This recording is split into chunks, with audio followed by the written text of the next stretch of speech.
Duffy's Tavern, starring Archie himself, Ed Gardner.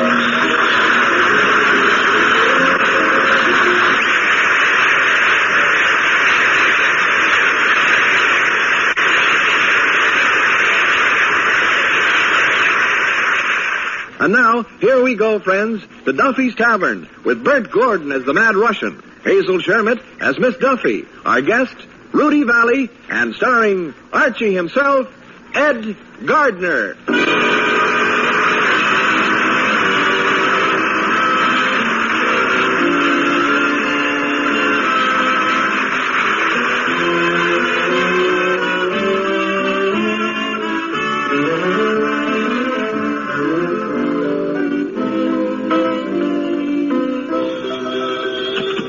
Duffy's Tavern, what do you late meet to eat? Archie the manager speaking. Duffy ain't here. Oh, hello, Duffy.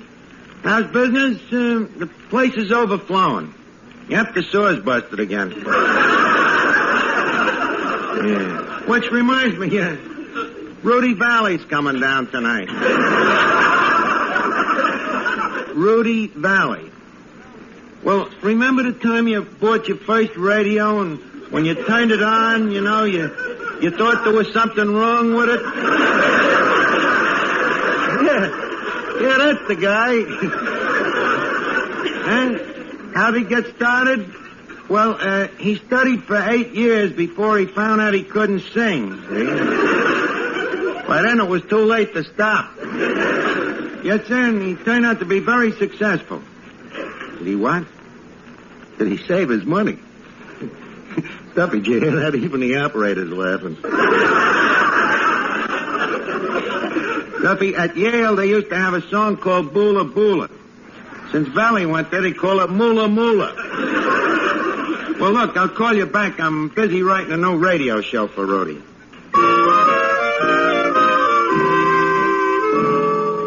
Hey, Miss Duffy. Yes, Archie. I wonder if Rudy will be happy here tonight in our creaky old joint. Why not? He's a little creaky in the joints himself. Look, Miss Duffy, you're talking about the Rudy Vallee. Rudy Vallee? Who's he? A sober Phil Harris.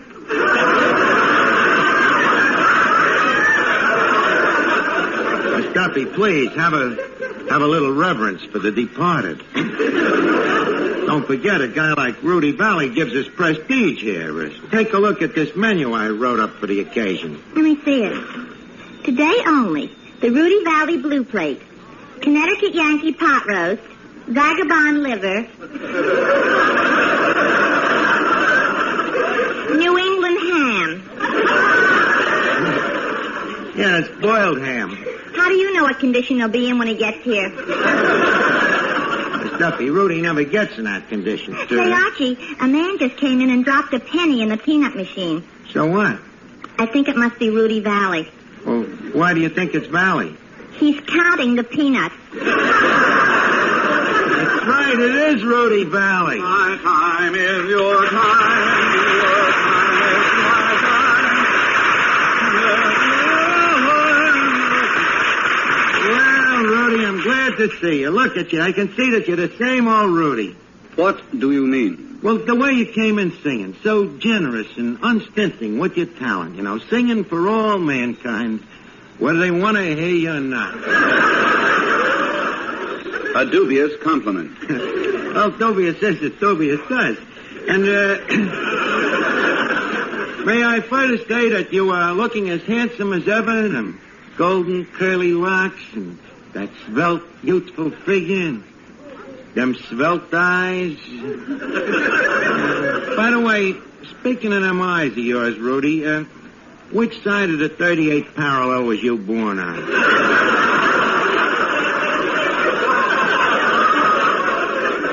Archie, I shall ignore your insults. May I further say that you are the same old Archie? That's a lousy insult.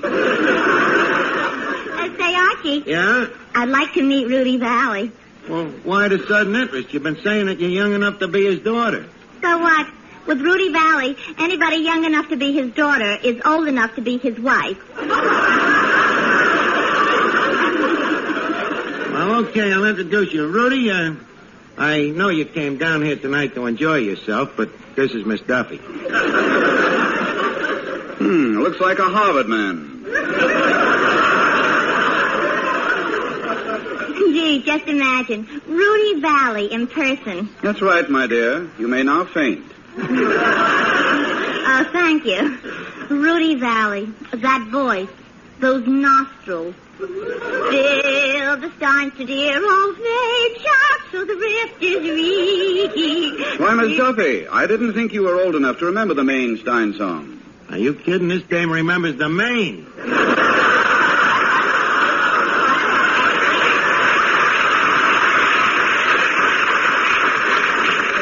Quiet, Archie. You know something, Mr. Vallee? Last week I wrote to NBC for a picture of a star. And guess what? What?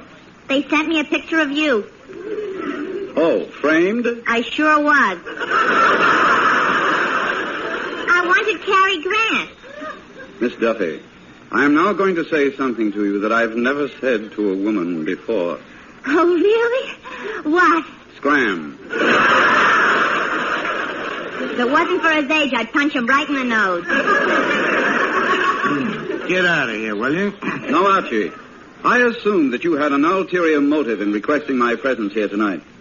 On the contrary, I did. Rudy, I got a great opportunity for you to make... Money? Well, it could run into it fast, but first tell me, how's your voice this century? Oh, about the same as last. Well, I got a radio program in mind that... Would you like to hear me sing? How avid. Well, yeah, go ahead. Let me hear how you sound these days. Very well. Terrific, Rudy. Still the same old Vallee. I haven't sung yet. Oh, I beg your pardon. Well, here, I'll give you the key. All right. If you were the only girl in the world, and I were the only boy, nothing else would matter in this world today.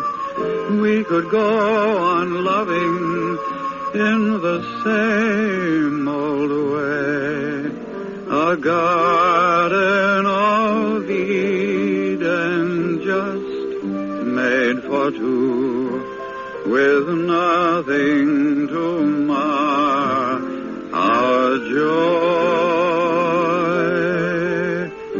I would say such wonderful things to you. There would be such wonderful things to do if you were the only girl in the world, and I were the only boy.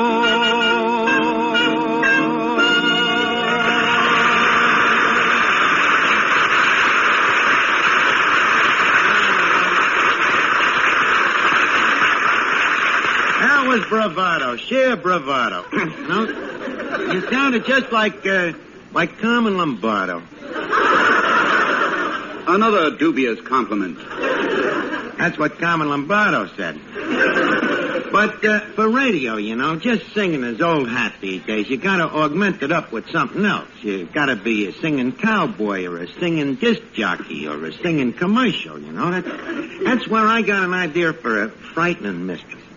You are going to be a singing detective. A singing detective? Yep, sort of a combination Thin Man and Margaret Truman.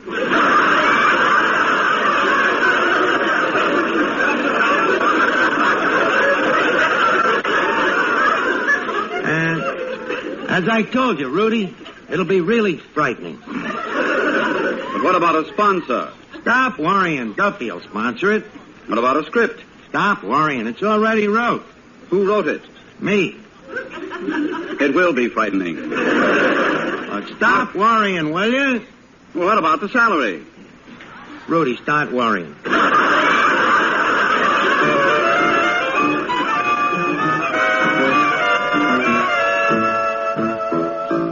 Now, okay, everybody, we're going to do a rehearsal of the first episode of The Hummer. By the way, Howard Hull, you're the announcer here. I'd like you to read the commercials. Oh, joy. Now, with these commercials, you have to be subtle about them and kind of sneak them in. Sneak them in. Yeah. Okay, we're on the air. Ladies and gents of the radio audience, Duffy's Tavern brings you The Hummer, starring Rudy Vallee. My crime is your crime. Now, a word from our sponsor. Suckers. Thank you. See the way they sneak them in? Now, we begin. I, Archie, am the Hummer's assistant. Him and me is a couple of private eyes, but we never cross each other. We are in our office, and the Hummer is sitting at his desk. Before him is a book of poetry and a bottle. The book is unopened.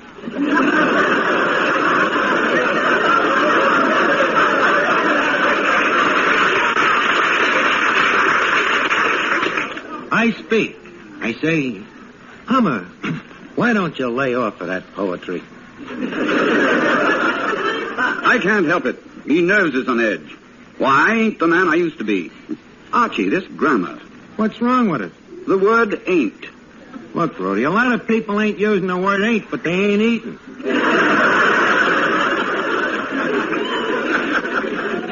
Now, continue. Now, we're sitting in our office when suddenly... Just a second. Hummer, what was that ring? The telephone. What a deduction. The man is positively psychopathiatric. Hello? What? Somebody's been murdered? Okay, we'll be right over.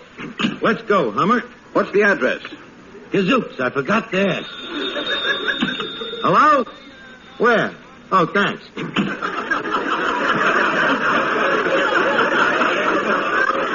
All right, leave us go, Hummer. Well, sir, we arrived at the scene of the crime. A mansion in Beverly Hills. Rococo but simple. With a well-kept 9-hole golf course on a small island in the middle of the swimming pool. We rang the doorbell. Suddenly, the door creakingly opened, and we found ourselves face to face with something real sinister. How do you do?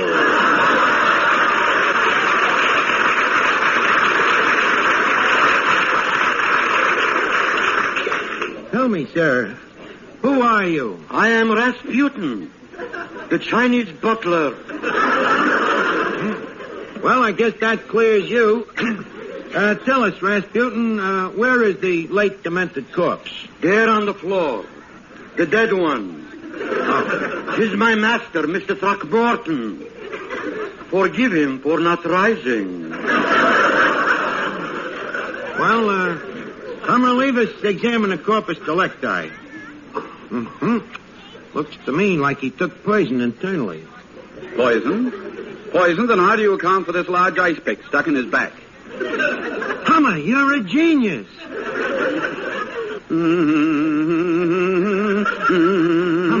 Hummer, you're humming. Hummer, does this mean that you have found a clue? Yes.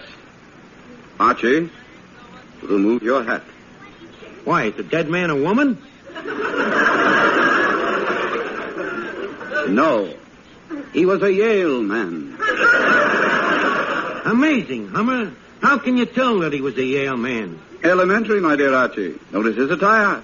A derby hat and a raccoon coat. Gazooks. As I see it, there's only one thing to do. Examine the ice pick. What ice pick? The one stuck in his back. Oh, that one. Just a minute, gentlemen. Before you examine the ice pick, I should like to wipe off my fingerprints. A fair request. One moment, my good man. Who are you? Hummer, it's Rasputin, the Chinese butler that answered the door when we came in. Oh, yes. I never forget a face. Tell me, Rasputin, before the murder was committed, did you notice anything strange around the house? Outside of me? Yes. Well, this morning, Mrs. Throckmorton, the widow, sent me out to have the ice pick sharpened. And as I am leaving, she is phoning the insurance company. Words. We are looking for clues. Think.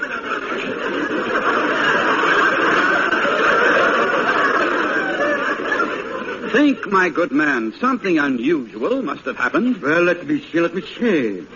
The widow also sent me out for a sawed-off shotgun and a bottle of poison. Ah, this is getting us no place. No clues, no suspects. And yet I am sure that a crime has been committed. I agree with you, Hummer. There's something afoot. What'll we do, Hummer? We'll question the widow, Throckmorton. Gazooks, what a brain. Never leaves a dame unturned. And here comes Mrs. Throckmorton now.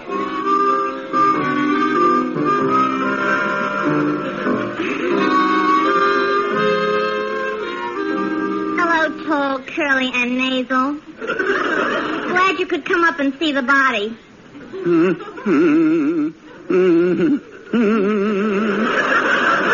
Tell me, are you thinking, Hummer? Yes, but back to business.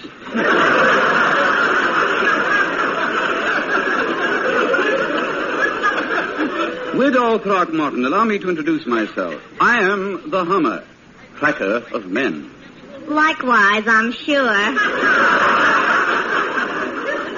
Mrs. Throckmorton, there's probably nothing to be alarmed about, but we have found your husband extremely dead. With an ice pick in his back. Mrs. Throckmorton, do you realize what I'm saying? Your husband has been cruelly murdered. Eek. Mrs. Throckmorton, I hope you don't mind if we interrogate you. No, I'd love it.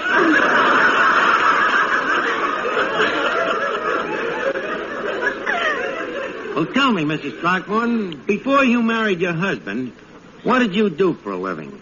I was a chorus girl. I was known as Ice Pick Nellie. And why did they call you Ice Pick Nellie?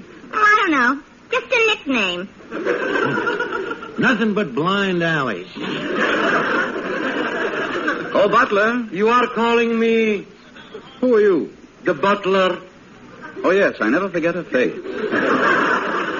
Tell me, do you know who killed your master? Natch. You do? Well, tell us. You think I'm a tattletale? Butler, you mean... I'm dummying up. There's something suspicious about this whole thing. It gets bafflinger and bafflinger. I've got it. I think I know we can find a clue. Where can we find a clue, Hummer? At Yale University. Why, of course. It's obvious. Shall we go? As the last rose of summer said to the other last rose of summer, leave us wither away. Okay, leave us wither away. Friends, if you want to wither away, eat at Duffy's Tavern. And be sure to try our steaks. The club steaks are personally clubbed by the manager. And now, back to our story. And so we arrived at Yale University, where the Hummer came face to face with his old dean. The dean spoke. How do you do? A dizzy dean.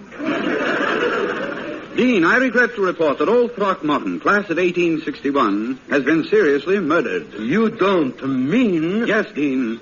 But he was a true Yale man to the end. He died with his derby and his raccoon coat on.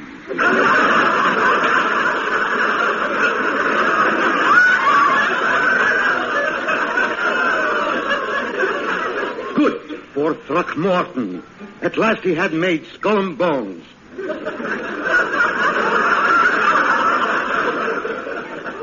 Tell me, what happened to him? An ice pick in the back. And, Dean, we thought you might know who killed him. I'll tell you who killed him.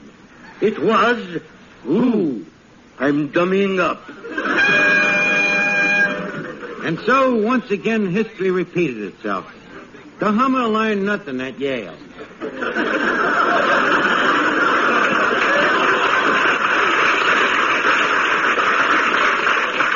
So, we continued our search for clues from one end of the globe to the other. India, New Zealand, Hialeah, Asia Minor, Far Rockaway. Hialeah. We even went to Antwerp and talked to the twerps.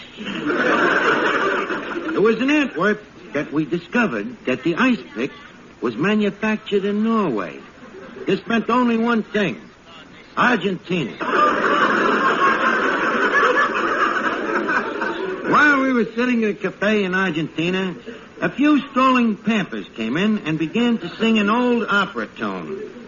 Howard, an old opera tune. Friends, I'd like to take this opera tune moment to tell you about the drinks at Duffy's Tavern. Remember, a drink at Duffy's is good for your stomach. Ask the man who had one. Now, back to our play.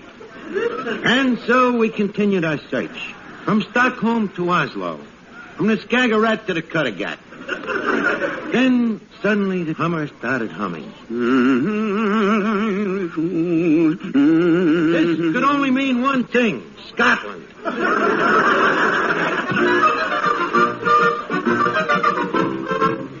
The next morning, we found ourselves in the heart of Scotland. Scotland Yard itself. We was greeted by Inspector McIntyre. How do you, Hootman?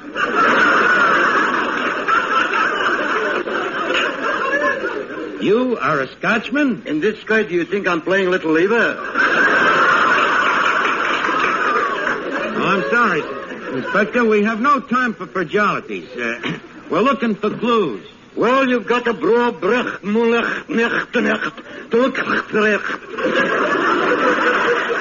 What sort of clues, Hootman, are you looking for? Inspector, we're looking for the cad who murdered a Yale man in his old raccoon coat. Was this Yale man wearing a derby hood? Aye. Is he having an ice pick in his back? Aye. Do you ken anything about the case? I'm dumbing up. And so the search went on. We left Scotland and sailed for Juneau, Alaska. Juneau, about the food at Duffy's Tavern? Just ask the man who's been there. He'll tell you where to go. Thank you, Howard. And we continue. After many months of fruitless search, we returned to America and the Throckmorton mansion. The butler spoke. How do you... Hey, it's you again. This man is beastly familiar. Archie, who is he? Hummer, don't you remember? It's Rasputin, the butler. Oh, yes. I never forget a face. Rasputin, is there any new clues? Only one. Yesterday we had some highballs, and we had to use the ice pick. But don't worry. We stuck it right back into Mr. Throckmorton. Just a second. Quiet, everybody. The Hummer is thinking. There may be a solution to this crime yet. Europa, the solution. I have it. What is it, Hummer? Archie, take the corpse's fingerprints. Okay. Wait. Hummer, the corpse has no fingers. Only claws. What does this mean? Archie, remove his derby hat. Yank out the ice pick and tell me what you see. Gazooks, it ain't a Yale man at all. It's only a polar bear rug. Hummer, does this mean... Yes, there is no Mr. Throckmorton. There is no body. You mean... It was a perfect crime that was never committed. Hummer, you're a genius. Well, Rudy, tell me, what'd you think of it as a radio play? What do I think of it? Yeah. Rudy, no. Rudy, stop humming at me that way. I know what you're thinking. Rudy, put down that ice pick. Rudy.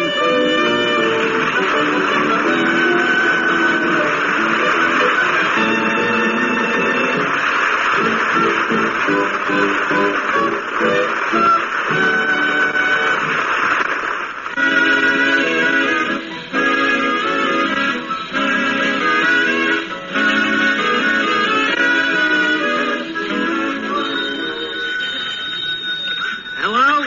Oh, hello, Duffy. Yeah, well, have a good time and be with you next week. It's time to leave Duffy's Tavern for now, but be sure to be with us again next time for another hilarious get-together at everybody's favorite tavern.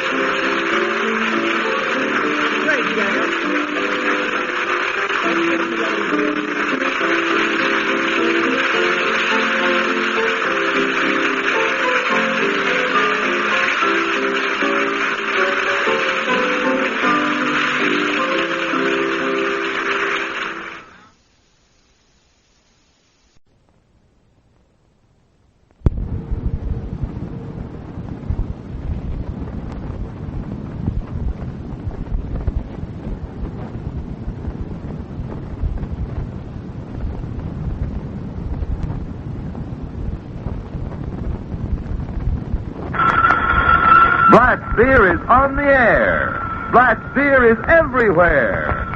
Blatt's, Milwaukee's finest beer, brings you transcribed Duffy's Tavern, starring Archie himself, Ed Gardner.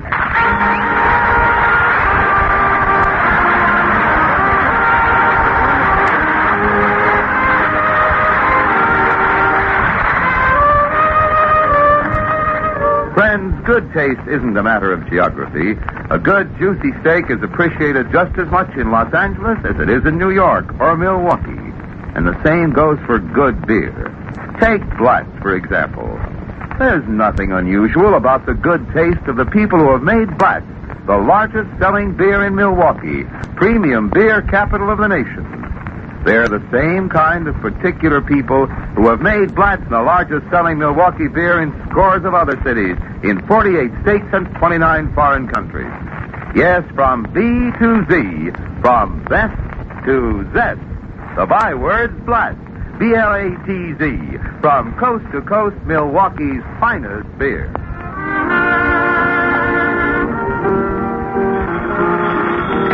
Hello, Duffy's Tavern, where you'll eat, meat, eat, and drink Blatt's beer. Archie the manager speaking. Duffy ain't here. Oh, hello, Duffy. Huh? Well, I'm fixing up the joint for Father's Day. Yep, the one day in the year when Pop gets a slap on the back instead of a kick in the pants. Huh? What am I going to do on Father's Day? Thanks to you, nothing. How come? Well, it's simple logic, Mr. Duffy. On the lousy $15 a week you pay me, I can't afford to have a steady girl. Ergo, this steady girl I can't afford to have certainly ain't going to become a wife I can't afford to keep. So if this steady girl I can't afford to have won't become a wife I can't afford to keep, she certainly ain't going to have no kids I can't afford to support. Therefore, I bid you good day, home wrecker. That's Mr. Archie. Don't disturb me now, Eddie. But this is important. The roof is leaking again. How do you know? A customer just finished the same bowl of soup 3 times. Well, so what? Is the guy complaining? Naturally. He didn't mind the first time when it was tomato soup. Or the second time when it was consommé. But now there ain't nothing in that bowl but water. Well, if he squawks again, tell him it's a finger bowl. And please, stop bothering me with mere crassness. I got more important things on my mind. Such as? Father's Day. Well, how come you getting so sentimental about Father's Day? You ain't no father. So what? I get sentimental about Christmas and I ain't no Santa Claus. Definitely not. Now, Eddie, Father's Day is a great institution. I ask you, what would this world be if there's never been no fathers? Think of it. Millions of fatherless kids. All running around calling both of their parents Mama.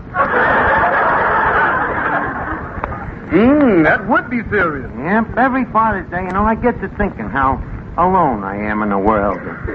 All me friends, look at me at my age. Still without child. What'll I be doing Father's Day? What'll I be doing? brooding about the fact that I ain't been breeding no brood to brood about. Yeah, Eddie, I've been doing a lot of thinking lately. I've been taking inventory of myself. How much you short? I'm short just one small child. So, I decided to get married. That's nice. Anybody you know? Well, not personally. I just heard her sing, Eddie, and she's terrific. Chiquita Juarez, her name is. I listened to her on the jukebox, you see, and I bet you I put 50 pesetas in that jukebox. Pesetas? Slugs. Uh-oh, you're cheating on her already. Oh, yeah? Oh, hello, Miss Duffy. Look, I want to... Hello. Hello. I want to get your opinion. What do you think about this tie? Tie? Oh, for Father's Day, huh? Yeah. Do you think it's good enough for him? Let's see. Yeah, I think it'll serve him right. What do you think I should get him to wear with it? A long beard.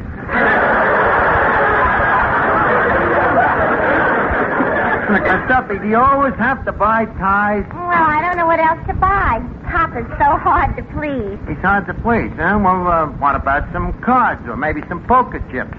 Mama won't let Papa gamble. Oh. Then how about a box of cigars? Mama won't let Papa smoke in the house. Oh, then how about a nice umbrella? Mama won't let Papa out of the house.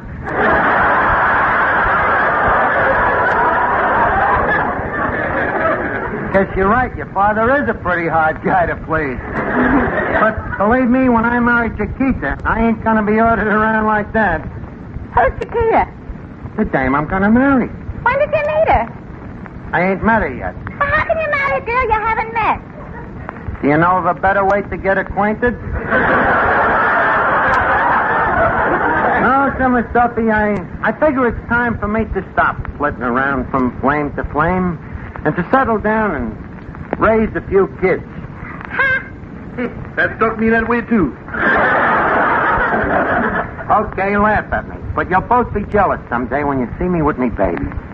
Bathing them and feeding them, slapping them over my shoulder to burp them. That's fine. But what if the baby needs a change? Let him go to the mountains like anybody else.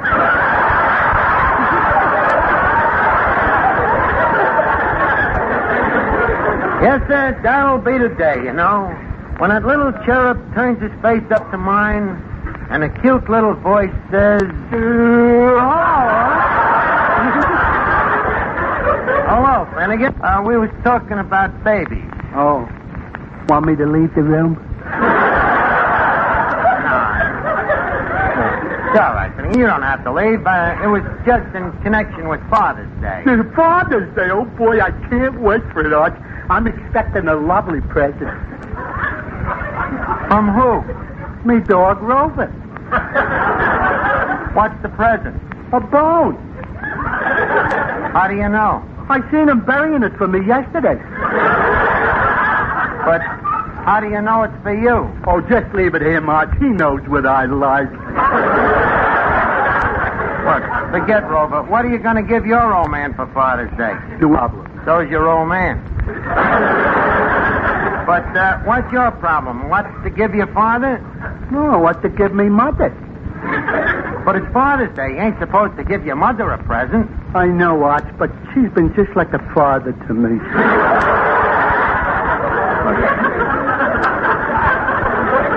What are you going to give the old man? Look, Arch, I'd like to give him something practical, but everything practical he's already got. He has, huh? Yeah. Paper dolls, water wings, a yo-yo set, a book of instructions on how to go.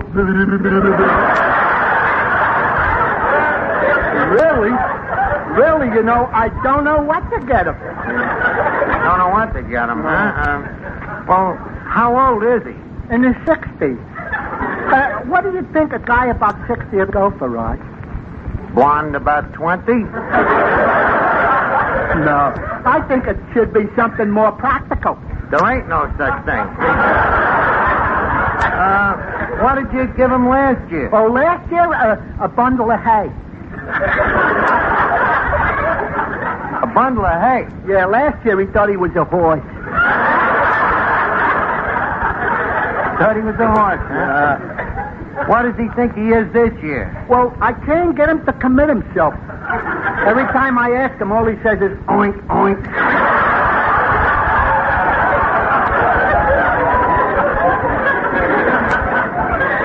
If you want to give him something practical, why don't you give him something all fathers would enjoy?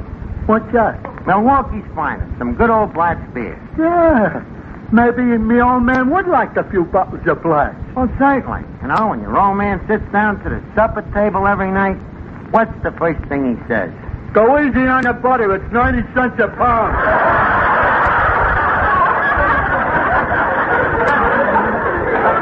What I mean is, well, when your father comes home from work, you see, and he walks out into the kitchen, what? What's the first thing he reaches for? The maid?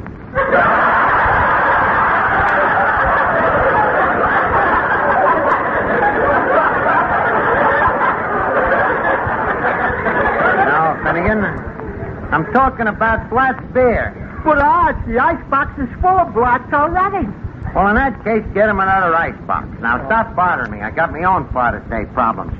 My future spouse is going to be here any minute now, and I got to get me tailor on the telephone. Are you getting a new suit, Miss Archie? Yep, and from one of the finest tailors in town, Eddie. The Fifth Avenue shop. Here, look at his card. Now, let me see. Sam the Taylor's 3rd Avenue, 5th Avenue shop.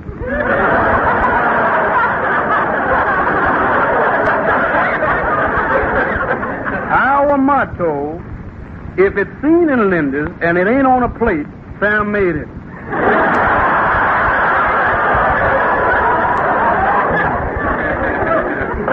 P.S. 50 cents holds any garment in the store. Sound like a first-class tailor. You? Yes, the first on 3rd Avenue. Guaranteed factory misfits for only $11. Of course, I get a special reduction on account of me bill, you know. Your bill? Yeah, Sam says I'm a perfect misfit. I think I'll call him on the phone and see if it's ready. Hello? 5th Avenue Tailors? Junior Executive Shop, please. Hello, Sam. This is Archie. Archie. The padded shoulders with the belt and back. That's right. How's the alterations coming, Sam? But look, the pants are too tight. Huh? I should go on a diet? Very high-class place. Quiet. Sam, look, couldn't you let the pants out just a bit? You loosen the stitches, huh? Well, all right, I'll come over and pick it up. Okay, Sam.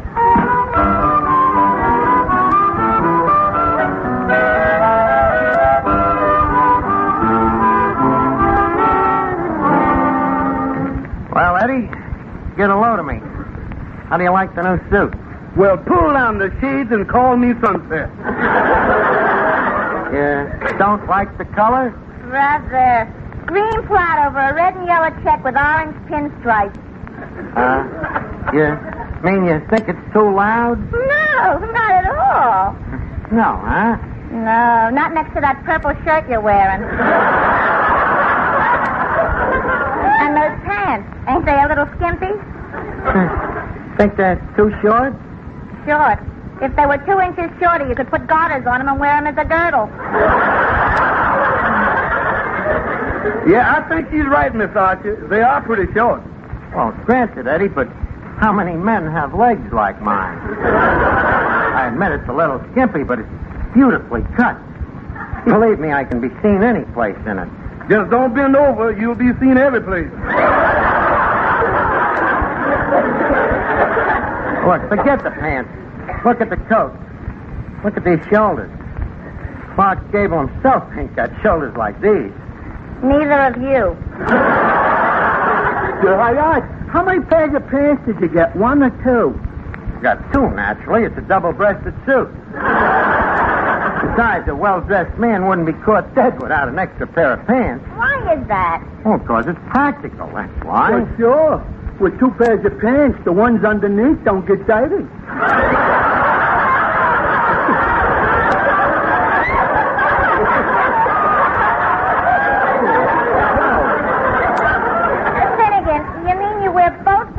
At one time? Of course. But how do you get into them? My dear, there are certain things that are not discussed in mixed company. I should think a dame that chases anything in pants would know more about them, anyhow. It happens that I only chase one pair at a time. Just a minute, folks.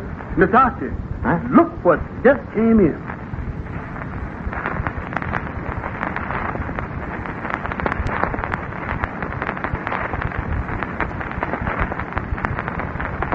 Where? Hey, that must be Chiquita. Well, senorita, buenas noches, hasta la vista. Buenas noches. I'm Chiquita Juarez. Sí. And me, I am Archie. Well, senorita, Pablum Espanol.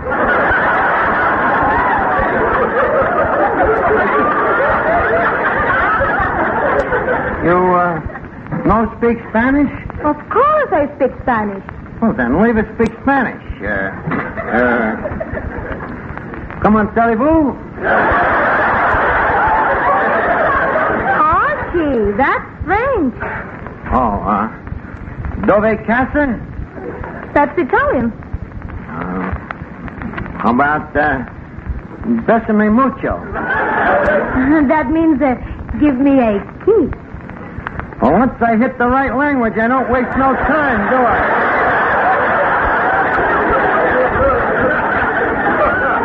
Well, before we get away from the subject, how about it? A kiss?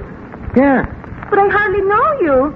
You hardly know me. Look, honey, I don't want to borrow money. All I want is a kiss.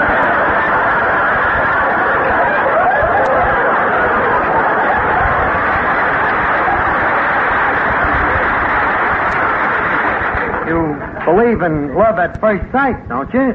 Yes. Well? No. Why not?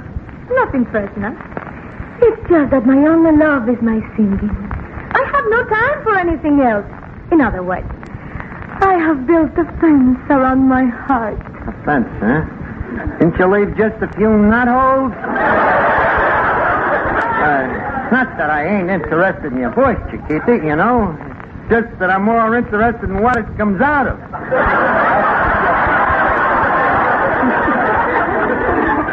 Yes, sir. It's beautiful. You mean my voice? Of course. I can keep the conversation just as plain as the next guy. Archie, where did you hear my voice? I heard you on a jukebox, Chiquita, and it was like destiny.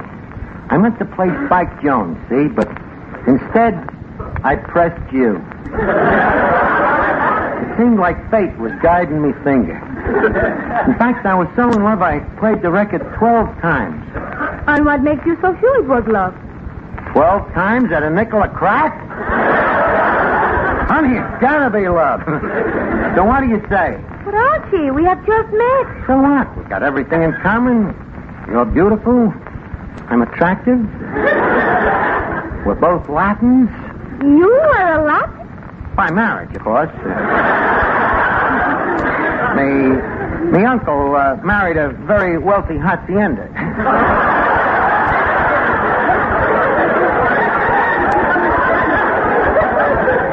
Archie, a hacienda is a house. Me uncle likes them built that way.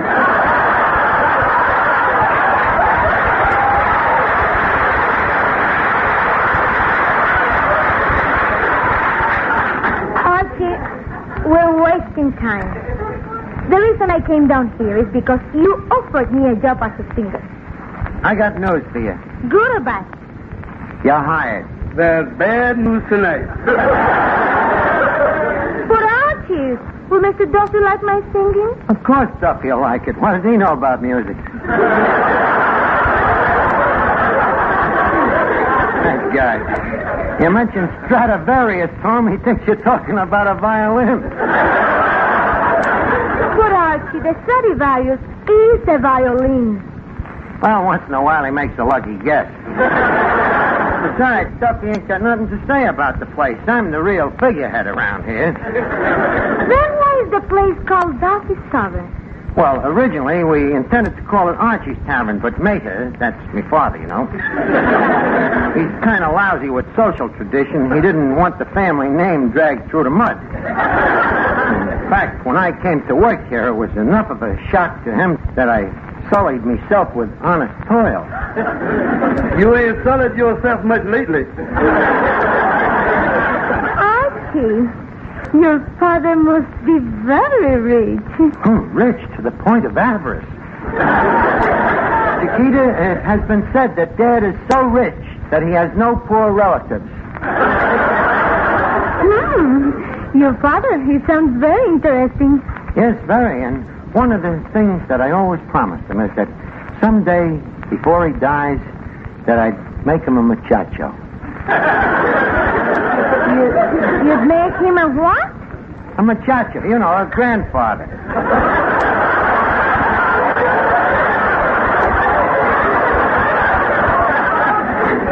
So, what do you say? Will you marry me? Well, Archie, before I give you my answer, I would like to be introduced to this rich father of yours. So would I. He's very busy with the moment with his real estate. He just took an option on Lapland, you know. He don't want it to lapse. I inherited his sense of humor, you know, as well as I expect to inherit his money. So how about it, Chiquita? Will you marry me? In my country, it is customary to meet the groom's father before we talk of marriage. His name is a tiger. Okay, Chiquita, I'll see if I can get Dad to meet you. Just go over and wait in that corner booth there. Very well.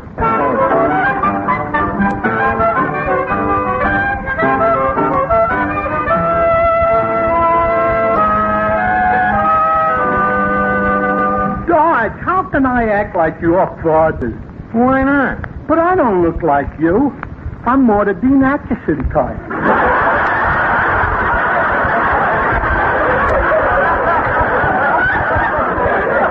Forget what you look like. Just remember, you're my father and you're filthy rich. Oh, Chiquita. Yes?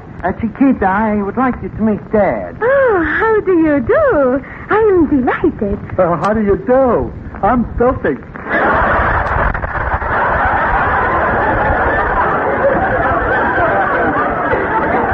Archie, this is your father? Oh, don't forget, they don't make parents like they used to.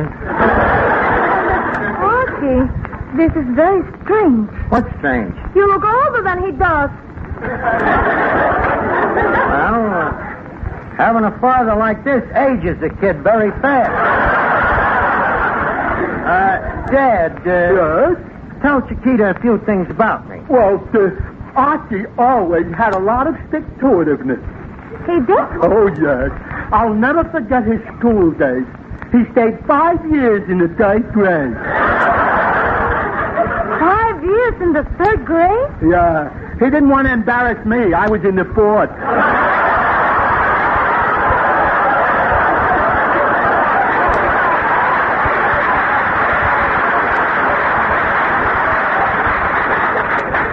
Archie, your father sounds a little eccentric. Just at times, you know. It's an old family birthmark. You see, when I was born, they dropped him on his head. Well, I suppose rich men have a right to be eccentric. Of course, but money covers everything. Oh, by the way, Dad. Yes?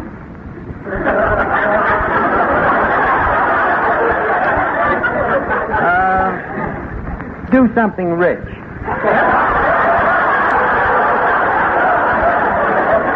Well, okay, son, I'll drink a glass of milk. My ulcer is killing me.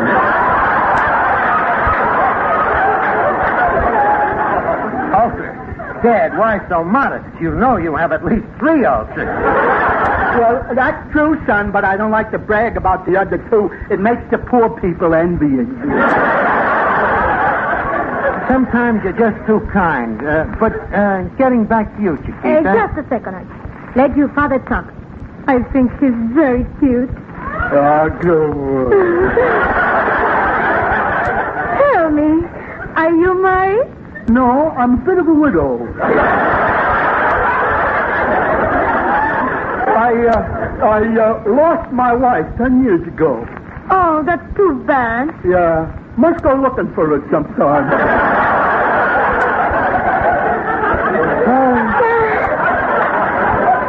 Dad, you're precious. You say you are a widower? That's right. Then what are we waiting for? Let's get out of here. But Chiquita. Don't worry, Archie. You can count on me. Count on you. Yes. I'll always try to be a good mother to you. Oh, no. Come on, Dad. Okay, my little cucaracha.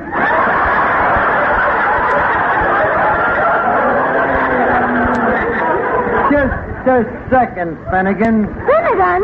Finnegan was my maiden name. Well, let's get out of here, Chiquita. And, son... Yes, Dad? This was the nicest Father's Day present you could have given me.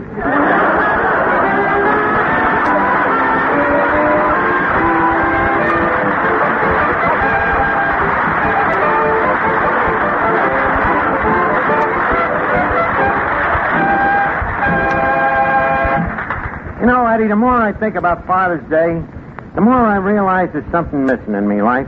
Something missing, huh? Yep, my knee is just like the British Empire. No sun ever sets on it.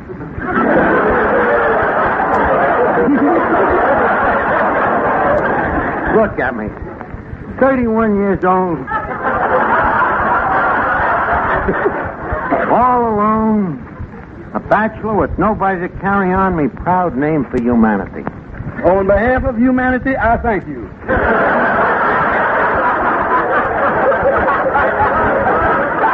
Eddie, please, have a little compassion. Okay, Dad. What do you want for Father's Day? A nice necktie? Don't be a wise guy, Eddie. Not that I'm spraining a necktie, if you really mean it, but if you really want to be nice to me, you know what I'd like? What? A nice case of Blatt's beer. That's the ideal gift, Eddie. You know, when you give Blatt's, you don't have to worry about whether you got the right size or whether it's the right color. With Blatt's beer, you know you bought the best. In other words, a gift that's in good taste and a gift that tastes good, too. A gift that's in good taste. Hey, that's a good slogan. We must send that to the Blatt's company. But all kidding aside, to you folks listening, I say, if you want to make this Sunday a real big day for a mighty swell guy, if you want to say that you're pretty fond of him and that you think they don't come any better, then say it with Blatt's beer. And that's something the family will do good to remember all year round, too, because life with Father can be a real happy one if you always keep a good supply of cool, refreshing Blatt's beer in the refrigerator. You'll find that if Dad knows best, then it's 10-1 that Dad knows Blatt's. It's Milwaukee's finest, and don't forget, Milwaukee is the premium beer capital of the world. Yes, sir, the people in Milwaukee drink more Blatt's than any other beer, and that goes for all Wisconsin, too. So take a tip. Just try it once. Try it for Father's Day. And I guarantee you, you'll be back every day. Good night, everybody.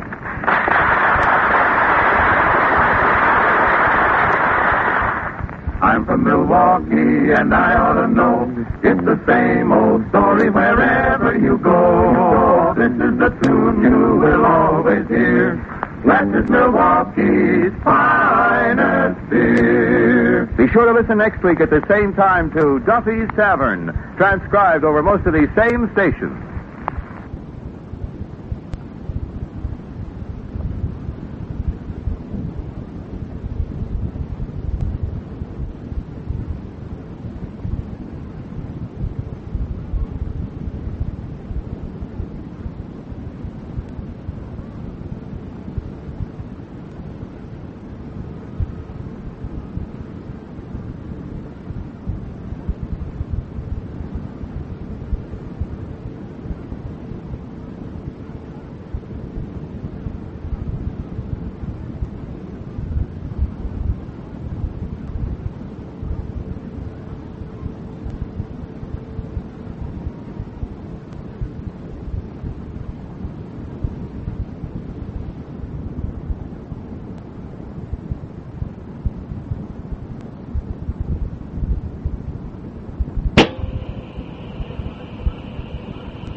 Black's beer is on the air. Black's beer is everywhere. Black, Milwaukee's finest beer, brings you transcribed Duffy's Tavern, starring Archie himself, Ed Gardner.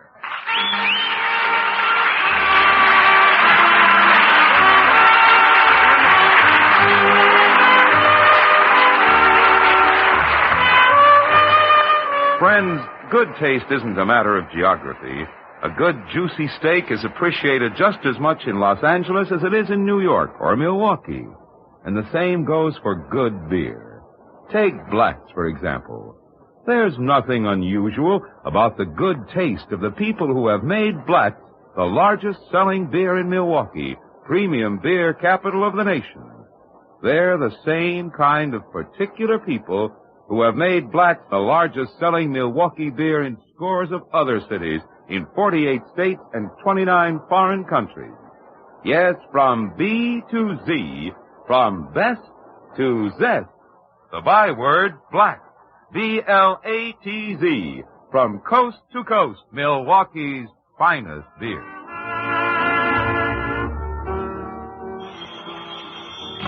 Hello, Duffy's Tavern, where you'll eat meat to eat and drink Black's beer. Archie the manager speaking. Duffy ain't here. Hello, Duffy.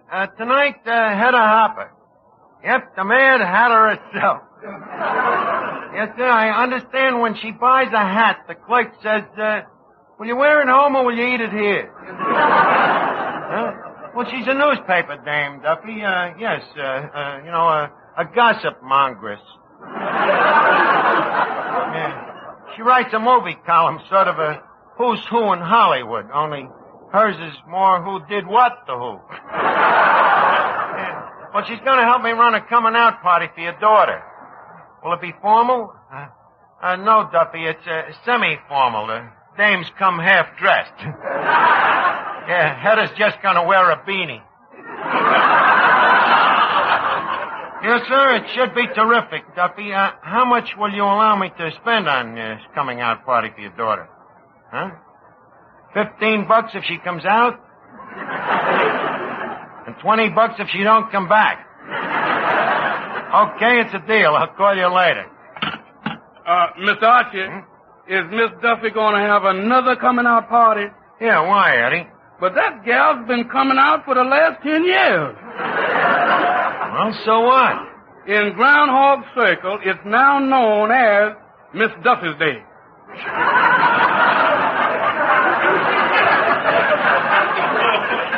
Who's coming to the party? Oh, only the upper dregs, Eddie. Here, read these exclusive invitations that I sent out. Now, let me see. Monster coming out party.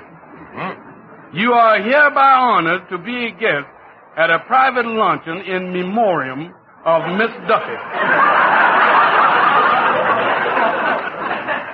Dearly beloved daughter of Honorable and Miss Duffy, MP. Member of Parliament? Mama and Papa. Read the rest of it.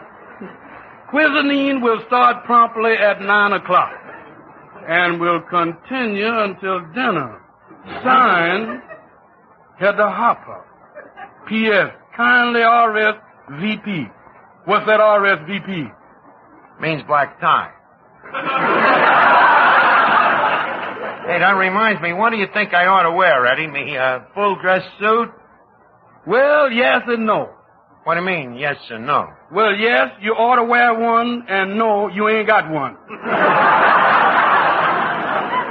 Hello, Art. Oh, hello, Finnegan. Art, is there any chance of me making a play for one of them young society dowagers here tonight? The dowagers ain't the young dames. Oh, no? No, the dowagers is the old men. Oh, in that case, I better not make a play for them. I think you'd be safer. And, watch your manners tonight, Finnegan. This is a coming-out party, and... what's the idea of this coming-out party? Well, it's an illusion party, you see. The idea is to make Miss Duffy seem more popular. Oh, she ain't popular now, huh? No, but it ain't her fault, Finnegan. You know, look what the poor dame's got against her. Heredity, environment, the wind. So we're going to make her a debutante. Hey, wait a minute. Speak of the devil, here comes the Deb now. Hello, Archie. You dear boy. What is this? This is too divine of you to throw this coming out party for me. Rally. It's too utterly utter. I beg your pardon? I'm so glad Hedda's coming tonight. She's utterly marvelous. Too utterly. Miss Duffy, if you utter another utter, I'm going to throw you out in the gutter. Rally. Such talk from a menial. Who's a menial? I'm just as good-natured as the next guy. But aren't you want you putting on no dog with me? Remember, social rule number 1 is be yourself. In your case, you better forget rule number 1. And rule number 2... Rule number 1, rule number 2, don't do this, don't do that, don't say this, don't say that. Now, wait a minute, Miss Duffy. You don't know what it is to be a debutante. Hour after hour, walking up and down, balancing the blue book on your head for purrs. And clothes. Every day running for fittings to Shapiro the tailor. You should stand there while he sticks pins in you. A little higher, Miss Duffy. A little lower, Miss Duffy. Pull your stomach in, Miss Duffy. Put your back out, Miss Duffy. I could scream. Sometimes I wish I'd been born a peon.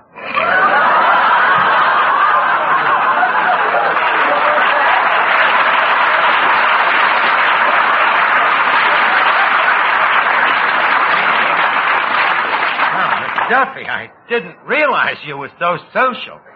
Rally. If I ain't a socialist, who is? Have you forgotten the parties we gave at Newport? We gave her? Didn't we ever invite you? No. Well, no offense intended. I suppose it's just that our family is such a clammy group. Might as well humor her. Your family is very exclusive, huh? Exclusive? Goodness, we never met anybody. That's why even to this day, nobody even knows I am a debutante.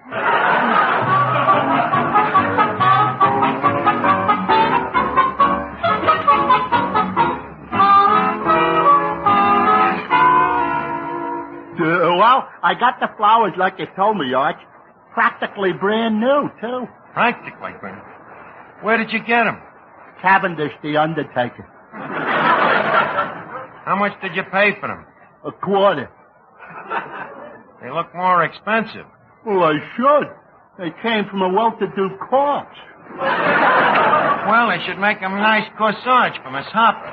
Now, let's see. When I hand her the flowers, I'll make a speech. I'll say, Miss Hopper, I am a young man whose tongue is ill-fitted to fancy words, so I ask these humble flowers to speak for me. Hey, Arch, that fruit salad on the free lunch. What about it? It's moving. That ain't the fruit salad, that's Hedda Hopper.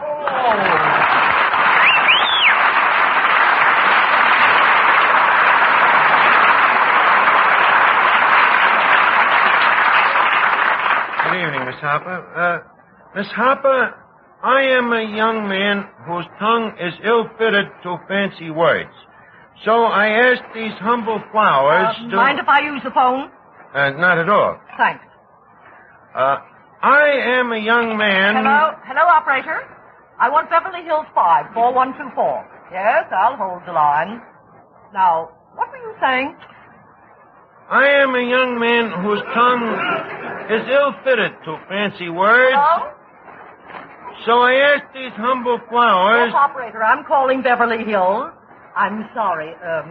What was it you were saying? I am a young man... Quiet. This might be a hot scoop. Hello, Tyrone. Tyrone? This is Hedda Hopper. I called to find out about the big event. What? She did? 3 o'clock this afternoon? Oh, how wonderful. What? Well, were you with her at the time? Right by her side? Oh, how sweet, huh? What's that? How many? 4 of them? Well, that's Hollywood for you. How does she feel? A little tired? Well, naturally. What? Well, I'll bet you the next time she'll do even better. 3-1. Well, take good care of her, Tyrone. I'll be seeing you. Hedda, don't tell me that the Tyrone Powers... Yes, his pedigreed dachshund just won 4 blue ribbons at the dog show. My, this will be an interesting tidbit at the Kennel Club. Now, as I was saying, I am a young man whose tongue is ill-fitted to fancy words. Archie, stop beating around the bush. Come on, let's get it over with. Get what over with? The corny jokes about my hat. Okay, have it your way. My tongue is ill-fitted to fancy words, but Hedda, that hat you're wearing. What about it? It looks like something Queen Mary left in a pigeon coop. How often do you have to water it? Archie, don't be ridiculous. These flowers are artificial. Artificial? Oh. Only the vegetables are real. I see. Well, anyway, I am a young man. I'm a bulldog. Now, as I was saying, Miss Hopper... I know you were a young man. I was when this thing started. Look, here, Hedda, let's cut it all out. These flowers is for you. Well, thank you. You say these are flowers? Yeah. I'll bet they were lovely. Let me see. Shall I wear them on this shoulder? No. That doesn't look quite right. Perhaps this shoulder. No, that isn't right. Why don't you try them laying down? Please. Well, Miss Hopper, those flowers seem to do something for you. You know, they sort of bring you to life. That's more than did for the last guy.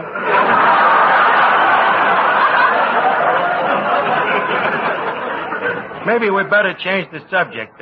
You know, Hedda, the last time I was in Hollywood, I dropped around to your house, but she wasn't home. Oh, what a shame. Yep, I rang your bell about 5 times. You rang it 6 times.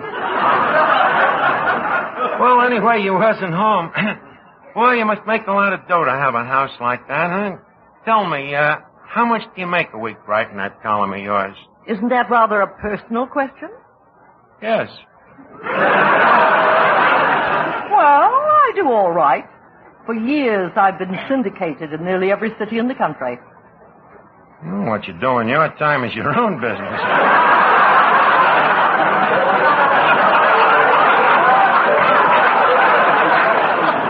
Tell me, how do you dig up that gossip for your column? I have a secret combination. What's that? Small talk and large keyholes. Never fails, huh? Only once, and it was quite a shock. I wanted to confirm a rumor, so I had my eye to the keyhole. Yeah? And what did you see? Another eye. Not Luella. Heaven forbid. No, it was another actress. Uh-huh.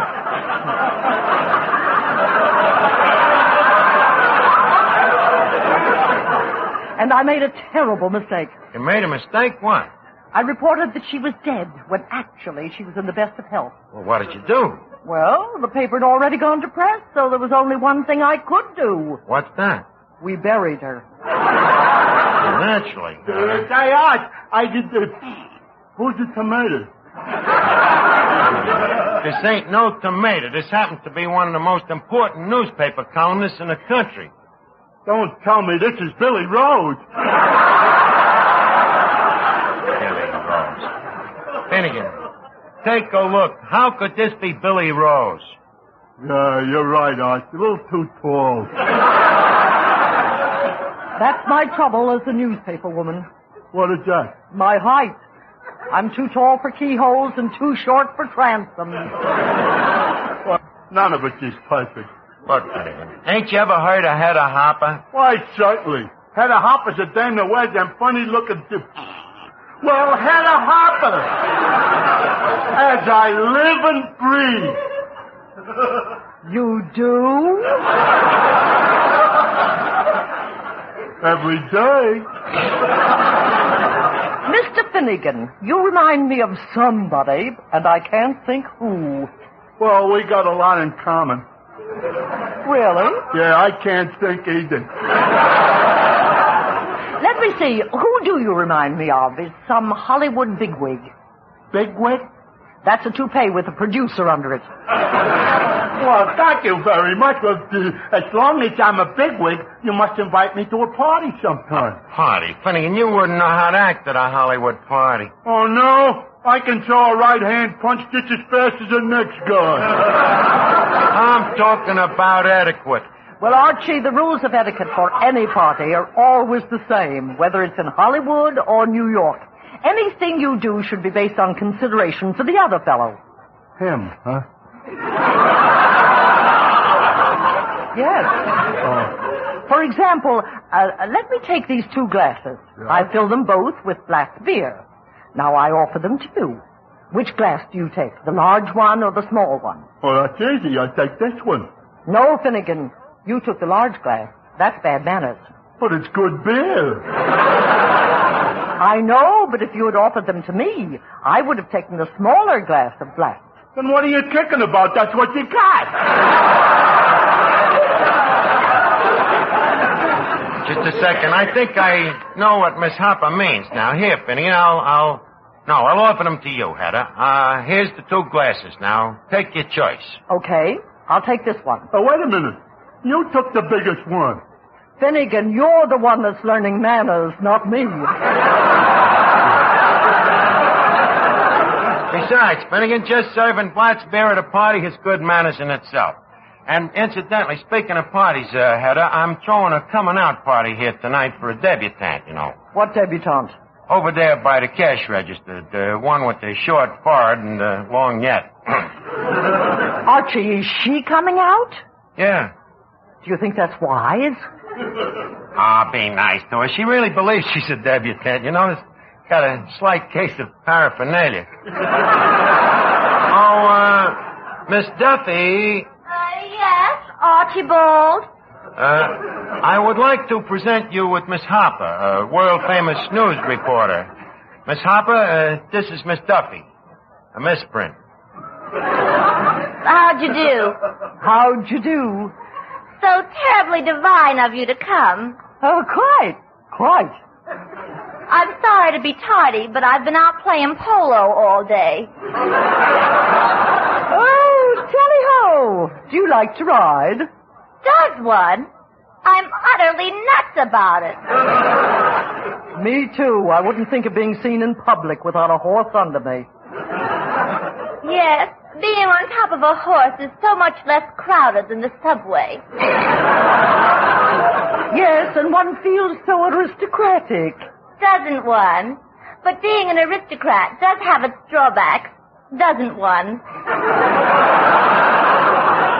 Well, that depends. How does one mean it? I mean, after whiling away a day around the stables, one smells so, doesn't one? Well, as long as the horses don't complain, what does one care? How true. Well, toodaloo, darling. Toodaloo, darling. Brother, what a character. Yeah, but you'd be surprised, Hedda. You know, there's guys that go for her type. Really? Yep. At the Locomotive Wipers Convention, she was voted Miss Loose Caboose of 1936.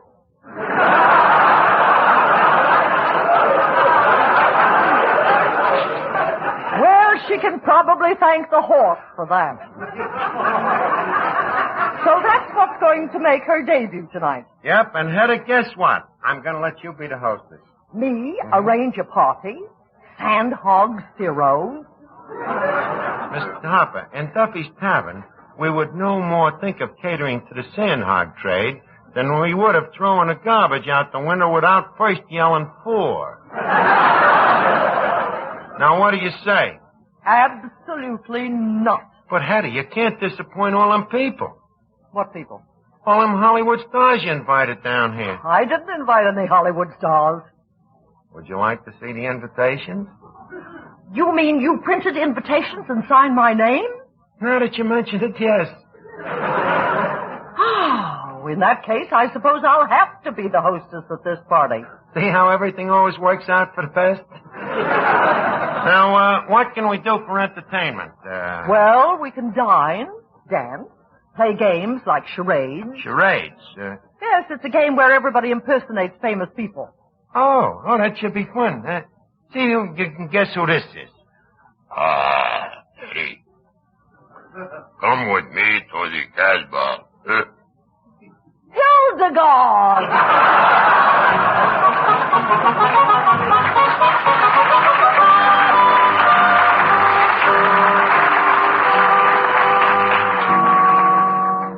But, Mr. Archie, Miss Hopper is used to spending thousands of dollars on parties. Well? And you going to get her to run this debutante party for $15? So what? This is a cut-rate debutante. Besides, how much Blatz beer can people drink? Hedda. Yes? Hedda, how much you figure this party will cost? Well, we should be able to do it for a $5. $5? Don't be a piker, will you? You want to go to 10? You can go as high as 15. 15? Well, that's wonderful.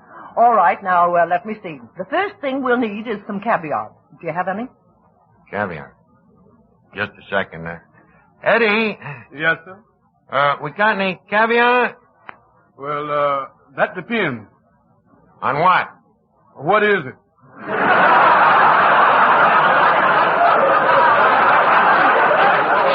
Eddie. You know, caviar, them fish eggs. Oh, well, we got fish, but they ain't been laying lately. Well, Hedda, I'm afraid the caviar is out. But Archie. Sorry, Hedda, you can't fight nature. But a coming out party without caviar. Look, I got an idea. Couldn't we just maybe serve tapioca pudding in dark glasses? Oh, be serious, Archie. Here, give me the phone. I'll call the caterer. Okay.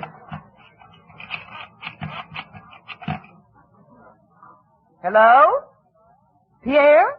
This is Hedda Hopper. Look, I want you to cater a very swank dinner party.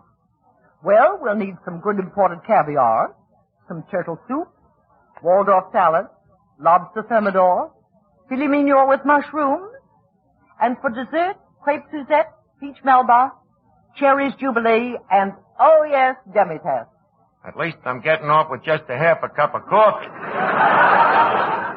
Oh yes, and send over about 100 cases of Blatz beer.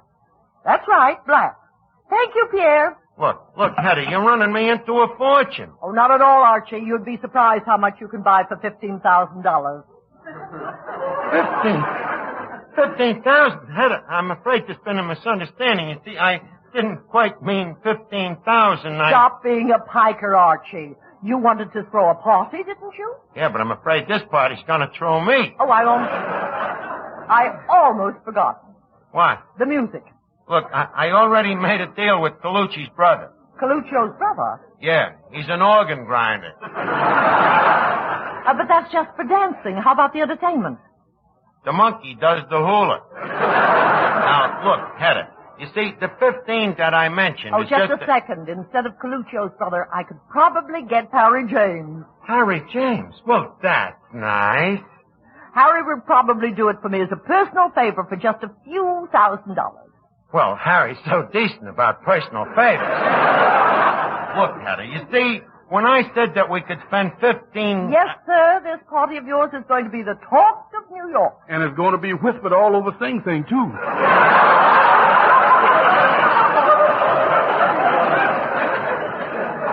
Oh, that reminds me. If Eddie's going to wait on tables, he must have a uniform. He's got to have a uniform, huh? Definitely. Eddie. Yes, sir? Go out and join the National Guard. Another important thing, Archie. What are you having for the women? Men. I mean favors. With these dames, it'll be a favor. I mean, is those little knickknacks. Knickknacks? How much are these knacks gonna nick me? What are you worried about, Archie? Up until now, we've only spent about $14,000. 14,000? Duffy, you'll malfeast me. Oh, wait, I have a wonderful idea. Now what? Instead of having the menu printed, Yes. we'll get the Don Cossack Choir to chant it. Now look, Hedda, please. I'll call them up now and see if they're available. Oh, this dame has gone berserk. Oh, this is Say, terrible. Archie. Oh, hello, Officer Clancy. What's this I hear about you running up bills for a debutante party? I didn't run up the bills. It's a dame here that... I don't care who ran them up. You're responsible. I'm responsible if somebody buys stuff in my name? That's the law. That is, unless you can prove the other person is crazy. Crazy? That's an idea. Oh, Hedda. Yeah? Hedda, you know that charades game we was talking about where you imitate famous people? Yes? Bet you couldn't do Napoleon. Napoleon? Oh, that's my favorite character. Lend me your hat. Okay. Now, see? I turn it sideways like this. Now look at me. See? I'm Napoleon. Yes, you are, ain't you? Oh, Clancy!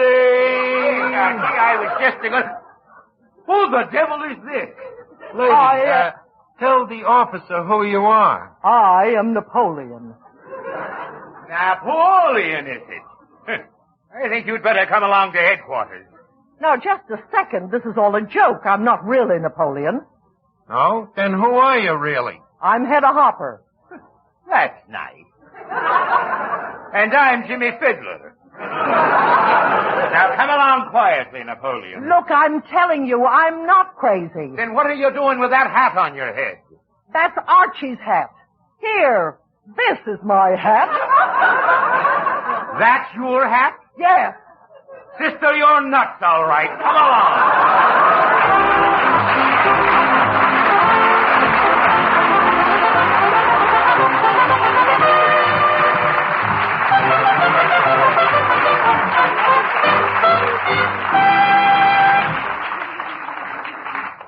Well, Miss Archie, is you still going to have the coming out party for Miss Duffy? Well, sure, why not? Well, how about that little filet mignon and mushroom? Well, give him salami on rye. Well, what about the orchestra and all those beautiful girls who going to dance on the table? I'll get a midget to step out of a cupcake. Besides, Eddie, what it really takes to make a party successful, we already got. You mean? Yes, sir, that good old black beer. What else? And to you folks listening in, if you're having friends in for the weekend, be sure to serve Blatt's beer. You'll find that Blatt's will make the difference between just another party and a real social event. And whether your party is for the $15 I wanted to spend or for the $15,000 Hedda Hopper wants to spend, you can't buy a better beer than Blatt's. Take the advice of experts. Take it from the people who know fine beer, who have their pick of the best, the people from Milwaukee. They say that Blatt's is Milwaukee's finest beer. Blatt's, B-L-A-T-Z, Blatt's, picked by Milwaukeeans as the finest of all the fine beers brewed in Milwaukee. So why don't you try Blatt's over the weekend? Find out for yourself why folks say that from B for best to Z for zest, Blatt's is Milwaukee's finest beer. Good night, everybody.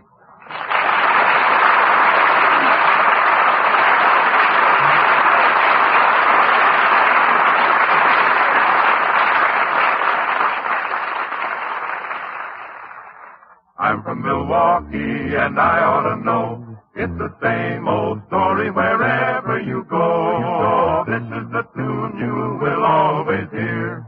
Blatt's is Milwaukee's finest beer. Be sure to listen next week at the same time to Duffy's Tavern, transcribed over most of these same stations. When the occasion calls for wine, the wine to choose is Cresta Blanca, a distinguished choice for your own enjoyment, a generous gift to compliment a friend. The wine to choose is Cresta Blanca, Cresta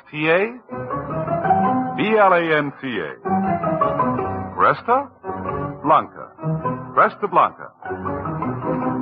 Cresta Blanca Wine Company, Livermore, California. Since 1889, the distinguished choice in wine. For an authentic police story, hear Dragnet, next on NBC.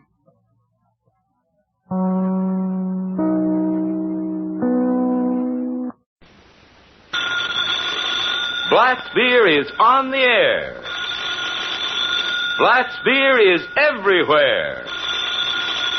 Blatt's, Milwaukee's finest beer, brings you transcribed Duffy's Tavern, starring Archie himself, Ed Gardner.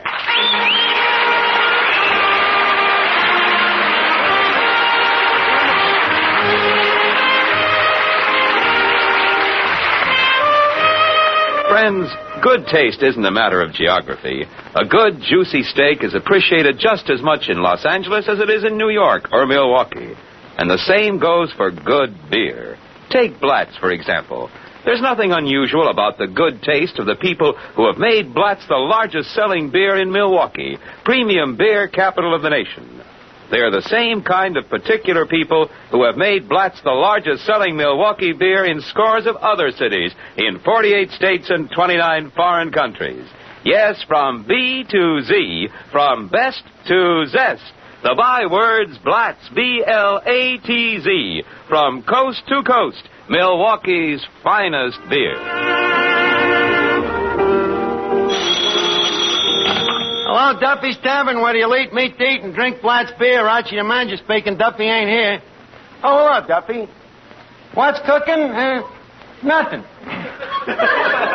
The chef just quit.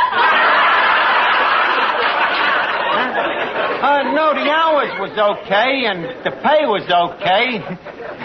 It was his cooking. He couldn't stand it. What'll our customers do if we don't serve some food? If we don't serve some food, do the same as when we serve food. They'll eat someplace else. Besides, there's only a few customers in the joint. Well, Herbie the Midget's here. Yeah, just got out of the hospital. Poor little guy. Spent 2 whole weeks in an oxygen thimble. What was his trouble? He had kidney pebbles. And guess who else is back from the hospital? Sailor Slavinsky. Well, you remember that $100 bill he had tattooed on his chest? He was robbed. Huh? No, just a flesh wound. But the joke was on the crooks. The tattoo was counterfeit. Hey, that reminds me, Slippery McGuire's coming down tonight. Huh? You saw because he sold you that vanishing cream for Mrs. Duffy? But Duffy, he didn't guarantee to make a vanish permanent. Okay, so he's a phony. But he's my pal. And I will brook no insults on his behalf. Good day, sir. Eddie. Yes, sir, Mr. Archie? Eddie, Slippery McGuire's coming down here tonight, so leave us lay out the welcome mat for him, huh? We can't do it. Why not? He swiped it the last time he was here. Well, that's all in the past, Eddie. Slippery's gone straight. After all, a leopard can change his spots, can he? Well, if he does, it'll be for stripes. Just a second. I'll have you know that Slippery McGuire and me has been pals ever since our school days. Some pal. Every time that crook comes down here, he swindles you out of your money, and you wind up calling him a dirty, thieving crook. Well, that's true friendship. The guy must think an awful lot of me to put up with it. You know, Slippery McGuire and me has been pals ever since our school days. We was in PS4 together. Is that so? Yeah, he was even treasurer of our graduating class. You mean you graduated with Slippery? Miss Duffy, yes. As a matter of fact, there was no graduation that year. The cap and gown money disappeared. He started kind of young, didn't he? Yeah, and it was quite a blow to Slippery's father, one of the finest men I've ever met. But it wasn't his fault he couldn't guide Slippery in the right direction. How come? He could only see him on visiting days. A chip off the old cell block, huh? Yeah.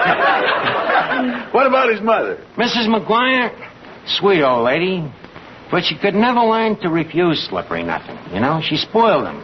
He'd come in and say, Mom, I need a $5 bill. She'd go right down the cellar and print one. Yeah, it was like that till the day they shaved her leg. Yeah? Poor Slip has been through plenty. He's been through you a few times. Maybe so, but Slip has put his past behind him. He's now in a legitimate business selling war surplus. Like what? Oh, pistols, shoes, flashlights, refrigerators. Refrigerators? War surplus? The Cold War.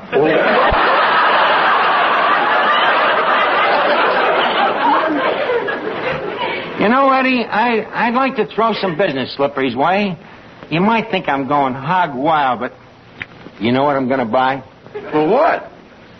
An airplane. An airplane? Yeah. Hey, you know, I've always wanted to fly. Well, have you ever considered a kite? Don't belittle me, Eddie. You know, he's always getting rid of second-hand planes, and maybe Slippery can get me one. Imagine me own airplane, a B-29 or a PBX, you know. Flying up there in the clouds. I wonder what it's like. You an aviator. What's so funny? Oh, well, you get dizzy when you eat a 3-decker sandwich. I bet even I could fly better than you. You could fly. Miss Duffy, I'm talking about airplanes. Not Halloween night on a broom. Listen, it so happens that the best pilots in history have been women. Oh, yeah? Name one. Cobina Wright. Cobina Wright, a pilot? Only the most important of the Wright brothers. Well, okay, him. But that's just one. Don't try to tell me nothing about aviation. You talk to Archie the Ace. I got air in me veins. Oh, yeah? Then how come you black out every time you lick an airmail stamp?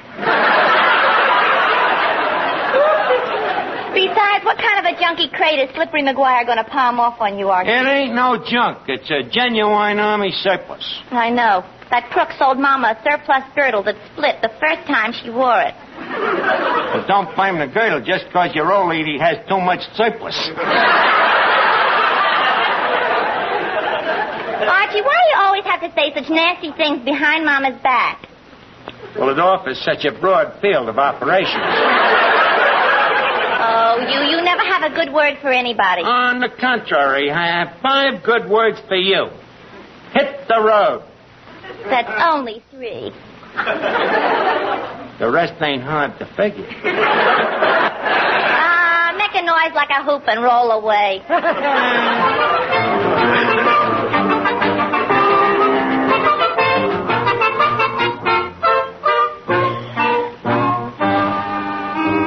Say, Mr. Archie. What is it, Eddie? Your friend Slippery McGuire is here.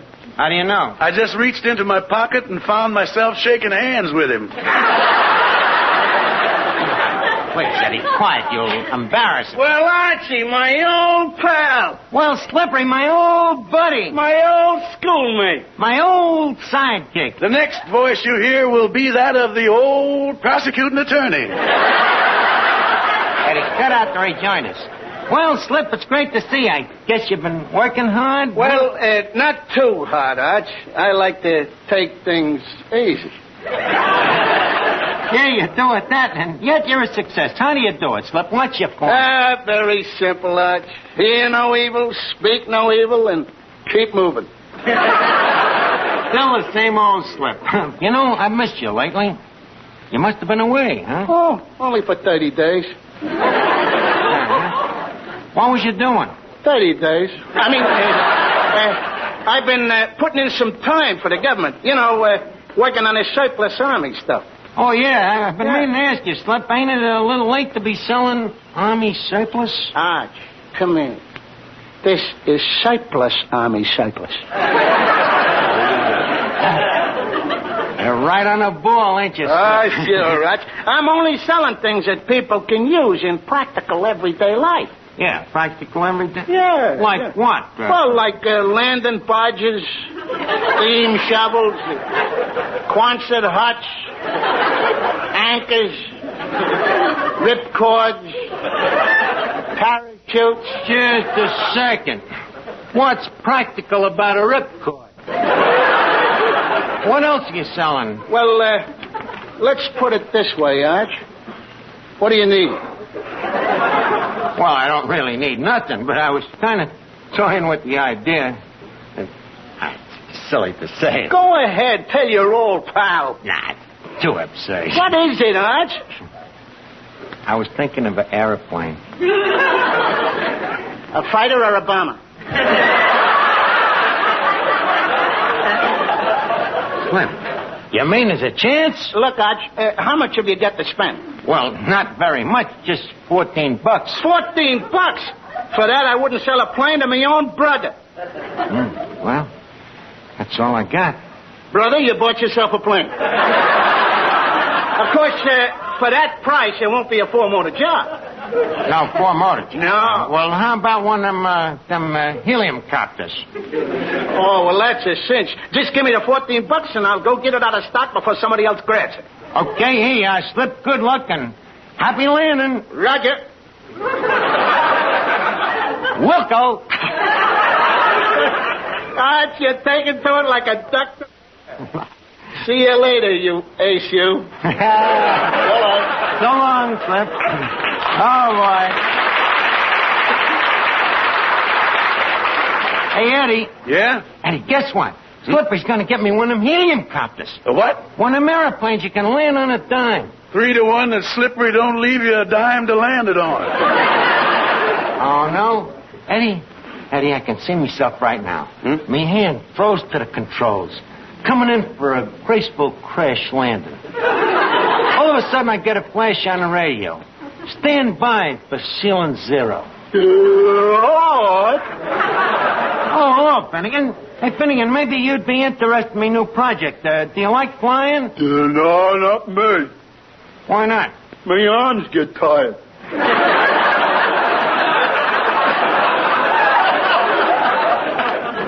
What I mean is Slippery McGuire was just here, and he's in the Army surplus business. Arch, are you out of his mind? What? Who's going to buy a surplus army? Hey, did you buy anything from him? Yeah, I bought an airplane. No fooling. What kind? Well, you know what a helium copter is? Sure, a guy who cops helium. Well, not exactly. No? It's an airplane. And terrific. It can go straight up in the air and straight down, sideways, frontwards, backwards, you know. It's ambidextrous. And, in fact, it can do everything that a bird can do. Oh, yeah?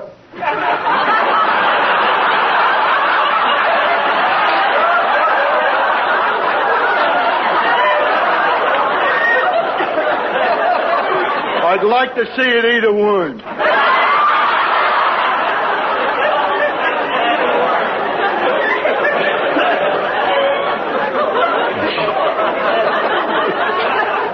You know, I think you got a nice, clean air pocket where your head should be.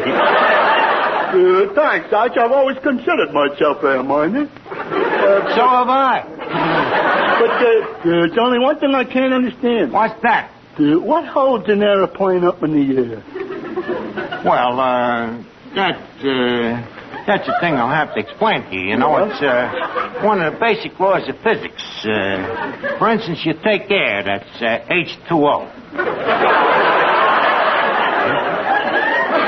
It's much heavier than water. Now, on the other hand, metal is a conductor which conducts the oxygen through the hydrogen, which creates a vacuum, which gives us gravity.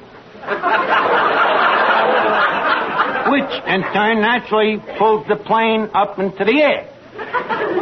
Is it clear so far? Arch, what am I, a dope? No, but even I had a little trouble with it at first.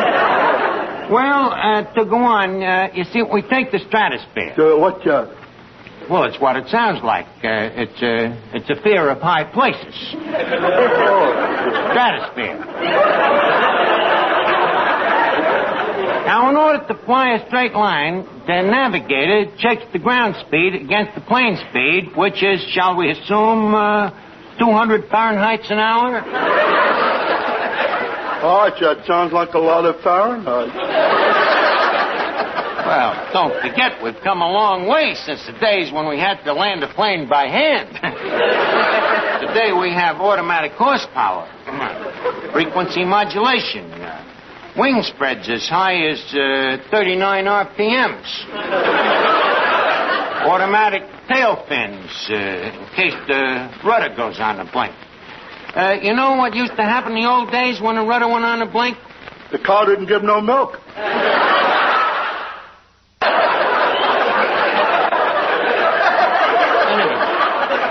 Are you sure this whole conversation ain't been too mechanical for you? No, not at all. By the way, how are chances for a job on your plane? Well, I don't know. You think you're right for the air? As right as I am for the land. Oh, come on, Alex. Give me a break. I could help run your aeroplane. You know, my Uncle Pierre was a famous flyer. Your Uncle Pierre? Well, yeah. He was the first guy to try to cross the channel in a balloon. And, Arch, guess what he used for ballast?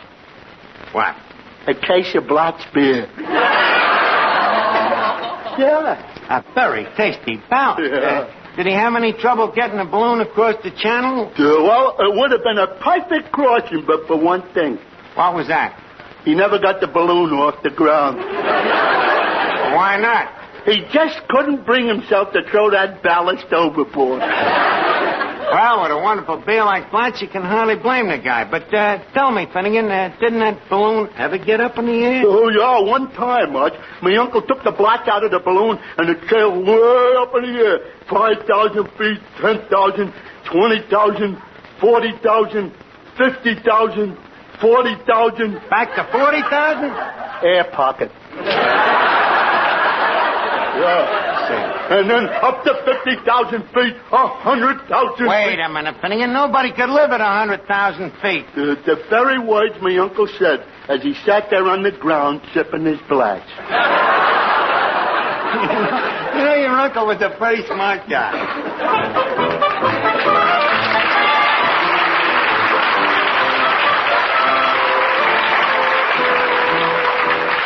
Well, Arch, I'm back. You're back, Slimp, huh?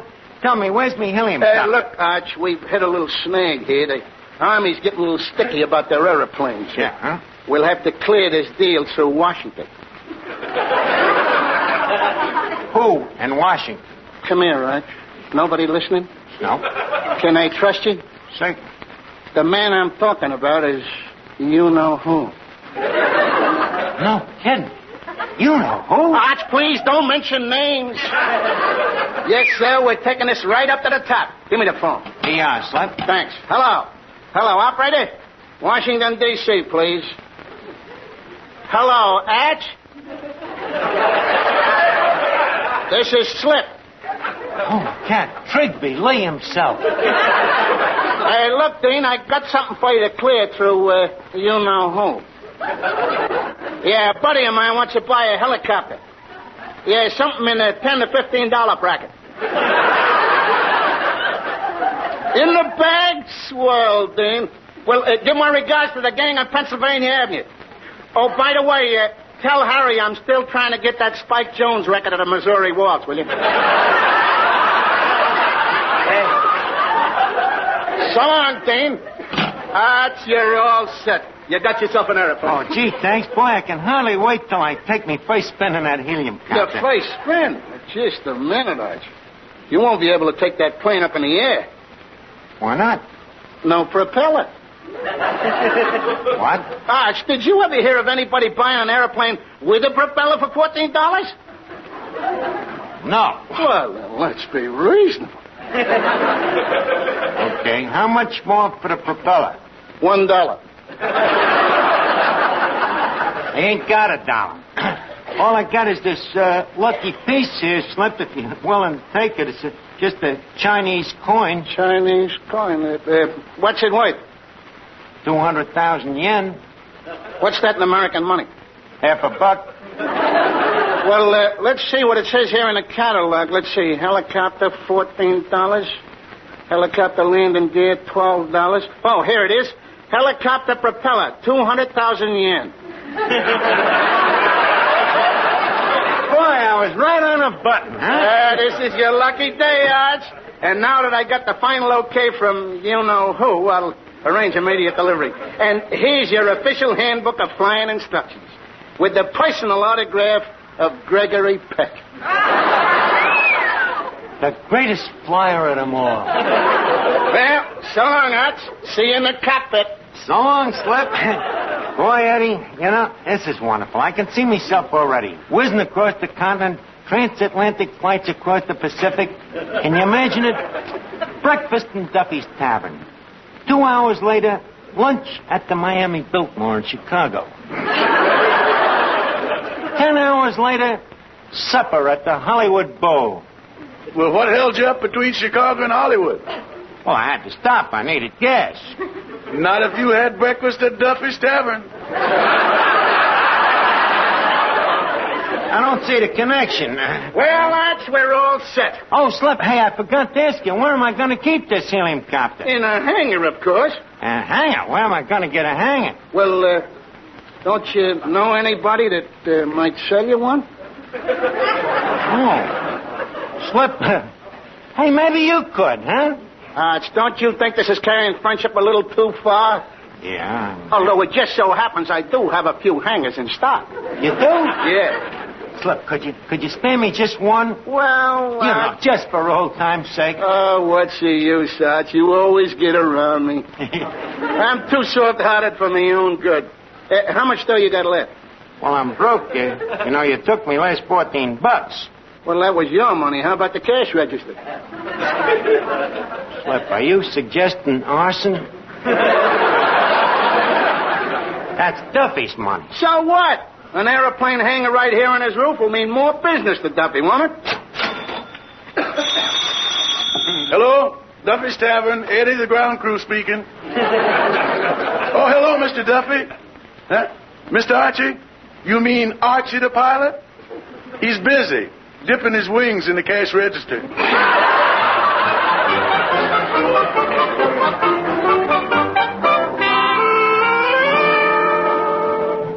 By the way, how much is this hangar? Well, let's see the catalog here. List price, June, that's $7.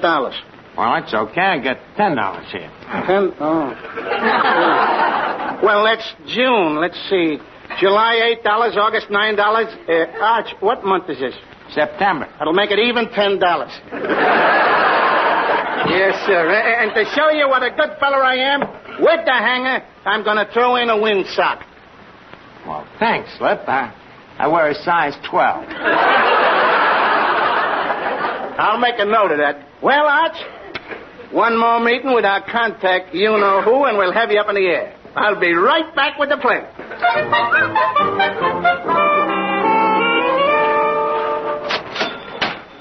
Here you are, Slip, $2. Well, okay, Arch, and here's your wings. You-know-who insisted that I give them to you at the wholesale price. Gee. Yeah. Now, Arch, you're all set. I'll be right back with the plane.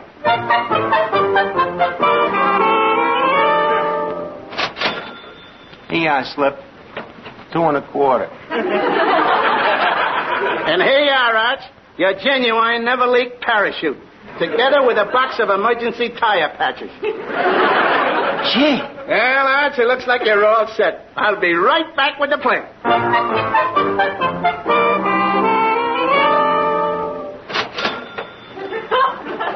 75, 85, 90 cents. Here it is, Slip. Okay, Arch, and here's your non-skid, white-wall, retractable landing gear. Gee. Well, Slip, when do I get me plane? Just as soon as I get final clearance from you-know-who.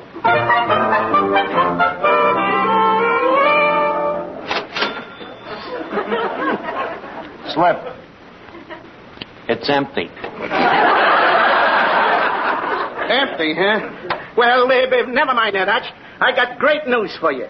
Congratulations. For what? I've just been in conference with you-know-who, and you know what? Who? I mean, what? Hold on to your hat, kid. He's coming down here tonight to install the hangar in person. In person? What an honor, huh? Certainly. And naturally, before he puts in the hangar, he'll want to look over your pilot's license. Your pilot's license? Yeah, that's just a formality, of course. I ain't got no pilot's license. No pilot's license? No. This is a fine time to tell me that. Is it serious? Oh, what have we got ourselves into? Do you know what the fine is for operating a plane in a hangar without a license? How much? $29.15. Slip, this is terrible. Can't you fix it with the you-know-who? Well, now, look, that depends. But where am I going to get $29.15? Let me see. How about the dough I gave you for the plane and the hangar and the parachute and stuff? How much was that? $29.15. By George, that's quick thinking, Arch. I'll take it right over to you-know-who. So long, little pal. So long, Slip. And thanks a million. Gee, Eddie, I don't know what I'd do without the old pal, Slippery. Say, Archie. Oh, hello, Officer Clancy. You look kind of tired. What you been doing? I've been looking for a swindler who's been operating on 3rd Avenue. Oh, yeah? What's his name? You-know-who.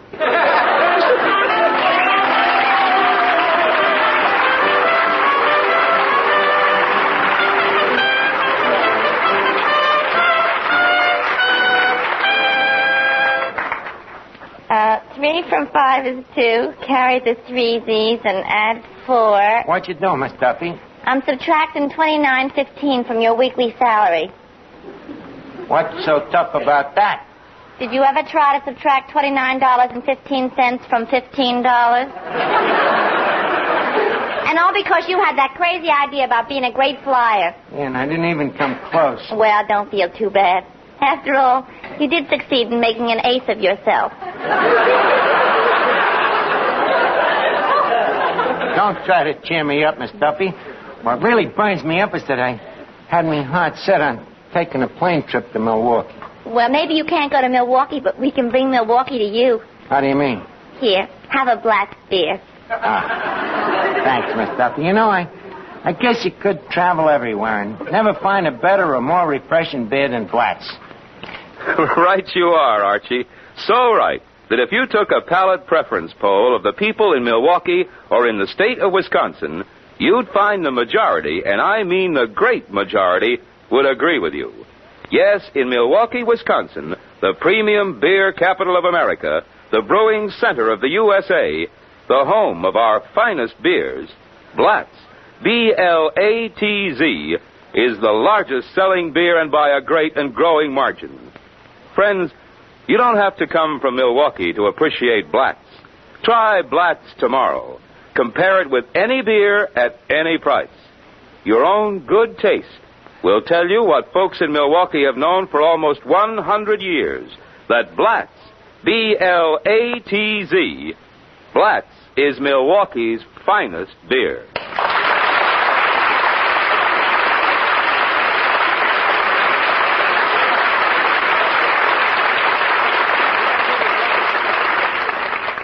I'm from Milwaukee and I ought to know. It's the same old story wherever you go. This is the tune you will always hear.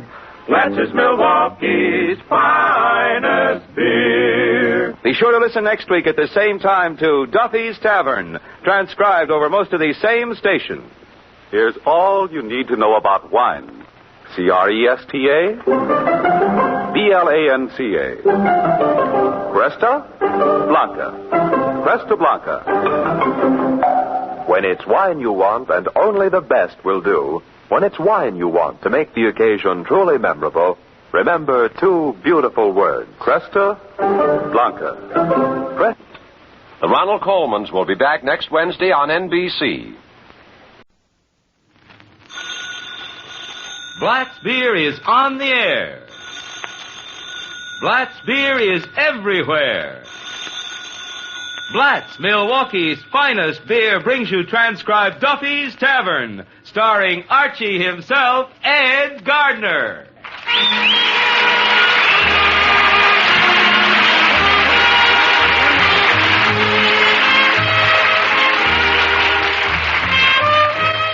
Friends, good taste isn't a matter of geography. A good, juicy steak is appreciated just as much in Los Angeles as it is in New York or Milwaukee.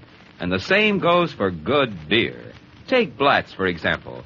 There's nothing unusual about the good taste of the people who have made Blatt's the largest selling beer in Milwaukee, premium beer capital of the nation. They're the same kind of particular people who have made Blatt's the largest selling Milwaukee beer in scores of other cities in 48 states and 29 foreign countries. Yes, from B to Z, from best to zest. The bywords Blatt's, B-L-A-T-Z, from coast to coast, Milwaukee's finest beer. Hello, Duffy's Tavern, where you'll eat, meat to eat, and drink Blatt's beer. Archie, the manager speaking. Duffy ain't here. Oh, hello, Duffy. Business? Well, we had one customer yesterday and one customer today. Huh? The same one? Duffy, our customer should live that long.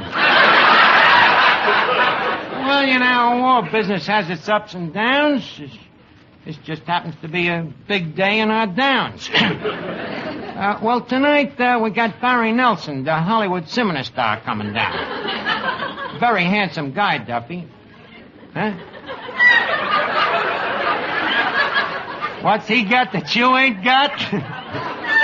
Well, hair, looks, personality, and a neck. Also, the dames go for the cleft in his chin. You got 3 clefts in your chin? Duffy, when they run sideways, they ain't clefts.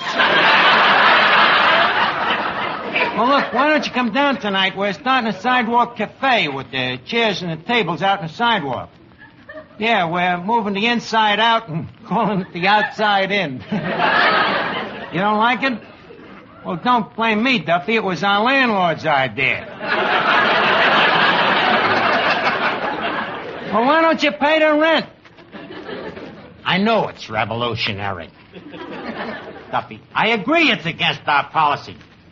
But, Duff, huh? Stop arguing, I'm fired? Oh, yeah? What's the trouble, Mr. Archie? It's that Duffy again. Why I work here, I'll never know. Especially the way this job is affecting me social life. How do you mean? Well, take my girlfriend. She's ashamed of me. For years, she's been urging me to quit tending bar here. She says it just ain't respectable. Well, which girlfriend? Peaches Latour, the fan dancer. She's so embarrassed about me job here, she introduces me to her friends as Archie, the unemployed chicken plucker.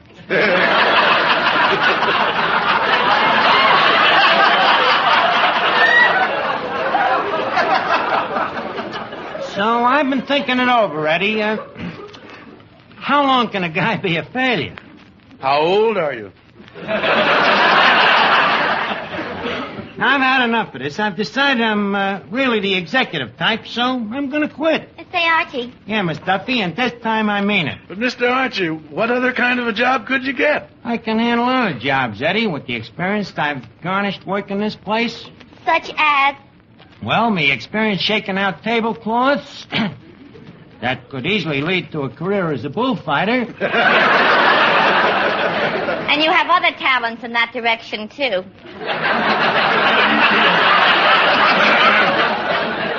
Look, Miss Duffy, the point I'm making is that one of these days I'll be an executive and have my own business. What do you know about being an executive? What's there to know? An executive is a man who has to be very pompous and dignified and usually very stiff. He has to be capable of making quick decisions, like whether to take 2 or 3 hours for lunch, whether to order 1 or 2 bottles of Blatt's beer. I see. Among other things, he had to figure which secretary he has to chase around the desk. And before so doing, whether to swivel his chair clockwise or counterclockwise. Mr. Archie. Yeah, Eddie? You better hide the cash register quick. Here comes that crooked pal of yours, Slippery McGuire. That crook has the nerve to come back here? Well, Archie, pal of my cradle days. Well, Slippery McGuire, the guy that swiped me cradle. Well, Archie, admit it. At least I was the first guy to put you on your feet. But you didn't have to steal the safety pins and leave me holding the bag.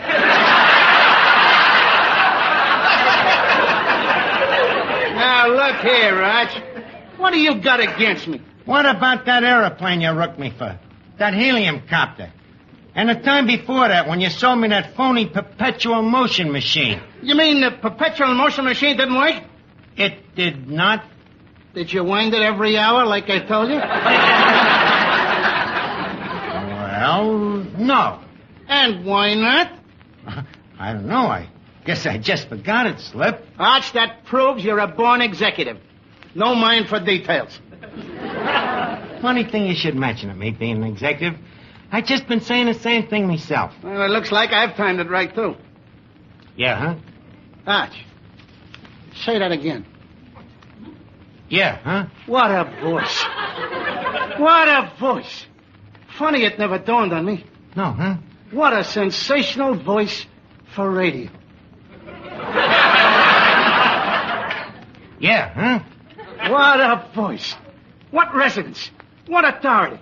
Arch, did you ever think of becoming a disc jockey? Well, I was thinking more of becoming an executive. Well, in that case, how would you like to be the first disc jockey to own his own radio station? Slip. Where would I get a radio station? Radio station? Arch, what a small world we live in. Guess what I got outside in me truck? No. Yeah. But no, I could never let you have that magnificent equipment. Well, Slip, why not? A very convincing argument, Arch. So I'll tell you what I'll do. I'll give you a break. You can have it. And at retail. How much? $50. Can you shave it a little? How much? $18. Not in a million years. That's all I got, Slip. Hey, on second thought, in a million years, that equipment might be obsolete. It's yours for $18, pal. I'll go out to the truck and bring it in.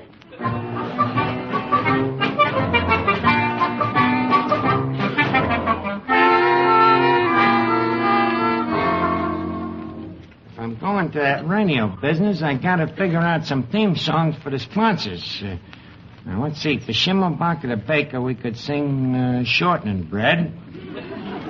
For Johnson's Pet Shop, Trees. Let's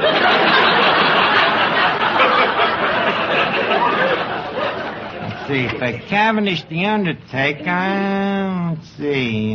How about 2 minutes of dead air? We ain't gonna have no dead air, Eddie. This is gonna be a high-class broadcast station. We're gonna advertise quality products. Like what? Well, like Blatt's beer. Listen to this commercial I just wrote. Folks, when you want something delicious and refreshing, have a Blatt's beer. Thank you, Archie, me boy. I don't mind if I do. See the value of advertising? Serve Officer Clancy a Blatt's beer, Eddie. Oh, thank you, Archie. Boy, am I glad to be off duty. I've been walking that beat all day. Huh? Tough on the dogs, huh? Archie, I'm telling you, at night when I get home and pull off me shoes, it takes me feet 10 minutes to stop spreading. Hey, Archie, what's that you got there? It's a radio commercial I wrote for Blatt's beer. Radio commercial, is it? But how does it go? Well, first I say Blatt's is a wonderful beer. It not only has a wonderful flavor, but in sales, it outstrips. Hold on, Archie, just a minute. What's wrong? You can't say that word on the air. What word? Outstrips. Well, then we put it different. We say Blatz is the largest selling beer in Milwaukee. Hold on, Archie. What's wrong now? That word Milwaukee. What's wrong with Milwaukee? Archie, it's obvious. What do you think of when you hear walkie? Walkie, legs. See what I mean? You can't say that on the air. Well, suppose I say Blatz is the largest selling beer in a certain city in Wisconsin. Archie, that's the worst one yet. Wisconsin? Yeah. What are the last 3 letters in Wisconsin? I see what you mean. But, Clancy, that'd ruin the commercial. All it leaves me is just Blatz beer. Well, that's good enough for me. So long, Archie. Yeah, I guess you're right. And Eddie, you know he's right. That's good enough for anybody. Well, it looks like I'm all set for my own network. Now, which sounds better, Eddie? Niles Archie or Archie Paley? Well, Arch, here's your new broadcasting station. Ain't it a beaut? Broadcasting? Slip that little box there? What do you want for $18? Page boys? I know, Slip. Look, Arch, a man with your scientific mind knows that size means nothing if the transmitter has a built-in oscillating thermostat with a hydromatic turbine. Well, that's true. By the way, has it got kilocycles? A very shrewd question. And the answer is no. The stations with the kilocycles work on AC or DC. What does this work on? Kerosene.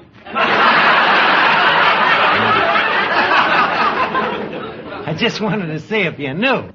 Well, here's the $18, Slip. Thanks, Arch. Well, so long, kid. So long. Wait a minute, Eddie. Look over there. Where? There, that guy that just come in.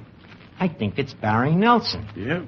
What makes you think so? I don't know. It's something in his manner, the way he walks, the way he acts, the way his necktie lights up and says, Barry Nelson, star of stage, screen, and radio. Hello, Archie. Hello, Barry.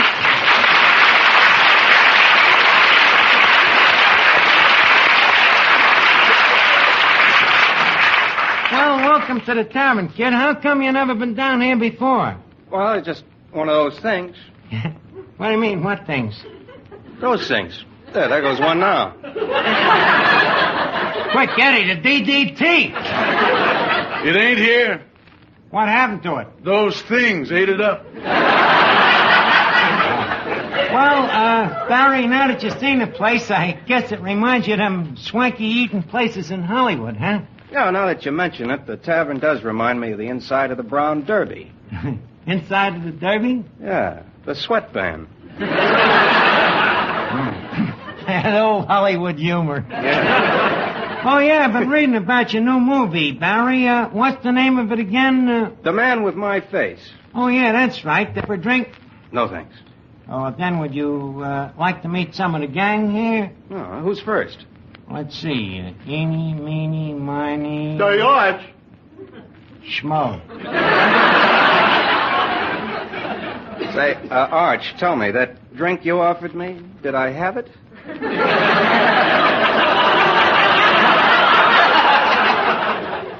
No. Oh, well, I need it now. Hey, Arch, this guy's face looks familiar. Well, it should, Finnegan. He's a movie actor. That's right, Arch. I know him all right, but I just can't think of his name. Well, I'll give you a hint. It's a combination of the names of Barry Fitzgerald and Nelson Eddy. Barry Fitzgerald and Nelson Eddy. Oh, gosh, well, Eddie Fitzgerald. Finnegan, it's Barry Nelson. Oh, are you the man with my face? I hope not.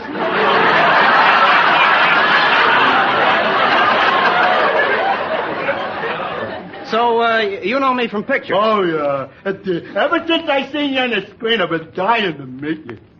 I see you made it. By the way, which of my pictures did you see? Oh, all of them. guy named Joe, a Yank on the Burma Road, Wing Victory. I sneaked into every one of them. You sneaked into the movies, Finnegan. Don't you know that crime don't pay? So what? Neither do I. Well, how'd you manage to sneak in, Finnegan? How I managed to sneak in? Well, it's a bit of a trade secret, Barry, but I guess I can tell you. My method is a beauty. Well, how does it work? Well, I saunter up to the door, man, very nonchalantly, of course, and I kick him in the chin.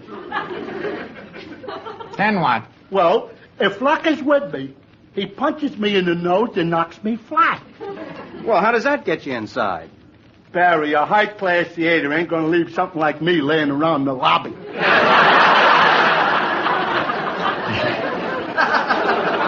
get a punch in it. No wonder your face looks like a double feature.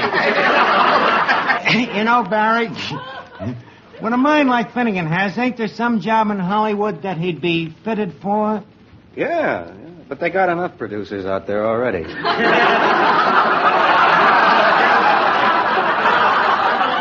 I see what you mean. Look, will you beat it, Finnegan? Okay, but where'll I go? Join the human race. And went that away. Say, Archie, introduce me to Barry Nelson. Okay, Barry Nelson, the man with my face, meet Miss Duffy, who's stuck with hers. How do you do? I'm happy to meet you. Well, pleasure is mutual, I'm sure. Gee, you're cute. Thank you. And you have such a manly face. Thank you. May I say the same for you.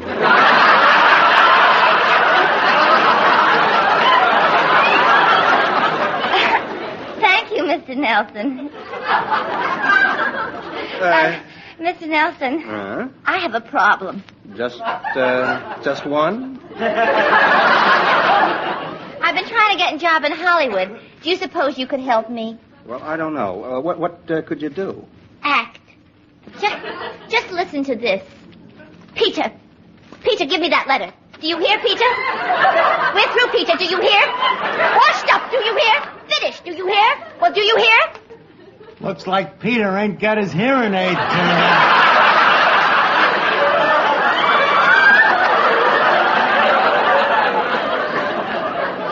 Miss Duffy, where did you learn to act like that? I paid $100 for a course in acting, and already I've been taken for Betty Davis. You've also been taken for $100. Look, Miss Duffy, you're excused, please. All right. Good night, Barry. Goodbye, Miss Duffy. Schuyler 45098. Well,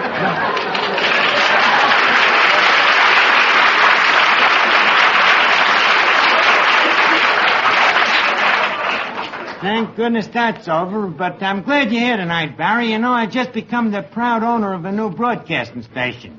Well, that's wonderful, Arch. Where's it located? You're leaning on it. And guess what? I'm going to be a disc jockey, and I'm going to be different, Barry. Not like the rest of them disc jockeys. What are you going to do, ride at side saddle?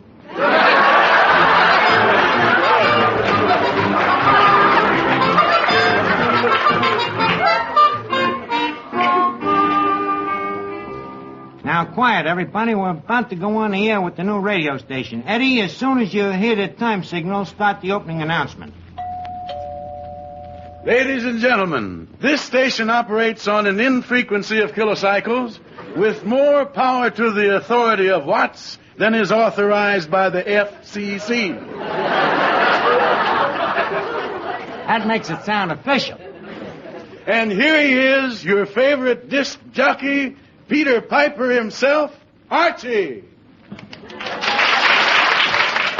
Thank you, Don. Good evening, ladies and gents. This is your friendly friend, Archie, the disc jockey. Before we start this mighty fine little radio program, a word from one of our sponsors. As you know, this program is sponsored by 3rd Avenue's leading merchants. So, to lovers of good music and pumpernickel, we suggest Ludwig Schimmelbacher's Bakery. Ludwig Schimmelbacher, the baker. Remember the spelling. B-A-K-E-R. And for a real goodie, try one of Schimmelbacher's homemade pies. Yum, yum, yum. So the next time you're thinking of eating pies, remember... LSMFH. LSMFH. LSMFH. Ludwig Schimmelbacher makes fine huckleberry. So don't say bread, say Schimmelbacher. And now, folks, I would like you to meet our guest star tonight. None other than our guest star. Mr. Barry Nelson. Hello, Barry. Hello, Archie. And now a word from one of our sponsors. Folks, do you feel tired, sluggish, run down? Then here's a friendly suggestion. See Cavendish, the undertaker. Try Cavendish's new layaway plan. And folks, don't envy Cavendish a customer. Be one. Remember, Cavendish coffins are spot welded. No metal can touch you. Don't forget, folks, save the box top. And now back to our guest star. Tell me, Barry, what was you saying again? The name of the picture is The Man with My Face. Thank you, Barry. And now, a word from one of our sponsors, 3rd Avenue's famous voice and piano teacher, Yasha Panyaslavnik. Here is one of Yasha Panyaslavnik's star pupils, Miss Duffy, who will render us with a song. If you please, Miss Duffy.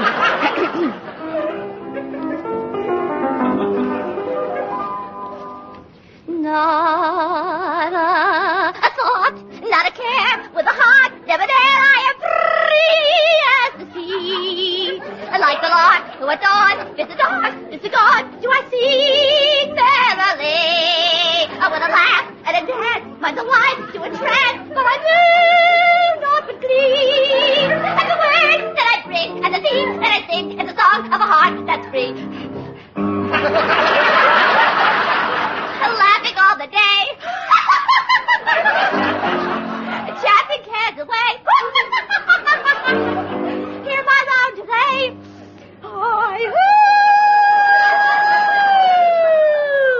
Not a thought, not a care, with a heart, never there, I am free as the sea. And the words that I bring, and the theme that I sing, is a song of a heart.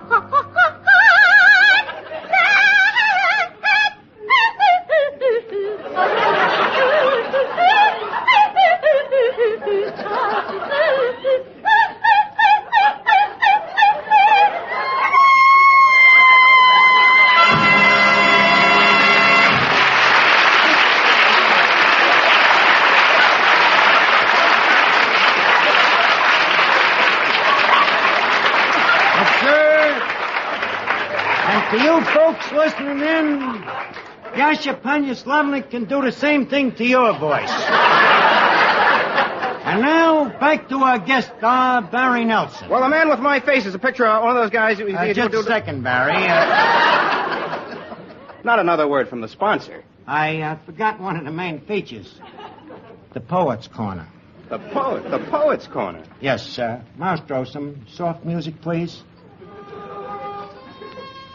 Folks, as we wend our way down life's beaten path, 'tis whence that cometh through the twilight. I hark me to the merry voice of the lark, as it twits and twills at eventide, and says, quoth, "Be brave, O sailor lad, be brave." Signed, Nick Kenny. Yes, sir, Barry, it's great to have you in the studio. Go ahead, Barry, take over. Well, my new picture... Archie, I want to talk to you. Oh, hello, Mr. Clancy. Archie, what's going on here? Nothing. I'm a disc jockey. I got my own broadcasting station. Have you got a license? A license? Oh, no, I ain't, frankly. Then it's either $5,000 fine or 5 years in jail. Why didn't you tell me about this license, McGuire? Just a second. Officer, I defy you to prove that this is a real broadcasting station. Slip, you mean to tell me you sold me a phony broadcasting company? You dirty crook. Of course it's a phony. Arch, you're an old pal of mine. Do you think I'd place you in a spot where you could be put in jail for 5 years? Do you? Well... Now apologize for calling me a crook. Well, I'm sorry, Slip. Does that answer your question, Clancy? We wasn't even on the air. Archie, you're smarter than I thought you were. Well, Archie, maybe it's just as well we weren't on the air. Why, Barry? People might have been listening. Good night, Archie. Good night, Barry, and I hope your new picture, The Man with My Face, is a big success.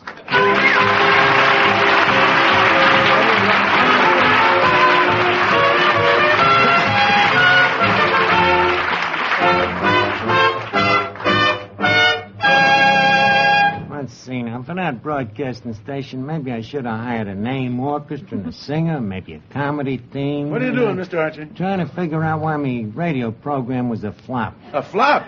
You wasn't even on the air. Don't bother me with technicalities. Yeah, all we need is comedy. You know, that's something to make people laugh, like Jack Bennett. Jack Bennett? That guy never made me laugh. Well, you ain't got no sense of humor. It goes deeper than that, Arch. I ain't got a radio. What do you want to do with a radio program anyway, Archie? Well, a radio program, I could tell people about things that's important, like Blatt's beer. Oh, that's silly. What do you mean, silly? Because everybody knows about Blatt's beer. Yeah. Sure, Arch. Everybody knows that Blatt's is Milwaukee's finest beer. Well, that's right, but... That's right, Mr. Archie. Everybody knows that Blatt's is the largest selling beer in Milwaukee. Well, yeah, but... And all Wisconsin, too. Yeah, So what do you want to tell people about Blatt's beer for? That's a good question, Miss Duffy. One I'd like to answer, if I may. You see, Miss Duffy, one of the things that makes America great is its freedom of choice.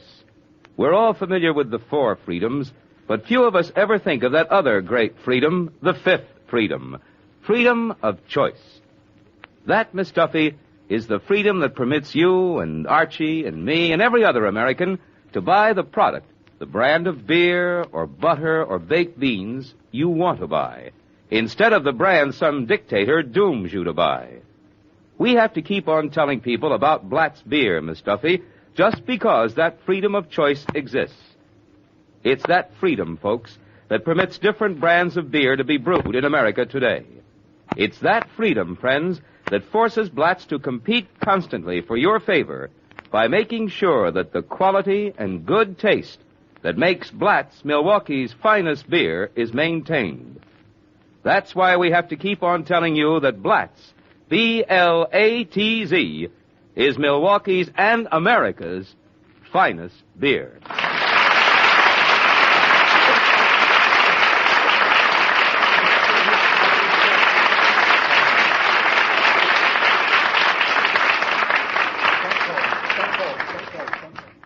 I'm from Milwaukee and I ought to know. It's the same old story wherever you go. This is the tune you will always hear. Blatt's is Milwaukee's finest beer. When the occasion calls for wine, the wine to choose is Cresta Blanca, a distinguished choice for your own enjoyment. A generous gift to compliment a friend. The wine to choose is Cresta Blanca. C-R-E-S-T-A? B-L-A-N-C-A. Cresta Blanca. Cresta Blanca. Cresta Blanca Wine Company, Livermore, California. Since 1889, the distinguished choice in wines. This is NBC, the national broadcasting company.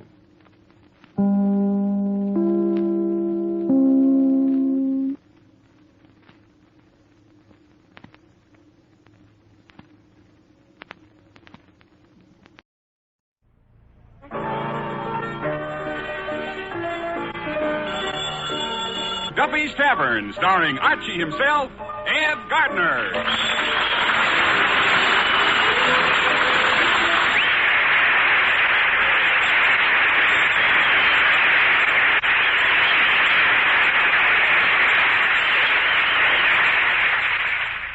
Here we go, friends, to Duffy's Tavern, with our guest tonight, Sir Cedric Hardwicke, and starring Archie himself, Ed Gardner.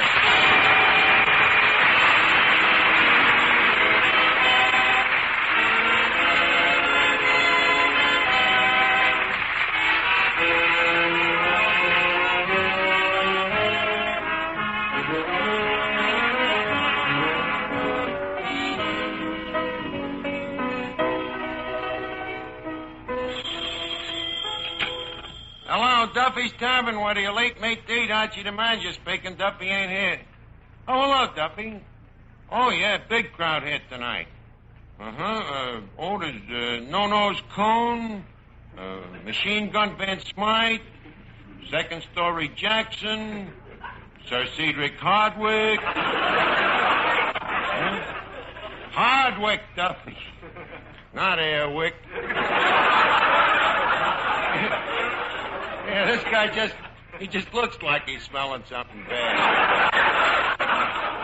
He's sort of a sneering Clifton Webb. Only even more contemptible. He's always got that kind of an expression on his face, you know, if he was a baby, you'd burp him.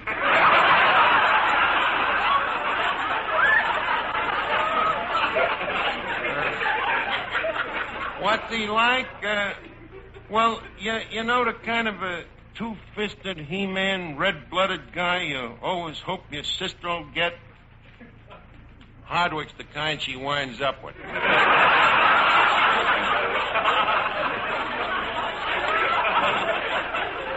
Look, Duffy, you've seen a guy acting on a stage and in pictures, you know, and Stanley and Livingston, he was Livingston. And the amazing Dr. Clitterhouse, he was Clitterhouse. And Les Miserables, he was miserable. Of course, that's just one guy's opinion. Yeah, he's a famous British seminar actor. In fact, tonight, in his honor, we're serving ham with chutney. Well, look, Duffy, I gotta go now. I'm busy making up a sign. Okay. Now, let me finish painting this rent sign. Let's see. Second story vacancy. Hello, Arch. Oh, hello, Finnegan. I ain't seen you in a month of dog's ages. What have you been doing with yourself? Oh, the usual thing. Eating, sleeping, licking paste off of the wallpaper. Oh, that's good fun. Yeah, I've been doing some fishing, too. Fishing, that's nice. What do you use for bait? Caviar. Caviar? Yeah. For bait? Yeah. I find I catch a better class of fish.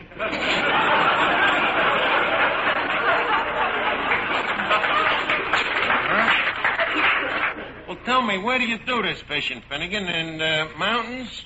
No. The lakes? No. The ocean? No. Try Brooks. Brooks? No. Well, where? Me living room. Your living room?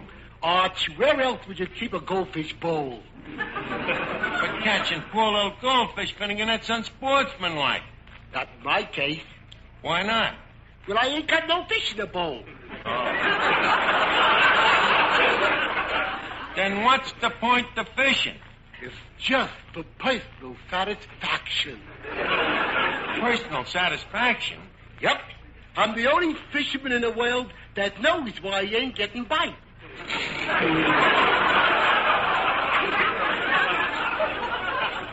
Say, Arch, what are you painting there? I'm painting a sign. You want me to read it to you? Please, Arch. I am capable of reading it myself. Well, I'm sorry. What do you think you're talking to, a dope? I said I'm sorry. Well, let me read that sign. Well, so Duffy's is raising the price of meatballs. The sign says bachelor apartment for rent. Oh, it does? Yeah. Imagine a good reader like me missing it by that much.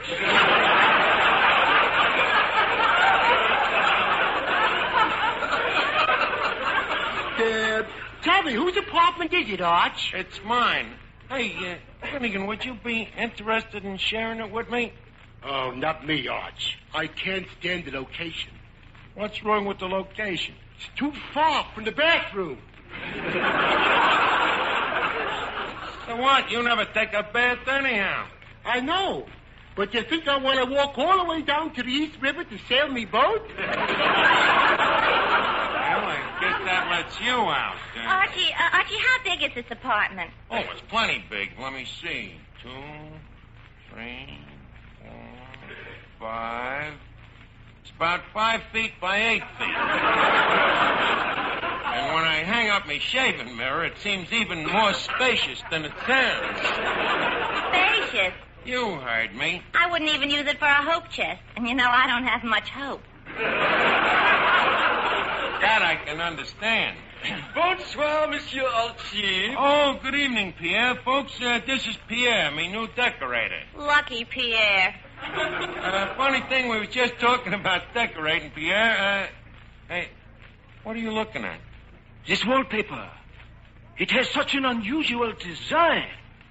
What's unusual about it? It moves.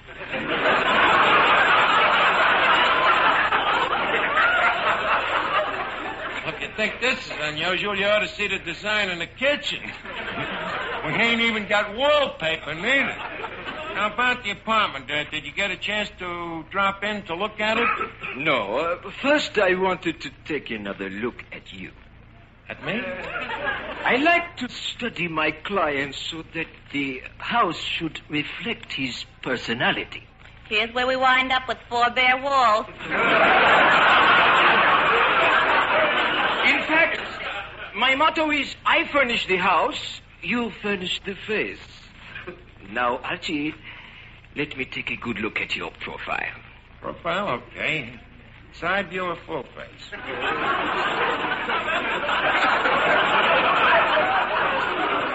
Let's try the side view. Okay. Magnifique. Ooh la la. You see, Miss Duffy? And you was worried about the feminine touch.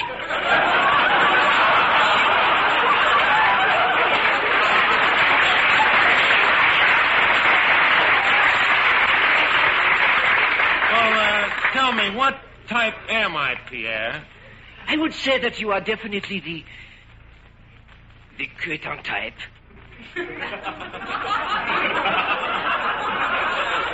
The cretin. I always thought of myself as being a little more chintzy. Oh, Archie, you're just pulling my drapes. But you have such a charming sense of humor.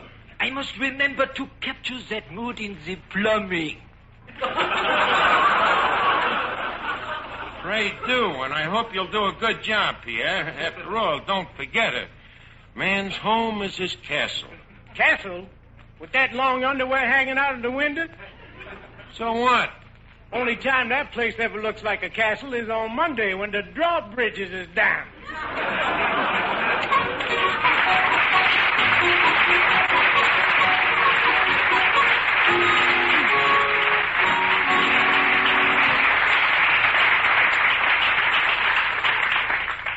Well, have you rented that room yet, Mr. Archie? No, and I can't understand it. I think it's a beautiful room and a very solid, well-constructed building.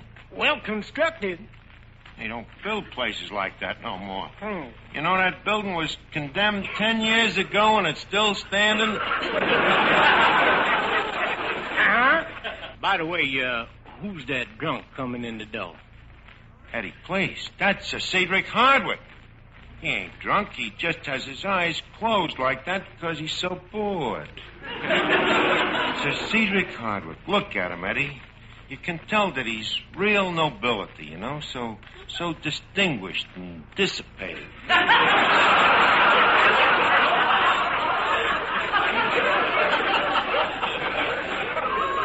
When he reaches his hand down, you don't know whether he's coming up with a sword or a bottle. Real royalty. Archie, what should I do when I meet him? Curtsy? Well, certainly not. Just because he's a knight, there's no reason to treat him no different from no other bum that walks in. Good evening, Hardwicke. As I understand it, you are Sir Cedric Hardwicke? That is correct. Permit me. I am Archie, a commoner.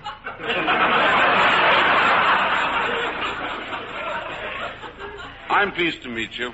Anyway. Archie, I haven't met this gentleman. Oh, allow me to introduce myself. I am Sir Cedric Hardwicke. Likewise, I'm sure.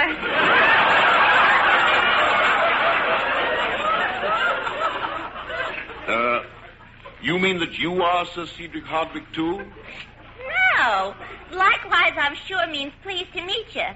Oh, pleased to meet you. How'd you do? How'd you do? Likewise, I'm sure. Let me look at you.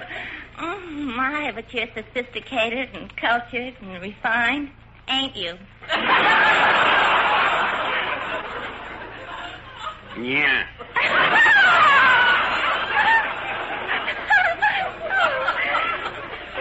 Now, what on earth are you giggling about?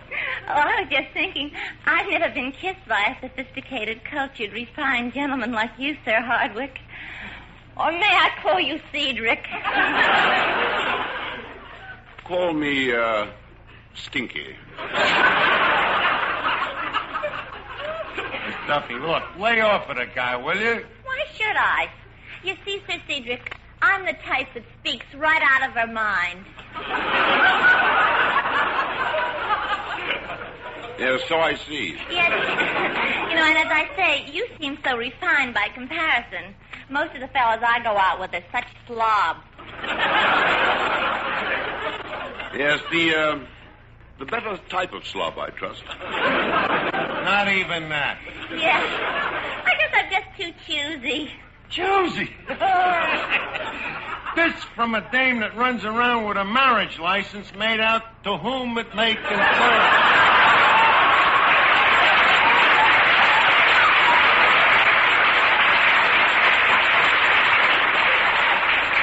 Oh, yeah? For your information, I could have walked down the bridle path many times.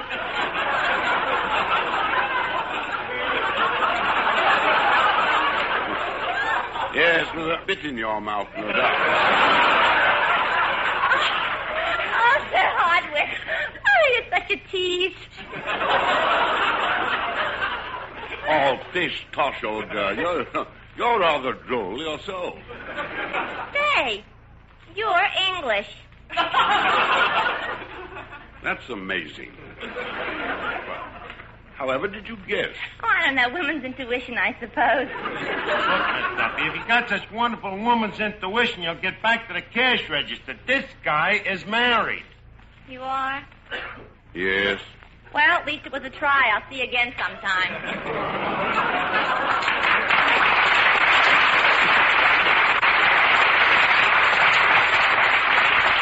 Well, Sir Cedric, now that she's gone, we can breathe easier. You mean you can breathe in this place? I see what you mean, but you'll have to forgive us. We're just reopening the place, you know. Oh, you mean I got in here before the air? Look, Hardwicke, I seen some of them pictures of yours that didn't smell exactly like no lilacs needed. Well, in your case, we were at a slight disadvantage in making those pictures. You see, we were trying to appeal to people.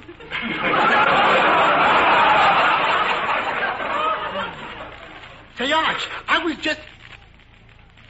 Well. If it ain't one of our cousins from across the sea. How'd you do? My word. A Tory.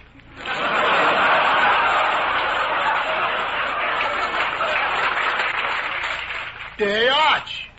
Who's the vinegar puss?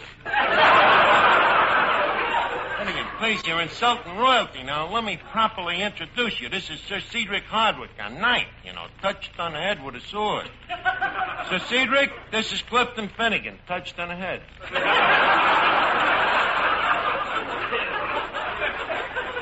Well, I'm charmed. Well, I'm devastated. Sir Cedric, Yes? may I kiss your hand? Yes. Don't you think that we should wait until we know each other a little better? Wait a minute. That voice. Yeah. I remember you from that French picture. Jean Valjean, you're under arrest. You are guilty of clipping a bakery. Now let me hear you say it.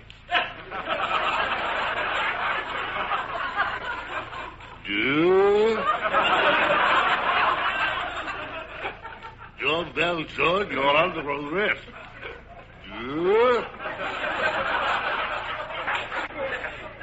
You're guilty of clipping a bakery.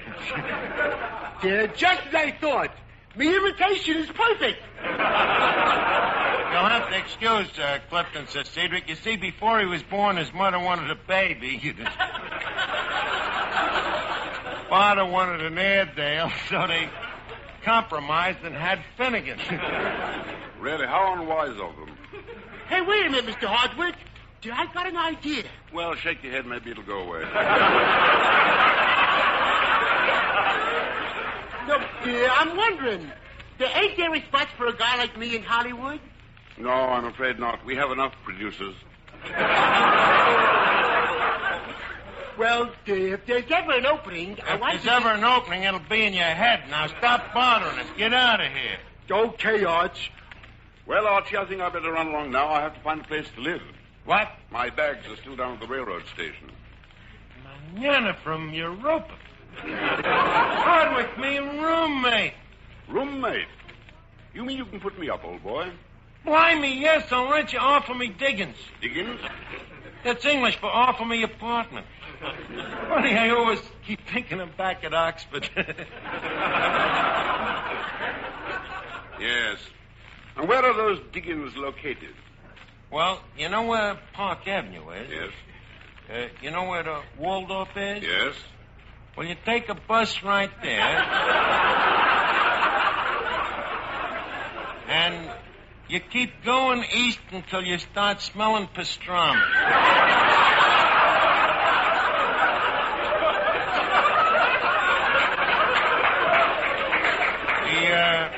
The address is 442 and a half Avenue A.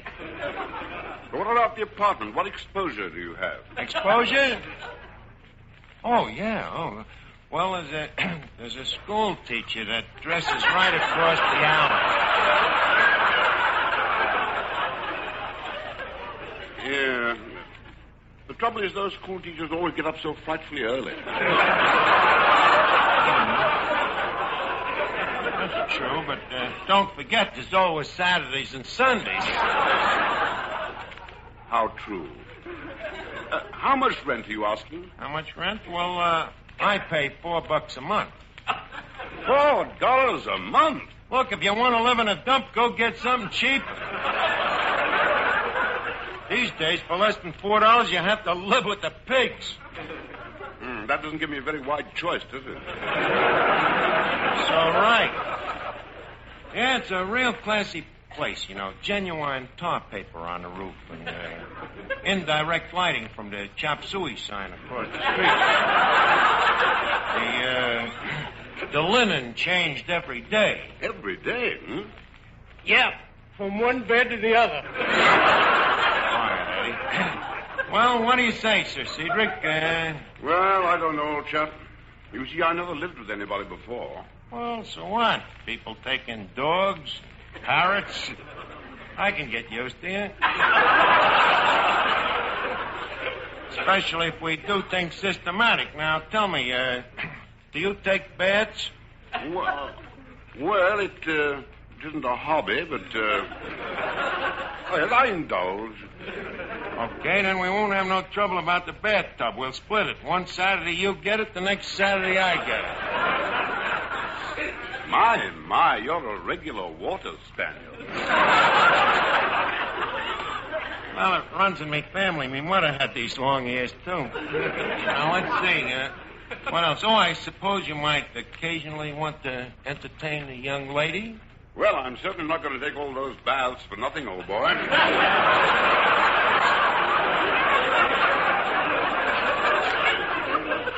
Well, I'm glad to hear that you're an epicure. And what else?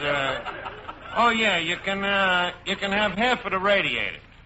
Why do I need half of a radiator? For drying your socks. You think I want a roommate that's going to walk around with wet socks on? Well, couldn't I hang my feet out of the window? Please.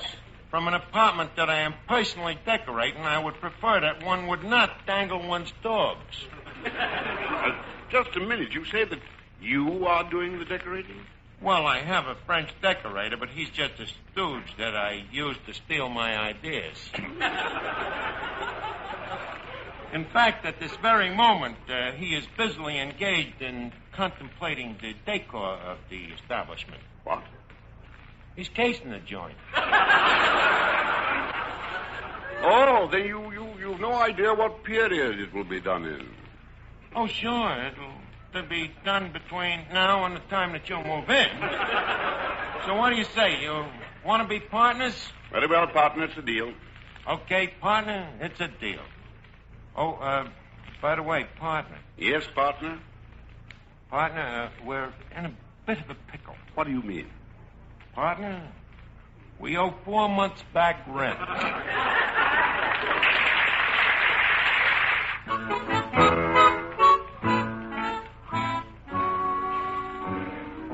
Well, Archie, I am back. Oh, hello, Pierre. Did you look over the apartment? Unfortunately, yes. Well, what do you think? Can something be done with it? Why not? After all, they fixed up Pompeii. By the way, Pierre, I would like you to meet me new roommate, Sir Cedric Hardwicke. Oh, bonsoir, Sir Cedric. Likewise, I'm sure. Well, now that we're all together, have you got any suggestions, Pierre, for our little chateau? Well, first of all, the drapes. You would not want the windows without the drapes. Naturellement, no. Combien the moolah for these drapes? $85. Pierre, couldn't we add a Russian touch and maybe just use some cheap iron curtains?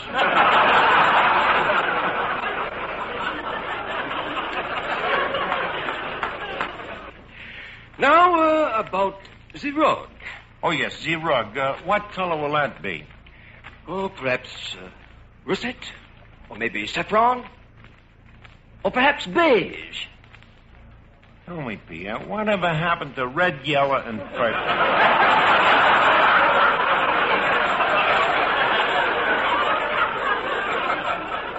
But look, I don't want to make all the decisions. Tell me, Hardwicke, have you any preferences? Well, personally, I like Dubonnet.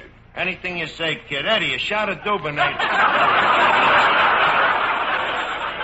Now, one other thing, Archie. To make the room warm and friendly, I think you should have some objet d'art. Some what? Objet d'art. We can't have them. Why not? We wouldn't have no room for the mouse traps. Oh, we have mice? Well, a few. Oh, how exciting. On Sundays I can dress for the hunt.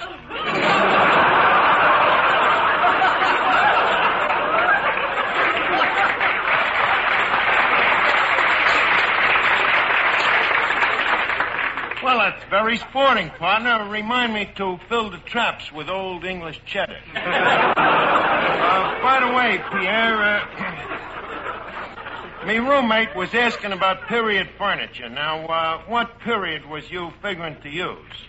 Oh, Georgian, early colonial, Regency. What period would you like? Well, anything but Chippydale. I'm so fed up with Chippydale. And what about you, Sir Cedric? Well, personally, I'm a Hepplewhite man. Hepplewhite? But, Sir Cedric, it's so bourgeois. Well, Archie, what period would you like? Oh, I don't know.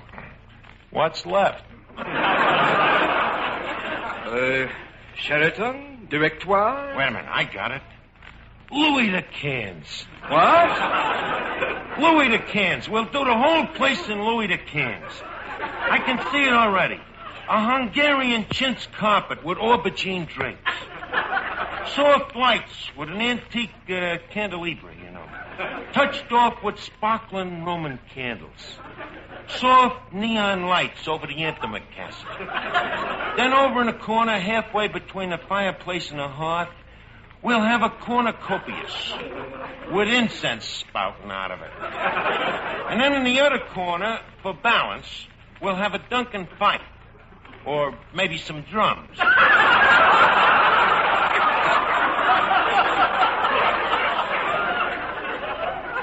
In the third corner, we'll have a high boy. In the opposite corner, a midget. And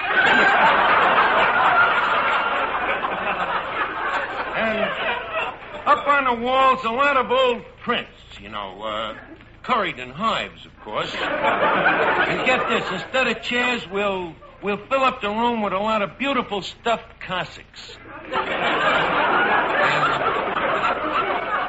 And now, for the final touch, Sir Cedric, in the bathroom, we'll have individual towel racks with soft, fluffy cerise towels marked his and sirs.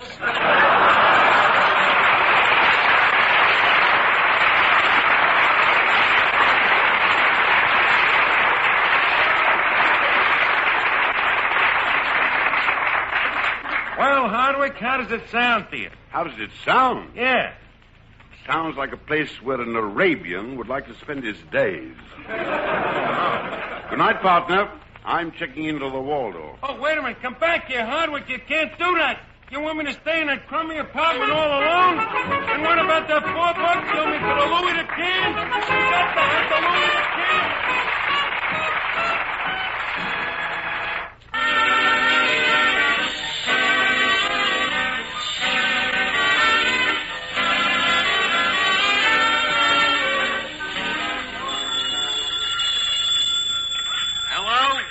Oh, hello, Duffy. Yeah, well, have a good time and he'll be with you next week. It's time to leave Duffy's Tavern for now, but be sure to be with us again next time for another hilarious get-together at everybody's favorite tavern.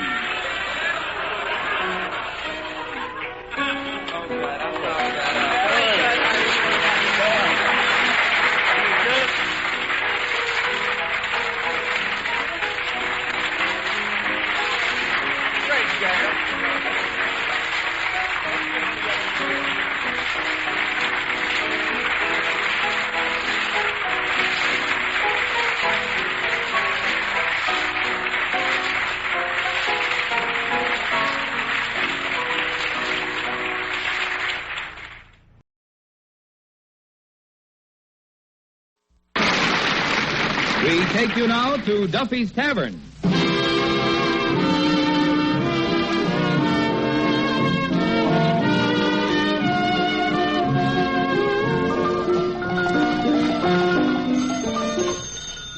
Hello, Duffy's Tavern, where the elite meat eat. Archie the manager speaking. Duffy ain't here. Oh, hello, Duffy. Business? Staggering. The customers? About the same. By the way, Duffy, we got some mail here. An advertisement in the mail from a new paper towel company. Huh? I know we bought some last month, but they go fast. I think the customers have been blotting instead of rubbing. Any more mail? Well, let's see. Oh, yeah. Yeah, there's a letter here with a black border around it, Duffy. Open it, huh? Let's see.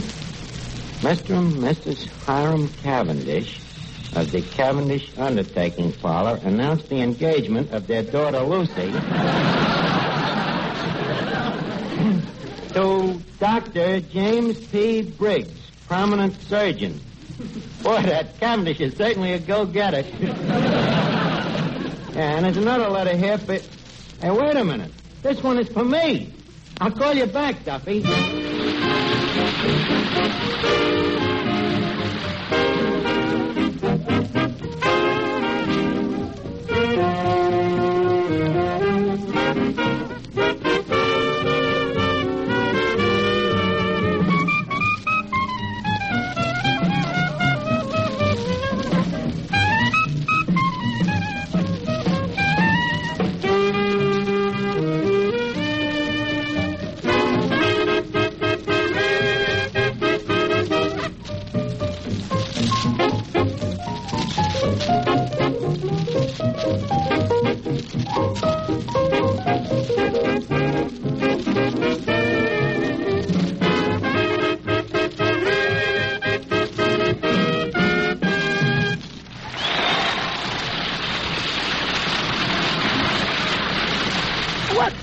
So puzzled about, Miss Archie?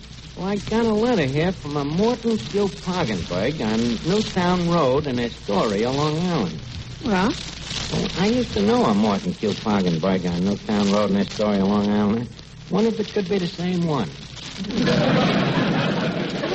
Don't be silly. Newtown Road is probably just crawling with Morton Kilpagenberg. Let me see. Well, sure enough. It's from me nephew, Morton. Really? Yeah, little Morton. The aunt's kid. On the distaff side? No, on the riprap side. Let's see what he has to say. Dear Uncle Archie. Eddie. Look how the kid spells uncle. U-N-C-L-E.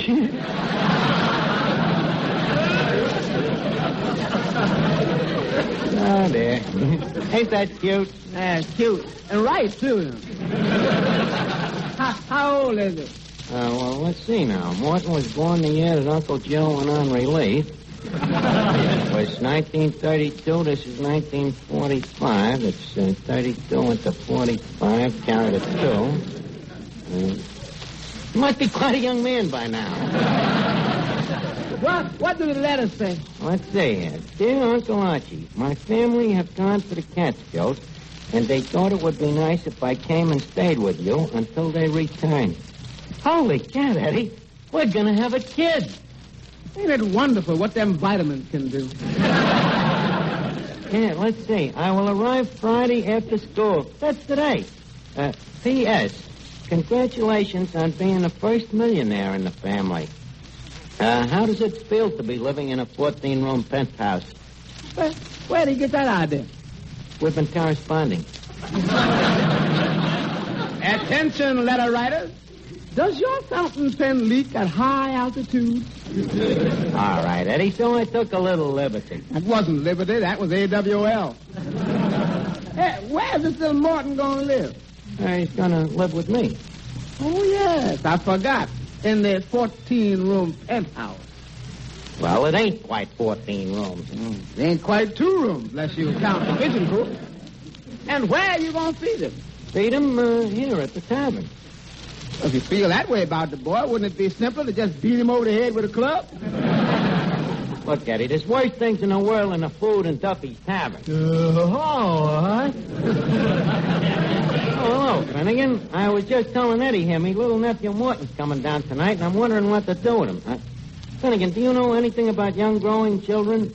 Well, I don't know. I never grew any. I can see that you and Morton will be nice playmates. Oh, sure. I love kids. You do, huh? Yeah, there's something about them that's so childish. And kids love me, too. I got a knack for not making them feel inferior to me. I don't know how I do it. Yeah, come to think of it, you ran a baby watching service once, didn't you? Yeah. Whatever happened to it? It didn't pan out. You know, things would go along all right for a while, and then as soon as the kids learned to talk, their mothers would fire me.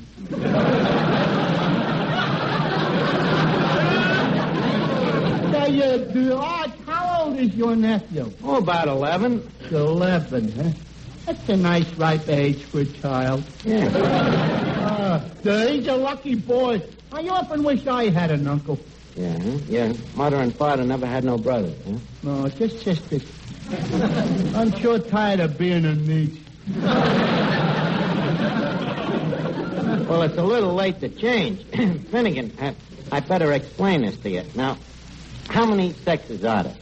Don't be absurd, Arch. 3. Huh? Men, women, and children. Well, I guess Morton will be safe with you. Now, let's see. Hello, Archie. Hello, Finnegan. Oh, hello, Miss Duffy.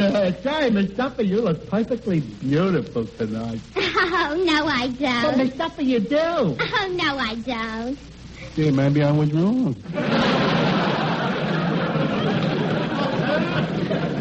Duffy, I think you should have quit when you was ahead.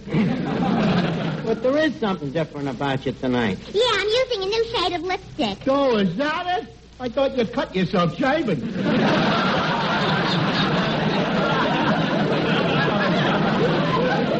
Honestly, Finnegan, sometimes you act just like a man.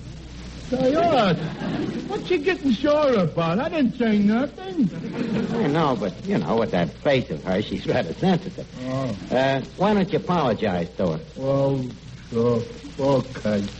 Miss Duffy. What? I'm awful sorry you're so homely.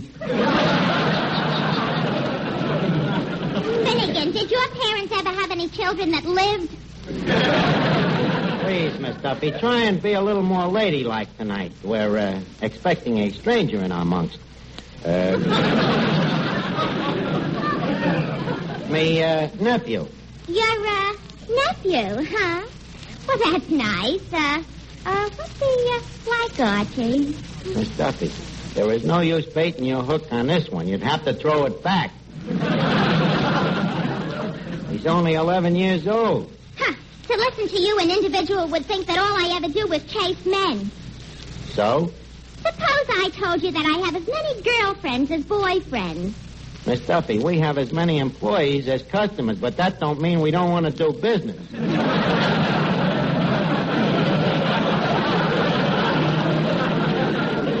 Look, Archie, just because I show a little interest in your nephew, you don't have to go through a whole McGilla. And if you keep your mouth shut, maybe I could give you some advice on how to take care of them. Where did you ever learn about taking care of children? From my mother. After all, she brought me up. She got any other references? It so happens that I was very well raised.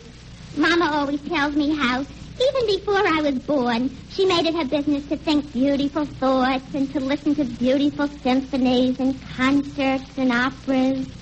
Somewhere along the line, somebody must have sneaked in a Spike Jones record.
I've just been thinking. A likely story. About what? What to do with your little nephew when he gets here. I think I'll take him to see a burlesque show.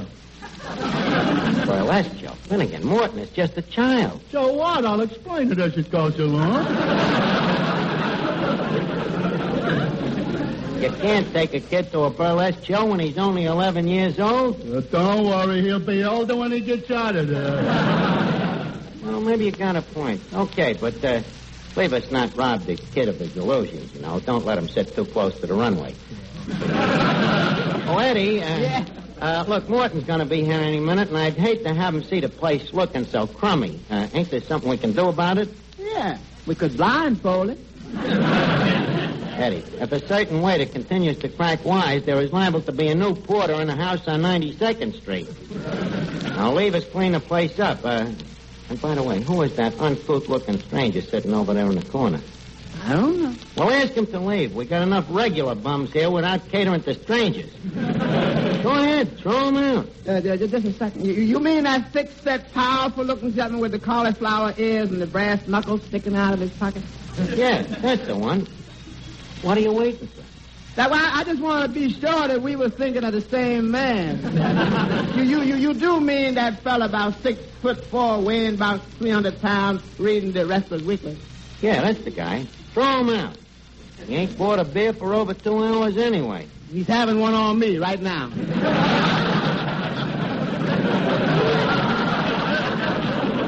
Eddie, quit stalling. I'm telling you, for the last time, I want the guy ejaculated. Let's see, where could Morton sleep tonight? Archie. Yeah? How about him sleeping in our parlor? Your parlor? Well, Miss Duffy, don't you usually have a date on Friday nights? Yeah, but tonight I got a date with a fellow who's interested in me for my mind. Morton could sleep on the horsehair sofa. Don't horsehair, but that's the one your mother faints on when your old man comes home sober. So what? You think I want the kid crushed to a pulp? Oh, I guess he'd better be off sleeping with me after all. Mr. Archie? Yeah? That muscular gentleman that you asked me to throw out. Oh, yeah. Is that big lug still here?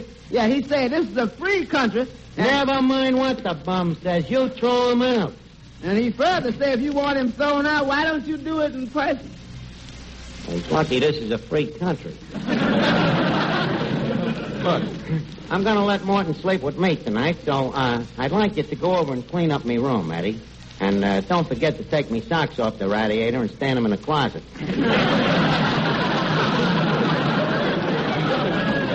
Yeah.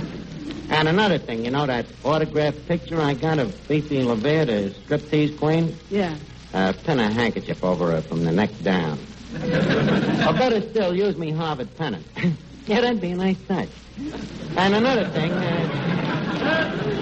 tell me landlady that I have a house guest and will need an extra pitcher of water in the morning. Okay, Coach, I'm on my way. Wait, you better wait till I get back, Eddie. Where are you going? Well, I gotta go down to the laundry and tell Chin Lee to hurry up with me other shirt. I'll be back in a minute.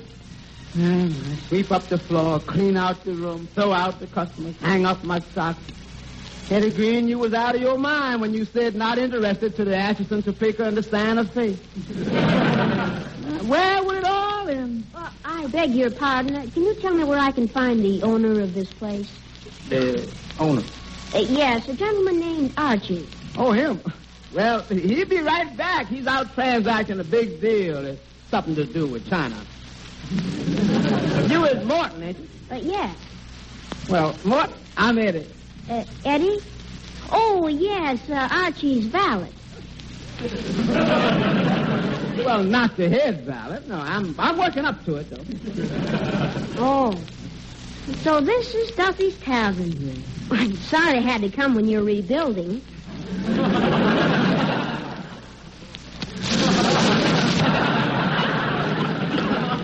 What weird-looking people around here.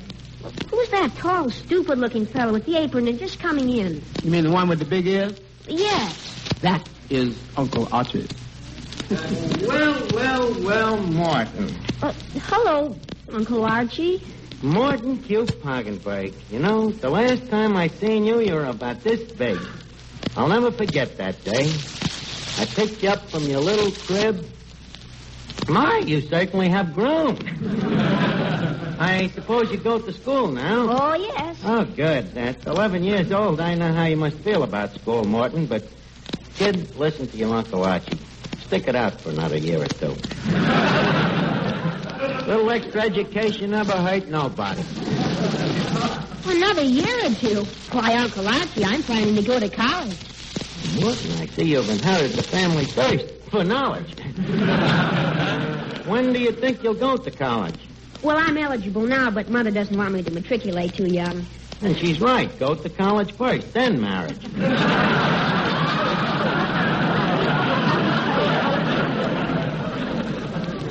By the way, what's that book under your arm there? Oh, this? Oh, it's the biography of the Archelaus Molotov. That's right. What other books have you been reading? Oh, The Decline and Fall of the Roman Empire, James Joyce's Ulysses. Oh, yeah, that's Ulysses, yeah. Did you like that? Oh, I thought it was splendid. Yeah. Remind me, I'll take you up to Grant's tomb someday. We'll drive up in me Cadillac limousine with the Fleetfoot body. A Cadillac limousine? You must be awfully rich, Uncle Archie. Rich as a crocus, kid. Well, you know, it ain't tough to make dough if you got the right connections. You know, Rockefeller says to me, buy 50 million shares of that. Henry Kaiser says, still 60 million shares of this. First thing you know, you got $100 in your pocket. Gee, it must be wonderful to know all those people. Uncle Archie, do you know anybody in radio? Well, what do you ask? Well, I'd like to get an information, please. Oh, it's a cinch. Yeah, I know all of them guys personally. Oscar Levant, FOB. Do you know Clifton Fadiman? Oh, I know him for years. In fact, him and me was cockneys together in London. Well, then maybe you could get me on the program. Well, Morton, I'll see what I can do, but don't forget them people are several years your major, you know. I'm afraid to them you'd be just a little quizzling. Well, that may be so, Uncle Archie, but just the same, I've listened to that program every week for the past 3 years, and I've never missed a question. Are you kidding? No. Wait a minute. Quick. Name me the first president of the United States. George Washington. Maybe we got something here. Tell you what we'll do, kid. We'll start training tonight. We'll get a board of experts around the place and set up a quiz show. You know, it'll be good practical experience for you. If there's any bugs in your head, we can iron them out.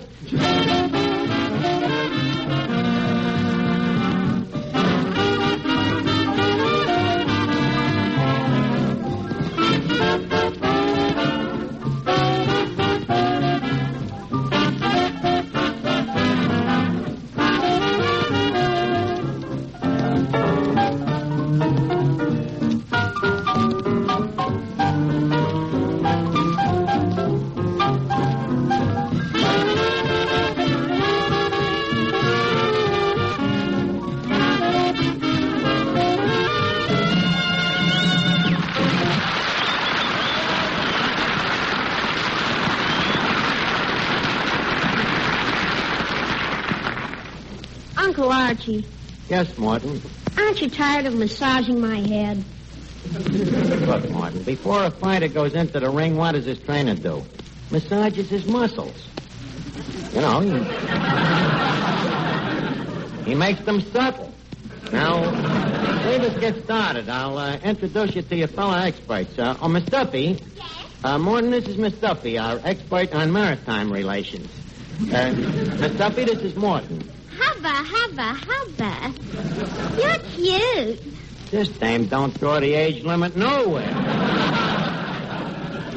Why, gee, Uncle Archie, she's attractive, isn't she? Oh, thank you, Morton. I'm afraid the studying you've been doing has ruined your eyesight. Well, of all the nerve. Oh, please, Miss Duffy. Uncle Archie sometimes carries his jokes too far. I hope you'll accept my apologies in his behalf. Look, Morton, when my behalf has said something that's ashamed of, it'll apologize for itself.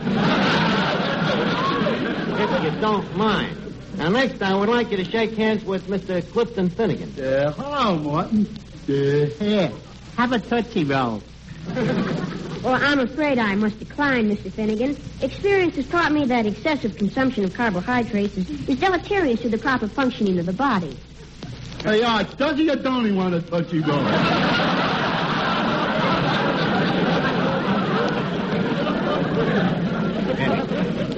You heard the kid as well as I did. Give him the Tootsie Roll.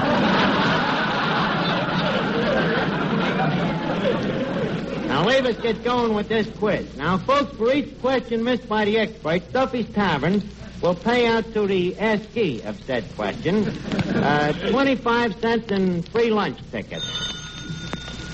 I was only kidding, Duffy.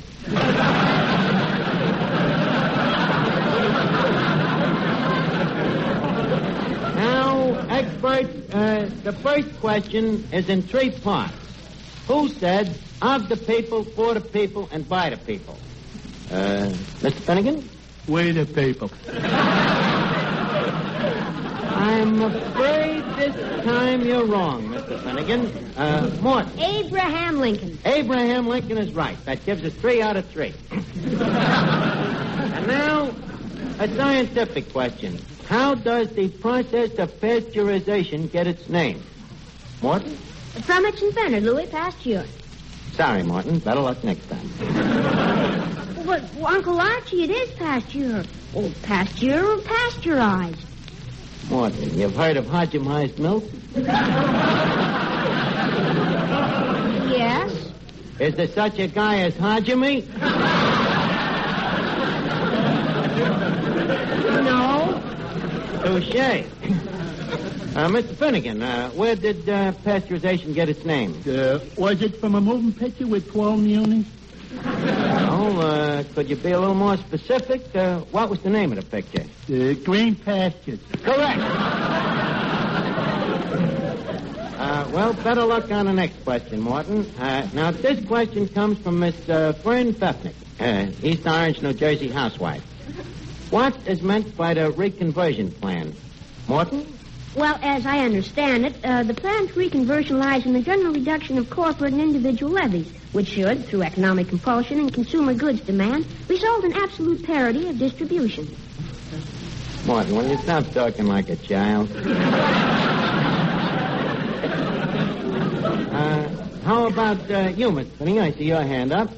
Anything I could add to the previous answer would be mere repetition.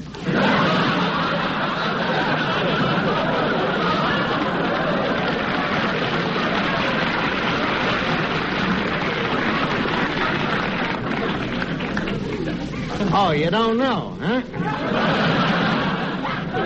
Now, anybody else? Okay. Miss Fefnick will receive 25 cents and free lunch tickets. Good luck, Miss Fefnick. Now, the next question is a musical question submitted by Mr. Sam Steinway. Now, the first part of the question is, what season does the following song suggest?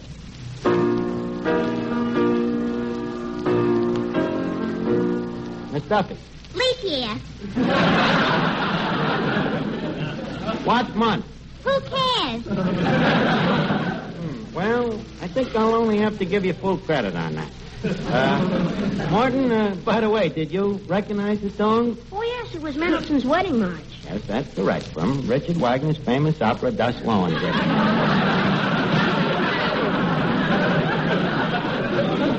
Well, that's a little better, Morton. Now, for the last half of the question. What state is suggested by the following song?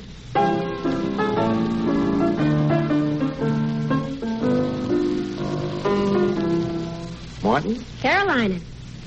North or south? North or south? What's the difference? What's the difference?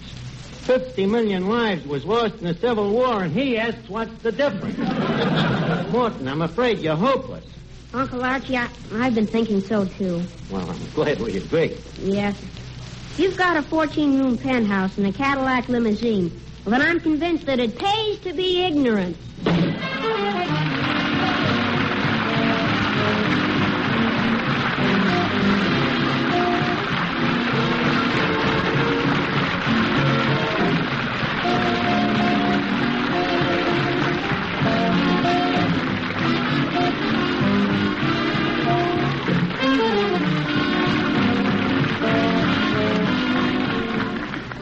And now, ladies and gentlemen, it's time to leave Duffy's Tavern for this evening. But let's meet here again at this same time next week. And if you have a half hour next Friday evening at this same time, remember... Duffy's Tavern. Oh, hello, Duffy. Did you hear the kid? Yeah, he's a bit of a moron. Yeah, I think when they named him Morton, they just threw the T in so he wouldn't feel self-conscious. Yeah. But, you know, he's a sweet kid, Duffy, and I like him. And, you know, Einstein's theory of relativity, blood is thicker than water. Well, I'll see you next Friday, Duffy. So long.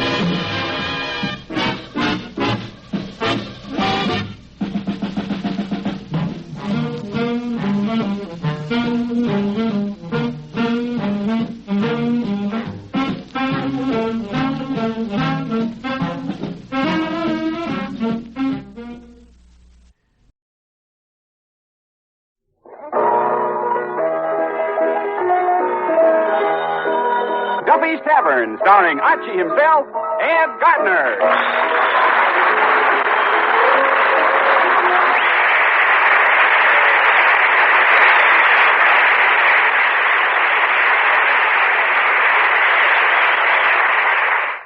Here we go, friends, to Duffy's Tavern, with our guest tonight, Margaret O'Brien, and starring Archie himself, Ed Gardner.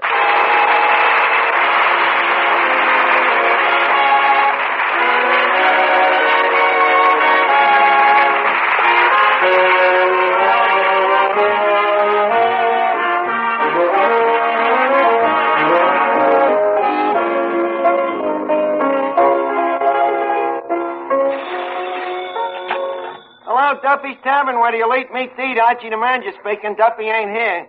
Oh, hello, Duffy. Hey, guess who's coming down tonight? Margaret O'Brien. What? Look, Duffy, we can't have cheesecake every week. Besides, she's cute, you know, and her name is O'Brien. That's better, huh? Yeah, Duffy, she's Ireland's answer to Bobby Breen. I should what? Buy her a set of blocks? Look, Duffy, this kid already owns a set of blocks. All the way from Sunset Boulevard to Hollywood and Vine. You know, she's a movie star. That's right, little Margaret O'Brien from the movies and the banks. The stock market. Uh-huh. When other kids was learning about the birds and the bees, she was learning about the bulls and the bears. Huh? Well, what brings it down? I'm writing a television program for her. Hello? What a critic. Let's see here. Act 1, Scene 1, Prologue. How do you spell prologue? Prologue. Oh, thanks. The heroine speaks. Darling, do not prologue the agony.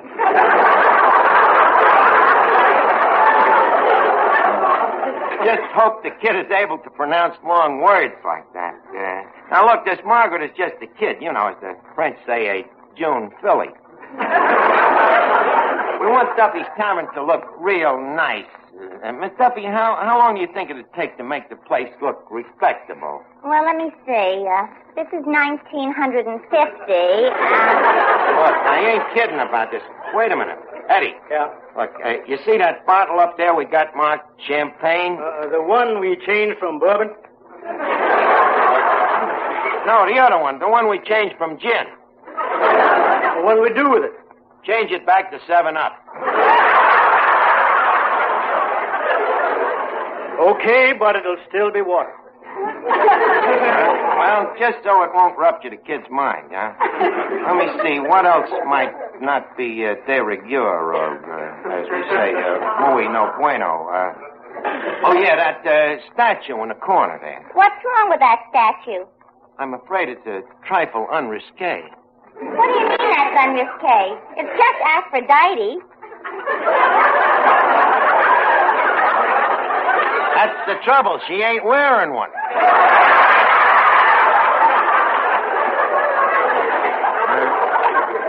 Let's figure here. What else could we do to make the place attractive? You know, something that would appeal to the mind of a child. Hello, Arch. Oh, hello, Finnegan. Look, I don't want you to bother me tonight. I'm going to be busy writing a television play. What? You heard me. I'm about to give birth to a brainchild. Oh, shall I boil some water?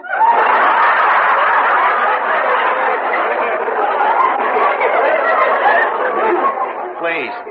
The brainchild is a television play. Oh, boy. Can I act in it, Arch? You an actor? Why, certainly.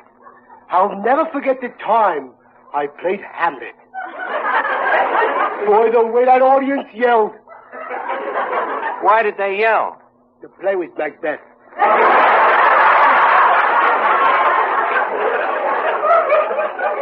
By the way, Arch, who else is acting in this play?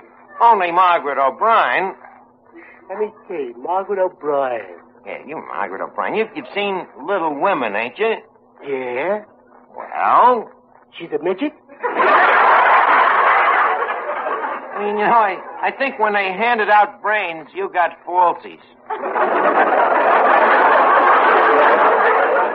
Please, stop bothering me, will you? I gotta finish this television play. Now, let me see. The heroine says, "Begone, fair prince, ere I stab you with your own Lancelot."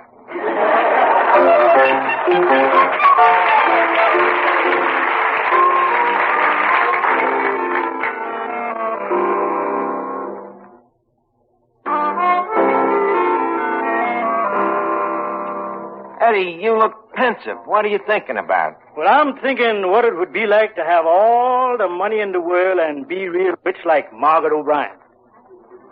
Look, Eddie, money ain't everything. Money can't repair a broken heart or put a dream back together, you know? Money can't brighten the heart or repair the portals of a shattered home or take the place of the fond affection that gleams from the eyes of a loved one. Mr. Archie, that sure was a lovely speech. Thank you, Eddie.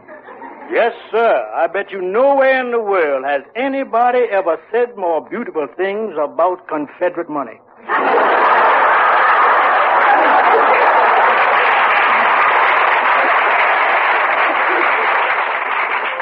Archie, I think Margaret O'Brien is here. Where? Outside. The back of her car just pulled up. What makes you think it's the back of her car? The front part went by 5 minutes ago. Hey, you're right. Let me look. Hey, it is Margaret O'Brien.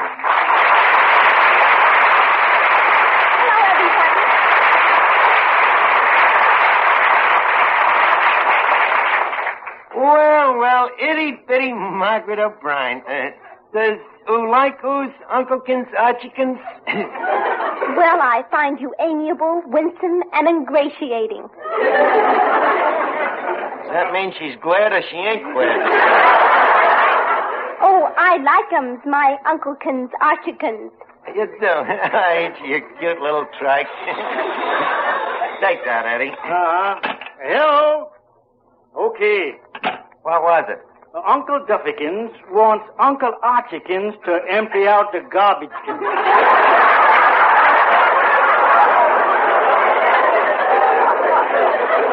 Stay out of here, will you? Well, Margaret, gee, I don't know how to talk to kids. Tell me, what do you think of the tavern here? I'm speechless. Can't say a word, huh? Not with this cobweb over my face. Oh, pardon me, I'll remove it. There, now how does the place look? Archie. Yeah? Put the cobweb back.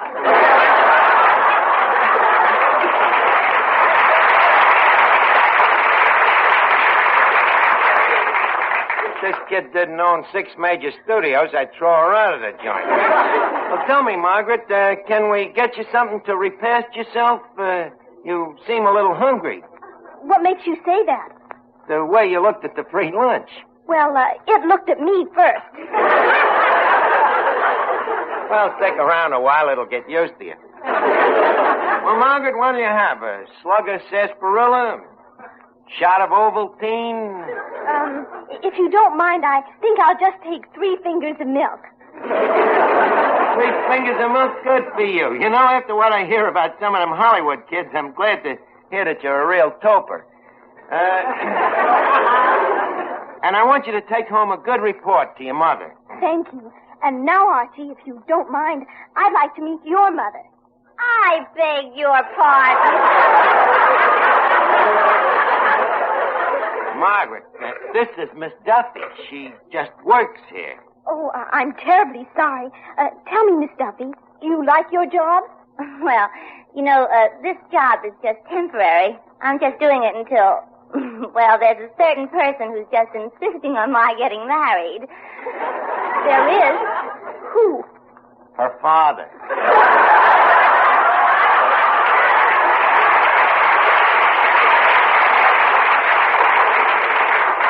Pay no attention to him, Miss O'Brien. It happens that I'm engaged to Rodney Haybinder. It's funny. I know a Rodney, too. Oh, really? What's he like?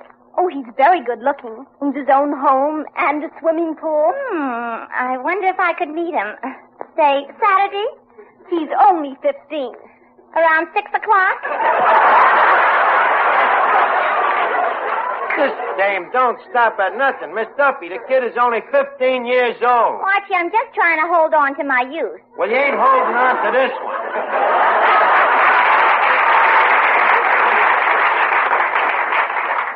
Hey, Arch, how about an introduction? Just a minute, Finnegan. Archie, what is he supposed to be? A human being. My goodness. Who is your casting director? Boris Karloff. Oh, permit me, Margaret. This is Miss O'Brien, Mr. Finnegan. Charle. Frightened. Well, I seen you've grown up. Yes. Why haven't you? Oh, I don't know. I just keep putting it off. Finnegan, please butt out of this, will you? I'd like to tell Miss O'Brien about the television play that I wrote for her. Oh, sorry, old bean. We'll return. All right, leave us rehearse this television program. Read me announcement, Eddie. Okay. Presenting Uncle Archie and his Itsy Bitsy Kitties program. Mothers, let Uncle Archie and his bedtime stories put your children to sleep. Permanently. Stop adding words, will you? Sorry. Tonight, your lovable Uncle Archie brings you that beautiful, heartwarming story, Cinderella. Wrote and adapted by Archie. Archie, you insist that I do this? Why shouldn't you? I'm too young to die. Please, Margaret, don't say things like that, or Uncle Archie will have to give you castor oil and send you home to bed now. Give me a nice big kiss and show the television audience we're good friends. Uncle Archie. Yes? Couldn't I just have the castor oil?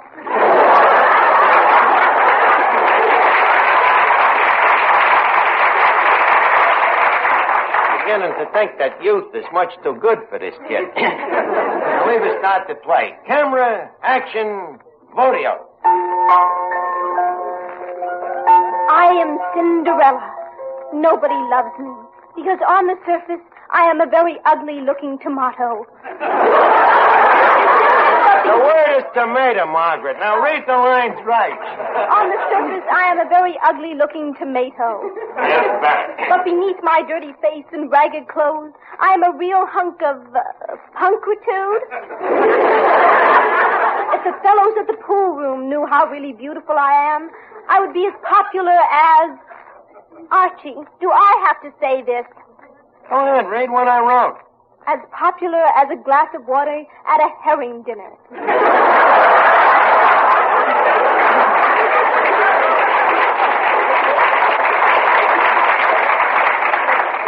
All day long I work in the scullery, sweeping the kitchen, peeling onions, cleaning fish. Yet somehow the boys just seem to turn up their noses and stagger away.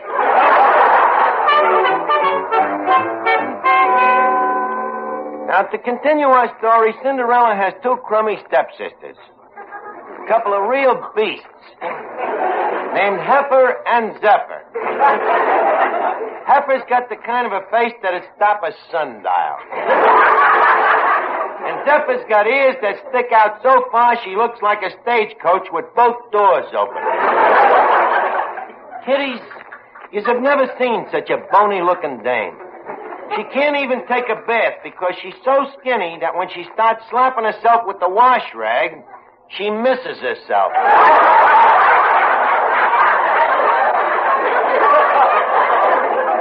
On the other hand, Heifer is so fat that if she painted every other tooth black, she'd look like a baby grand piano.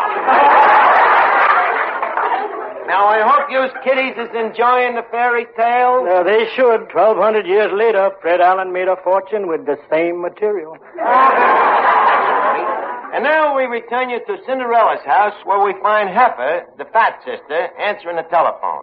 And she says... Hello, Cinderella's house where the hags wear rags. Heifer, this hippo speaking. Zephyr ain't here. Oh, hello, King. What? You're throwing a wing-ding at the palace tonight? Okay, Your Majesty, count us in. We'll be there just as soon as we can shave and get ready.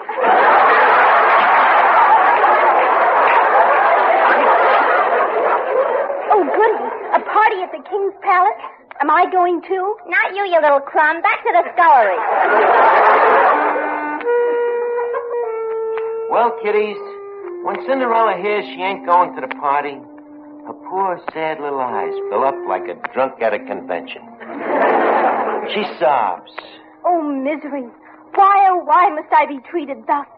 I would rather be dead. Do you hear? Dead! Dead! Dead!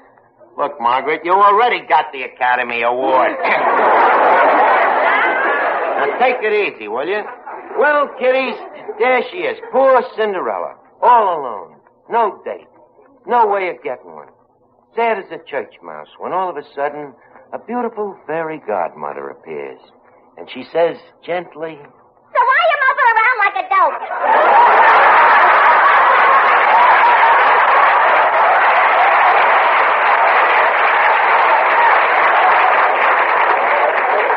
So why ain't you at the King's party?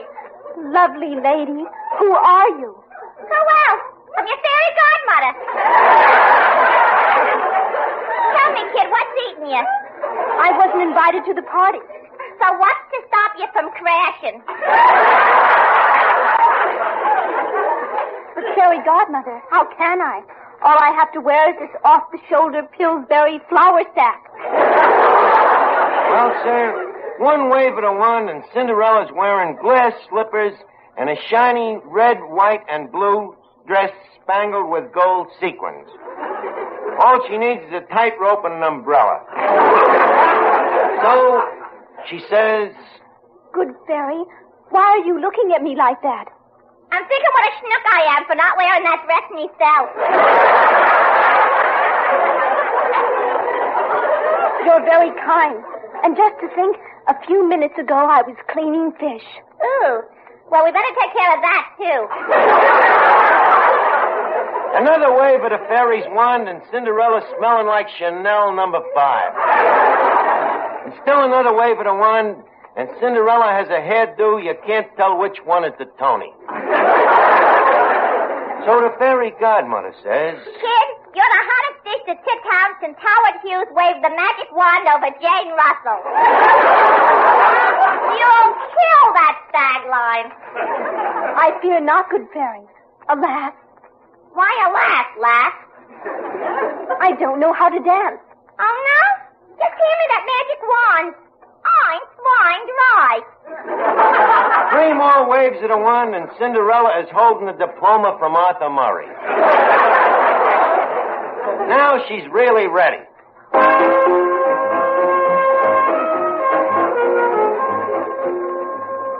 And now, kiddies, here we are at the palace, at His Majesty's annual flea hop. All of high society is present. It's the kind of a party where you wouldn't dare burp unless you used the broad A. Suddenly, the king's son, Prince Charming, happens to look up from the eggnog bowl. And when he sees Cinderella, his eyes start spinning around like cherries in a slot machine. She hits him like a ton of bricks. Since the eggnog has also hit him like a ton of bricks, the 2 tons of bricks walks over to Cinderella and says... We're Prince Charming. Hey, baby, how would you like to take a walk around the moat? Not knowing what a moat is, Cinderella plays cagey, and she says, Sir, would you ask that of your sister? never stuck for an answer. The prince, who was educated at Oxford, says, Then later he adds,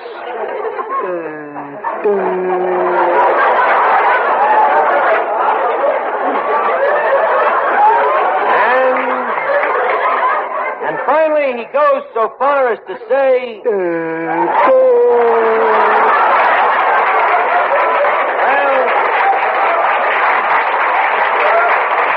Well, sir, by now it's almost midnight. So Cinderella, who has fallen in love with the prince, says to the fairy godmother, Fairy godmother, do you think that romance has finally come into my life? Sure, kid. There's romance in the sky. There's romance in the stars. There's romance in the moon. Don't you have something within walking distance?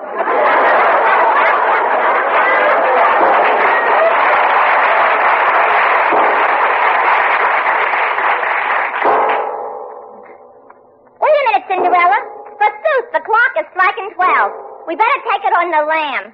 But what about Prince Charming?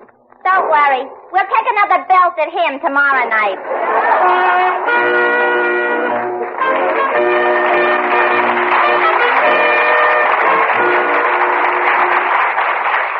Well, sir, the next night the king's party goes on again. The joint is jumping.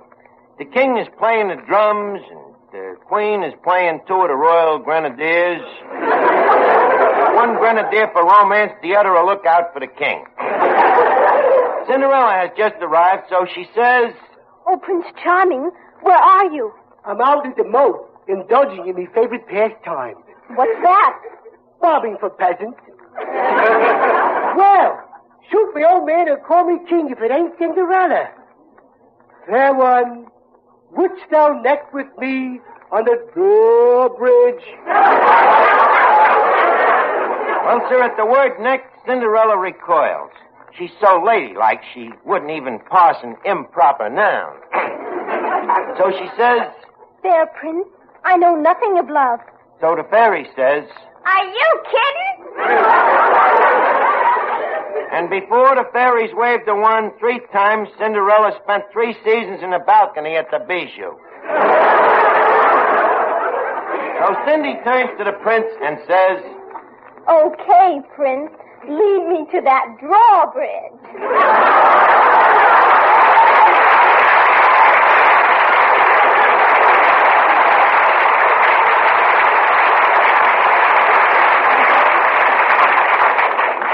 Say, Archie. Yes, Margaret?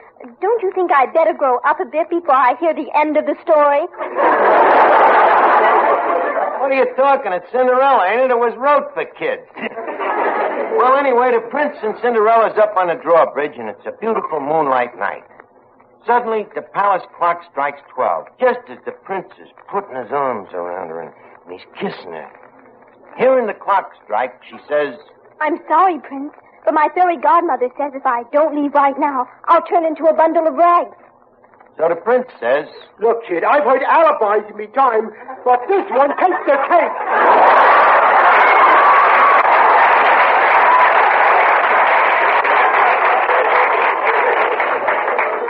So Cinderella says, The back of me slipper, Toyo. She flings the slipper at him and races home. The prince don't know who she is. His only clue is that she wears a slipper size 2.5 AAA, that it has French heels, and it's made by the Pittsburgh Plate Glass Company. Okay, Eddie, take the finish, huh? Will Prince Charming wind up with one of the ugly stepsisters? With the fairy godmother? Will he go back to his yo-yo? Or will he find happiness in the feet of Cinderella? But, Archie, don't we end the story tonight? No, we end it tomorrow night. This is a cliffhanger, you know. Well, good night, kiddies.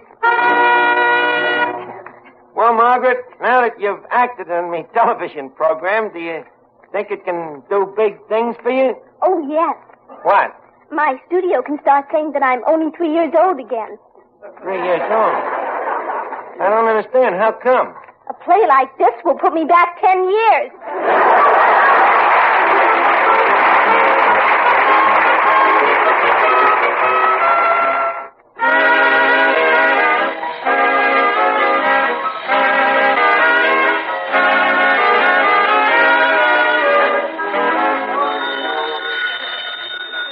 Hello? Oh, hello, Duffy. Yeah, well, have a good time and he'll be with you next week.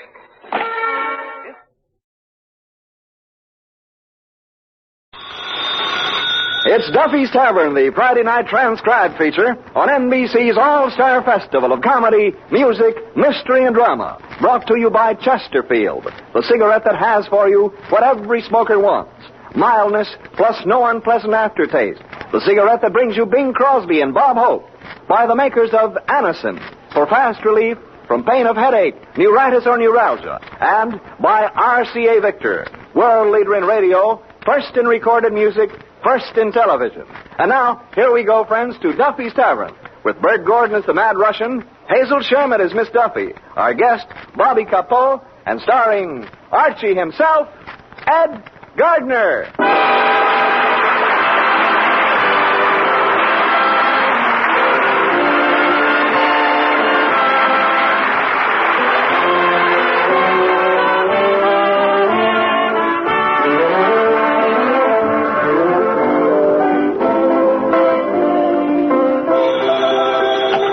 Duffy's Tavern, where you'll eat meat to eat. Archie the manager speaking. Duffy ain't here. Oh, hello, Duffy. Nice day today, huh? What's nice about it? Oh, I forgot. It's your wedding anniversary. What kind of an anniversary present did you give the obese beast? Huh? You took it to El Morocco last night? Oh, that's nice. Did you go formal? Semi-formal. You couldn't find the pants to the tuxedo. Oh. Well, how was the crowd? A wealthy heiress from South America spent $1,000? Why can't we get customers that'll spend that kind of dough? Well, look, Duffy, it takes brains to make $1,000, and if a guy has enough brains to make it, he's got too much brains to come into a joint like this. Well, okay, I'll call you back. Hey, did you hear that, Miss Duffy? A dame spending $1,000 in a nightclub. Do you realize what you can buy for $1,000 today? Sure. $300 worth of groceries. For $1,000? How can that El Morocco charge that much for food? Archie, you're not just paying for the food, you're also paying for the service. For $1,000, what is the way to do? Take out your appendix?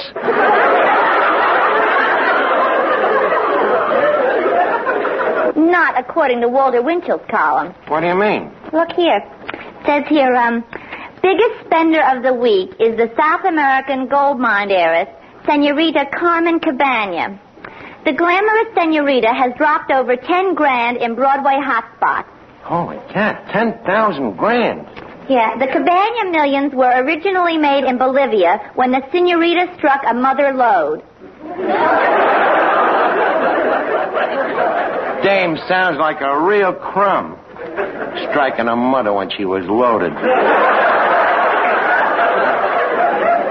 No, maybe it'd be better if we kept her out of here, Miss Duffy. I hate to touch money like that. It's evil-gotten gain. It says Senorita Cabana is stopping at the plaza. On second thought, maybe we ought to take some of that wayward money and give it a good home. Excuse me a minute.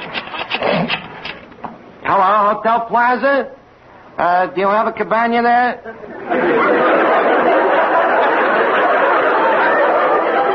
It's rented out. No, look, I'm referring to a wealthy senorita. Uh-huh. What room is she in? The 3rd, 4th, and 5th floors, huh? Well, kindly attach me to her. Hello? Senorita Cabana, please. She's what? She's taking a siesta? Well, dry her up and put her on the phone. Hello, Senorita Cabana? This is Archie, a friendly stranger. Yes, I'm the maestro at the mucho famous Casa del Duffy. Yeah, and I would like you to try our mucho gusto fudo. Yeah, we also have a mucho gusto prosciutto. Huh? Where are we located? Well, we're in the Spanish section. Lost 3rd Avenue and El Bowery.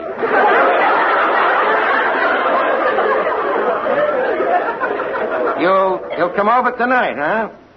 Okay. Ole. Well, she's coming over. Now, let's see. What would put her in a spending mood? Miss Duffy, what do you think would appeal to a Latin senorita? A Latin senor. That's an idea.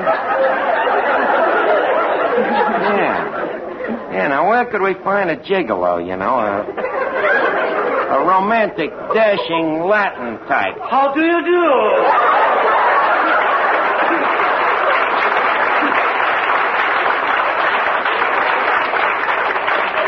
Wait a minute, Russian. You're the Spanish type? In Spain, I am known as a very famous Don.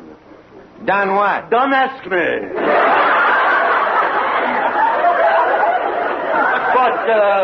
But if you should ask me, I am better known as the famous bullfighter El Stinkadoro. You were a bullfighter? Most dubiously. That's pretty hard for me to believe. It's not easy for me either. But, shall we force ourselves? Why not? I got nothing to lose but me sanity. I will never forget. There we were standing in the middle of the ring. Who? Me and the bull. We were facing each other. What a horrible sight. Those long, crooked teeth, red, bloodshot eyes, those big black nostrils. And the bull was ugly, too, you know.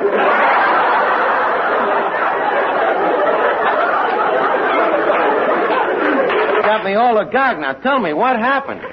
To show my utter contempt, I am turning my back and leaning over to tie my shoelace. The bull starts towards me. Suddenly, high up in the stands, I recognize an old familiar face. Really? Who was it? It is me. Now, come on, Russian. Leave us get back in the ring. Don't push me.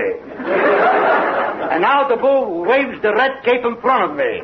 Wait a minute. Ain't the cape in your hand? Yes, but my hand is in the bull's mouth.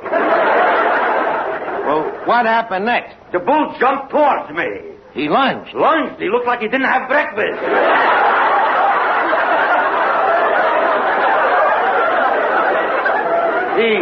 He was ferocious. Well, tell me, was you frightened? Not for long. About 2 years. Well, what happened after that? The bull charged. Time to pull out my sword. The bull snorted. Time to pick up my bugle. Why did you pick up your bugle? Time to blow.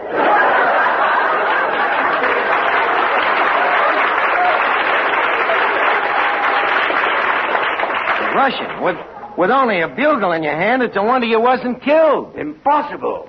You see, to fool the bull, I was dressed as a cow.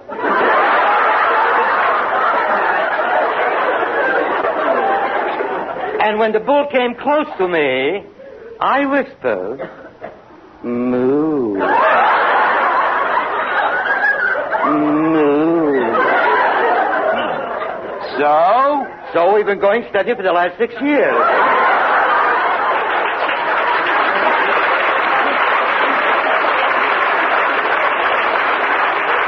Now, Russian, this is all ridiculous. How are you going to get out of that lie? Very simple. I'll change the subject. Okay, leave us talk about me getting a Latin lover down here to help Senorita Cabana spend her money. Say, Archie, how about Bobby Capo? Bobby who? Bobby Capo. He's that new Latin American movie star. He's in New York now. He's a singer, you know, sort of a Latin Frank Sinatra.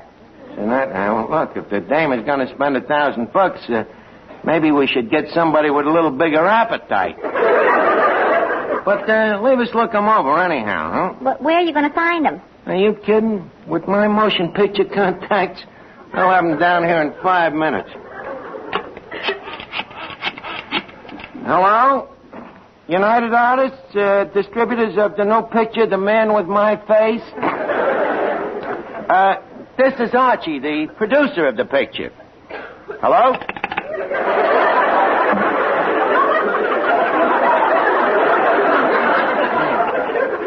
Professional jealousy. Try him again. Hello? United Artists? Let me talk to LB. Who's LB? Who knows? There's one in every studio. Hello, LB? Listen, I want you to locate Bobby Capo at the Calderon studio and send him down to Duffy's Tavern right away. I should drop dead. Listen, LB, do you know who this is you're talking to? This is RG. You'll send him over right away, huh? Okay, LB.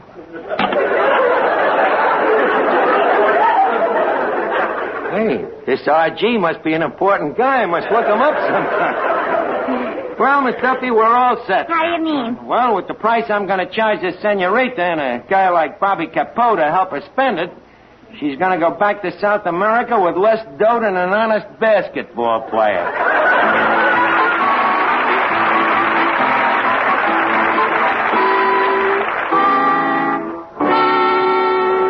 While Archie is giving his Latin touch to the tavern, let's listen to a couple of smart cucarachas from Hollywood and Vine. Bob, do you realize we only have one thing in common? Hardly enough for a happy marriage, is it? What's that, Bing? Chesterfields, of course. We both like them, we both sell them. And we'd better get to selling them now.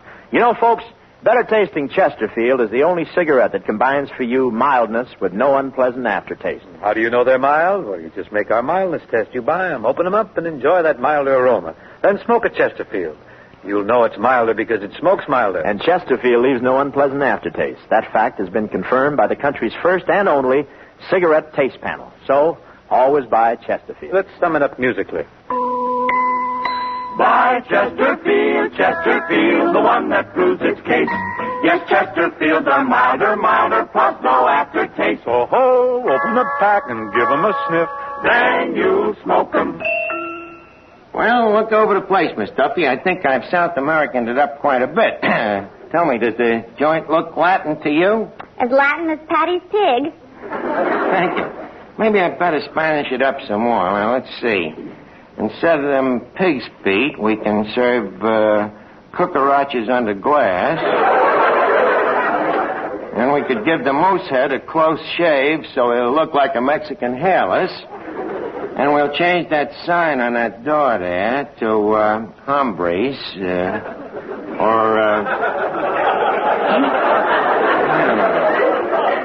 better yet, caballos. Yeah, that ought to do it. Sorry, but the word is caballeros. Look, Bud, who are you trying to teach me Spanish? I am Bobby Capo. Oh.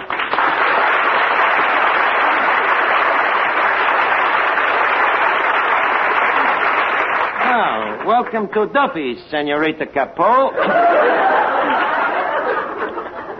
May I bid usted buenas noches to our holy hacienda? Oh, muchas gracias, señor Archie. I love that Spanish talk. Tell me, muchacho, plaza la hotza, la gatza la master? Prosta la hotza, la gusta la moza? This guy's as phony as I am. Look, kid, you ain't kidding me. That language you're talking, that ain't Spanish. That makes us even. What do you mean? What you are talking, it ain't English.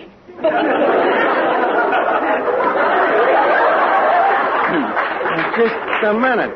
Are you trying to tell me I ain't a linguist? Stop beating your gums. Stop beating me gums. Just a minute. This is a Latin from Manhattan. Tell me, who taught you this English? Leo DeRocha? Nah, DeRocha talks lousy. DeRocha talks... Holy cat, I dig up a guy to entertain a South American senorita, and what do I get? Maxie Rosenblum and a sombrero. Look, Bobby, can't you sort of forget this Brooklyn brogue of yours for just tonight? Look, Bud, no cracks about Brooklyn, see? What do you mean, no cracks about Brooklyn? I happen to be a Dodger fan. Hey, him. You better start dodging now. Here comes Miss Duffy. Archie, how about introducing me? Okay, Miss Duffy, this is Bobby Capo. Bobby, Miss Duffy. Capo, kaput.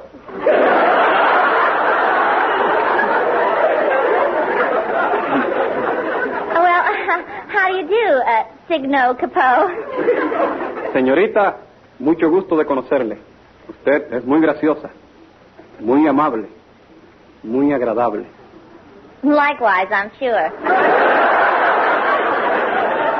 So you're in pictures. That's right. Can you act? I think so. Can you dance? Yes. Can you sing? Yes. Have you ever been investigated? No. What a lousy actor. Duffy, you happen to be talking to a very prominent Spanish movie star. So what's so much about that? Who couldn't be a star in the Spanish movies? You couldn't. And why not? With a figure the size of yours, there wouldn't be room enough left for the subtitles.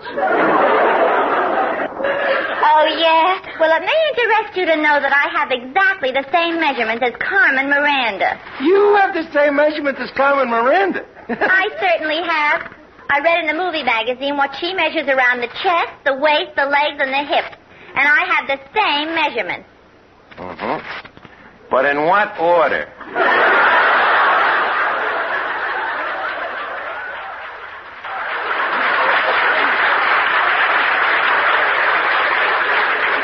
Now, please, scram, Miss Duffy. Archie, what's wrong with her? Oh, nothing that Freud couldn't explain in a footnote. Now, look, Bobby, you see, there's a rich South American dame coming down here tonight, and we're trying to run up a big check on her, see? So I'm counting on you to use some of that South American sex appeal on her. Okay, chum. Gotcha. Good. Then there's another thing, the way you talk. That, the taxicab Castilian.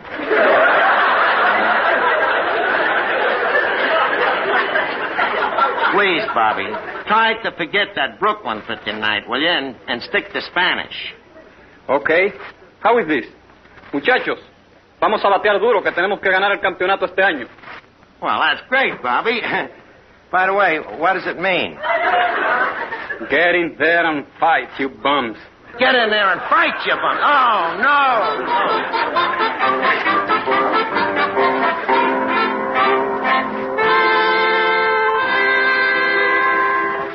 The next time you suffer from pains of headache, neuritis, or neuralgia, take Anacin.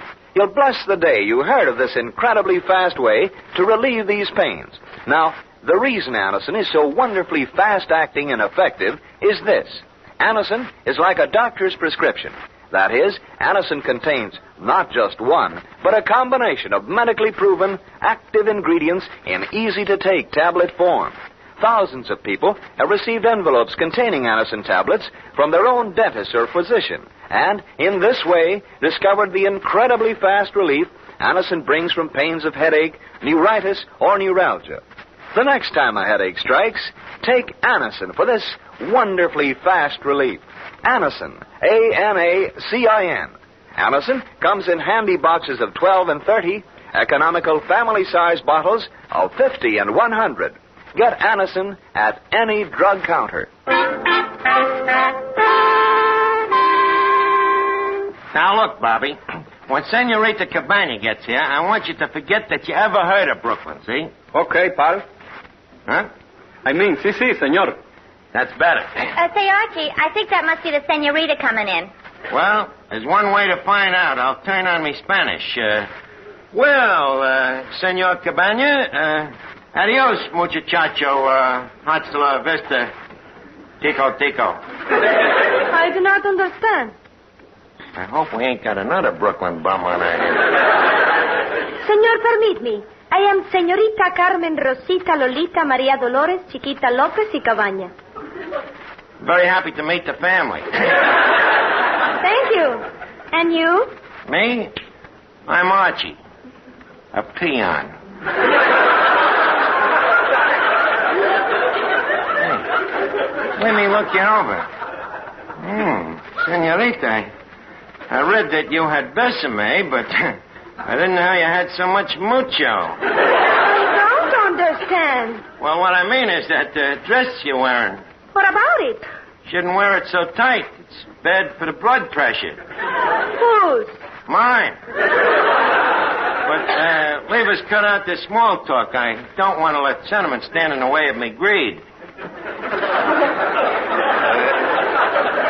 Tell me, senorita, how much quanta cost your bill at the El Morocco last mañana? $1,100. I think we can meet the price. Senorita, how about ordering a couple of cases of champagne or a barrel of caviar? No, senor. I do not spend one single peso until I see your South American floor show. What South American floor show? The one you told me about on the telephone. Oh, that. I would. I'll bring me big, loud boca. Okay, senorita, the floor show's about to begin. Maestro, el fanfare, por favor. Dankeschön. Buenas noches, senores and señoras. Welcome to Casa del Duffy. A funny thing she happened to me on the way to the Pampas tonight. I met a couple of senoritas, Polly and Molly. Polly, she no like me, but Molly, she like me. So, I am cold to Polly, but hot to Molly.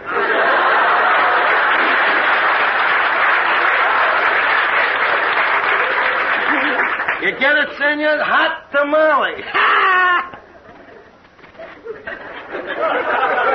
Laid an egg, huh? The whole Spanish omelet.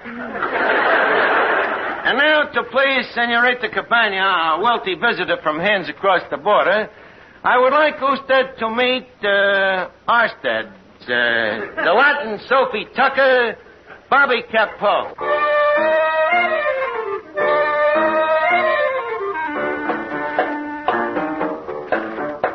Dios te ha dado la gracia del cielo, María Dolores, y en tus ojos en vez de mirar hay rayos de sol. Déjame que te cante, morena de mis amores, un bolero que ensalce tu garbo que es tan español. Olé, olé, te mueves mejor que las olas y llevas la gracia del cielo, la sal en tu pelo, mujer española. Olé, olé, tus ojos son tan pintureros que cuando los miro de cerca, perdido en su embrujo, soy tu prisionero. Olé, olé, envidia te tienen las flores que lleva su esencia en tu entraña del aire de España, María Dolores. Olé, olé, por linda y graciosa te quiero, y en vez de decirte un piropo, María Dolores, te canto un bolero. Olé, olé, she moves like a breeze through the willows, her smile sets the stars in collision, the moon is her pillow, María Dolores. Olé, olé, my dreams is just one of those stories, but rather than call it mañana, let's sing my Dolores, el bolero de España. Olé,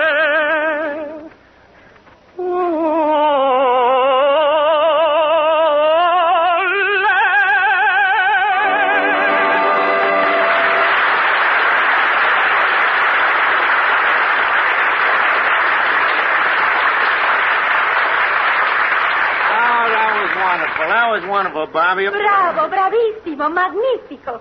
Archie, I would like to meet this talented senor. I thought the song would do it. Senorita Cabana, I would like you to meet Bobby Capo, a lanceman. Senor, es un gran placer. Hiya, babe. Kid, please.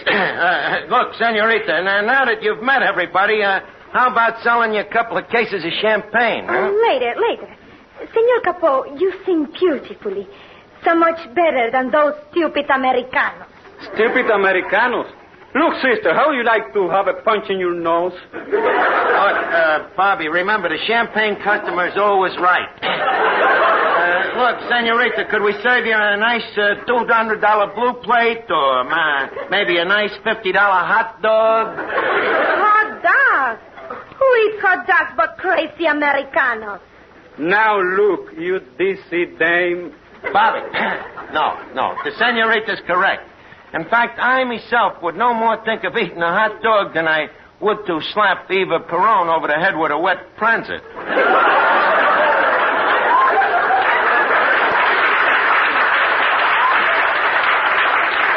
I agree with you, senorita. Hot dogs is terrible. Of course. They're only for people who go to the baseball games. Morons. For $1,000, I gotta let her get away with it. You don't like baseball, eh, senorita? Baseball. Stupid American custom. And the most stupid of all are those, how do you call them? Those Brooklyn bonds. That did it. Bobby, stop! Put down that pop bottle. You can't slug a South American dame. It's against Truman's .4 policy.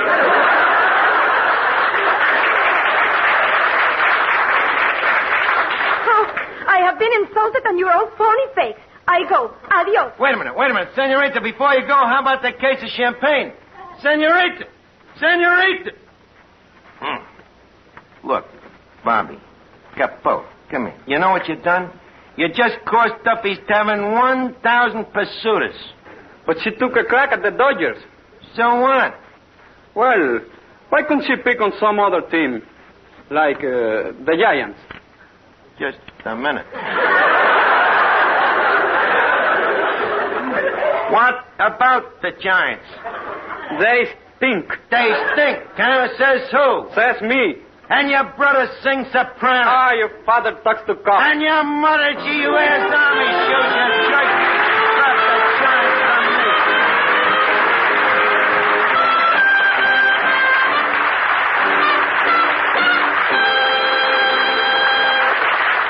Well, folks, tonight we close the tavern for the summer, but we'll be looking for you again in the fall. And before we say adios muchos, or whatever it is they say in radio circles, I would like to thank some of the gang that worked behind the scenes in the tavern. Our producer, Jack Cleary, and my writers, Larry Ryan and Al Johansson, the engineer, Dud Conley, and Mrs. Ed Gardner, who starts the applause. And, of course, me old alma mater, Harvard University, without which this whole diction of mine would have been impossible. Good night, everybody. Hasta la vista till next fall. Good night. Here's a word from RCA Victor. It's good company anywhere. Yes, anywhere, anytime. There's fun at your fingertips with an RCA Victor portable radio. At home or away from home. On your bedside table or at the beach. It's great to own the pick of the portables at RCA Victor.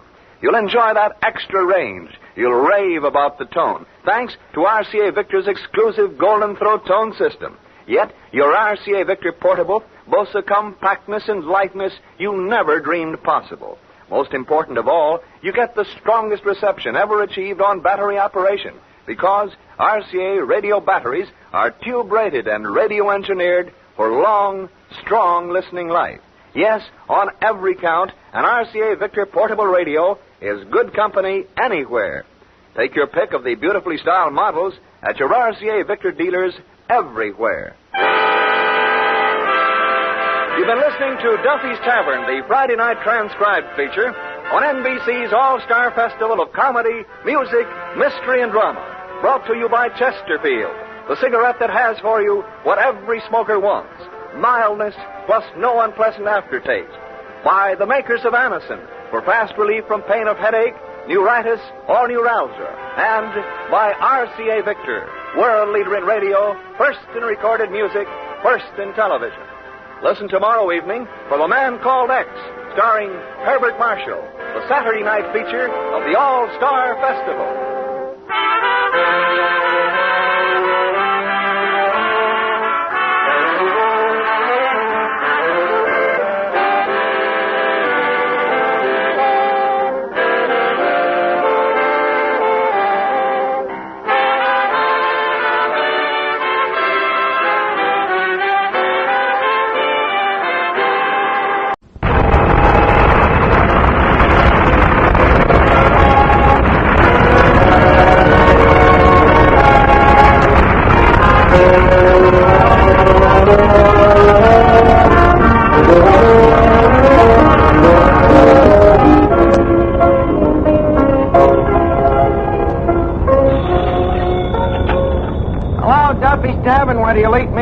Archie the Manager speaking. Duffy ain't here. Oh, hello, Duffy. Hey, guess who's coming down tonight? None the less than Russian royalty. Is he a czar? No, this is a little guy. He's more of a sardine. And for a Russian, he's a very smart guy. Yep. He's so smart he ain't never been near Russia. What?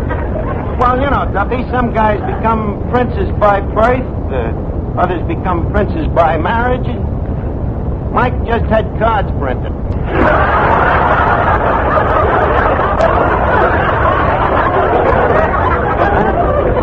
What does he do? What does any prince do? He runs a restaurant. Yeah, the famous Romanovs in Beverly Hills. With the prices he charges, he had to take to the hills.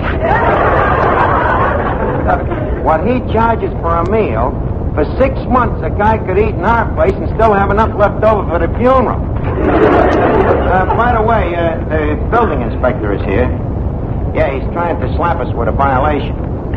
Well, you see, while he was looking up inspecting the ceiling, he fell through a hole in the floor. So he's laying down there in the cellar, and suddenly he looks up and sees the violation. There's another hole in the roof. So he says to me, he says, listen, don't water come in through there? So I trick him. I tell him the truth. I say, the water only comes through when it rains. Huh? Just a minute, Duffy. The guy's out just leaving. I'll call you back. Oh, Eddie. Yes, Sergeant? Please show the building inspector the door. Oh, that'll be easy. What do you mean? He's laying underneath it. What, you mean that the door fell off the hinges again after all the trouble I went to fixing it? Yep. I guess they just don't make tape like they used to. Well, get him out from under the door, Eddie, but be polite about it. You mean knock first? Don't be funny, will you? And while you're over there, you might push the front wall back in place. Well, that old front wall? Why don't we just leave it tilted against the back wall and get that wigwam effect? Isn't that a bad idea? It might attract the Indian trade. What was that? Was that the building inspector? Yep. What happened? A piece of the wigwam just whammed him on the wig. Well, that does it. This place has just simply got to be fixed up now. Hello. Hello, Duffy. Look, this place is in an absolute state of deploracy. Well, why don't we sell it? Who'll buy it? Ooh, a businessman, investor, speculator. No, sucker.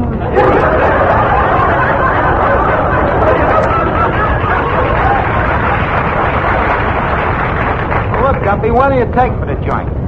$13,000. Duffy, inflation ain't inflated that much. Huh? Well, what do you give me if I sell it? 5%, huh? Okay, it's a deal. Now, let me see. 5% of 13,000. 8 goes into 13 about once. It gives us 5 for a hangover. Now, let me see. 13 is, that's a 1 and a 3, that's 4. Plus 5 is 9. Turn it upside down, it's a 6. Now, let me see. Oh, look, Mr. Archie, nobody buy this broken down dump. Eddie, what do you mean broken down dump? He's right, Miss Duffy, and we're going to sell it. Look at the joint. Holes in the floor. Holes in the ceiling. So what?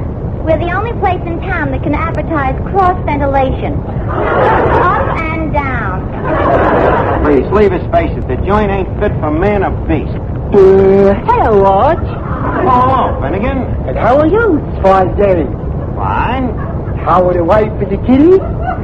What? The wife and the kitties, Finnegan, you know I ain't married. I know, but it seems such a friendly way to start the conversation.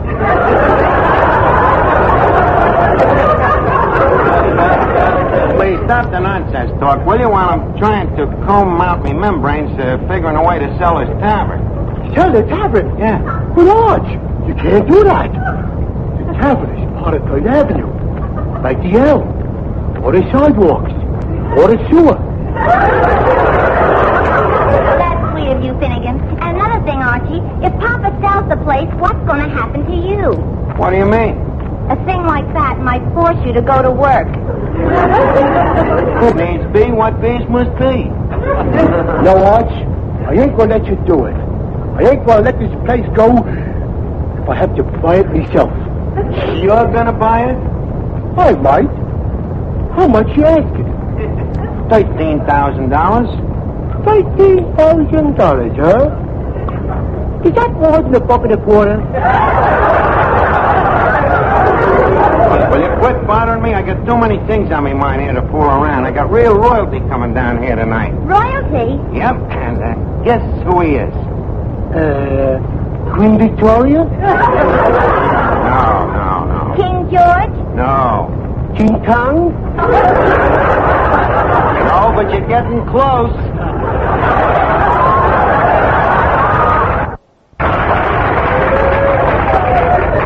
The Arch, who is it? Romanov. And his violin? That's Rubinov. This guy's a prince. Well, Rubinov ain't a bad guy neither. Ooh, a prince coming here to the tavern. Hey, Arch, an idea just came into me head. Well, just leave it there. It'll die of loneliness. You're no kidding, Arch. Arch, this is a great idea. Why don't you sell the tavern to the prince? Don't be silly. Hey, Eddie, I just had a great idea. Oh, what? Well, I was thinking maybe I'll sell the tavern to the prince. Say, that's a great idea. That's a great idea. Miss Duffy. What, Eddie? Mr. Archie's going to sell the tavern to the prince. That's a swell idea. Finnegan, did you hear that? What? Archie's going to sell the tavern to the prince. What do you think of the idea? Stinks.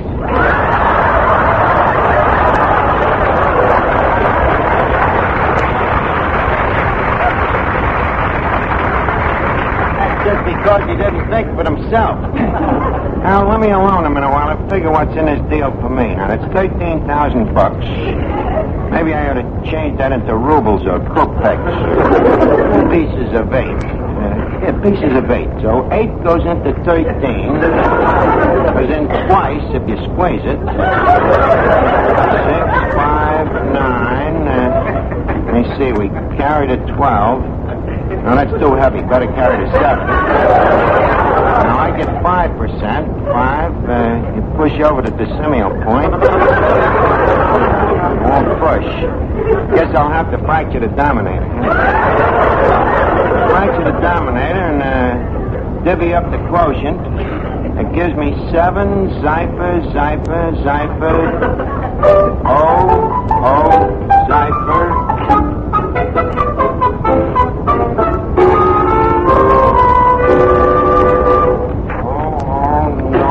Naught, 00,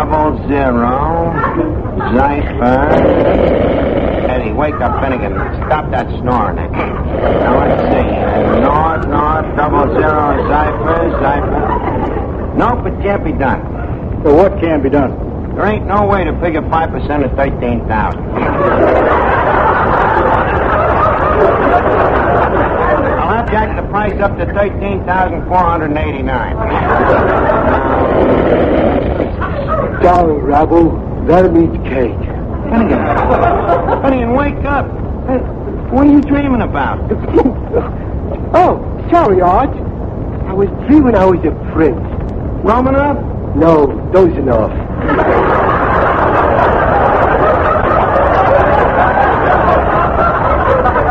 I was dreaming I was Prince Charming. You, Prince Charming? Just a laugh. No, it was very romantic, Arch. I was dancing with a beautiful dame named Cinderella. Then suddenly, every night at 12 o'clock, she turned into a pumpkin. But this Cinderella was really gorgeous, huh? Yep. Boy, it must be wonderful to be a prince. Yes, sir, I guess so. Yes, sir. Imagine, every night, pumpkin.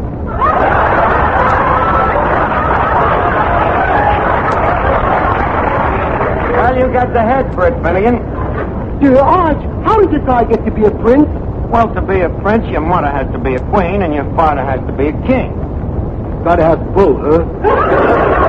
That's right. It's all politics, which reminds me, we gotta royal up the place here. Eddie, yes, sir? Eddie, what can we do to make the prince feel that he's back in the palace? That we can do. Why can't we? Because with all the king's horses and all the king's men, this place will still smell like all the king's horses. We gotta do something to make the guy feel at home, huh? Now, let's see, that beer barrel over there, that could be the throne. The bunk starter could be the scepter. What's the scepter? Scepter, it's King's shillelagh, you know? Now, let's see, the free lunch, that pig's head there, that could be the head of the Politburo. Then when the prince comes in, I want everybody to curtsy and bow down. And, hey, what's that laying on the floor over there? That's Mr. Moriarty. Oh, well, turn him fake down. He can be pledging allegiance. Let's see, what else? Wish we had a red carpet to one spread. Sorry, no red carpet. Wait a minute. Miss Duffy, how about unrolling the roller towel? I thought you wanted red. Yeah, that's right. The roller towel's black. Hey, why don't we use that red tablecloth? That's black, too. Too bad we ain't got a strip of red sawdust. Hey, Eddie, is this a crazy idea? How about putting some ketchup in the sawdust? Oh, not so crazy. What do you think our hamburgers is?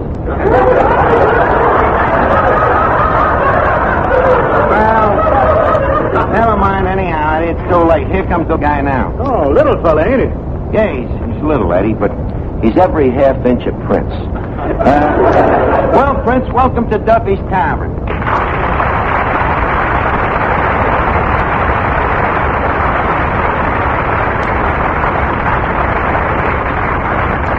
Prince, I am prostrate to once again visage the face of your Royal Exalted Highness. Please, Archie, don't call me your Royal Exalted Highness. Why not? After all, this is a democracy. Well, so? Just call me your Royal Highness. Sorry, Mike. By the way, your Royal Highness, there's one question I'd like to ask you. What's that? Well, how come you got a Russian name and an English accent? Well, I lived in Russia, but I went to school in England. What? Must have had a tough time getting home to lunch, didn't you? Mike, don't you get it? That's an American joke. American joke, eh? Yeah. It should have been deported. Well, so much for jokes. Prince, how would you like to buy the tavern? Me, a Ravana, purchased the Siberian Zeros? What's wrong with the place? Well, for one thing, it simply reeks. What are you talking? The place ain't rigged in a week.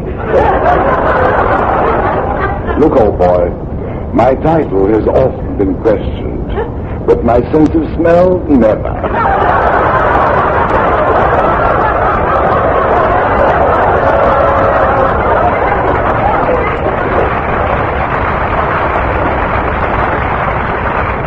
I can understand that, Your Highness. After all, you had the nose longer than the title.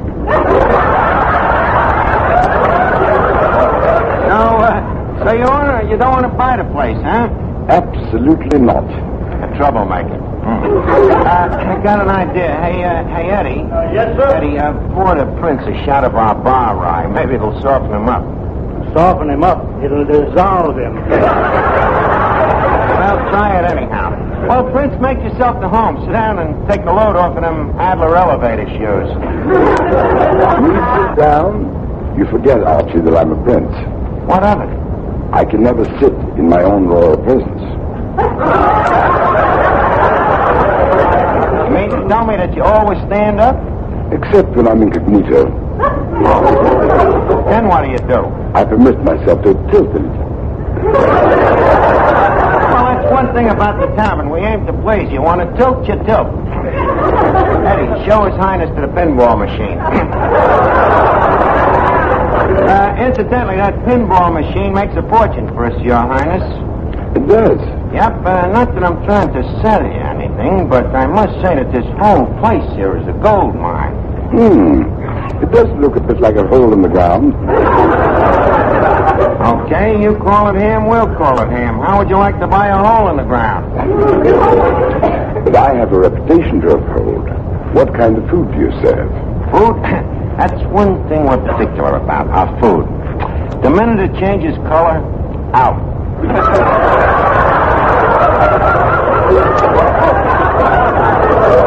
Yes, sir, we got nothing but the best. I see. And what kind of music do you have? Only an 18-piece jukebox. No, I mean entertainment for the supper trade. You have sophisticated singer? Why? So the food can float on the wings of song from the mouth to the stomach. Duffy, please. You just said mouth to the stomach, not a round trip.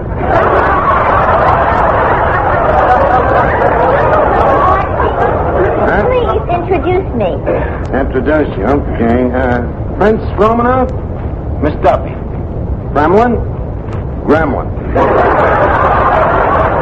I'm happy to know you, Blitzky. Likewise, I'm Shursky. Oh, you know something funny, Prince? What? For a highness, you're built awfully low. Miss Duffy, please, your court manners. Remember, you are in the presence of royalty, no matter how sawed off. Miles, you were talking about entertainment. Did you say you had a sophisticated singer? Well, please, back to the cash register. Just a second, Archie. She has an interesting voice. You think so, huh? Eddie, I think you was right. That bar I must have dissolved him. Tell me, Miss Duffy, do you know any French songs? Oh, but oui. Very well. I would like to hear you. A French song? Perish forbid. This could bring back the guillotine. But a sail is a sail. Go ahead. Hold me close and hold me fast. The magic spell you cast. This is Lovey and Roll. This is what drives men to the Foreign Legion to forget.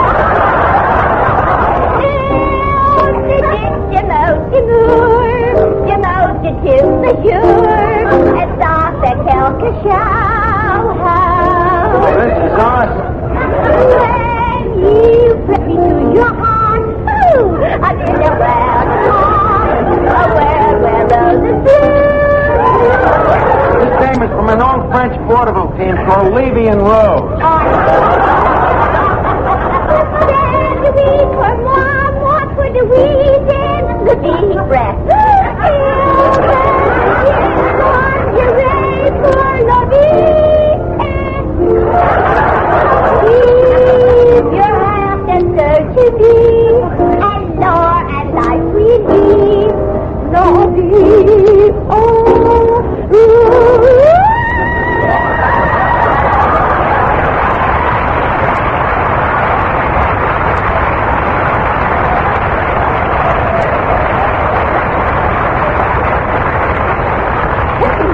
Well, Prince, what do you think of Miss Duffy singing? I made better sounds when the Tsar beat me with a whip. Yeah, No, Archie. If I buy the tavern, I think I'll use the jukebox. It sounds better. Sounds better, huh? Built better, too. Well, Prince, it looks like our deal is consumed. 13 grand and she's yours. The tavern or Miss Duffy? Tavern. Miss Duffy, we throw in with the pig's feet. Oh, what do you say? Archie, before I buy this place, I have to sample your cooking. You want to sample our cooking, huh? Well, that makes one less Russian to worry about.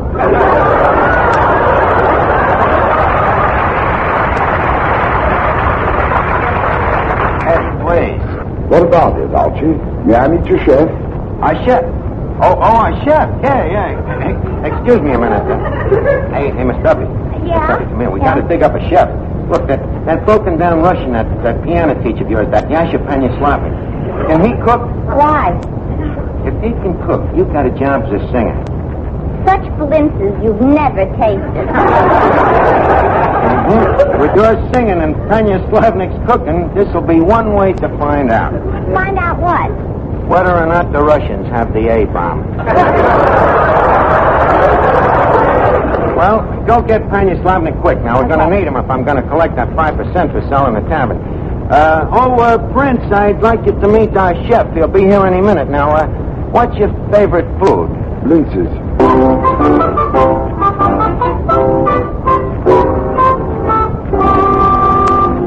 Prince, please, don't leave yet. I'm sorry, Archie. Please, the Russian chef will be here any minute. Well, speak of the devil. There he is now. Prince Romanov, this is our Grande chef, Yasha Panyaslavny. Da. Well, at least nobody has said no yet. These guys must come from unoccupied Russia. By the way, Yasha, tell the prince here, what's your specialty in cooking? My specialty? In St. Petersburg, I am famous for my lemon chiffon pie. Lemon chiffon pie. How you make him, Yasha? I am using 3 lemons to 1 yard chiffon. Well, Prince, tell me, does that convince you? No, Archie. The real test of a chef is a salad. My salad? Such salad you are never tasting. Oh, really? How you mean, Yasha? Never mind the recipe. Have him mix the salad, and Prince Romanov will eat it. Good night, sweet prince.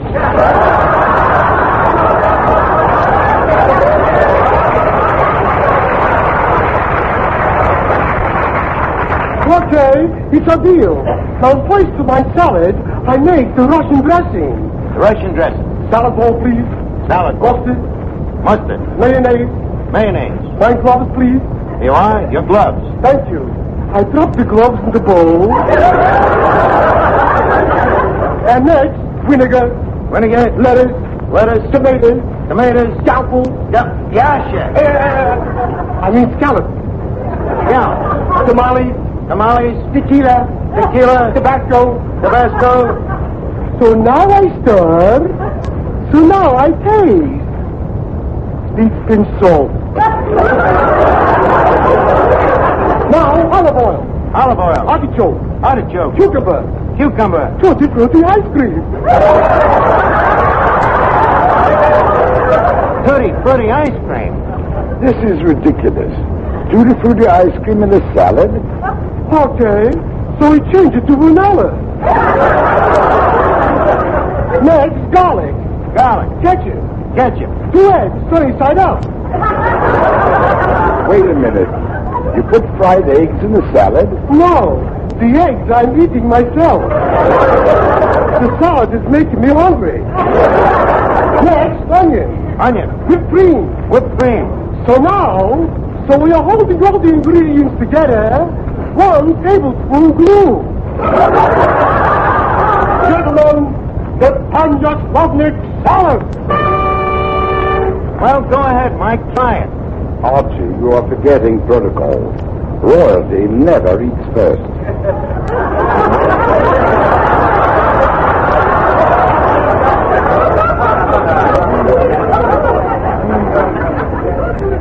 No, huh? After you, old man. Really? I ain't a bit hungry. I'm sorry, Archie. In that case, the whole thing is off. The deal is off, but Prince, I ain't done. Okay, give me the fork.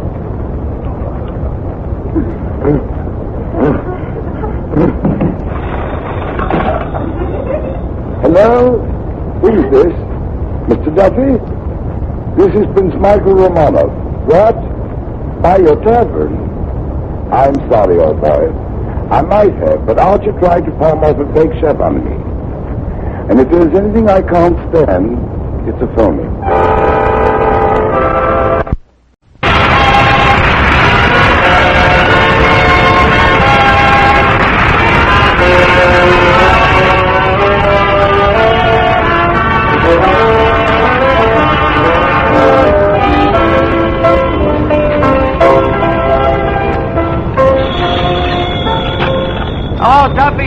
ready to eat meat to eat. Archie the manager's speaking. Duffy ain't here. Oh, Duffy, guess who's coming down tonight? Well, I'll give you a hint. Think of a beautiful face with hair hanging down over one eye. No, not John L. Lewis. His hair hangs down over both eyes. It's Veronica Lake, Duffy. Huh? Well, no, actually, she don't wear it that way no more. Now, you ought to see her. Her face is as bald as a billiard ball. Huh? Oh, yes, a very beautiful dish, you know. Her figure, it's sort of petitely Juno-esque. Petite in some spots and Juno-esque in others. Like Mrs. Duffy? Duffy, I said Juno-esque, not Jumbo-esque. Yes, sir, Duffy. Veronica's one of the most beautiful dames in this whole world. Yeah, her face beams like a full moon in April. Her shoulders have the whiteness of the blossoms in May. Her eyes twinkle like little snowflakes in December. What happened to June, July, August, September, October, November? The census cut them out. What? I promised to get a big name singer for the joint? Well, Duffy, I got that arranged for you. See, Panya Slavnik, the music teacher, is bringing a singer down that's one of the biggest names in show business. A chanteuse? No, it's a male singer. Yeah, a manteuse. What? Look, Duffy, if I say I'm going to get you a big name, I'm going to get you a big name. If I don't, I'm a dirty what? I'm going to get you an even bigger name than that. Huh? Okay, I'll call you back. Say, Eddie, you know, we have a distinguished guest coming here tonight. Yes, sir? Did you wash the windows on the side wall? Oh, Mr. Arch, I've been watching that wall for years, and I ain't found a window yet. Well, find one and clean it. We're sure getting particular here. First thing you know, we'll be using napkins. Eddie, you read me mind. You must be psychopathic. Here. Look. Napkins. Two of them. Sure. High-class customers, you know, the carnage trade. And, Eddie, I don't know whether you know anything about napkins, but look at these. Feel the quality of that paper. Yeah, that's a funny thing. I was in a place the other day that uses cloth napkins. Well, that's possible. These days they're using cheap substitutes for everything. Well, speaking of the devil... Archie, I hear Veronica Lake is coming down here tonight. That's right, Miss Duffy. For what reason? For what reason? Well, far be it from me to say, but, well, what do you think? There must be another reason. Oh, yeah? Ask Eddie why she's coming. Well, it could be the food here. The food, Eddie, that'd be silly. No sillier than the other reason. As I have told you many times, Miss Duffy, it happens that I have a certain amount of personal magnetism. You mean you attract maggots? Veronica Lake happens to be a movie star. Don't change the subject. You and Veronica Lake. Yes, sir, I can see it already. The two of us sitting in the moonlight, holding hands. Swy hearts beating a diesel. Her sitting on me lap, me kissing her. Her kissing me. Me kissing her. Her kissing me. Me kissing her. Her kissing me. Stay up there another 8 hours and you can get a pilot's license.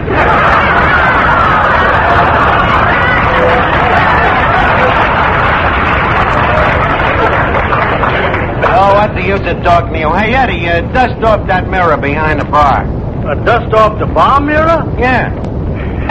This is revolutionary. Duffy says he wants it so clean that he can see his face in it. From 8 to 5, when he takes a look, he'll want to put the dust back. I don't know. There's uglier people than Duffy on 3rd Avenue. Oh.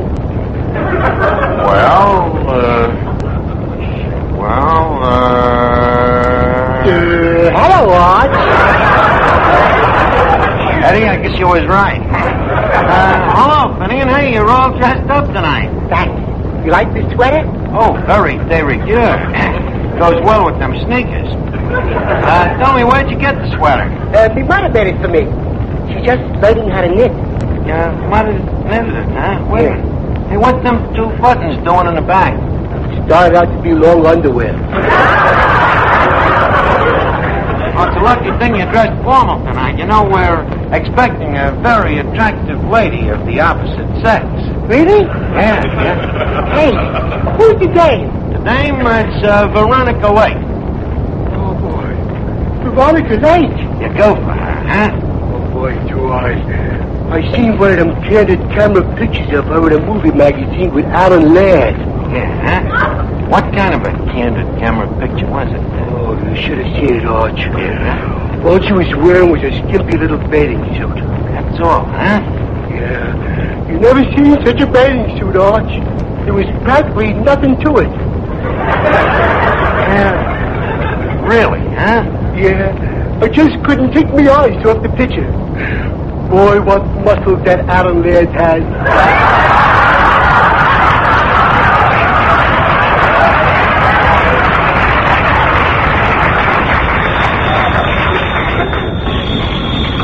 Hello? Oh, hello, Duffy. Huh? The big name singer I promised you? Well, Tanya Slavnik ain't brought him down yet. If it's Perry Como, Mrs. Duffy would like a lock of his curly hair. But, Duffy, suppose it turns out to be Crosby.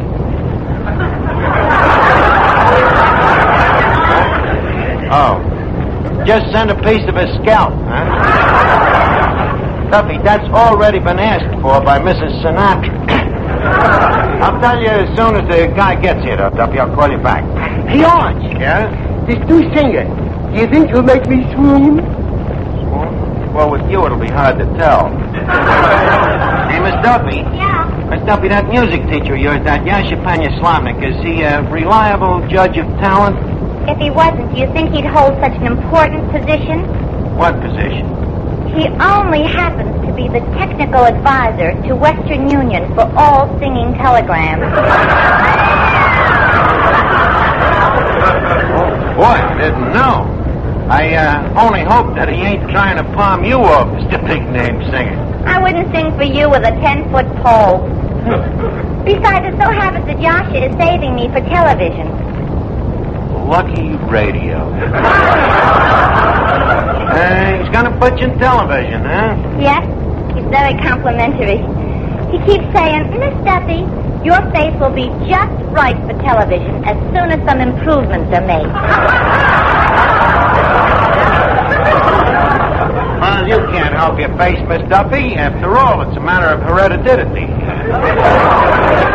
Look at that picture there. Look at that horrible picture of your old man up there. I don't think it's so horrible. I think it's a very good likeness. Miss Duffy, you're looking at the Buck Beer sign.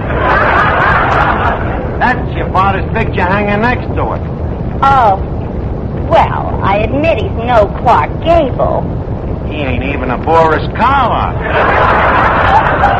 Eddie, please, turn that picture of Duffy around so that when Veronica Lake gets here, it won't turn her stomach. Brother, it's a lucky thing Devil Larry never seen that picture of Duffy. He'd sue him for lousing up the map of Ireland.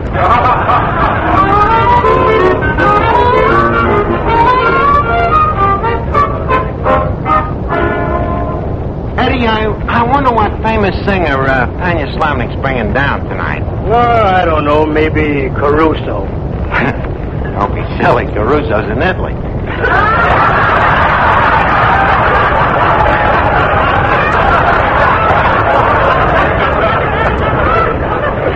Yeah, that's right. I forgot. Oh, wait a minute. Here's Tanya Slavnik now. Hey, Yasha.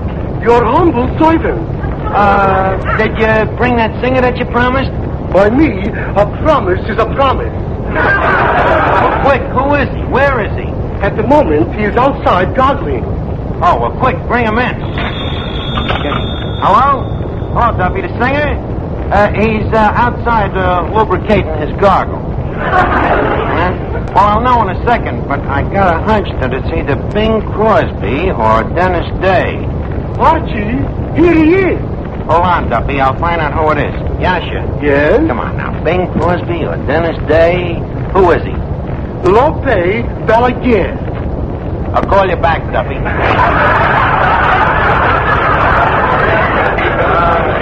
Anya Slavnik, how would you like a punch in the nose? What is a Lope Balaguer? He's the singer. But you said he was a Bing Crosby. So we'll get him some loud shirts. Yasha, you promised me a big name and you give me a guy named Lope Balaguer. Please, my boy. Lope Balaguer is only being his stage name. Oh, well, that's different. Of course. His real name is Jose Balaguer.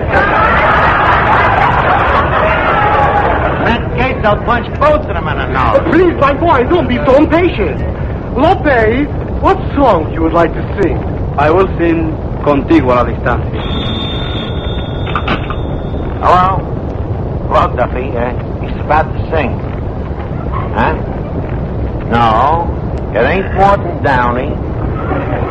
No, not Chauncey Olcott. No, not John McCormick. Is he Irish? Duffy, he's as Irish as Patty's enchilada. Well, now you just listen and see if you can guess who he is. Okay, Stanislavic, turn him loose. You listening, Duffy? Okay. No existe un momento del día en que pueda apartarme de ti. Ya todo parece distinto porque no estás junto a mí. No hay bella melodía en que no surjas tú, ni yo quiero cantarla si no la escuchas tú. Es que te has convertido en parte de mi alma. Ya nada me consuela si no estás tú también. Más allá de tus labios, del sol y las estrellas, contigo a la distancia, amada mía,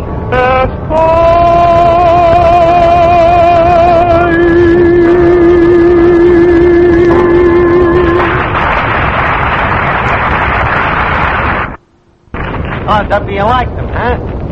Well, did you recognize whose voice it was? Huh? No. Not Chang Chai Chek. Well,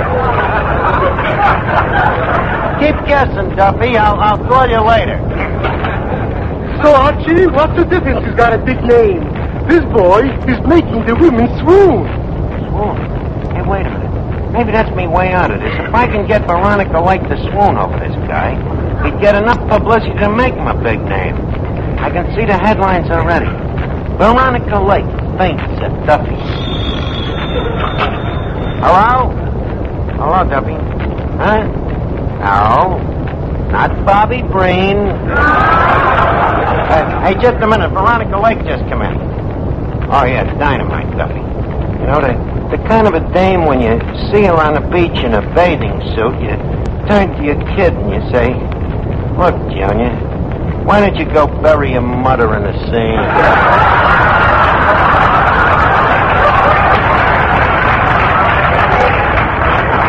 Well, look, Duffy, I've got to go and greet her. I'll call you right back. Huh? What? No, not Tom and Lombardo. But you're getting close. I'll call you back. Well, Veronica, welcome to Duffy.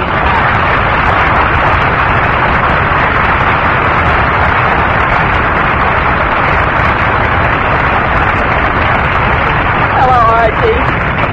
Well, Miss Lake, may I say that I have long been a humble worshiper of your feet? Welcome to our hollow precincts. Are they as hollow as they sound? Oh, the same old gay, witty Veronica. You know, you ain't got a meal here for 7 years. What's kept you away so long? What's kept me away for so long? Yeah. The will to live. Well, that's nice to hear. But there's one thing that I can't understand. What? What holds this building up?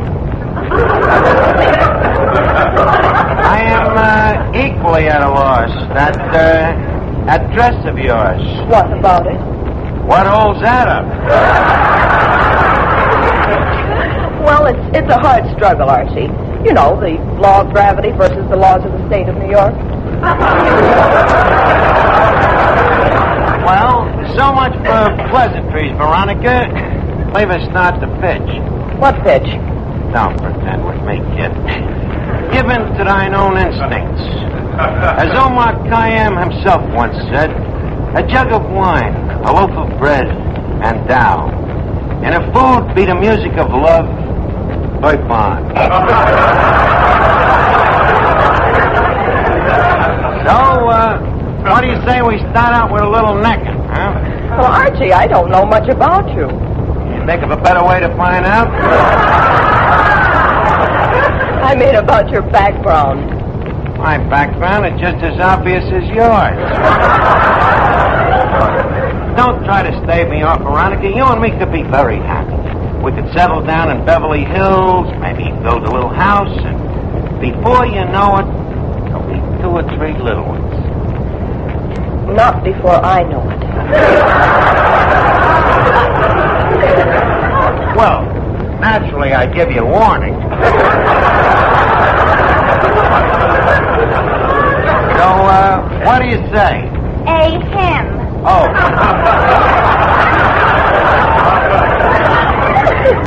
Oh, Miss Lake, this is Miss Duffy, the fruit of Duffy's wedlock. Otherwise known as the fruitcake. How do you do, fruitcake?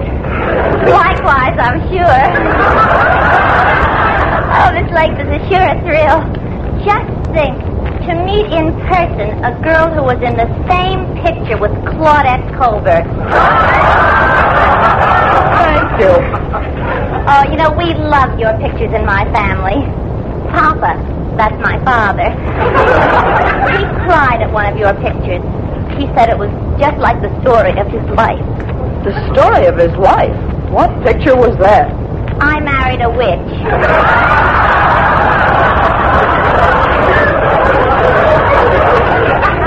Your mother could say the same thing about I walked with a zombie. Quiet, Archie. Miss Lake, I'd like to ask you a personal question. Yes, what is it? When all those fellas in the movies kiss you, do you get a thrill? Of course I do. I'm only human. There, you see, Archie? It ain't the same as washing dishes.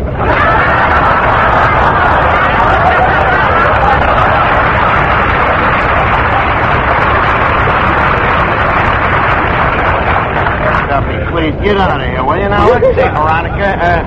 What was I talking about? Yourself, let's face it. That's funny, huh? You know, with a sense of humor like yours, you'd be a wrap-up for me, kid. But wait a minute, before you start getting too serious, Veronica, I'd like you to do me a platonic favor. That I'd be happy to do. Well, thank you. You see, we got a singer here, and he needs only one thing to make him famous. A voice? Besides that, the thing the guy needs is publicity. He's a crooner, you know, and if his singing could make somebody like you swoon, overnight the guy would be notorious. In other words, you want me to throw a faint? That's right, throw a faint. How about it? Look, brother, I ain't taking no dive for nobody, see? Oh, Eddie. Yep. won't throw a feint, I'm a dead duck. How am I going to do it? Don't ask me. If the hair in here didn't do it, nothing will.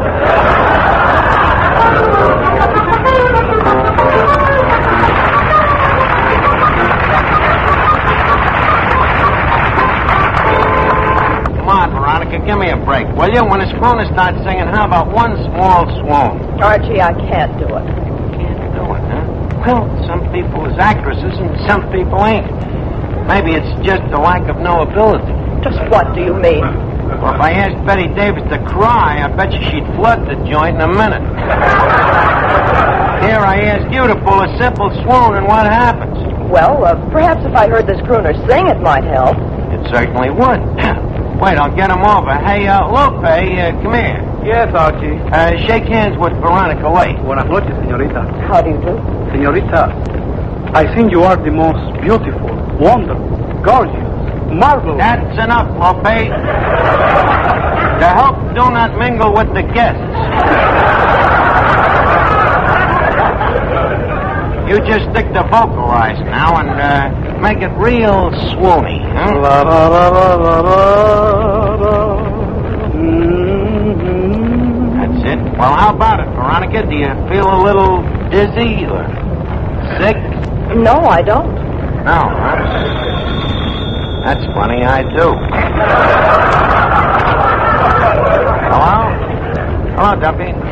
What? No, not singing Sam. Duffy, the guy's name is Lope Balaguer.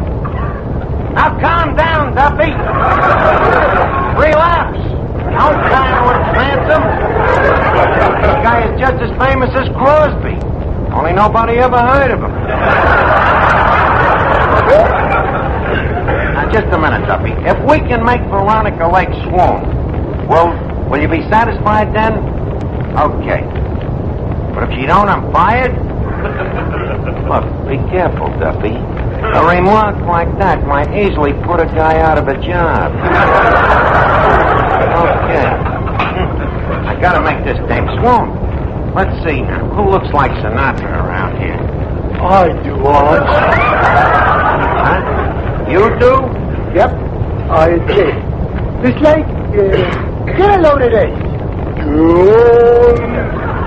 Or nothing at all. Well, nothing at all. This dame just don't like music. Arch, I got an idea. What? Why don't we tap her gently on the skull with the bung starter? We can't commit arson. I got a better idea. I'll make her swoon. Oh, Veronica. Yes, Archie. Veronica, come here. Leave me thrill thy luscious lips with a kiss.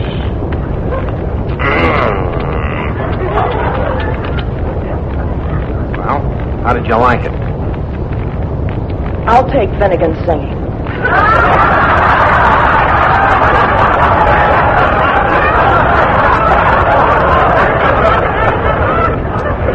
Eddie, I think Finnegan's right. There's only one thing left to do. Give me that bung starter. Where is it? Right there, back of Duffy's picture. Wait a minute, Eddie, don't turn that picture around. Who's that? Duffy. Oh.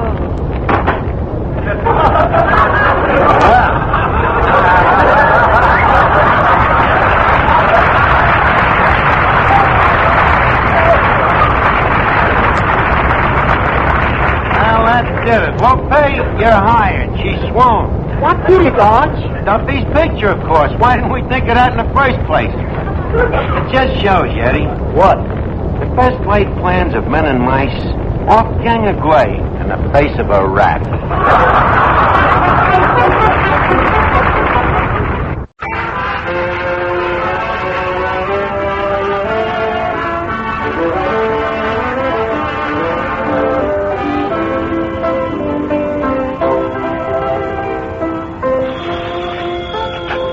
Hello, Duffy's Tavern, where the elite meet to eat. Archie the manager speaking. Duffy ain't here.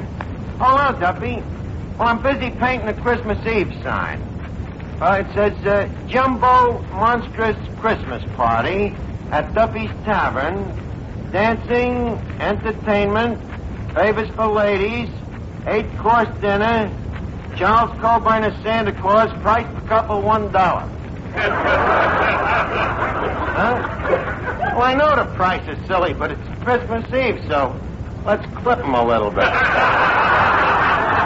Yeah, that's right, Duffy. Charles Coburn, the big, portly gentleman with the sharp tongue, sort of a bloated Clifton Webb. Yeah, very distinguished and aristocratic looking, and guess what he wears? Well, what does a gentleman look through with only one eye? No, not a keyhole. Coburn wears a monocle, Yeah, just like them Englishmen, only instead of a lip, it helps him keep a stiff upper eye. Why did I ask him to come down? Well, for the Christmas party, we're going to need somebody to play Santa Claus. And, things is a little slow in Hollywood, so I figure for a few bucks and a free meal, he'll jump at the chance. Yeah. Okay, I'll call you back, Duffy. Now, Eddie, leave us make the joint real nice and Christmassy, huh? All red and green. Well, I already started. How? I rearranged the free lunch. Oh, good. What did you use for red? Tomatoes. Uh-huh. What'd you use for the green? The liverwurst.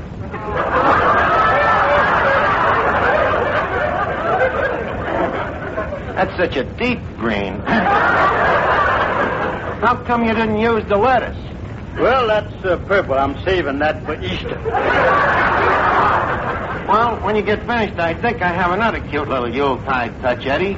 You know them reminders we send to our delinquent accounts, the ones where we say, pay off in 10 days, you swindling skunk, or we'll throw you in the clink? Yeah. Get this. With each letter, I'm enclosing a sprig of holly. Now, let's see. Oh, yeah. Oh, Eddie, hand me a cake of soap, huh? Soap? Yeah, soap. You got a new girl? No. Well, then what do you want with soap?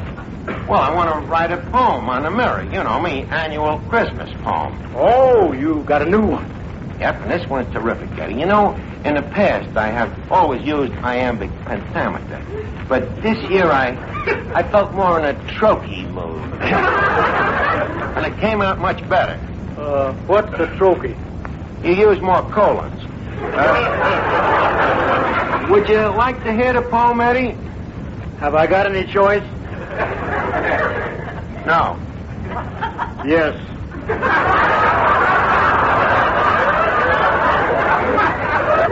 Okay, listen. Merry Christmas to yous all. Be of right cheer and joyous. Leave us Yule a log on the fire, and leave not naught annoy us. Come lift your beakers and quaff us a skull. Kris Kringle's abroad in the snow. I quaff, lads, and laugh, lads. Ha ha, hee hee, ho ho.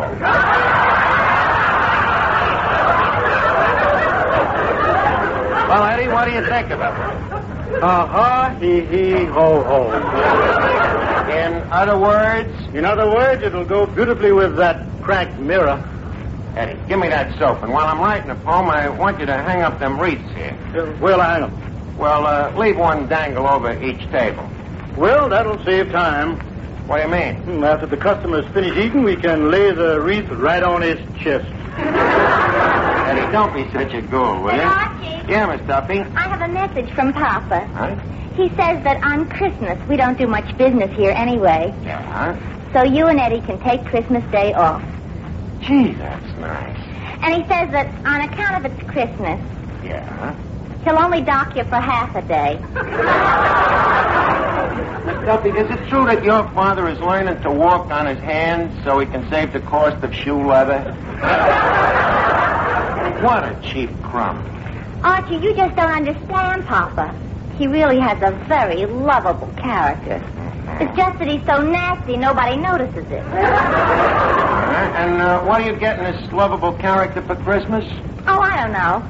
I was thinking of getting something that Papa and Mama could both use. Something practical. How about a set of boxing gloves? Don't be ridiculous. Mama and Papa happen to be very much in love. How do you figure that? They've got to be in love. How else could they stand each other? By the way, Archie, where do you think is the best place for me to hang these mistletoes? Mistletoes? How many you got there? Let's see. 1, 2, 3, 4, 5. Duffy, why are you hanging 7 mistletoes? Out of respect to our guest tonight.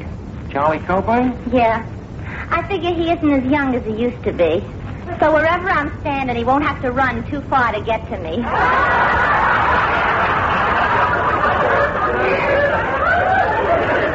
Duffy, I'm afraid you're making the wish the grandfather to the door. Oh, no, I'm not.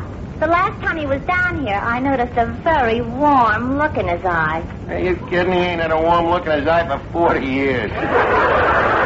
Last time he did have one, it steamed up his monocle so he couldn't see what he was getting hot about anyway.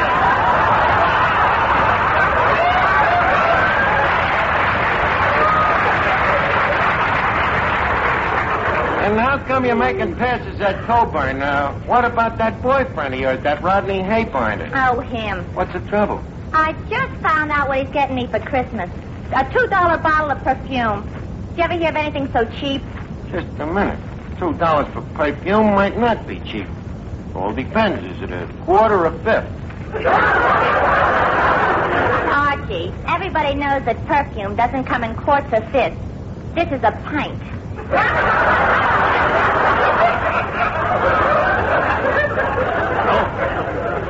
$2 a pint, it ought to be at least 80 proof. What did you expect? Well, I thought he'd at least get me a fur coat or maybe an alligator bag. Alligator bag? What would you do with it? You ain't got an alligator. Well, thank goodness I ain't got no problems about Christmas. I'm giving all my dames the same present. What? A nice, practical gift, and yet very attractive. What is it? My picture. I was going past this snapshot parlor the other day, and I had 6 lovely portraits made. Here, take a look. Seems a shame to waste these pictures on Christmas. They're such a natural for Halloween. Hello, Art. Oh, hiya, Finnegan. Well, it looks like it's Christmas again, huh? It is? Yeah. Seems like only last year. Hey, Arch, guess who's here with me tonight? Who? Me brother Wilfred. Wilfred? Is that the tall, fat, ugly one? No, that's me mother. Wilfred's me kid brother. You know, the black sheep of the family. The black sheep? Yeah, the one with the brains. Oh, that one. Oh, yeah. Yeah, the one with the high Q. The what? The high Q. It's the way they measure brains. In other words, high Q is a scientific nickname for a genius, you know. Liberally translated, it means intelligent quadruped.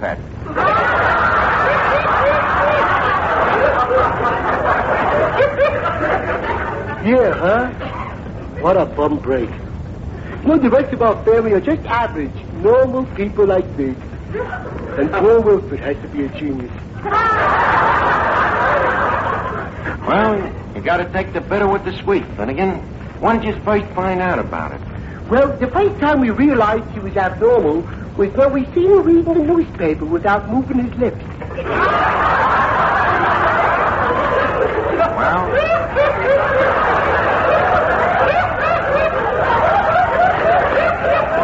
Well, leave us hope for the best. Maybe the kid will just turn out to be a ventriloquist. Excuse me. Hello? Oh, Duffy. Huh? You just sent me a package, but I shouldn't open till Christmas? It's a present? Wait a minute. Are you sure this is Duffy? Well, Duffy, I'm positively whelmed over. Thanks a lot. By the way, I'm putting my present in the mail for you today, too. Yeah, it's nice to know that we feel this way about each other at Christmas time. You know, that one backwashes the other. Yeah, well, thanks a lot, Duffy. Let me see. Eddie, what can I get Duffy for Christmas? Wait. Europa. I got it. I'll send him one of me portraits. I didn't think you hated him that much.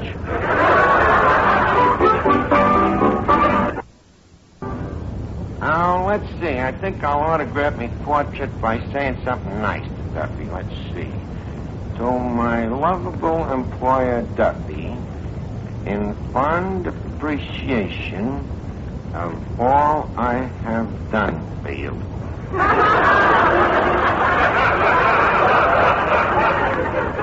Signed, Archie. Wonder what he's giving me, Eddie. What do you guess? Oh, I don't know. Maybe some silk shirts, nice striped bathrobe, polo outfit. No, he knows I don't play polo. That would also eliminate the bathrobe.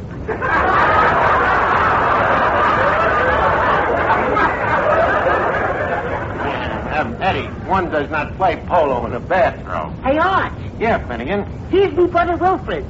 You remember him? Oh, yeah. Well, how are you, little Wilfred? My, you certainly have been growing. Doesn't that strike you as an entirely normal procedure? Well, that's how it goes. Now, tell me, how's things in school, Wilfred? Are your teachers learning you much stuff? Archie, they're not learning me. They're teaching me. Well, that's what they're after. Well, you're certainly looking fine, Wilfred. Very manly. Are you eating good? Yes, I receive sufficient nourishment, thank you. That's fine. Well, you got to eat good if you want to grow up to be a strong man like your Uncle Archie. You know how I got this physique of mine? Malnutrition?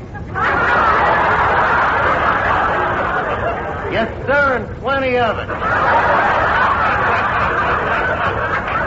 Yeah, always eat lots of bread, potatoes, pancakes. Well, I'm on a diet that prohibits carbohydrates. Carbo what rates?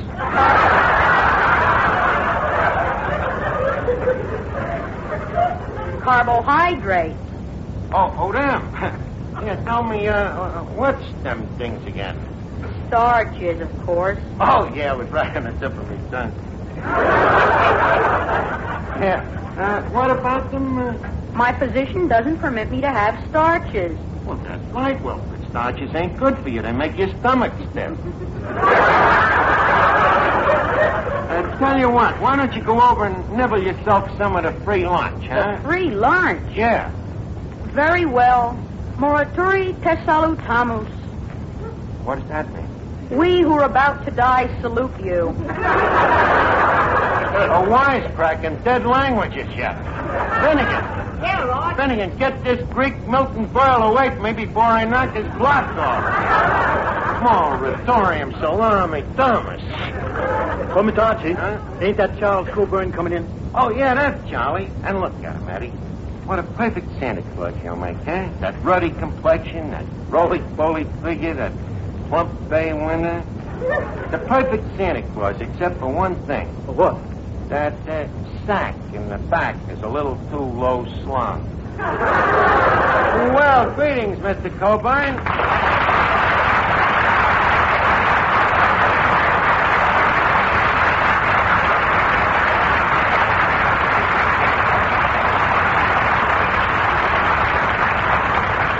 Coburn, it's a distinct privilege to humble your gracious presence to the inner confines of this immortal sanctum and... shut up.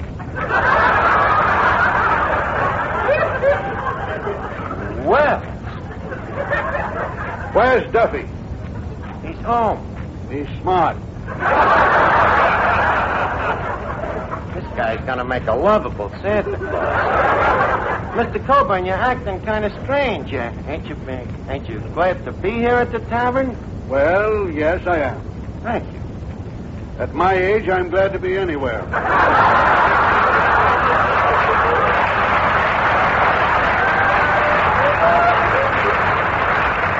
What do you mean, your age? You ain't changed a bit since I last seen you. Well, you don't look so hot yourself.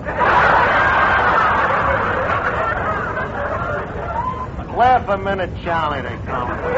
Well, nevertheless, we're glad to see you on this return visit. Return visit? Yeah, you've been here before. Impossible.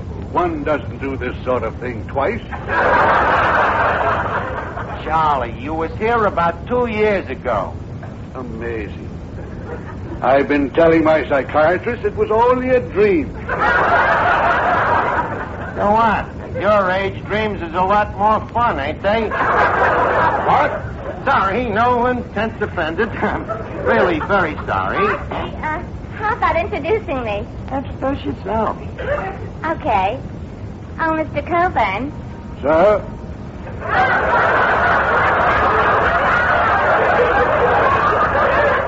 I am Miss Duffy. You have my deepest sympathy. Likewise, I'm sure. You know something? What? You're handsome. You know something? What? You're nearsighted. Mr. Coburn, you think you could be happy with a girl like me on your lap? Are you kidding? The guy'd be happy if he just had a lap. Archie, you stay out of this. Oh, Mr. Coburn. What is it? Look where I'm standing. Right under the mistletoe. So what? Well, are you going to kiss me? Tell you what. You hang from the ceiling and I'll kiss the mistletoe. Incidentally, Charlie, come on over and take a look at our mistletoe. I'll hold off Miss Duffy with a salad fork. Very well. Good. Oh, jingle bells, jingle all this.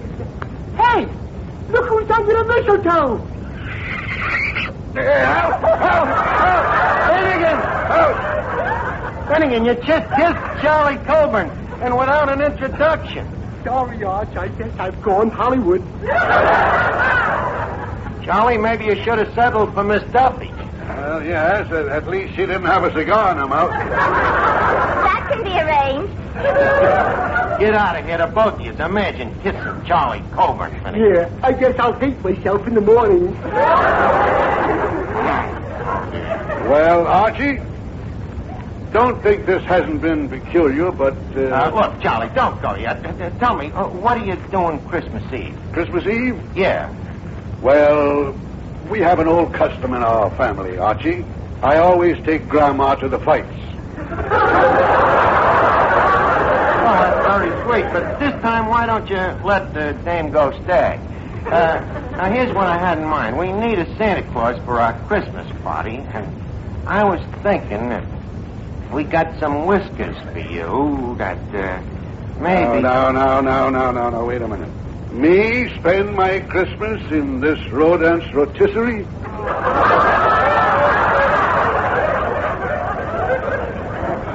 Rodent's rotisserie?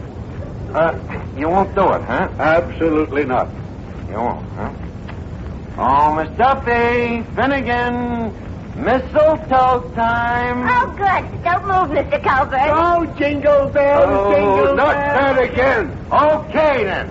Look, Charlie, you're dead. The joint is loaded with mistletoe, and you ain't got a chance unless I protect you. So what do you say? Will you or will you not be Santa Claus? Ho, ho, ho. On, dancer, on, prancer. On, dunder, and...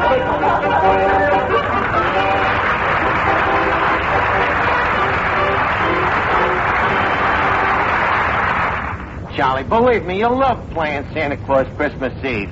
Giving out toys to all them little kids. Don't forget, you was a kid once yourself, wasn't you? There's no record of it. Well, they probably didn't keep records in them days. Come on, Charlie. You'll feel better just as soon as you talk to one of these kids and see what it's like. Hey, wait a minute. Hey, Finnegan, is your kid brother Wilfred still here? Yeah, he's right here, Arch. Good. Hey, Wilfred, come here. I'd like you to meet Santa Claus. Well, not the Santa Claus. That's right, young man. Ho, ho, ho. Well, son, I'll be coming down the chimney Christmas Eve, down your chimney. Thank you very much, but we have an oil burner. Wilfred, look, don't you believe in Santa Claus? Santa Claus is an ancient superstition and a throwback to pagan mythology. Does that mean he does or he don't believe it? Enough of this nonsense. Mr. Claus. Yes? I understand you live up at the North Pole. Do I? Oh, I mean, well, yes, of course I do. I also understand that the average temperature of the North Pole is estimated at 70 to 90 degrees below 0 Fahrenheit. Well, it does get a bit nippy. But then again, a fellow can always grab off a snort of... Santa Claus! Wilford, Santa only drinks soft drinks, of course.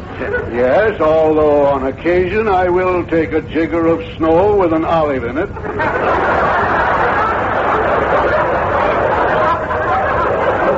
So, be sure that you're a good boy now, Wilford, because on Christmas Eve, Santa calls on every good boy and girl. How does he know where they live? I thought that question had popped up. Santa Claus keeps their numbers in a little red book. Don't you, Santa? Yes, sir. Yes, sirree. And some mighty fine numbers in that little red book.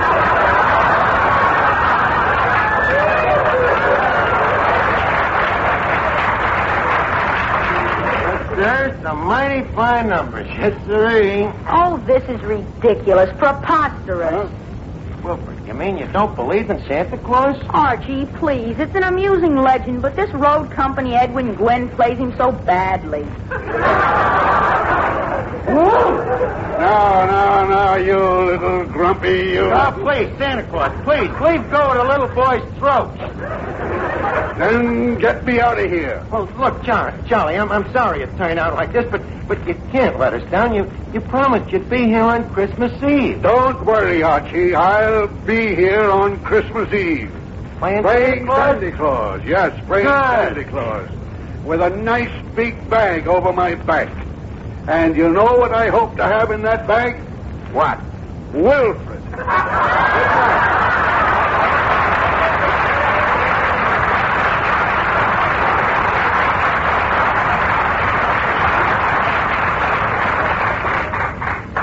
See what you did?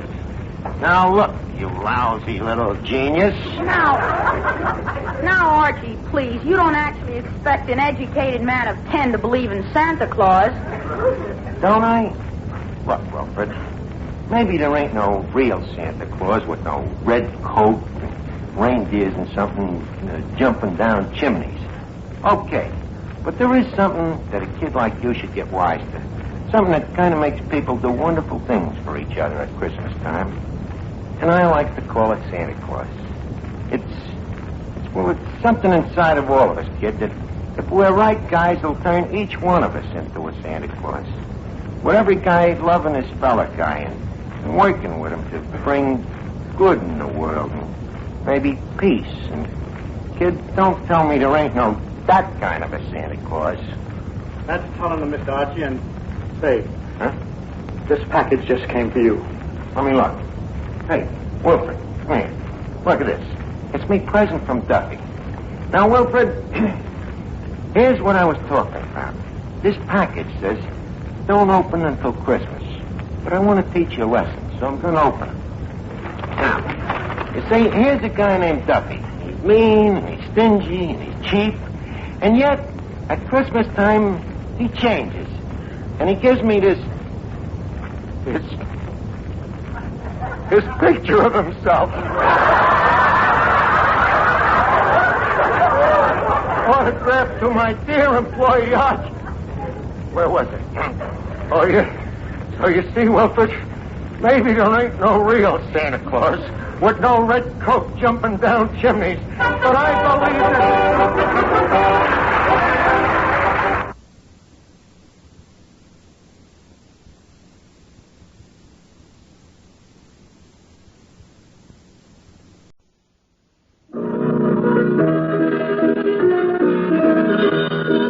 Duffy's Tavern, starring Archie himself, Ed Gardner.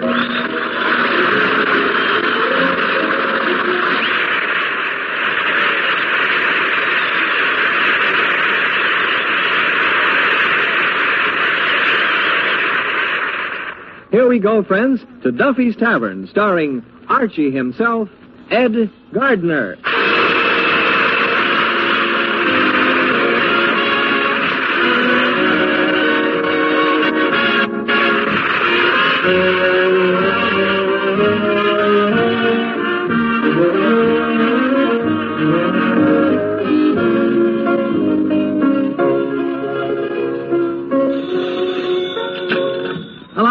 Tavern, where you'll eat meat to eat. Archie the manager speaking. Duffy ain't here. Hello, Duffy. What am I doing? Well, I just worked out our profit and loss statement for the 1950 fiscal. How do the figures look? Beautiful, Duffy. The nicest shade of red you ever seen. Huh? Now relapse, Duffy. Please, don't get your corpuscles in an uproar. Because we lose money for 12 straight months, is that a reason to get worried? Nothing to worry about. We're just a victim of circumstances. We can't seem to find a customer that's got a thirst and a nickel at the same time. Huh? Grogan's across the street? Duffy, stop always comparing us with Grogan, will you? Believe me, I've been watching his place lately, and I admit a lot of people go in there, but believe me, I've seen just as many come out. Anyhow, it's a good sign when our business hits the bottom like this, you see. From now on, there's only one way it can go. Up. Have you considered sideways?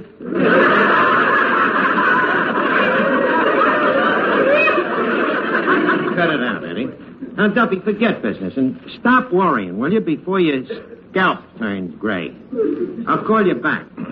Well, Eddie, it's the end of the year now. Leave us take our liquor inventory, Okay. All right. Gin. 1 bottle. Check. 1 cork. Check. 1 label. Check. Brand. Who cares? Why? Bottle's empty. Well, so much for the liquor inventory. But, you know, Mr. Archie, business ain't going to go up unless we do something about it. You're right, Eddie. We got to find some way to revive our business. Hey, Miss Duffy, hand me that newspaper, will you? A newspaper to revive our business? What are you going to do, fan it back to life? No, Miss Duffy, I'm going to look for ideas. Maybe the newspapers will give me a hint what's ruining us. But that's last week's paper. Okay, I'll find out what ruined us last week. Let's see now. Let's see the financial section. Looks bad. What looks bad?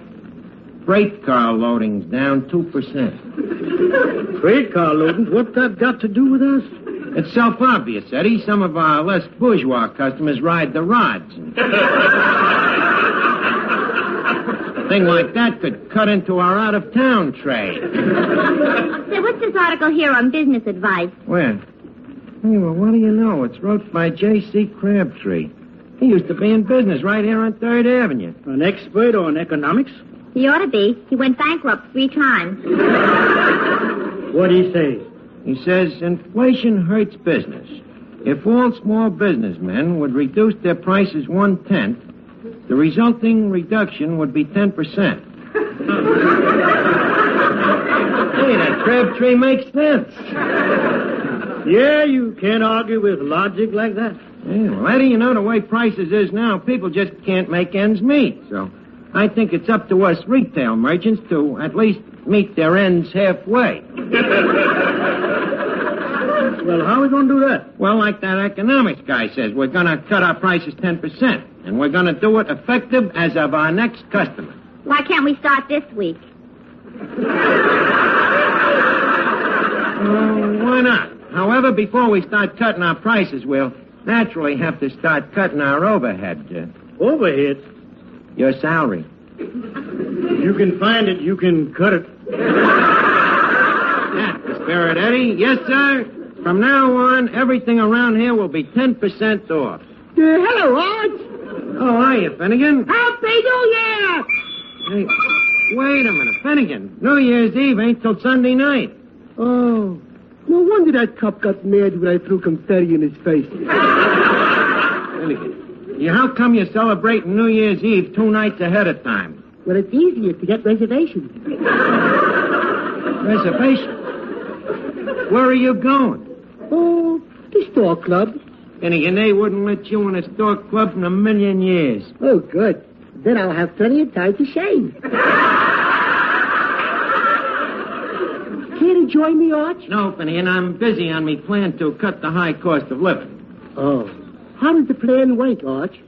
Well, let me put it this way. You got a dog, right? Right. And you got to wash this dog with flea soap, right? Right. Now, how much do you pay for this flea soap? 15 cents. And how long does it last you? Assuming I only use it on me dog?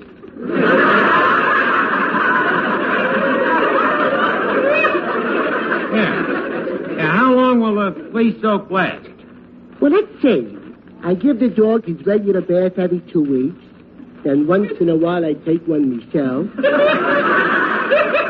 It lasts about 8 months, Arch. Why? Well, you see, if you save 10% on your dog's flea soap, over a period of 2 years, it would come to almost the price of a newspaper or a book or a magazine. So what, Arch? The dog can't read. That's aside to the point. I'm trying to explain to you the economic system. You see, economics is a science that the government uses to balance our national income against our national expense. I see. How does it work? Not very well. But they get around it, you see, by the Treasury Department declaring a fiscal during each 12 months per annum. Except February. You're thinking of judiciary. I stand corrected. Good. Now, normally, prices fluctuate, you see, but sometimes big companies get their cartels together, and they fix these prices so that they can't flux. Now, this is what is known as international monotony. You mean monopoly. Do you want to give the lecture? Sorry, Professor. Now, take money. Yeah? You see, the basis of economics is money, which was originated with the early Romans when they first took their public baths. Now, these baths was for the poor people. The people with dough couldn't get in. Hence the expression, the filthy rich.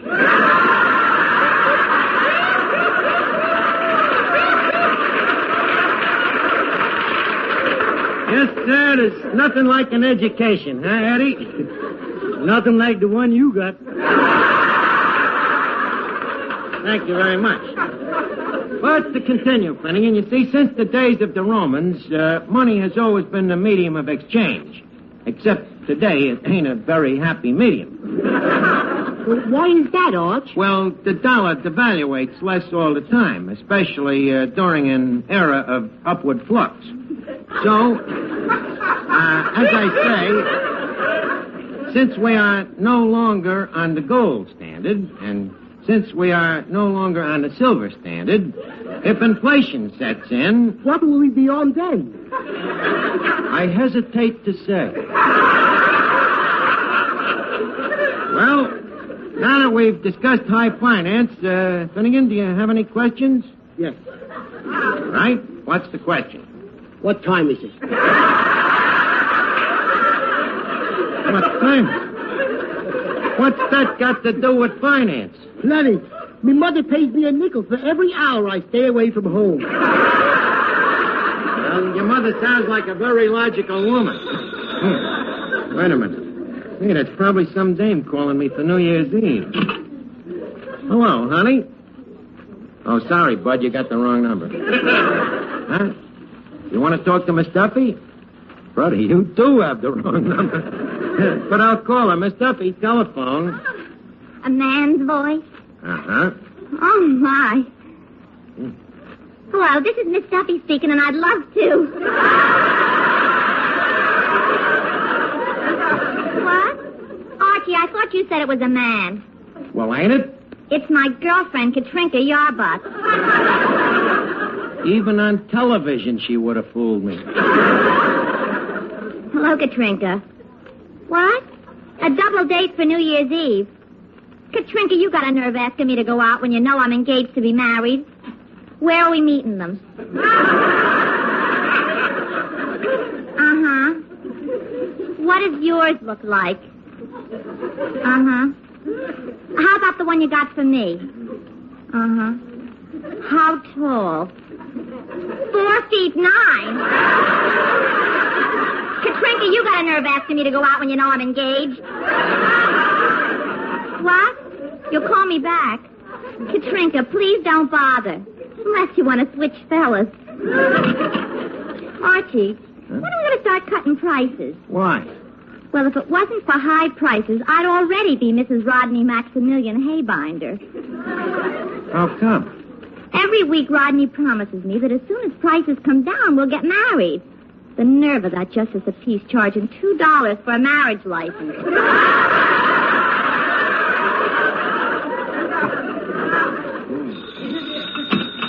Hello? Hello, Duffy. Duffy, I got the answer to making money. Yep. We cut prices 10%. It don't make sense? What's sense got to do with it? It's economics. Yeah, a guy in a newspaper says that if we all get public-spirited and cut prices 10%, it helps everybody.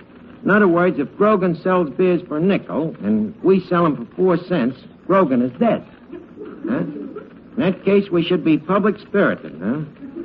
Cut the 10%, but don't tell Grogan.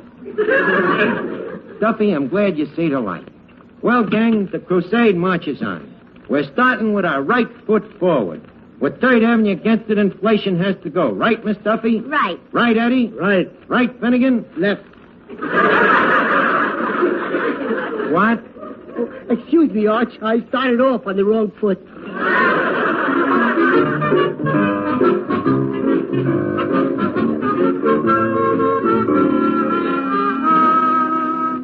Now, let's see. I called up most of the merchants. Who did I forget? Oh, yeah, Willamette the butcher. Hello? Willamec's Ham Hock Heaven? Hello, Willamette. This is Archie. Did you hear about the 3rd Avenue merchants cutting prices 10%? Well, what are you going to do about it? Uh-huh. Attaboy, Willamette. Good. Thanks a lot. What do you say? He says from now on, instead of 10 fingers on the scale, he's only going to put on 9.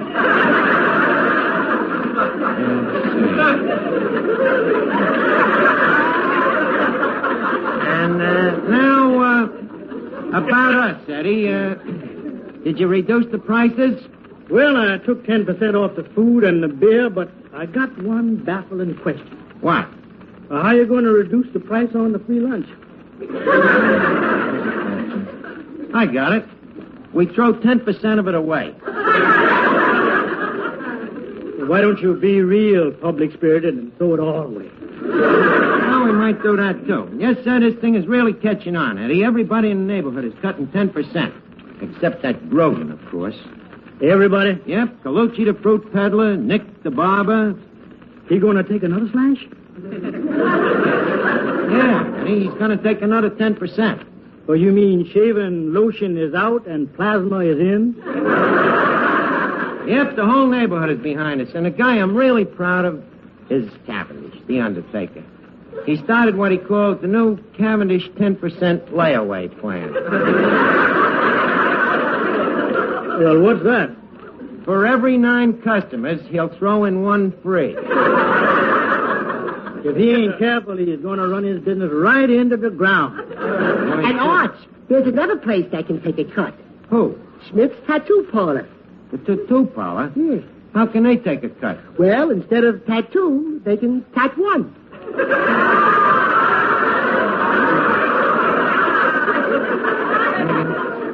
For a remark like that, you should go hang your head and let the rest of you dangle. Now, let's see. We got everybody... How about the Bijou Burlesque? Well, they said they'd like to take off another 10%. They can't figure out where it's going to come from. So, it means we got everybody but them and Grogan now. Archie, don't you think we ought to let Grogan in on this, too? What? Let him in? After that ugly rumor he started about our food? Imagine saying that when Callahan, the mounted cop, rides by the tavern and his horse neighs, our Hesh neighs back. Absurd, ain't it, Eddie? Ridiculous. But I have heard it winning. But Archie, the newspaper man says that this plan won't work unless everybody gets in on it. Maybe we should let Grogan in. The only thing is, who tells him? I can't talk to him direct. Why not? Violate the Third Avenue Businessmen's Code. It's like Macy's talking to Gimbals. Hart Schaffner talking to Marx. Like Hornon talking to Hard Art. If I deal directly with Grogan, it might lead to a strain in protocol. Might also lead to a punch in the nose. That's what I was thinking. I think we better do things on a higher level and maybe send an ambassador. An ambassador, huh? Yeah, Eddie. Well, you got anybody in mind, said he, cautiously backing away? No, we won't need you. We'll send Finnegan. But we'll have to dress him up like an ambassador, you know. We'll get him a tuxedo and a walking stick and one of them black hamburger hats.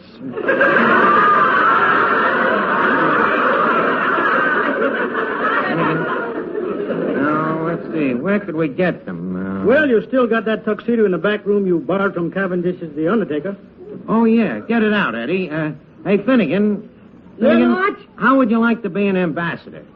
What's that, Arch? An ambassador? Well, generally speaking, that's a guy that says his country has something which it don't in order to scare another country into giving up something that it ain't got, so that both countries can agree to divide something that belongs to somebody else.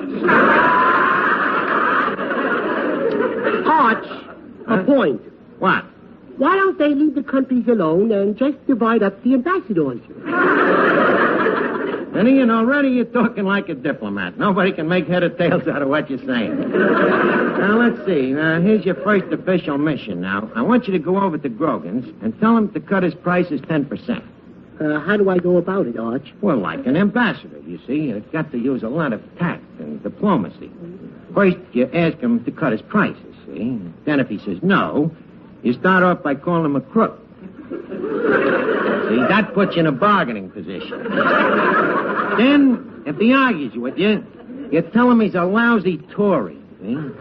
Then if he says cutting prices won't help his business, you call him a filthy, dirty liar. But above all, use tact and diplomacy. Here you are, Mr. Archie. What? Cavendish's tuxedo. Oh, thanks, sir. Shall I throw the lily away? No, keep it in. It'll look like our ambassador's wearing a boutonniere. Finnegan. Yeah, Arch? Finnegan, here, lay down and try on this tuxedo. Oh, boy, a tuxedo. Let me try it on. Gee, these pants are swell, Arch. That's good. Yeah, but there's something wrong with the coat. What? The sleeves keep folding across the chest.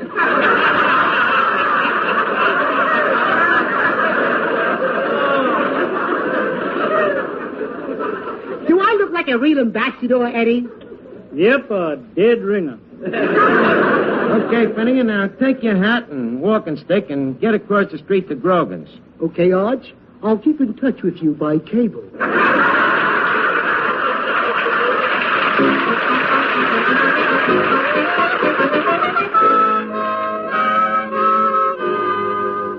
Eddie, I got a problem. What? Well, as soon as word gets around about this price cut, this place is going to be too small. Let's see. I wonder how we could break through that wall. Just lean against it. Who's going to do the cooking for all this mob? Me? No, I'll have to get an assistant for you, Eddie. Now, let's see. Who can I get? How about Prince Michael Romanoff? Yeah, good idea. I'll call him up. And I thought I was being fantastic. Let's see now. Hello? Hello, Mike? Look, you're an expert on cooking up gustatory delicacies, ain't you? Well, how would you like a part-time job? Money, no object. If it is his object, we're dead. Well, this is Archie from Duffy's Tavern, and we need an assistant cook. What types of food do we serve? Oh, things like roast breast of casserole, fresh Columbia River venison, with chutney, of course. Under glass. Under glass. Under stained glass. Under stained glass. Eddie! Stop disconcerting me, will you? What are our canopies made of? Well, the one out in front is made out of canvas. Oh, you mean canopies like anchovy paste? Mike, at Duffy's, we don't use anchovy paste. When our anchovies come apart, we pin them together. Huh? What? I see. Okay, goodbye. What happened? We couldn't get together on a price. What do you mean? He says he wouldn't come here for $1 million. Well, let's see. What else do we have to do? Well, with them crowds coming here, we're going to need more liquor. That's right, Eddie. Better pour another gallon of water in the scotch. Mr. Archie, if we water that liquor anymore, we're just going to be the middleman between the customers and the faucets.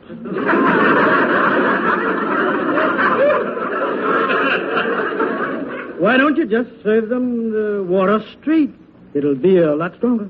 Archie, I'd like to help take care of the crowds, too. Okay, Miss Duffy, you can be the cigarette girl. I'll get you one of them short little skirts to wear. Good. It'll give me a chance to show off my legs. On second thought, better wear what you got on. Well, at least they can see my face. On third thought, I think we'll keep the cigarette machine. Excuse me. Hello? Hello, Duffy. How many people in the place? You mean counting me and Eddie? 2. But sorry, Duffy, no customers. The joint is empty. Yep, even under the tables. Huh? You got a report that Grogan's is doing a big business? But Duffy, after all, Grogan's got a better location than we got. I know we're opposite each other, but don't forget, he's got the wind with him. Duffy, stop worrying. Everything is going to be all right. I can't understand it, Eddie. We both cut prices 10%, and Grogan's getting all the business. What's he got that we ain't got? Customers. Yeah, I know that, but why? Well, don't forget, Grogan's place is spick and span. Food is good and fresh, and the kitchen's nice and clean. That's the trouble with business these days, Eddie. Dirty competition. I'm going to check this thing. Hello? Better Business Bureau? Could you tell me why business ain't no better? Oh, that ain't your job. You just investigate complaints? What kind of complaints? Restaurants that put horse meat in their hash? Water in their liquor? Who am I? Just a friend. Thank you very much. Hey, Eddie, let's look across the street at Grogan's. Hey, look at them over there. They're packed in there like fish. Oh, yeah, they got so many they're throwing the little ones out. Oh, wait a minute. Here comes our ambassador. Hey, Arch! Oh, you're back, Finnegan. Tell me, what happened at Grogan's? Boy, did I sell Grogan your idea. Did you, huh? Yeah. Did you get him to cut his prices 10%? 10%? Oh, I got him to cut him 20%. 20%? Yeah, I matched him double or nothing. Oh, Finnegan, you ruined everything. The next time I send an idiot someplace to louse things up, I'm going to go myself.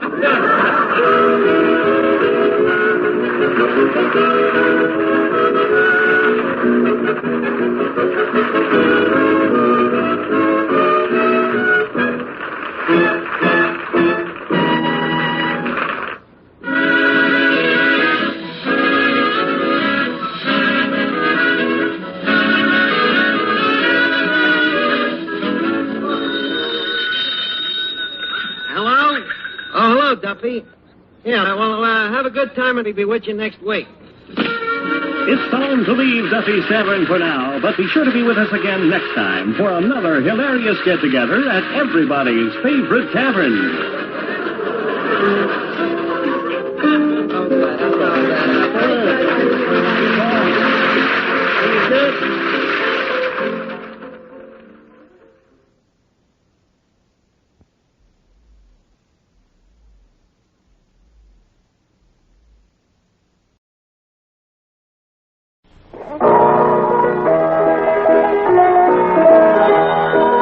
Duffy's Tavern, starring Archie himself, Ed Gardner.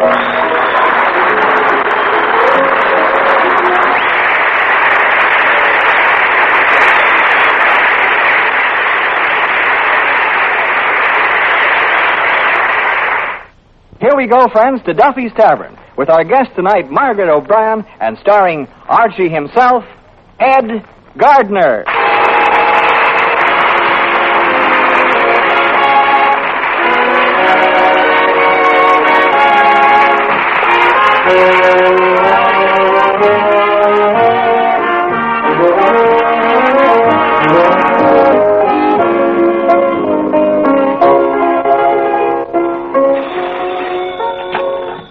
Duffy's Tavern, where do you late meet to eat? Archie the manager speaking. Duffy ain't here. Oh, hello, Duffy. Hey, guess who's coming down tonight? Margaret O'Brien. What? Look, Duffy, we can't have cheesecake every week. Besides, she's cute, you know, and her name is O'Brien. That's better, huh?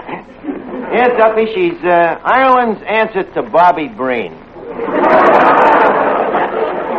I should what? Buy her a set of blocks? Look, Duffy, this kid already owns a set of blocks. All the way from Sunset Boulevard to Hollywood and Vine. You know, she's a movie star. That's right, little Margaret O'Brien from the movies and the banks. The stock market. Uh-huh. When other kids was learning about the birds and the bees, she was learning about the bulls and the bears. Huh? Well, what brings her down? I'm writing a television program for her. Hello? What a critic. Let's see here. Act 1, Scene 1, Prologue. How do you spell prologue? Prologue. Oh, thanks. The heroine speaks. Darling, do not prologue the agony.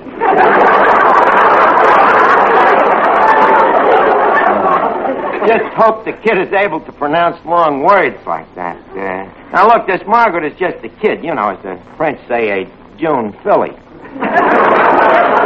We want Duffy's Tavern to look real nice. Miss Duffy, how long do you think it'd take to make the place look respectable? Well, let me see. This is 1950. Look, I ain't kidding about this. Wait a minute. Eddie. Yeah? Look, you see that bottle up there we got marked champagne? The one we changed from bourbon? No, the other one. The one we changed from gin. Well, what do we do with it? Change it back to 7-Up. Okay, but it'll still be water. Well, just so it won't rupture the kid's mind, huh? Let me see, what else might not be de rigueur or, as we say, muy no bueno? Oh, yeah, that statue in the corner there. What's wrong with that statue? I'm afraid it's a trifle unrisque. What do you mean that's unrisque? It's just Aphrodite. That's the trouble. She ain't wearing one.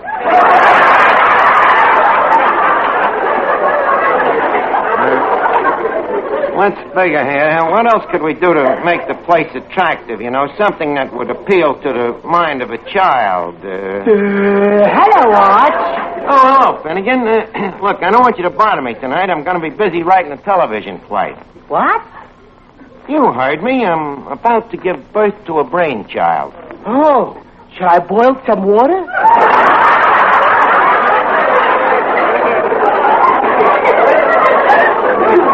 Please. The brainchild is a television play. Oh, boy. Can I act in it, Arch? You an actor? Why, certainly. I'll never forget the time I played Hamlet. Boy, the way that audience yelled. Why did they yell? The play was Macbeth.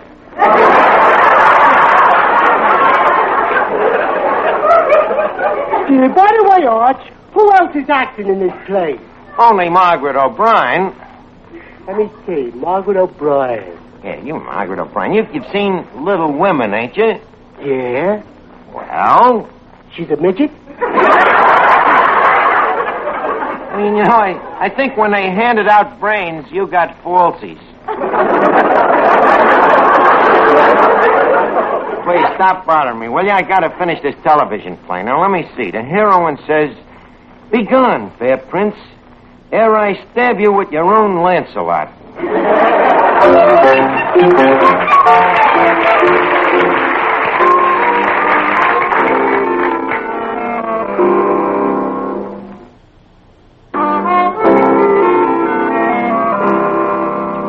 Eddie, you look pensive. What are you thinking about? Well, I'm thinking what it would be like to have all the money in the world and be real rich like Margaret O'Brien.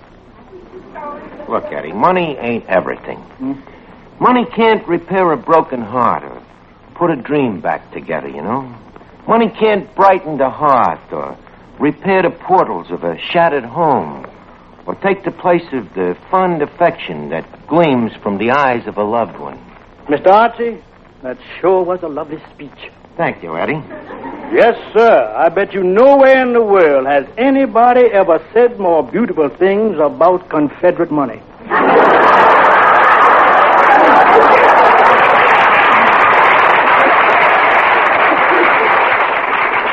Archie, I think Margaret O'Brien is here. Where? Outside. The back of her car just pulled up. What makes you think it's the back of her car? The front part went by 5 minutes ago. Hey, you're right. Let me look. Hey, it is Margaret O'Brien.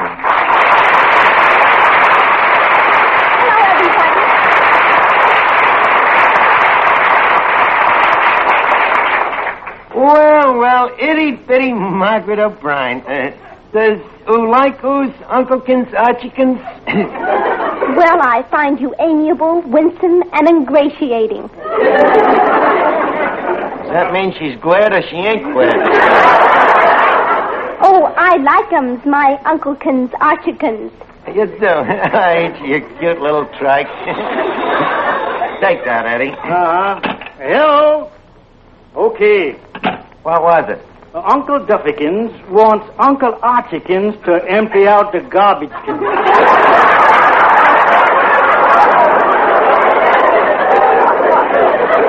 Stay out of here, will you? Well, Margaret, gee, I don't know how to talk to kids. Tell me, what do you think of the tavern here? I'm speechless. Can't say a word, huh? Not with this cobweb over my face. Oh, pardon me, I'll remove it. There, now how does the place look? Archie, Yeah? put the cobweb back.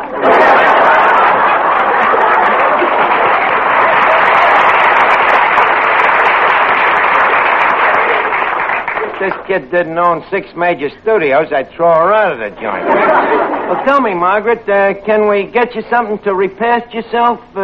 You seem a little hungry. What makes you say that? The way you looked at the free lunch. Well, it looked at me first. Well, stick around a while, it'll get used to you. Well, Margaret, what do you have? A slug of sarsaparilla? Shot of Ovaltine? If you don't mind, I think I'll just take 3 fingers of milk. 3 fingers of milk, good for you. You know, after what I hear about some of them Hollywood kids, I'm glad to hear that you're a real toper. And I want you to take home a good report to your mother. Thank you. And now, Archie, if you don't mind, I'd like to meet your mother. I beg your pardon. Margaret, this is Miss Duffy. She just works here. Oh, I'm terribly sorry. Tell me, Miss Duffy, do you like your job? Well, you know, this job is just temporary. I'm just doing it until, well, there's a certain person who's just insisting on my getting married. There is? Who? Her father.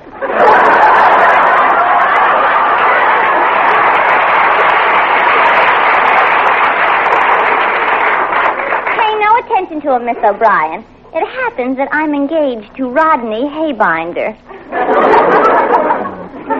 You know, it's funny. I know a Rodney, too. Oh, really? What's he like? Oh, he's very good looking. Owns his own home and a swimming pool. I wonder if I could meet him. Say, Saturday? He's only 15. Around 6 o'clock? This dame don't stop at nothing. Miss Duffy, the kid is only 15 years old. Archie, I'm just trying to hold on to my youth. Well, you ain't holding on to this one.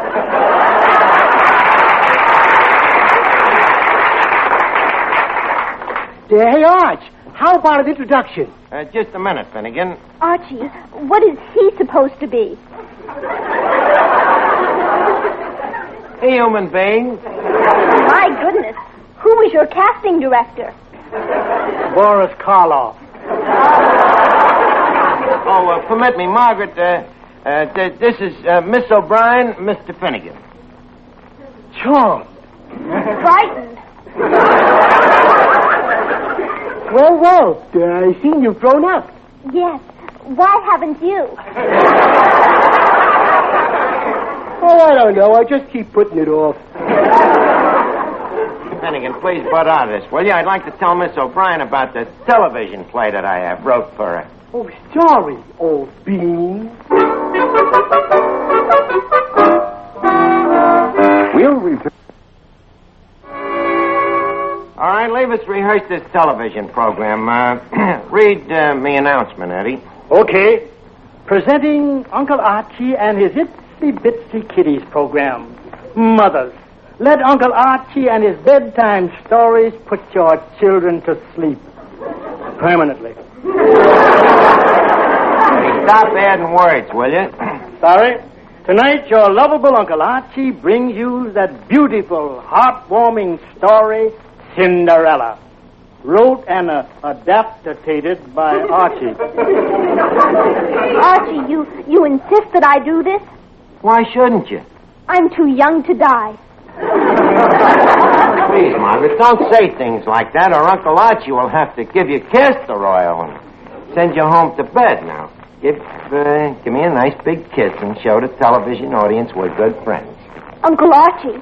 Yeah? Couldn't I just have the castor oil?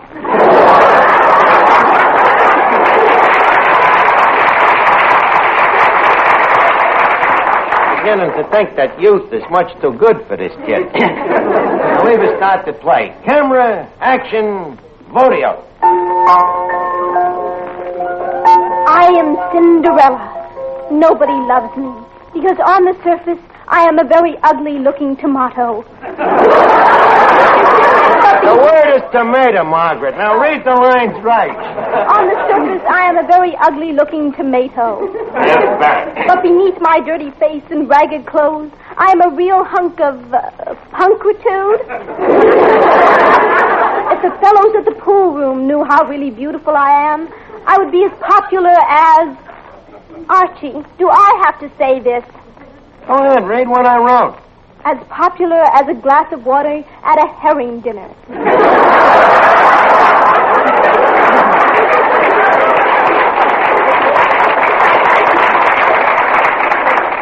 All day long I work in the scullery, sweeping the kitchen, peeling onions, cleaning fish. Yet somehow the boys just seem to turn up their noses and stagger away.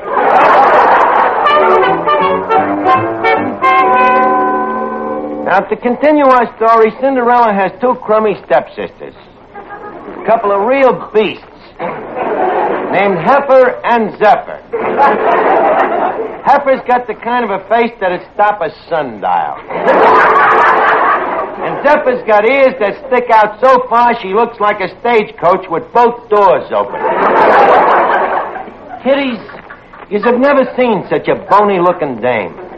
She can't even take a bath because she's so skinny that when she starts slapping herself with the wash rag, she misses herself.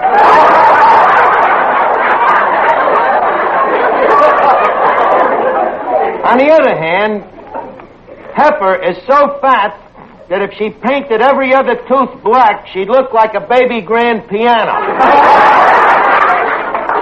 Now, I hope you kiddies is enjoying the fairy tale. They should. 1,200 years later, Fred Allen made a fortune with the same material. And now we return you to Cinderella's house, where we find Heifer, the fat sister, answering the telephone. And she says... Hello, Cinderella's house where the hags wear rags. Heifer this hippo speaking. Zephyr ain't here. Oh, hello, King. What? You're throwing a wing-ding at the palace tonight? Okay, Your Majesty, count us in. We'll be there just as soon as we can shave and get ready.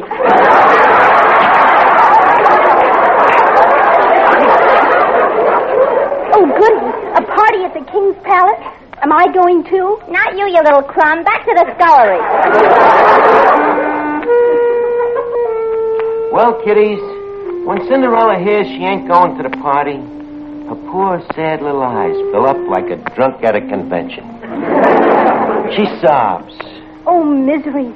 Why, oh, why must I be treated thus? I would rather be dead. Do you hear? Dead! Dead! Dead! Look, Margaret, you already got the Academy Award. Now, take it easy, will you? Well, kiddies, there she is, poor Cinderella, all alone. No date. No way of getting one. Sad as a church mouse when all of a sudden a beautiful fairy godmother appears. And she says gently... So why are you moping around like a dope?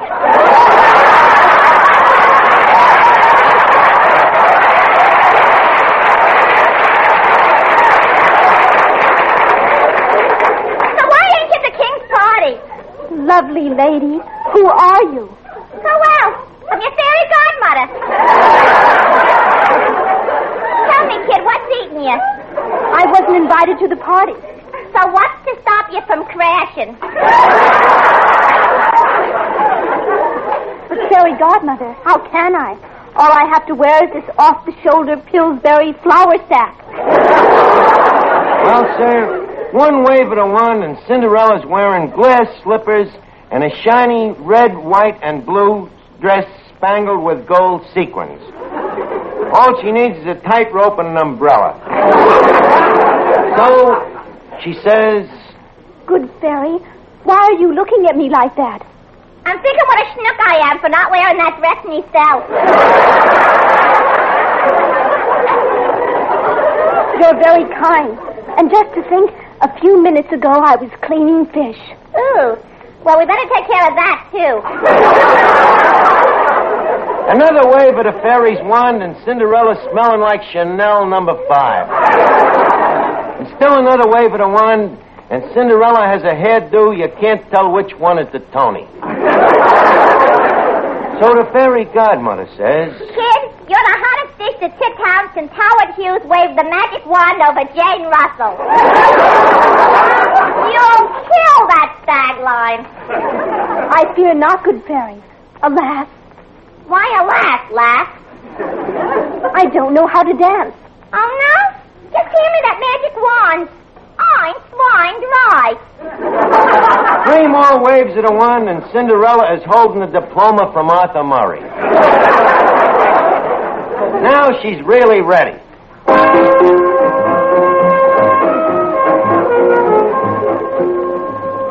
And now, kiddies, here we are at the palace, at His Majesty's annual flea hop. All of high society is present. It's the kind of a party where you wouldn't dare burp unless you used the broad A. Suddenly, the king's son, Prince Charming, happens to look up from the eggnog bowl. And when he sees Cinderella, his eyes start spinning around like cherries in a slot machine. She hits him like a ton of bricks. Since the eggnog has also hit him like a ton of bricks, the 2 tons of bricks walks over to Cinderella and says... Dear Prince Charming. Hey, baby, how would you like to take a walk around the moat? Not knowing what a moat is, Cinderella plays cagey, and she says... Sir, would you ask that of your sister? Never stuck for an answer, the prince, who was educated at Oxford, says... Then later he adds...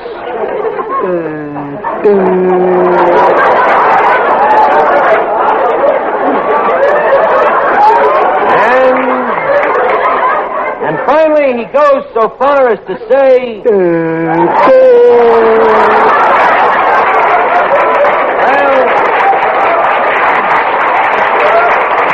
Well, sir, by now it's almost midnight. So Cinderella, who has fallen in love with the prince, says to the fairy godmother... Fairy godmother, do you think that romance has finally come into my life? Sure, kid. There's romance in the sky. There's romance in the stars. There's romance in the moon. Don't you have something within walking distance?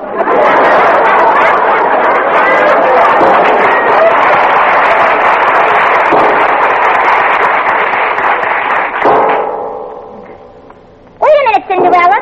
Forsooth, the clock is striking 12. We better take it on the lamb. But what about Prince Charming? Don't worry. We'll take another belt at him tomorrow night.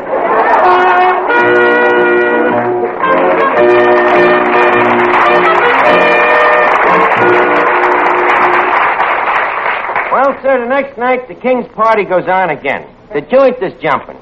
The king is playing the drums, and the queen is playing two of the royal grenadiers. One grenadier for romance, the other a lookout for the king. Cinderella has just arrived, so she says... Oh, Prince Charming, where are you? I'm out at the moat, indulging in my favorite pastime. What's that? Bobbing for peasants.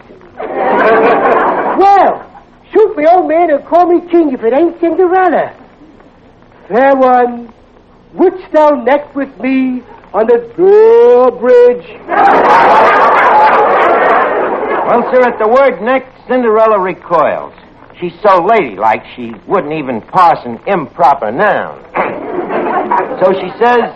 There, Prince, I know nothing of love. So the fairy says... Are you kidding? And before the fairies waved the wand 3 times, Cinderella spent 3 seasons in the balcony at the Bijou. So Cindy turns to the prince and says... Okay, Prince, lead me to that drawbridge.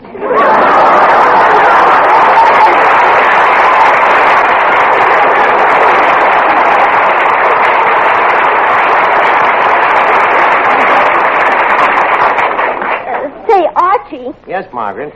Don't you think I'd better grow up a bit before I hear the end of the story? What are you talking? It's Cinderella, ain't it? It was wrote for kids. Well, anyway, the prince and Cinderella's up on the drawbridge, and it's a beautiful moonlight night. Suddenly, the palace clock strikes 12, just as the prince is putting his arms around her and he's kissing her. Hearing the clock strike, she says... I'm sorry, Prince, but my fairy godmother says if I don't leave right now, I'll turn into a bundle of rags. So the prince says... Look, kid, I've heard alibis in me time, but this one takes the cake.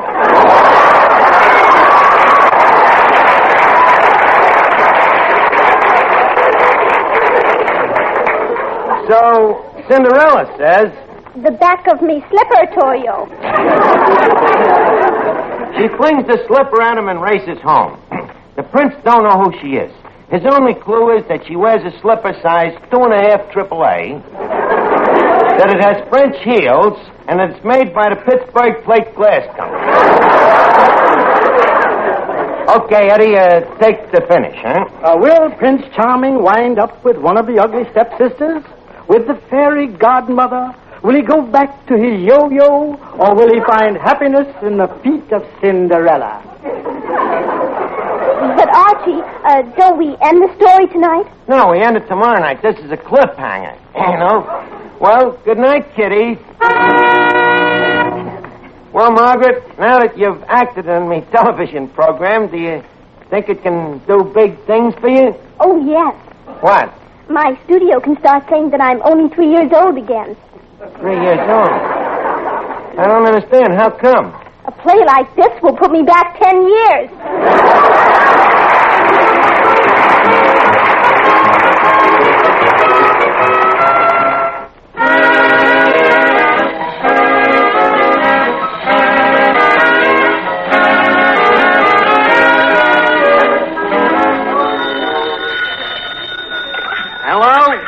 Oh, hello, Duffy. Yeah, well, have a good time and I'll be with you next week.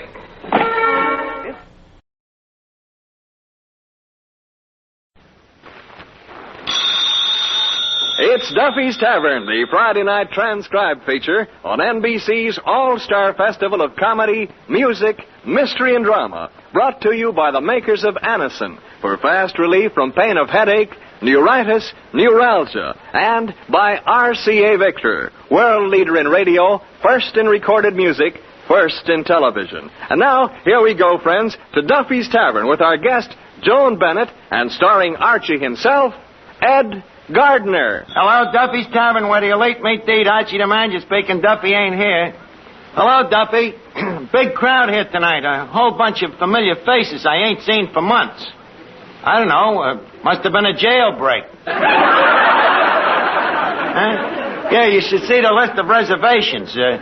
Second Story Jackson, Machine Gun Van Smythe, Slop Bucket Sal, Nellie the Safecracker, Joan Bennett. Joan Bennett, Duffy, you know her. Well, remember when you married Mrs. Duffy 25 years ago and she stood there wearing a lovely bridal veil? Well, Joan looks like what you expected to find when you lifted the veil. Yeah, and a beautiful face, too. Her figure? Well, you know, it's kind of nice and slapsy. One of them debutante figures, you know. It comes out in all the right places. Yeah, and very refined, you know, real déclassé. The kind of a dame that you don't whistle at. You can't, your tongue is hanging out.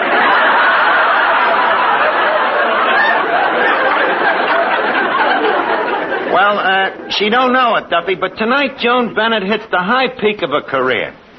Yep, she's going to have a date with me. Well, we'll probably take in a show and go to a nightclub, and naturally I'll have to pelt her with flowers and bonbons. And, Duffy, you know, that'll run into quite a bit of dough, so I was wondering if maybe you could see your way clear to... Hello?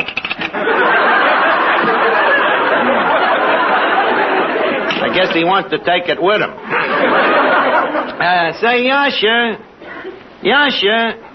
where is that Yasha Panya-Slavnik? How do you do? Say, boss. Huh? You are calling me? Well, if I holler for Yasha Panya-Slavnik, who else would I be calling? I don't know. Yasha Panya-Slavnik is such a common name. Yes, it is. It's just like John Smith. That name I never heard of. You've never been in the hotel business.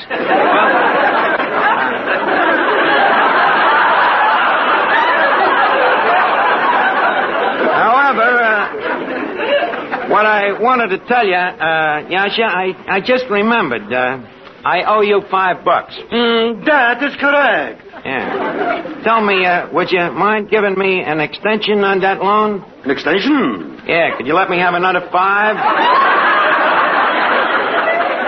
Well, what do you say? How about it, Yasha? Call me Captain John Smith. By the way, for what purpose are you wanting this $5 that I am not lending you? Well, I'm planning to take Joan Bennett out tonight and paint the town red. Paint the town red? Yeah. These days on $5, you won't even tint it. Well, we'll see about that. Miss Duffy. Yeah. Look, I'm in a jam. I got a date with Joan Bennett tonight. Joan Bennett? Yeah. What makes you think she'd go out with you? Pray, why not? Well, a movie star like her can get dates with men that are handsome and glamorous. Continue. And intelligent. Yes. Cultured. You see, I can't miss. The only thing is I got to have $5. You're going to take out Joan Bennett with $5? Well, with a high-class tomato like that, you can't be cheap. Now, say, you got to go whole hog. Hello, Art. Oh, hello, Finnegan. I trust you are well this evening, Clifton, old pal? Don't act so friendly. I heard the conversation. Oh. Well, have you got any dough? Not until I get me allowance. Your allowance? Yeah. The 50 cents a week my father gives me for taking a bath. You make your poor father give you 50 cents a week to take a bath? Why not? Me mother gives him $1 a week to take one. Oh, really? Yeah. So he splits it with me, and I take it for him.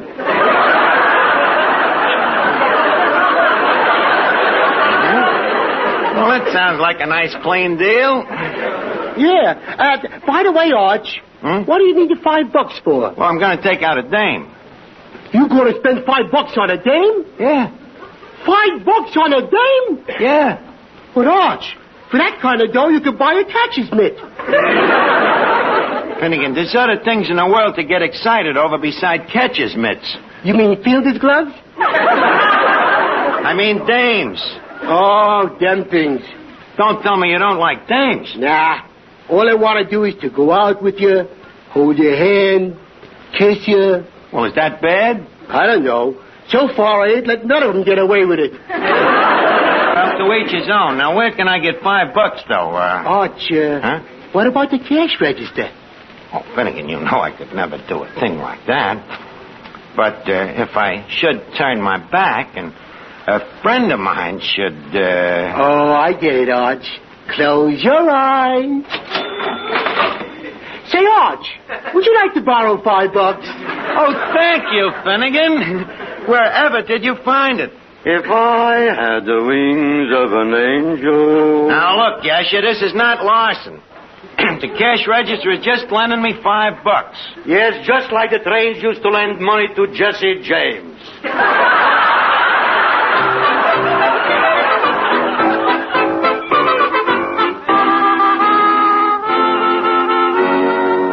Miss Duffy, give me that phone, will you? Who are you calling? El Morocco. I'm going to preserve Joan Bennett. What? You didn't give me a chance to finish. I'm going to preserve Joan Bennett and me a table at El Morocco. Oh, it's great to be young, love, warm corpuscles in your veins. And a hot five in your pocket. Hello, El Morocco? I'd like to talk to Elmer. Oh, then who is the manager? John Perona? Oh, he's an old friend of mine. Put him on. Hello, John. This is Archie of Duffy's Tavern. I'd like to reserve a table for... Archie. Tall with the pinstripe suit. Huh? No table. Well, look, I don't know whether it means anything, but a couple of friends of mine are associated with your organization. Well, there's a Mr. Ryan and a Mr. Johansson. No longer with you, huh? Oh, you're using an electric dishwasher now.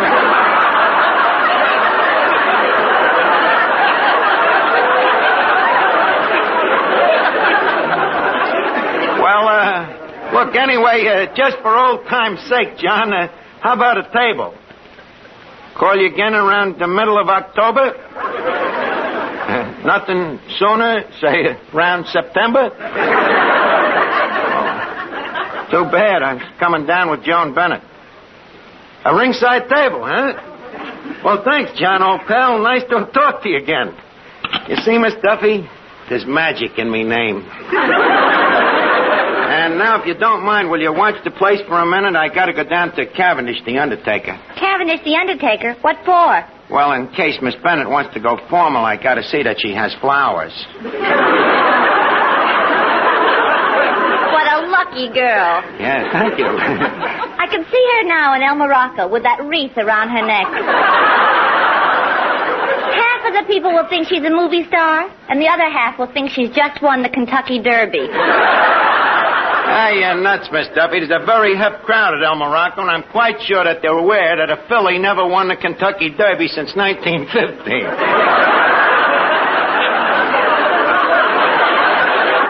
Excuse me. Hello? Who's this? The barber shop? Oh, just a second. It's for you, Miss Duffy. It's your boyfriend, Tony the barber. Well, tell him I ain't here. Hello? She says she ain't here. Huh? Okay. He says to tell you he didn't call you.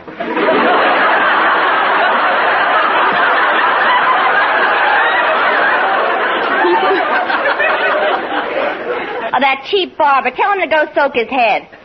Hello, Tony. Go soak your head. Huh? Okay, I'll tell her. What'd he say? He says in the future you can shave yourself. Give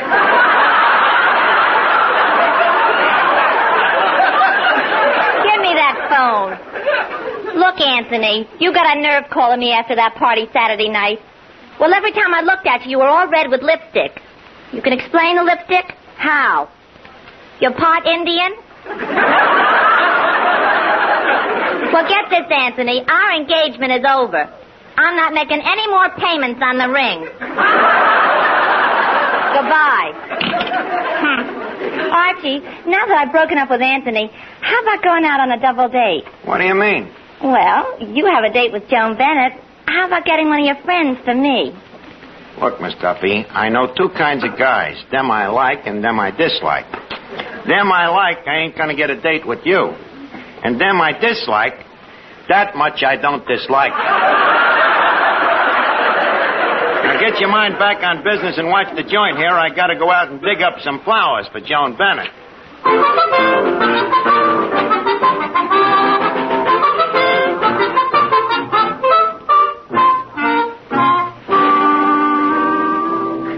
The next time you suffer from pains of headache, neuritis, or neuralgia, take Anacin. You'll bless the day you heard of this incredibly fast way to relieve these pains. Now, the reason Anacin is so wonderfully fast-acting and effective is this. Anacin is like a doctor's prescription. That is, Anacin contains not just one, but a combination of medically proven, active ingredients in easy-to-take tablet form. Thousands of people have received envelopes containing Anacin tablets from their own dentist or physician, and in this way discovered the incredibly fast relief Anacin brings from pains of headache, neuritis, or neuralgia. So, the next time a headache strikes, take Anacin for this wonderfully fast relief. Anacin, A-N-A-C-I-N. Anacin comes in handy boxes of 12 and 30, economical family-size bottles of 50 and 100. Get Anacin at any drug counter.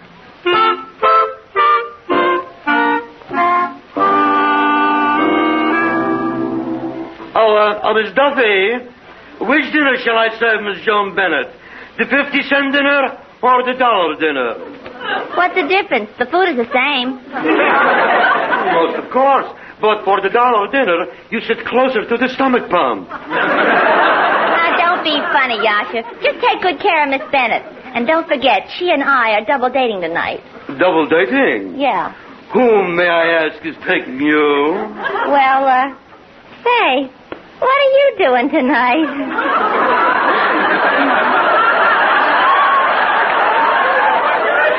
So sorry. I have a previous engagement with the stomach pump. You men, you're all alike. I suppose if I was a movie star, I'd be different. If you was a movie star, you'd be different. Oh, yeah? Well, I've seen pictures of them movie stars, and believe me, when they get up in the morning, they're just flesh and blood, too. You're so right, dearie. Say, who are you? I'm Joan Bennett. I'll take the flesh.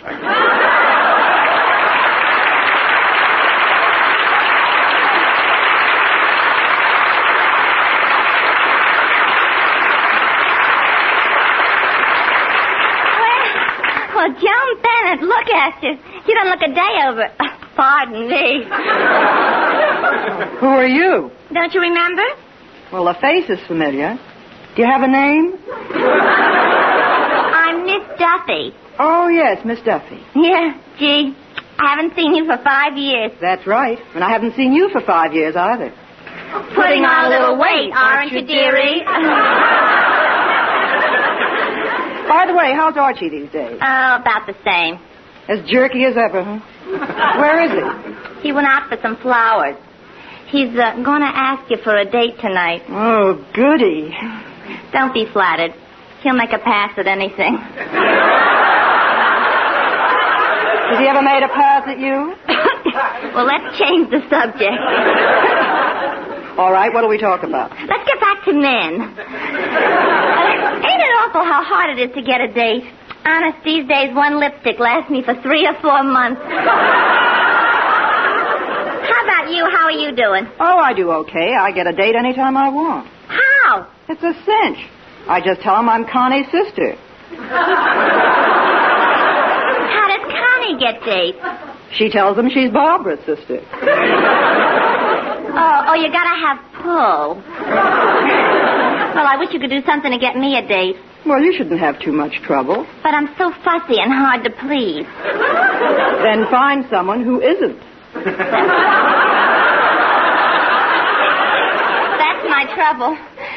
I just can't even find anyone like that.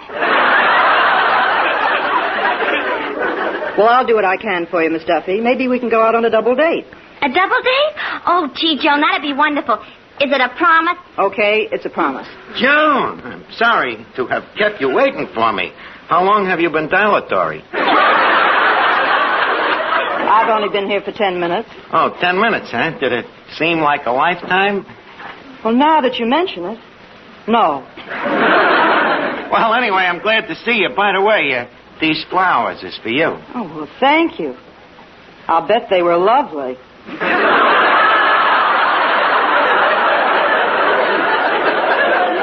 Well, they may seem to droop a little, but that, dear lady, is because they are bowing their petals in deference to thine own far greater beauty. A very pretty speech. Thank you. Incidentally, their stems don't stack up with yours neither. May I place them around your neck? Please, a wreath. Stop worrying. In Hawaii, it's quite the custom, you know. Oh, just a minute. What's this card? What card? It says, "Goodbye, Joe. Signed, the boys of Local 802. That just shows it was grown in a union hothouse. Say, Arch! Yeah, Finnegan. Hey, what do you say we go down to the ballpark and bat out some fungos? Look, I'm sorry. I'm busy, Finnegan. Oh. How about you, sister? I'd love to, but I forgot to bring my mask and chest protector.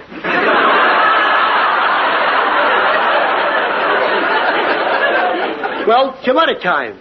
Say, Arch, is this the dame you're going to spend all that dough on? Yeah, Finnegan, well, take a look.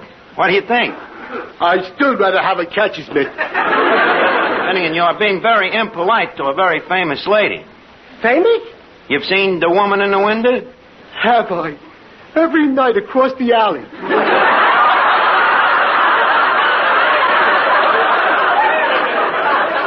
You sure look different with your street clothes on, sister. Finnegan, please. You'll have to pardon Finnegan, Joan. You see, when he was an infant, he was a bottle baby. But lots of babies are bottle babies. Inside the bottle? Finnegan, please. Your brains. Well, what about them? They went that away. Well, they won't get away this time. Hey, you, come back here. Oh, no. Look, Joan, leave us get back to business here. I don't know whether you know it or not, but it happens that I'm not married. You're not? Nope. I don't even have a girlfriend. You don't? Nope. I'm not doing nothing tonight, neither. You lead a pretty dull life, don't you? Well, look, what I'm trying to say is I'd like a date with you tonight. No fooling? Well, maybe a little. Well, what do you say? Well, I don't know, Archie. I'm kind of afraid to go out with you. Why? Well, you're so devastating. Suppose I fall madly in love with you. Listen, Joan, I think too much of you to let you get hurt. Tell you what, at first I'll only turn on half of me devastation. Well, what do you say? They're waiting for us at El Morocco. El Morocco? Isn't that expensive? You think you're going out with a bum? Look, honey, them flowers I gave you, not that I'm beefing, but they set me back a sweet $1. No, and that ain't tin. Oh, say, Joan. Yes, Miss Duffy? I just got some of this new Lady Mandelbaum's face cream. And I can't for the life of me remember. Before you put it on, do you open your pores or close them? In my case, I just leave them slightly ajar. What kind of cream is that again? It's called Lady Mandelbaum's hormone cream. Do you use much of it? Oh, every night. First I put on the vanishing cream, and then I put almond cream on my lips, and then I cover it all over with cold cream. Does it help? Yeah, but she has to sleep with her head in the icebox to keep her face from curdling. Be quiet, Archie. Joan, don't forget our double you-know-what. I won't. Look, Joan, this place is very unconducive to romance. Why do you say we shove over to El Morocco, huh? All right, Archie. I'll go out with you on one condition. Anything you say. What is it? I want you to get a date for a friend of mine. For a friend of yours? And how? Give me that phone. Hello, Frankie. Arch. How's it? Atta boy. Hey, how'd you like to go stepping with a dame tonight? Huh? Just a second. Joan, I forgot to ask you, what's your friend's name? Miss Duffy. Frank, I'll call you back.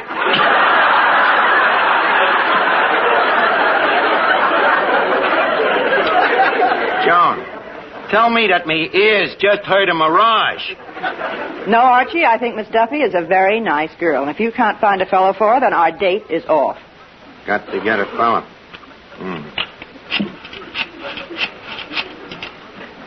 Hello, Brooklyn Navy Yard?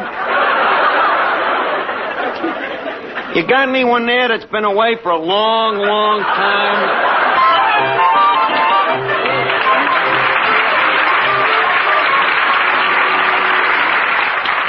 Here's a word from RCA Victor. For you people who are buying television now, that word is combination. Yes, an RCA Victor combination, which brings you AM and FM radio, recorded music in all 3 speeds, and famous RCA Victor million-proof television. Now, you can have all these in one beautiful cabinet for one beautiful price. Ask your RCA Victor dealer to introduce you to the kingly RCA Victor combination, the Rutland. With its doors closed, the Rutland looks like a furniture masterpiece straight out of the 18th century. With its doors open, it's like an electronic masterpiece straight out of the 21st century. So superb are its RCA Victor features. AM and FM radio, 2 automatic record changers to play all record speeds, and exciting RCA Victor million-proof television, proved in well over 1 million American homes. Yet, all these great instruments combined actually cost you much less than comparable console instruments would cost separately. Yes, with an RCA Victor Rutland, wonders never cease, but go on pouring out show after show, record after record. Not just for one person, but for the whole family.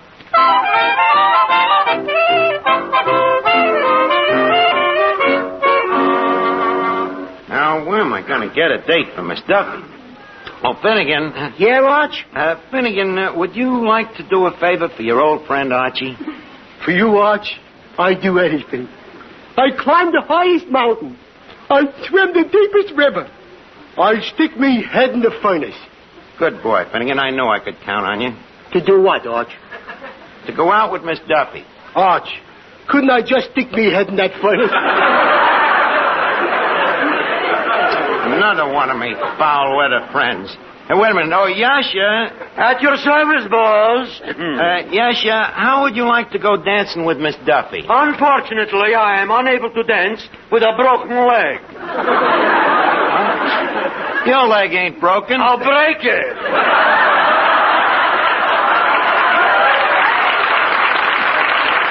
Oh, this is awful. Look, Joan, can't we just go out alone? No, we made a bargain. We don't go out unless you get a date for Miss Duffy. But this is terrible. Who'd go out with her? This is a face worse than death. Wait a minute. I got a guy that might do it. Yeah, and a big shot, too. This guy makes a lot of dough. Oh, Fulton Fish Market? Mackerel department, please. Hello, Mackerel? I'd like to talk to Willie Hockhauser. Yes, the head mackerel scraper. You like Willie, Joan. He's a great guy. Yes, he sounds like quite a catch. Yeah, came up the hard way, you know. Started out as a mere boy scraping sardines. We can't ask Miss Duffy to go out with a fish scraper. Why not? I'll wear a lot of perfume. What? Hello, Willie? Arch. Say, Willie, how'd you like to go out on a double date tonight? Well, mine's Joan Bennett. Who's yours? Miss Duffy. Okay. What'd he say? He says he'll scrape mackerel, but he won't scrape the bottom of the barrel.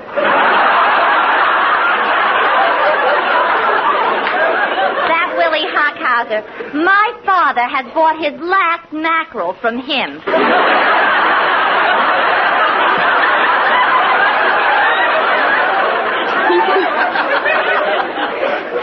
Joan. Can't we forget Miss Duffy and just let you and me be a gaysome twosome? No, Archie. Either get a date for Miss Duffy or you'll be a lonesome onesome. But, Joan, you don't know what you're asking. 3 matrimonial bureaus have classified this dame 2G. Too ghastly. I don't know who to get. Well, how about that florist friend of yours? Maybe he can dig up one of his friends.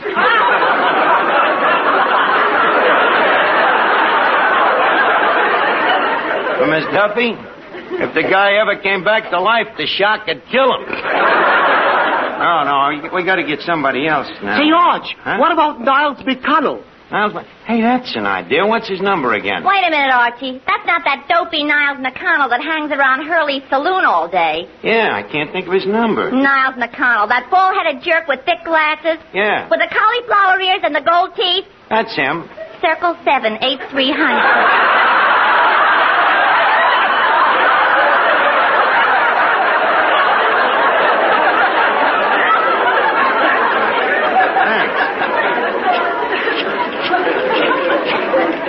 Hello, Niles. This is Archie. Look, I'd like you to do me a favor. What do you mean, no? I didn't even ask you. Oh, the guys from the Fulton Fish Market tipped you up. Miss Duffy, I'm afraid we are now fighting the grapevine. Wait a minute, I'll get Miss Duffy a date. Let me have that phone. Hello, Boris? What are you doing? Swell. Meet us at El Morocco in half an hour. Who was that? Boris Karloff. Wait a minute. Boris Karloff. That's a little too tough on Miss Duffy, ain't it? With all the actors, you know. Why Boris Karloff? Well, as Miss Duffy says, we girls should stick together, and I don't think her date should be any better looking than mine.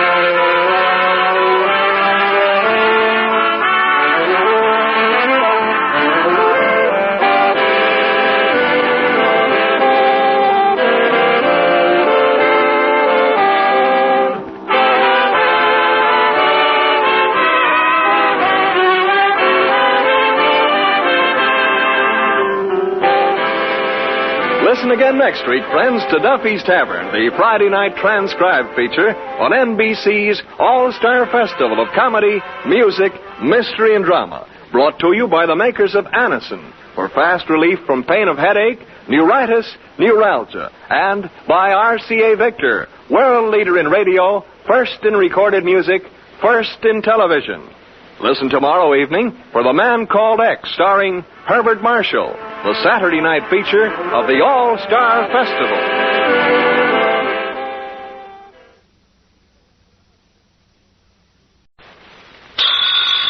It's Duffy's Tavern, the Friday night transcribed feature on NBC's All-Star Festival of Comedy, Music, Mystery, and Drama. Brought to you by RCA Victor, world leader in radio, first in recorded music, first in television, and by the makers of Anacin for fast relief from pain of headache, neuritis, neuralgia. And now, here we go, friends, to Duffy's Tavern, starring Archie himself, Ed Gardner. Hello, Duffy's Tavern, where do you eat meat to eat? Archie the manager speaking. Duffy ain't here. Oh, hello, Duffy. I'm just going over the mail here. We got a registered letter from the Department of Sanitation. Yeah, it's about our garbage. They claim it's giving their pigs ulcers. Yeah, what a nerve they got, implying that their pigs is better than our customers. Well, I know they are, but I don't like to hear it from strangers. Also, we're in Dutch with the health inspector. Well, yesterday he put a rat trap in the kitchen, and when he comes back today, the rat has eaten the trap. And it's sitting there with a hungry look in his eye, waiting for the inspector. Well, it hasn't all been good news today, though, Duffy. The sad news is that Peaches Latour, the striptease, gave me back my engagement ring. Well, it'll save her a lot of embarrassment, of course. Now she won't have the finance company hollering, take it off.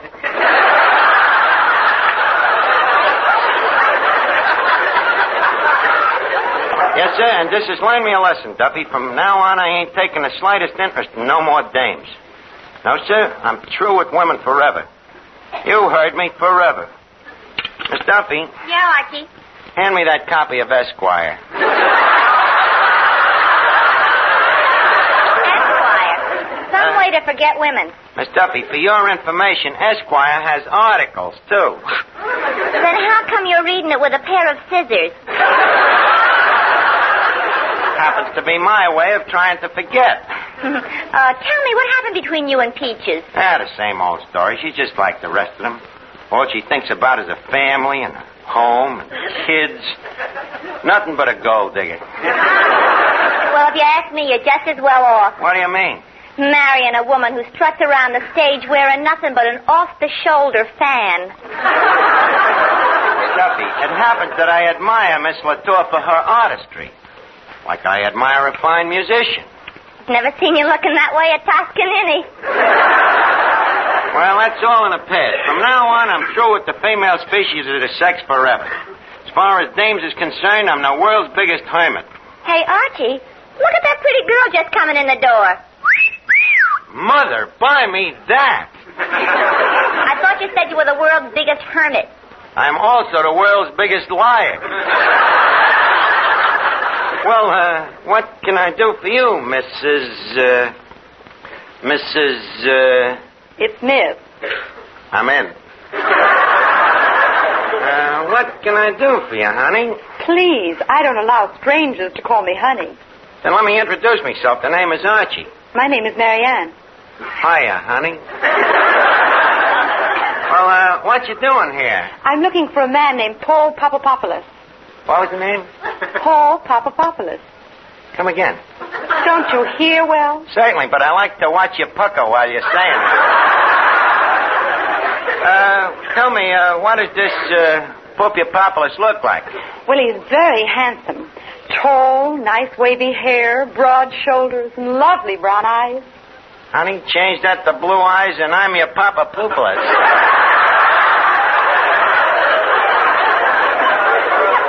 Please, we're wasting time. We're wasting time? Okay, in that case, leave us get married.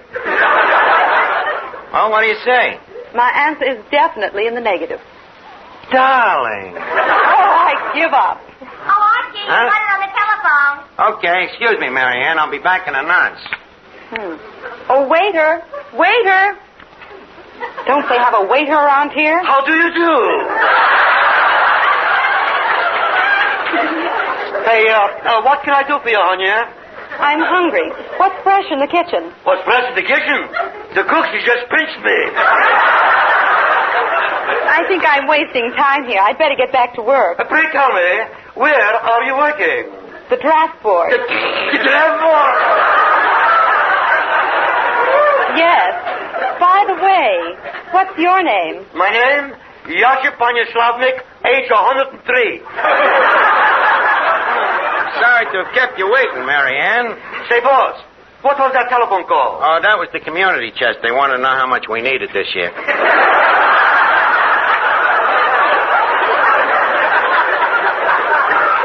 Well, now leave us get back to romance, honey. Romance? But the difference in our ages. How old are you? 20. How old are you? Oh, a little older than that. I'm going on 24. 24? Yes, I'm prematurely young. Yep, honey, I'm single, 24, happy. But not for long.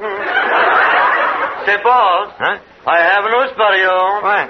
This girl is working at So what? Suppose she does work. I ain't too proud to marry a working girl. But what I'm trying to tell you is... Yeah, you get back in the kitchen, will you? When I want any information, I'll get in touch with you. Just send me a card from Camp Dix.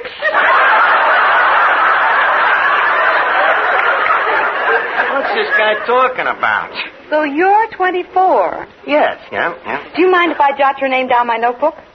Only 20, and a kid keeps a notebook. And look at all the guys' names in that book. Mary Ann, it's lucky I ain't the jealous type. Of course, I got to admit I got a little book, too, but it's different from yours. You're telling her.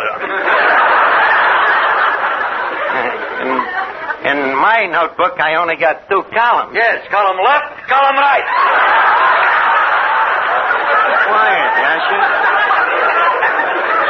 Yeah, Mary Ann, see, in one column I write down the dames I go out with that like to neck, you know. And the other column? That one is blank. You get it? Yes, I get it. And with jokes like that, it's hard to believe you're only 24. But I am. Besides, you look so much older. Those wrinkles. Oh, damn. Well, you see, I was born on a farm, and I got squeezed when I was an infant. I had to share my incubator with 2 fat hens. Besides, youth is only skin deep, you know. You mean beauty. Honey, you flatter me. Well, Archie, I have to be getting back to the office. Well, okay, if you have to go, but I hope I'll be hearing from you very soon. On that, you can count. Yes, you stop butting in, will you? Now get back to the kitchen. Well, Mary Ann, as me frat brothers would say, it's been ginger peachy meeting you. Well, goodbye now. Goodbye. 23 skidoo. Don't be smart, Miss Duffy. You, 24. What's so funny? It's been your favorite age for years. Well, how come you picked 24? Well, I don't know. 20 seemed a little too young, and 40 seemed a little too old, so I split the difference. Well, that would make 30. Miss Duffy, when a guy's in love, do you think he's got time for algebra? Now, thank you to stop throwing clinkers into the furnace of me passion. You just don't know what it is. When little Dan Cupid sneaks up on you with his bow and arrow, and he softly whispers, Hello, Arch. Tell me, old friend Dan Stupid, Cupid. Oh, Finnegan, you should have seen what was just making love to me. The prettiest little... Hey, what's that dirt doing all over your face? I've been watching some guy dig a grave. Oh. Well, this classy little 20-year-old struts in here. Wait a minute.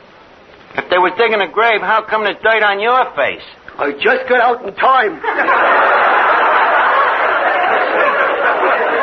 Well, anyway, her name turns out to be Mary Ann, and before you know it, a grave. Who was they burying? Me Uncle Louie. Your Uncle Louie? I didn't even know he was dead. He ain't. Well, then what did they bury him for? A skunk got him. In the case of a skunk, you don't bury the guy, you bury the clothes. Arch, you forget. Uncle Louie's a nudist.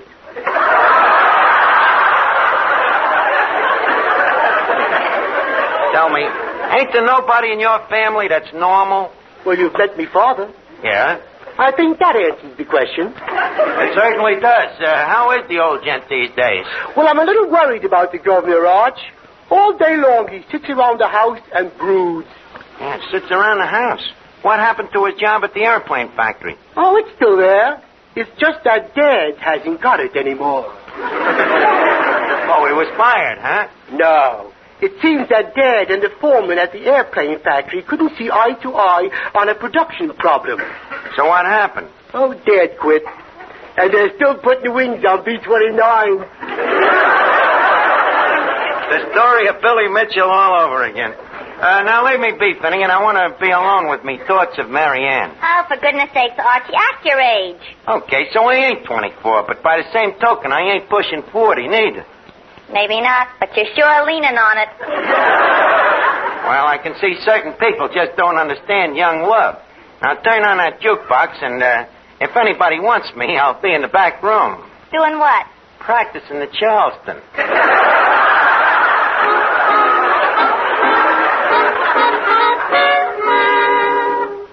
Here's a word from RCA Victor. For you people who are buying television now, that word is combination. Yes, an RCA Victor combination, which brings you AM and FM radio, recorded music in all 3 speeds, and famous RCA Victor million-proof television. Now, you can have all these in one beautiful cabinet for one beautiful price. Ask your RCA Victor dealer to introduce you to the kingly RCA Victor combination, the Rutland, With its doors closed, the Rutland looks like a furniture masterpiece straight out of the 18th century. With its doors open, it's like an electronic masterpiece straight out of the 21st century. So superb are its RCA Victor features: AM and FM radio, 2 automatic record changers to play all record speeds, and exciting RCA Victor million-proof television, proved in well over 1 million American homes. Yet, all these great instruments combined actually cost you much less than comparable console instruments would cost separately. Yes, with an RCA Victor Rutland, wonders never cease, but go on pouring out show after show, record after record. Not just for one person, but for the whole family.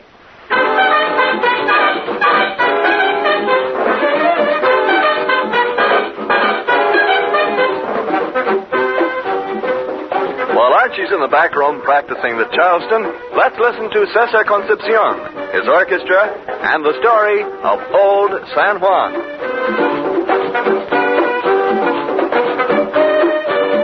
Que sigan con nosotros, guaracha, sí, bebop, que yo me quedo aquí con mi plena en San Juan, que vuelen para allí, que vuelen para allá, que yo me quedo aquí con mi plena en San Juan, me quedo con la plena, cojan todo lo demás, me quedo con la plena, cojan todo lo demás. Mujeres como aquí, más dulces no las hay, y yo me quedo aquí con mi plena en San Juan, bombas atómicas, aquí eso no lo hay, por poco estoy aquí con mi plena en San Juan, me quedo con la plena, cojan todo lo demás, me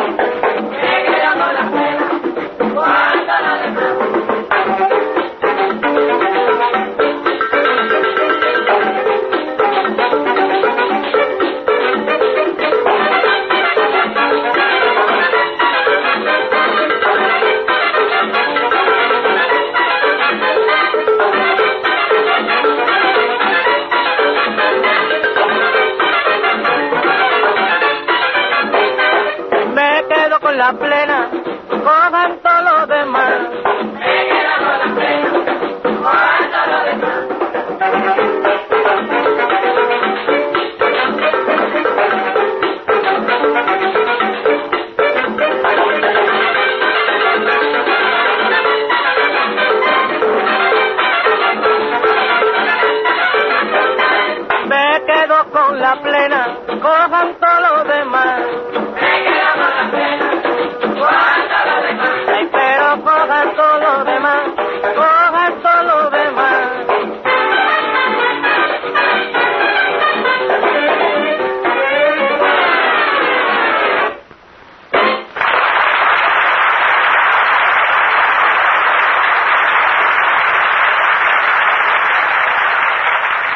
Waiter! Oh, sorry, Miss Marianne. I am very busy. I am having a little trouble with the free lunch. What's the trouble with the free lunch? It is attacking the customers.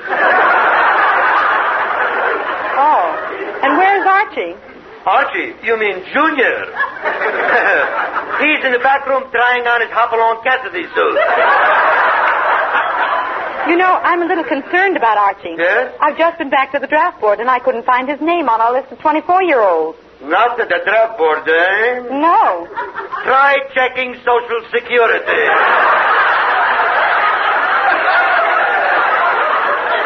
Well, Marianne, yes, I told you she'd come back. The dame really goes for me. Yes, and if you don't watch your P's and Q's, she is going to get you. Archie, I'd like to ask you a few questions. Okay, Marianne, I got nothing to hide. Now, you say you're 24 years old. Yep. I see. And where were you born? Right here in the good old USA. Which at that time was known as the 13 Colonies. Yes. Age, birthplace. Tell me, are you married? Are you kidding? Free as the breeze and do as I please. Asha, will you stop butting in here? Let's test this. 24, U.S. citizen, unmarried. Archie, I think you're just the man I'm looking for. Yasha, I'm in. You are not kidding. Go ahead, Marianne. Ask me some more questions. I don't blame you for trying to find out if we're mutually compatible. Well, how's your health? Sound as a nut. And how do you feel about hiking? Hiking? Oh, I love it. Nothing I'd rather do than get up at the crack of dawn and go out for one of them real long walks, you know. I got terrific lung power. Oh, yes. Very long-winded. Thank you, Yasha. Well, you do look fit. Now, what are your shoulder measurements? 27? Make it 52. And what about vision? 20/20? 40/40. Yep, Marianne, I'm a perfect specimen of youthhood. And someday in the future, when the two of us is all alone... Alone? Archie, remember, there'll be others. Oh, ain't that sweet?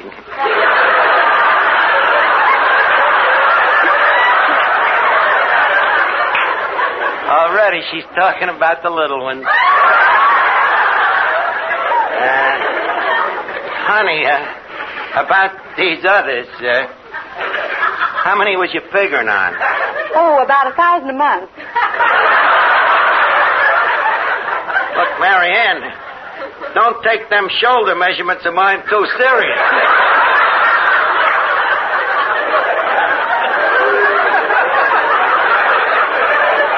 Well, got any more questions? No.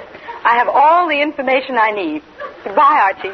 Wait a minute. Can I expect to hear from you real soon? Oh, yes. Real soon.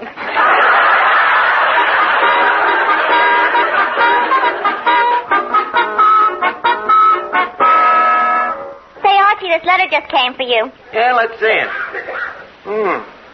It says greetings. What a funny way to start a letter.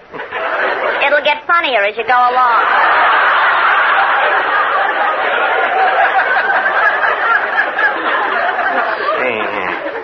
You have been selected by a committee of your neighbors. Holy cat, a draft notice. Miss Duffy, the Army must have got the wrong man. If they got you, they have. But where did they get me name? How about Mary Ann? What? My little dove, a stool pigeon? That innocent little cherub with them long curls and cute little dimples? Yes, but take away those curls and dimples, and what have you got left? What? General Hershey himself. Archie, I have been trying to tell you Mary Ann works at the draft board. The draft board? That traitress in civilian clothing. That Matza Harry.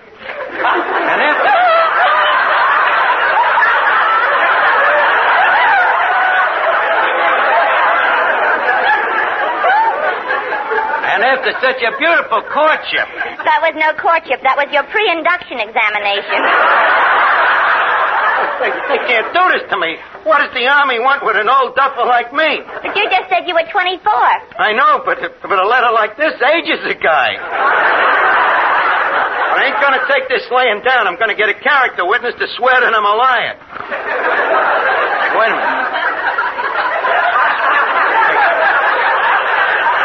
I think I'll call me old family baby doctor.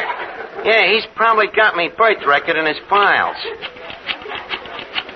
Hello? Is this Dr. Watson? The obstetrician? Yeah. Huh? Well, this is Archie, former baby.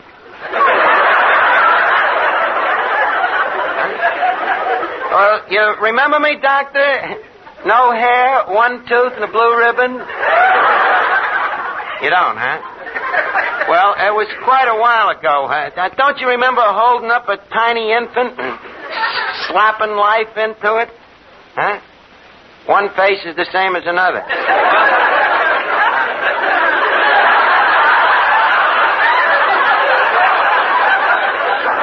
Okay, forget about it. That quack. Say, Arch, I was just thinking about you being born. What about it? Maybe you wasn't. What do you mean, maybe I was never born? Maybe you was adopted. Then again, even if I was adopted, I'd still have to have a father and mother to be born. Well, you're more familiar with the technicalities than I am. Then again, this is no time for idiocies. Oh, stop worrying. Maybe somebody's just playing a joke on you. Right, Yasha? It could be. But this is the first time I ever heard of the Army having a joke file. Well, they got me with me pins down, so There's only one honorable thing to do. What's that? Tear up the draft notice. That's showing them all. Let's see the Army get around that one.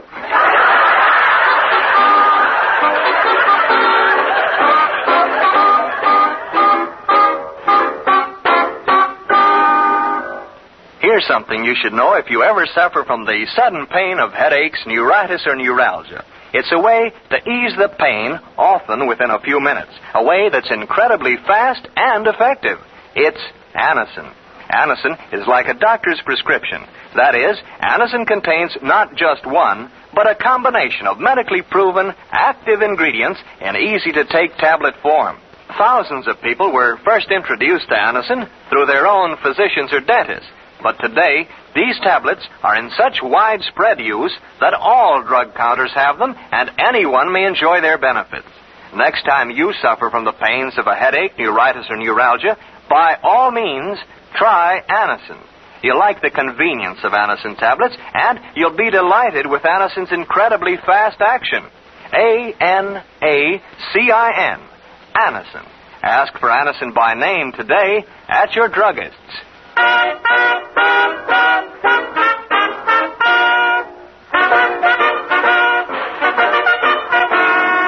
Archie. Yes, Miss Duffy? Another draft notice came for you. Tear it up. Archie, another draft notice. Burn it. Archie, here's another draft notice. Throw it out the window. I can't. Why? There's a recruiting sergeant on the other end. That's right. I'm from the draft board. I'm looking for a man named Archie. He's over there. Where? Under that table. Oh, hey, you. Why didn't you report to the draft board? What's that, son? You'll have to speak up a little. I'm old and deep in the ears. Didn't you get a notice to join the Army? What, join up again? Son, I served my country back in 62. The Civil War? Yes, sirree, by cracky. Seems like only yesterday I was in there fighting for the blue and the gray. The blue and the gray, they were fighting each other. No wonder I was getting shot at from both sides.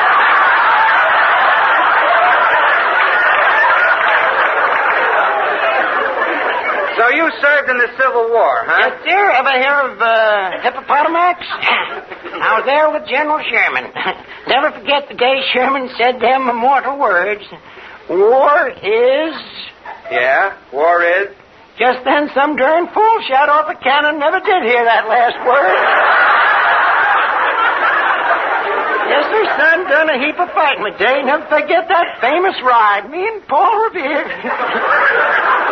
Galloping from door to door, hollering, "To arms, the red caps is a-coming." You rode with Paul Revere? Care to see me saddle burn, son? Son, you can't draft me. You're 4 wars too late. Besides, I ain't even single. You married? Yep, dad blast the luck I am. I tell you, son, before you be going, I'd like you to meet the kinfolk. Oh, more. What is it, Pa? Oh, we got company. Soldier boy, this is more. Likewise, I'm sure. This is your wife? Yep, never was much of a picker.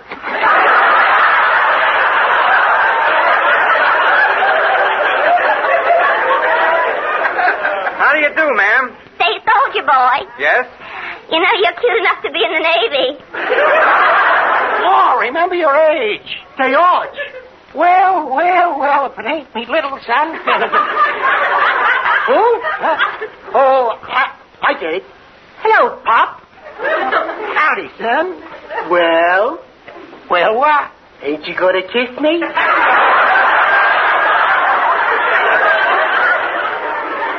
Rather go in the Army. And this is your son? Yes, as you see, soldier boy, ours was a childless marriage. Say, son, how old is your father? 75. And how about you? You look like you might be at draft age. How old are you? Going on 86.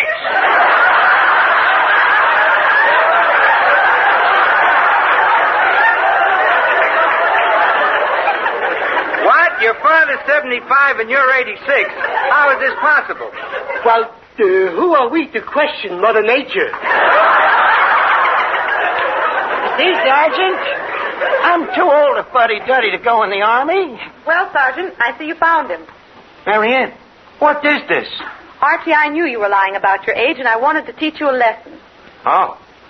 Well, that learned me lesson. Now, let me learn you one, honey. How about a date tonight? Sorry, Archie. I'm going out with the sergeant here. Well, how about tomorrow night? I'm going out with a corporal. How about the next night? A private. Honey, where's your patriotism? Patriotism? Ain't you got no time at all for a Civil War veteran?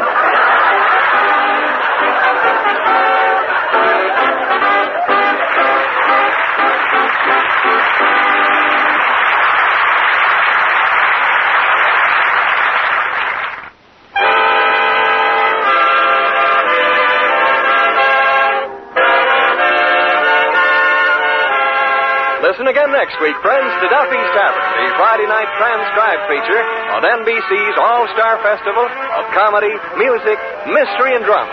Brought to you by RCA Victor, world leader in radio, first in recorded music, first in television, and by the makers of Anacin for fast relief from pain of headache, neuritis, neuralgia.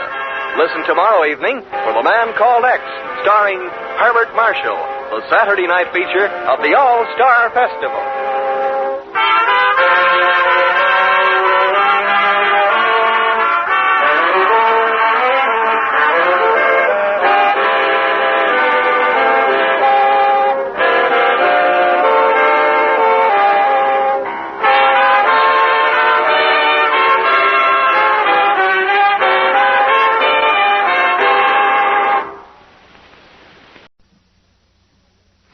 Hello, Duffy's Tavern. Where do you leave me to eat? Archie the manager speaking. Duffy isn't here.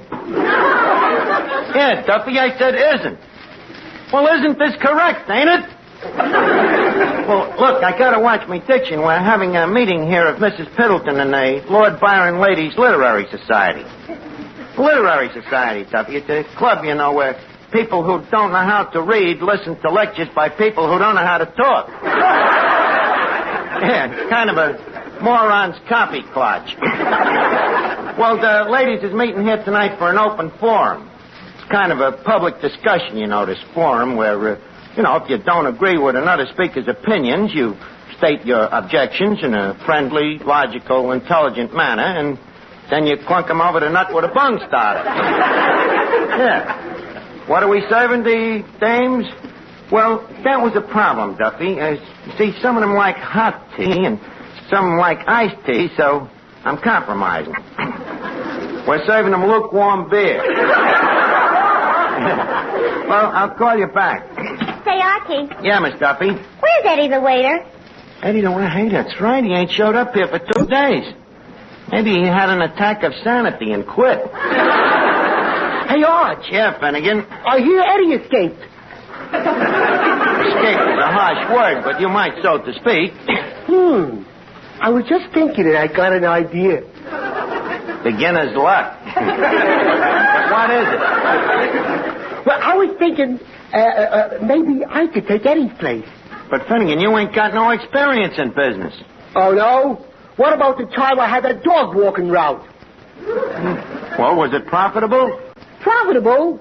My mother used to pay them dogs a nickel an afternoon just to take me for a walk. So what about it, Arch? Would you hire me as a waiter? Well, I'll tell you what you do, Finnegan. Yeah? Make out an application blank, see? Then if we decide to use you, we'll call you up.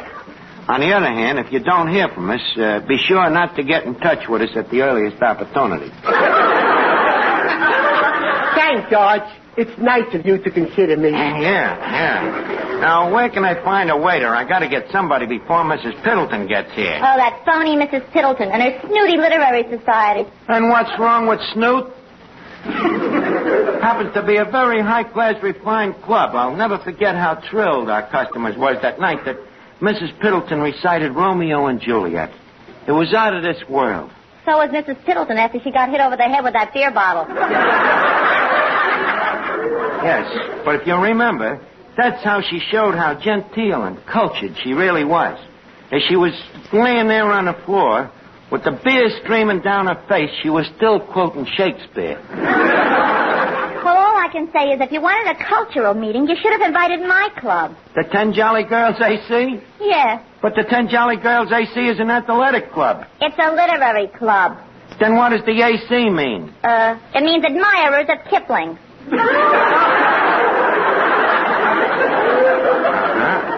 Well, if I know them dames, the AC means always chasing.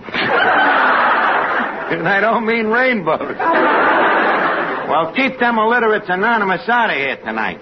We're going to have an open forum, and we've invited a very special distinguished guest to referee the discussion. Who's coming down, Arch? A very well-known person, Finnegan, a man of letters. Oh, boy. Truman himself.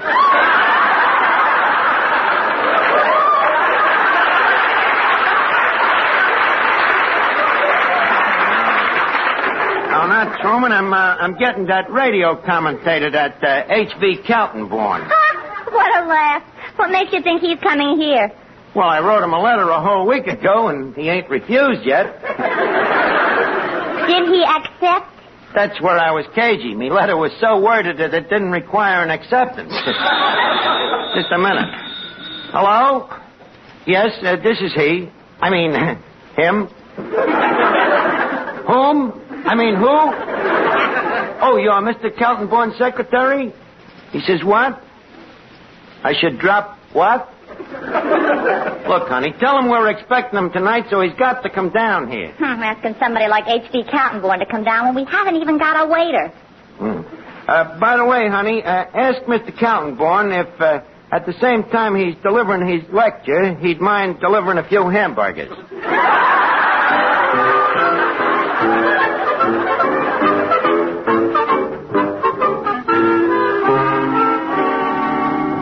Here's a word from RCA Victor.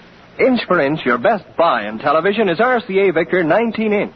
Yes, a great many American families have taken this advice to heart and bought the thrilling RCA Victor 19-inch console. Truly the most exciting buy in television. So, when you set out for your RCA Victor dealers to become an RCA Victor million-proof television set owner, remember that the set you choose will be the very hub of your home for years to come. It'll be the source of a great many hours of exciting home entertainment. So, with this in mind, select the model you really want most, and chances are that model will be the kingly RCA Victor 19-inch console. Inch for inch, your best buy in television. Your 19-inch set will give you in a great big way all the matchless million-proof qualities of sight and sound possible only to the world leader in electronics. Yes, inch for inch, your best buy in television is indeed RCA Victor 19-inch. And with it go wishes to you and your family for all the warmth and good cheer of million-proof television by RCA Victor.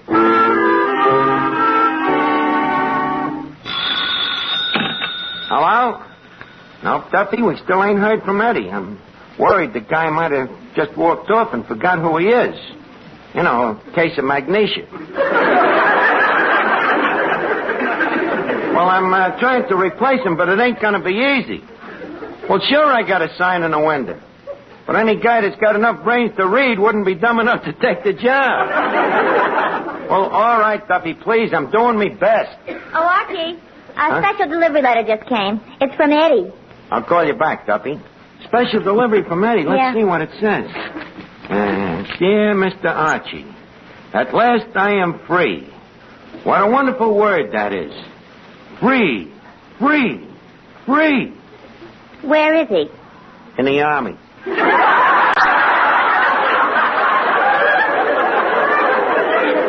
Eddie in the Army? That's what a guy gets for giving his right name to the draft board. How's he like the Army, Archie? Well, let's see. He says, after Duffy's Tavern, the Army seems like a breeze. What a life.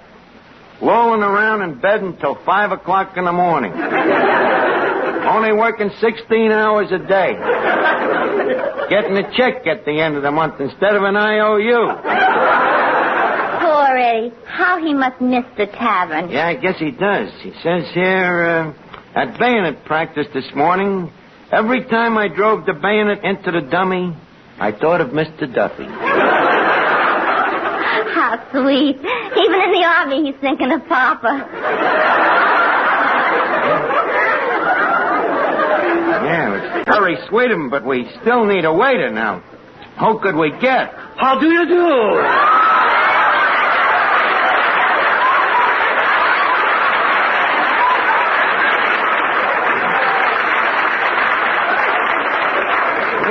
Well, Yasha Panyaslavnik, the music teacher. Tell me, Yasha, how's business? He is asking me how is business. With the money I am making from singing lessons, there is practically only one thing I cannot afford. What's that? Eating. Eat? Well, suppose I told you can have all the food you could eat. Absolutely free. What would you do? What else? I'd make a pig of myself. Well, you see that sign in the window? We need a waiter here, and... Just a moment, please. You have the nerve to suggest that I, the great vocal artist, Panyaslavnik, should serve pig's knuckles to peasants? I'm sorry, Yasha. You would hire as a common waiter the man who has given the world some of its most glorious golden voices? I said I'm sorry, Yasha. It's positively an insult. Miss Duffy? Yes, Maestro. Come, my little goosling. Mink with the adenoids. Okay. I am calling you. You are calling me. Please, stop the music. Archie? Yes? My tray and apron. Just a minute, Yasha. Not so fast. You're a little over-anxious now.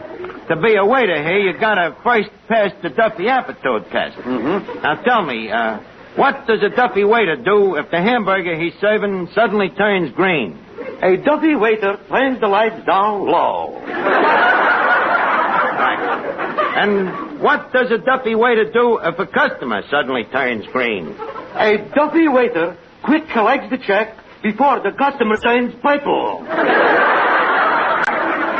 So far, so good. Now, question 3.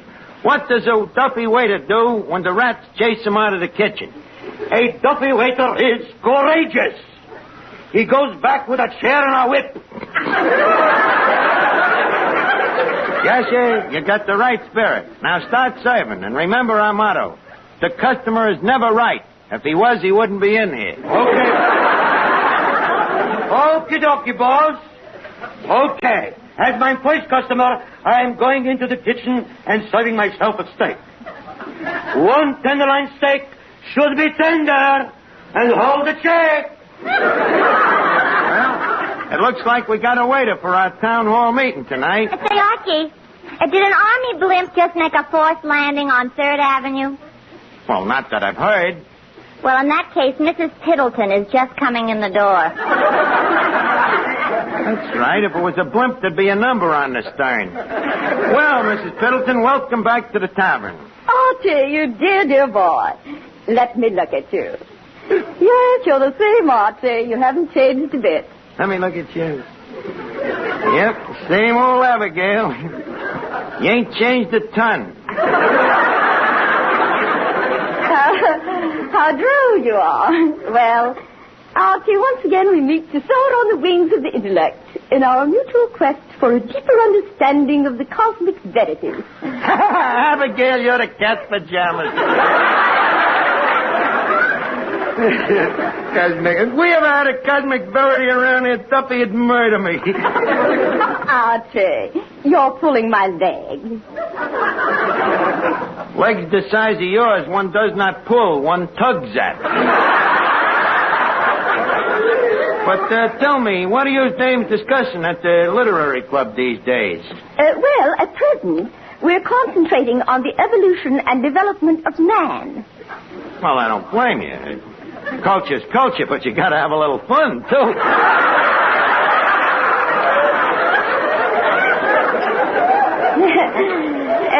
Yes.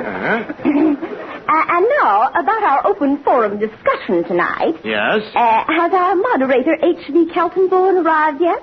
No, he ain't. I mean, he isn't. The old gentleman is probably slowly driving down in a hansom cab, you know. He's so old-fashioned and quaint. I mean, quizzing. Well, you'd better not disappoint me, Archie. Or I shall take our meetings elsewhere. Say, Archie. Oh, Miss Piddleton, this is Miss Duffy, a fellow culture bug. Oh, how do you do, Miss Duffy? Physical culture. How do you do, Mrs. Piddleton? Tell me, what are you discussing at your club these days? Oh, Shakespeare, Eugene O'Neill, Ernest Hemingway. You see, Archie? They talk about fellas, too. Now, Mrs. Piddleton, I also belong to a club. Oh, really? And what's the name of it? The Third Avenue Culture Vultures. What an unusual name. Very quiz-acquainted. Miss Duffy, tell me, in your group, is the trend toward or away from the closet? Huh? Well, that question came up at our meeting only last week. What was the answer? We never found out. Just as the question came up, a sailor walked by.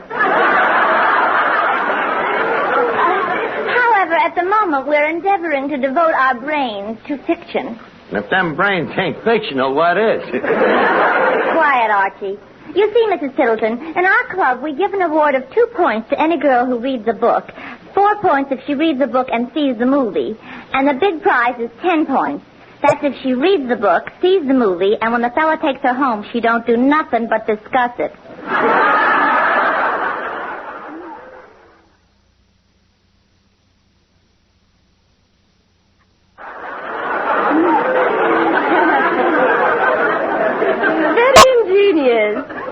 Which of you has the most points? Emma Pfeffer, and she's the most miserable girl in the club. Well, look, if you dames will excuse me, I got to get things ready for the forum. Hey, wait a minute. Excuse me a minute. Look, Penya Slavnik. Penya Slavnik. You are demanding mine attention. Look, I seen the way you served that guy that soup. And what's to complain? Well, I've seen waiters put their thumbs in the soup, but how do you explain putting both hands in it? Very simple. Before coming to work, I'm not having time to wash.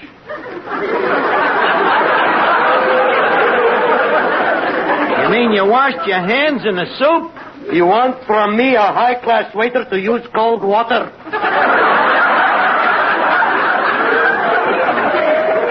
I hope at least before you served the guy, you had the good manners to remove the soap. I'm so absent-minded. No wonder he was frothing at the mouth. What have I got myself into here? Now get back to the kitchen and start getting the hash ready for tonight. Excuse me. Hello? Who? Well, it's about time you called, Mr. Calton-born. I mean, pray, what has been detaining you? Huh? You can't come down? But all the ladies is waiting to hear you talk. Huh? Oh, well, I'm sorry to hear that. I hope you'll recover it soon. Thanks for calling, sir.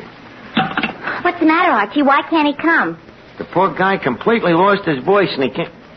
Hey, wait a minute. He was just talking to me. Well, I'd hate to be in your shoes. Why? Well, what are you going to do for a radio commentator to run the forum? Archie, I've just examined the hash. Please, yes, you don't bother me. I have to think of somebody to be a commentator. I find that the hash is not overdone. Still, it is not underdone. You might say, if it was less overdone and more underdone, it could be medium done. But I can only commit myself so far as to say that I refuse to commit myself. Holy cat. A natural-born radio commentator if I ever heard one. I fail to grasp the significance.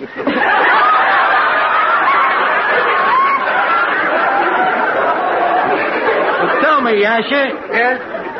Have you ever conducted a forum? Have I ever conducted a... Silly boy. Me, the great Yasha Slavnik. And he asks me if I ever conducted a forum. Well, have you? Confidentially, no. Say, tell me, what is this thing, this forum? Well, it's a kind of a debate where everybody sits around and discusses intellectual subjects. You want, at my age, I should suddenly grow brains? Either you grow brains or you get fired. Shake hands with Einstein.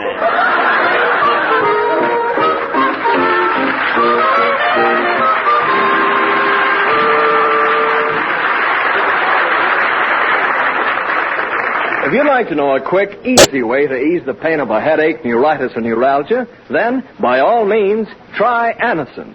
Your own dentist or physician may at one time or another have handed you an envelope containing Anacin tablets. Then you already know how incredibly fast and effectively Anacin brings relief. Anacin is like a doctor's prescription.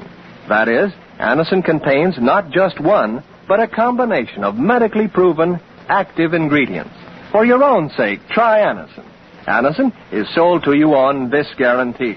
If the first few tablets do not give you all the relief you want as fast as you want it, you may return the unused portion and your money will be refunded.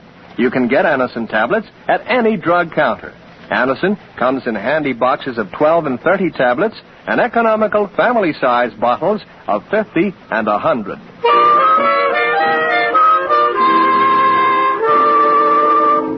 Now remember, Yasha, for this open forum tonight, you're going to be a famous radio commentator. There's bad news tonight. Don't worry, Yasha. You see, whenever you get stuck on an answer, all you have to do is you say, I agree. But what about Yugoslavia? What about Yugoslavia? Who knows? See what I mean? Archie, the ladies are ready. Has Mr. Keltonborn arrived? Mrs. Piddleton, we got better than Keltonborn. Really? Who? Professor Yasha Slavnik himself. You've heard of him, of course. Who hasn't? You haven't. I want you to meet him. Yasha, I would like to present the president of the Ladies Literary Society, Professor Slavnik. Meet Mrs. Piddleton. This is a woman.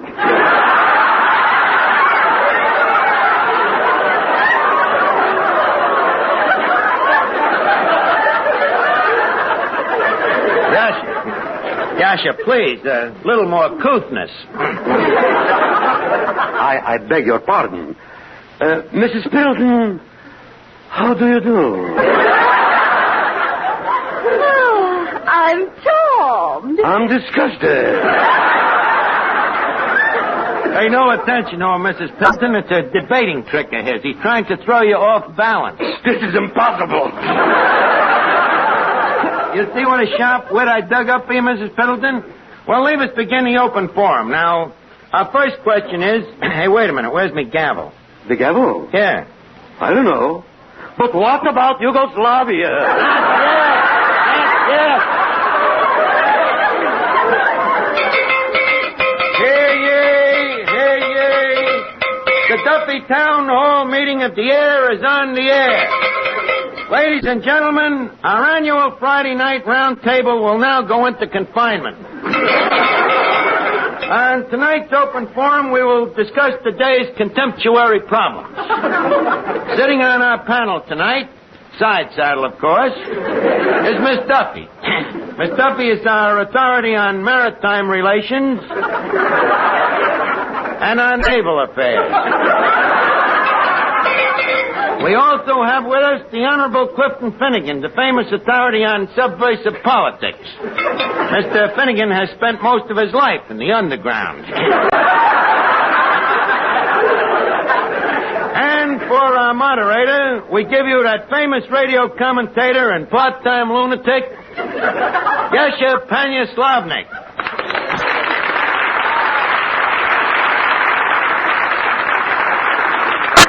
Good evening. Shake hands. I wish to announce before we start that the opinions about to be expressed have no basis. Now, the first question this evening is from a Mrs. P.J., East Orange housewife and retired sandhog. Archie. What? I'm dead. Why? Mrs. P.J. wants to know what about Yugoslavia.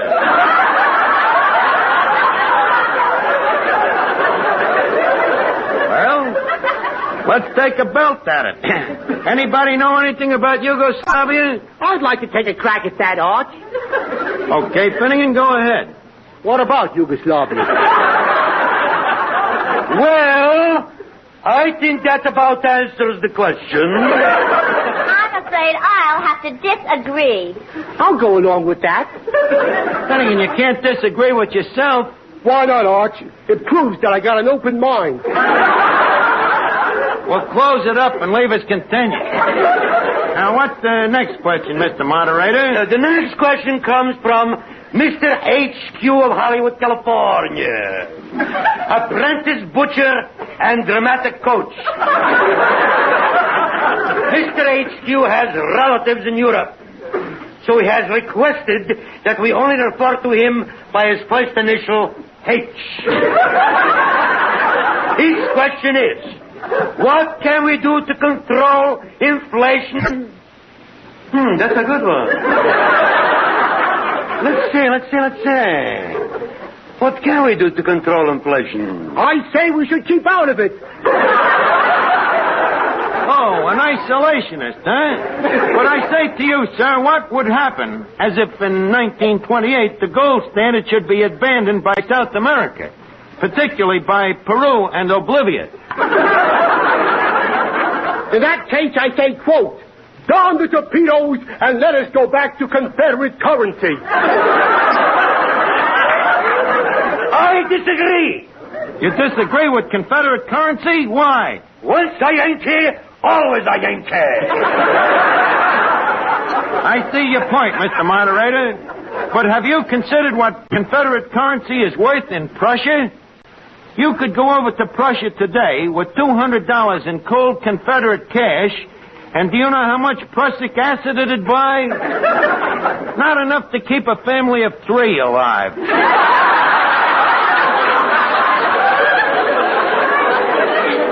That's where we're up against it. Do you have anything to add, Mr. Moderator? Just one thing. What? What about Yugoslavia? Now, come, Yasha, this is horse and buggy thinking. Mostly buggy. Who's asking you for your 2 cents worth?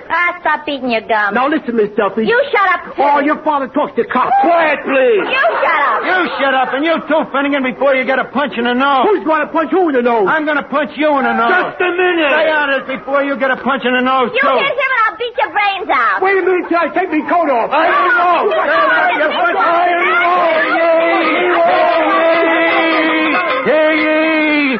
And so we bring to a conclusion one of our friendly open forums.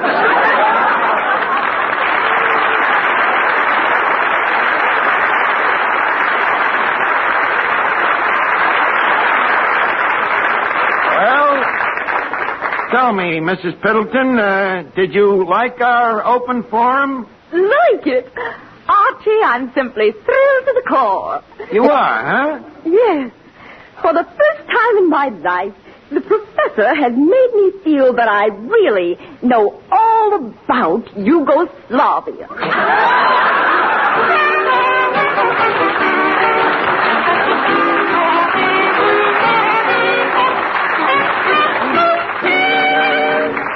Don't forget, folks, tomorrow's the day. That's right. Tomorrow, your nearest Buick dealer raises the curtain on the new 1951 Buick. From the Special to the Roadmaster, this Buick All-Star lineup for 1951 is the most exciting, most appealing of the new car season. Make a date to see these highway honeys of 51 tomorrow. Bring your family and bring your friends. Let them all enjoy the excitement and thrills of a Buick opening. And if you've been waiting for the car with everything, beauty, style, design, and performance, one look at the 51 Buick tells you this is the one you've been waiting for. So be sure to drop in tomorrow, January 20th, to see the new 51 Buick at your nearest Buick dealers. Listen again next week, friends, to Duffy's Tavern, the Friday night transcribed feature on NBC's All-Star Festival of Comedy, Music, Mystery, and Drama. Brought to you by RCA Victor, world leader in radio, first in recorded music, first in television. by the makers of Anacin for fast relief from pain of headache, neuritis, neuralgia, and by your local Buick dealer who introduces the new 1951 Buick tomorrow, January 20th. Don't miss seeing the new 51 Buick. Listen tomorrow evening for The Man Called X, starring Herbert Marshall, the Saturday night feature of the All-Star Festival.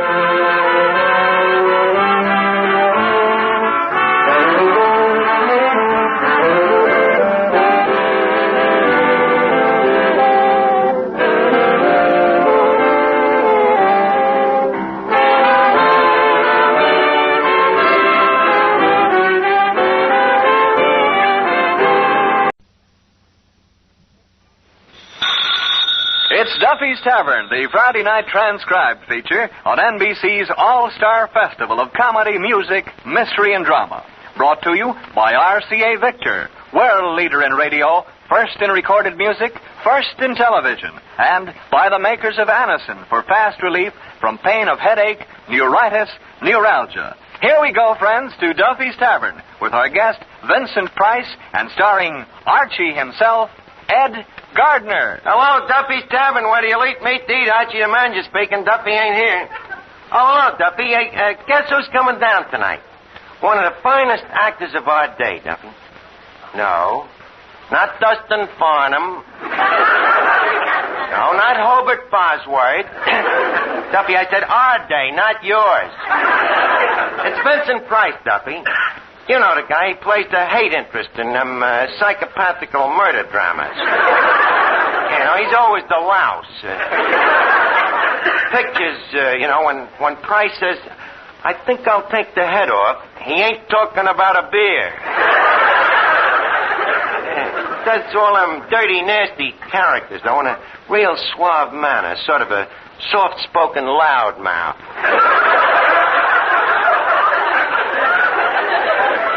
With that sweet, soothing kind of a voice. Don't know whether you should listen to it or pour it on a waffle. But in person, Duffy, he's different. He's every inch a gentleman, with lots of savoir-faire, the type of a guy you just know that he looks dignified in his long underwear.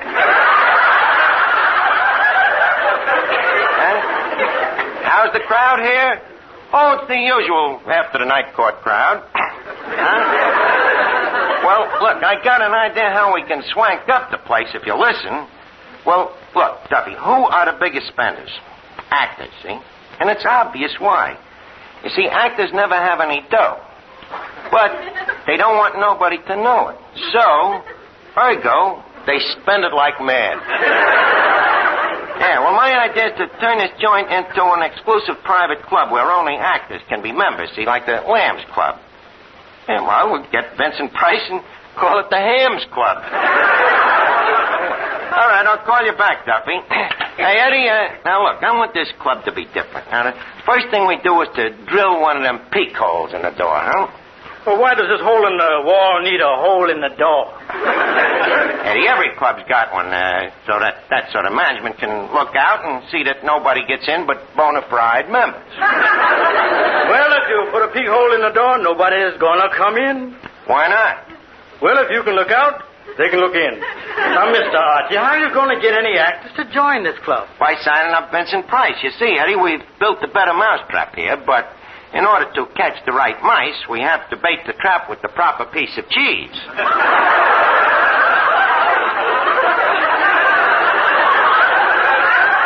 Namely, Vincent Price. Mr. Archie, what could a man like Mr. Price do in a dump like this? All the things he's accustomed to. Not if he's accustomed to breathing. Okay, so we'll air condition the joint. We tried that once, and you remember what happened? What? There, we crawled back into the bottle. This time we'll hold it out with pliers. Now, what else do we need for the club? Oh, yeah, we'll need a game room.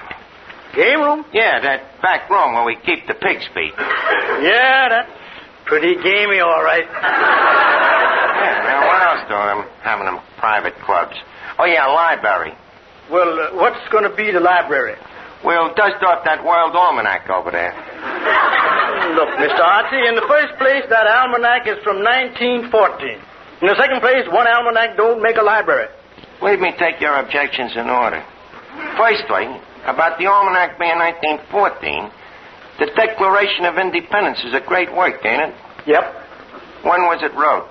1776. Touché. Now, for your secondly objection, that one almanac don't make a library, to that I reply the word is almanac, not almanac. Ergo, touché again. Yeah, I think you're slightly touchéed in the head.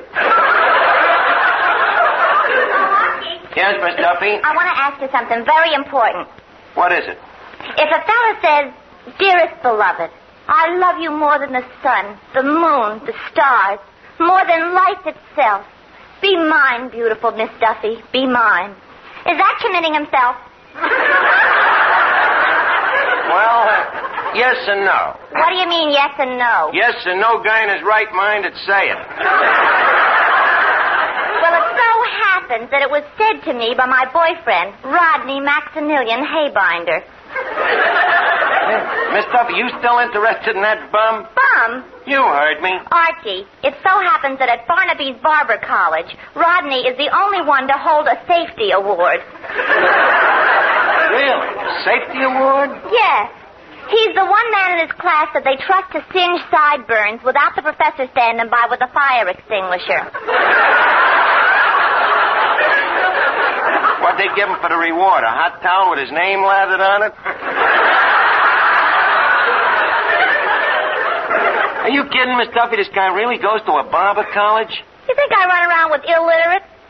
Here, look at this letter. Let me see. Darling Miss Duffy, I thought about you all today at shaving class. Look, this letter is a little too mushy for me. Maybe you better read it. What happened to him at shaving class? Well, let's see. So, dearest, the professor gave me 4 demerits. Just for a tiny nick a customer noticed on his earlobe. And, darling, I'm really surprised he noticed it, as the earlobe was on the floor at the time. Then, in my confusion, I made matters even worse by giving the customer somebody else's earlobe. I don't know what kind of a barber this guy is, but he certainly writes beautiful love letters, doesn't he? Don't be sarcastic, Archie. It happens that there are a lot of X's at the bottom of the letter. X's, huh? Are they sort of smeared in red? Now that you mention it, yeah. Huh? Miss Duffy, you know, you're really a lucky girl. It's a lucky thing that the guy didn't go to a guillotine college. Customers be walking around without heads. Hello, Arch. Oh, hiya, Finnegan. Hello, Finnegan. Good evening, Miss Duffy. My, you look pretty. Thank you, Finnegan. Every day you look better. Yesterday you looked better than the day before, and today you look like the morning after. Well, thank you. Oh, don't mention it. Say, Arch, I hear you're starting a new club. That's right. Is it going to have dames in it? No, Finnegan, no dames. It's going to be strictly non-sextarian. So in that case, I think I'll just stick to the YWCA. Finnegan, the YWCA is for women only. It is? Yeah. No wonder they keep throwing me out of the steam room. Look, Finnegan, the club that I'm going to have here is just going to be for actors, but if you'd like to join, I'll use my influence to get you in. No, thanks, Arch. I'm too particular. What do you mean, particular? You think I'd join a club that takes people like me? I think you got a point there, Finnegan. Besides, I belong to too many clubs already. What clubs do you belong to? Oh, the Lonely Hearts Club, the Al Pleasant for President Club. That was disbanded, by the way. Nobody told me why. Oh, then I belong to the Book of the Month Club. You belong to the Book of the Month Club? Yeah, I have a special membership. They just sent me the pictures. That's a very good club, that Book of the Month Club. Do you attend their meetings? It's a funny thing, Arch. They don't have meetings. Really? Nope. No meetings, no parties, no ball team. Personally, I think the whole thing is a scheme to sell books. To me, you sound more like you just came out of the Canadian Club. Please, Arch, I got enough trouble with books. What would I do with a Canadian every month? Would you like to have some fun? Why don't you go over to that stove in the kitchen and stick your head in the oven? Maybe your brains will expand. Good idea, Arch. I'll set the oven for a slow broil.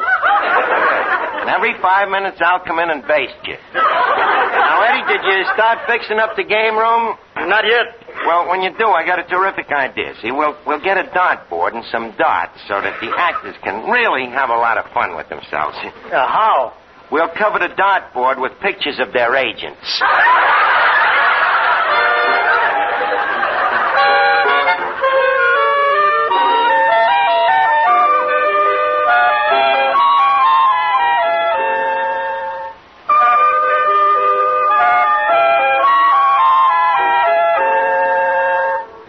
The game room looks pretty good here, except for one thing. What's that? I don't think our more conservative members will like this picture of September morn. Tell you what you do. What? Put a hatchet in her hand, and we'll call it Custer's Last Stand. Now, let's see. What else does the club need? Members? Members? Oh, don't worry, Eddie. With Vincent Price joining up, we'll have all the actors from Hollywood dropping in. Well, if they're going to drop, this is the place to do it.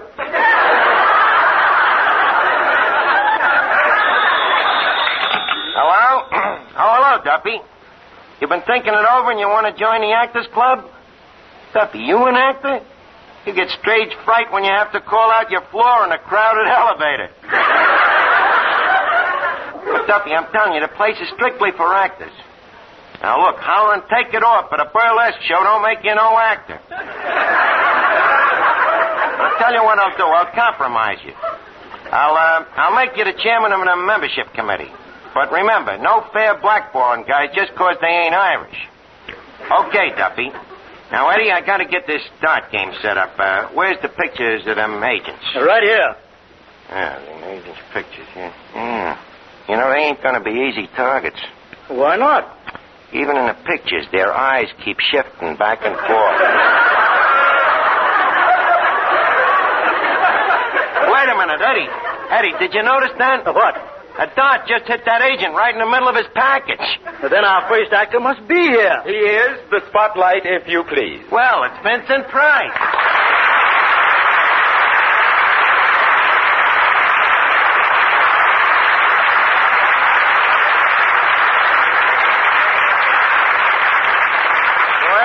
Good evening, Mr. Price. Leave me dub you welcome to this distinguished establishment. And furthermore... Thank you, Archie, and may I say... Just a minute. Leave me further say, Mr. Price, that seldom have we behooved such an august presentiment to these confines. And further besides... Now, Archie, if you don't mind, I'd like to... Please. I ain't through. The man is in love with the sound of his own voice.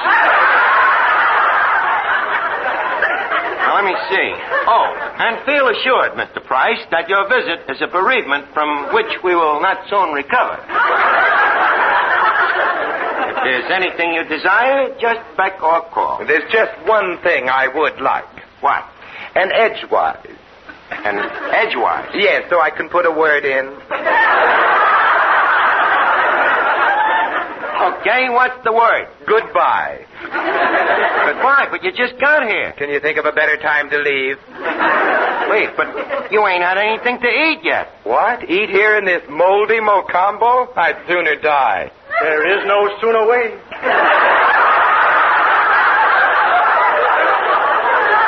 Quiet, Eddie. Well, Vincent, I'm glad I'm finally meeting up with you, especially after so many of our friends have said that we resemble each other. Our friends say that? Yeah, lots of them. Then let us be known by our enemies. I'm glad to see that you're a philosopher about it, Vincent. I didn't get sore neither. But, as I look at the both of us, I can see the resemblance. Take our builds. We're about the same height, and what do you weigh? About 190. Well, there you got about 90 pounds on me.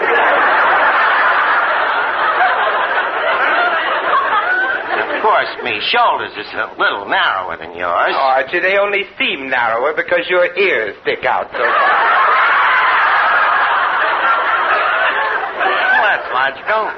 But you believe me, Vincent, you darken me up a little, give me an hour with a curler, dab a little makeup on me, and I'd look enough like you to spit at your image. But there's one way in which you and me is different. Huh? Thank heavens for that. What is it? Our diction. Oh, yes, of course. Our diction. Yeah, yours is lousy. Yeah, me, I like to use big words, you know? Big words, huh? Yeah. Well, I can think of one right now. Oh, yeah? What's yours? I hesitate to tell you. I bet I can think of an even longer one. In fact, I started using big words the minute I learned how to talk. How old were you when you learned how to talk? 19. See, and by that time I was already in college. You went to college? How do you think I got so cultured? You are cultured? You don't believe it? Recite some Shakespeare to me. I'll show you how intelligent I can look. Well, I doubt it, Archie, but you aroused my curiosity. Very well. He jested stars that never felt a wound. But soft what light through yonder window breaks. It is the east, and Juliet is the sun. Hey, Arch. Yeah, Finnegan? Who's the mushmouth?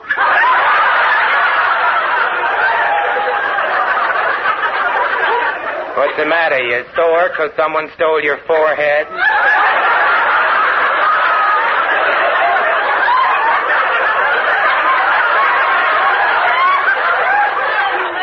Hey, Arch. Can I punch this guy in the nose? Please, no. Just reply in a gentlemanly manner that you never had a forehead. Okay. Look, Bud, I never had a forehead. Arch, now can I punch him in the nose? Finnegan, please, no fisticuffs. Mushmouth here happens to be a gentleman. Perhaps I better introduce you. Vincent Price, Clifton Finnegan. Highbrow, no brow. Okay, Bud. Let's shake hands and be friends. Isn't there a more sanitary way? Hey,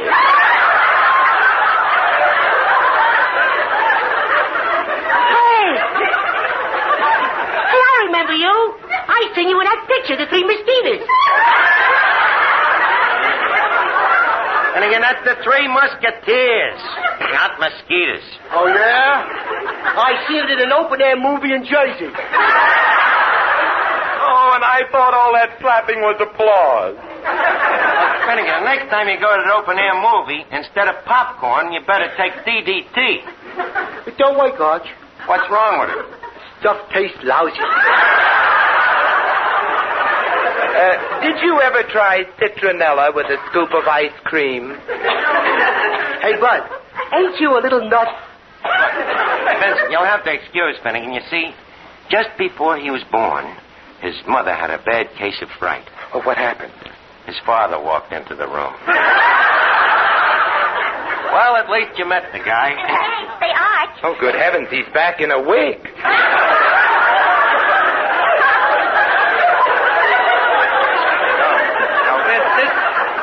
This is Miss Duffy, man's best friend. Well, Miss Duffy, I can't tell you how happy it makes me to have this opportunity of meeting you. This guy's a better actor than I thought he was. Oh, shut up, Archie. Oh, Mr. Price. Yes? I'm not doing anything tonight. That does not surprise me.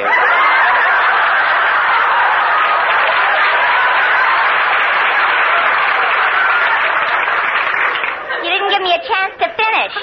He was hoping he wouldn't give you a chance to start. Archie, please. What I was wondering, Mr. Price, is whether you would like a date with me tonight. Oh, but Miss Duffy, what about my wife? I'll let her get her own date. Oh, but I can't possibly go out tonight. Why not? Just look at this horrible haircut some idiot gave me. Barber collar job if I ever seen one. What'd the guy do? Cut it or chew it off? Archie, that's not the worst part. I also got a shave, and just look at these earlobes. What about them? They don't match. Oh, so you're the one who caused all that trouble for Rodney. Look, Miss Duffy, please, someone would like to see you outside. Who? Me. Get out of here. Now, Vincent, leave us get to the point. We're turning Duffy's into a high-class actors club, you see, very ulterior. And we'd like you to be the first member. The first and only? Well, not the only member. After you find out how wonderful and exclusive the club is, we'll naturally expect you to suck in some of your friends. Well, what do you say to our new Lambs Club?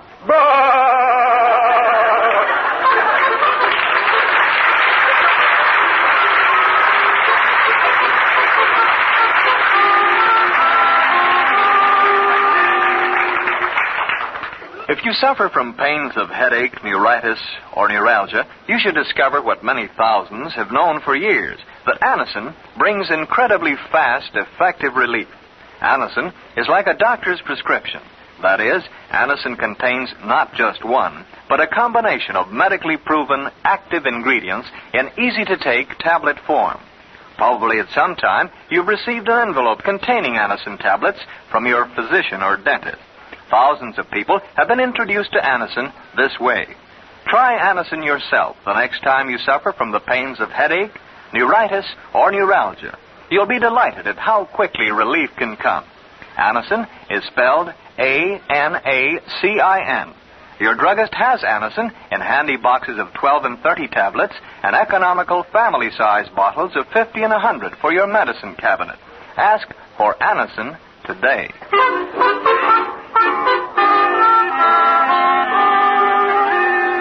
No kidding, Vince. This club's going to be wonderful. Just picture a warm, luxurious room, a roaring hearth in the fireplace.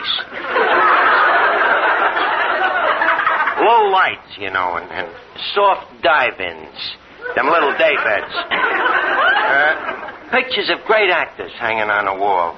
Edwin Booth, Sarah Bernhardt, Richard Mansfield, Abbott and Costello, Maury Amsterdam. All of them. What about my picture? Your picture, yeah. I think I have the very place to put it. Oh, no, you don't. Oh.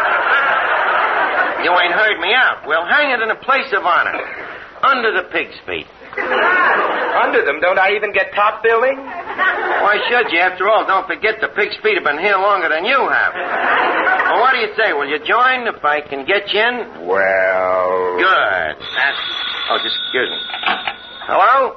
Hello, Duffy. We got good tidings. Vincent Price wants to join the club. What? Duffy, I can't do that. No, you can't with a guy like Price.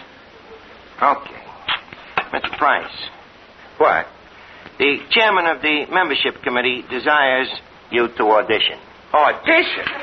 Yeah. You see, this club is only for actors, and the chairman has certain doubts. Well, hasn't he seen any of my pictures? That's what gave him the doubts. Tell him to go soak his head. Right now, he's too busy with his feet. Now, what do you say? Will you give the audition? I'm sorry I can't. Why not? Well, as I said, if I auditioned for that horrible Duffy, I'd be a bigger ham than I think I am, and I couldn't be. Don't worry, you are. So what do you say? Duffy's listening. Well, all right. I'll start off with a recitation. Good. Why don't you give him a little of that Shakespeare, huh? Very well. To be or not to be, that is the question. Hold it, Vince. Hello? Okay, Duffy. Not to be.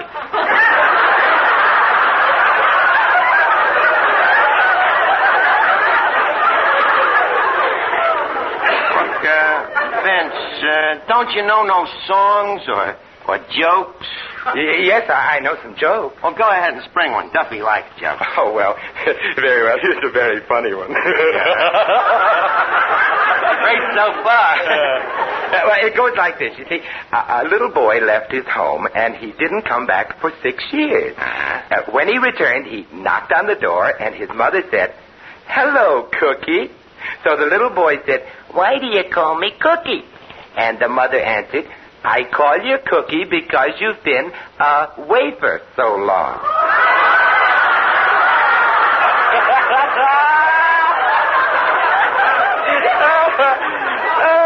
A wafer so long. Do you get it, Archie? I got it, but I don't think it's going to stay with me. Well, I know an even funnier one. Impossible. How does this one go? Well, it goes like this. Pop says to Mike, he says, "I just received a letter from my sister. She must be very ill." So Mike says to Pat, "Really? How do you know?" So Pat replies, "Well, she started the letter by saying, 'I'm in Chicago sick.'" Oh, Archie, I'm afraid I messed it up. I should have said, "I'm in Chicago ill."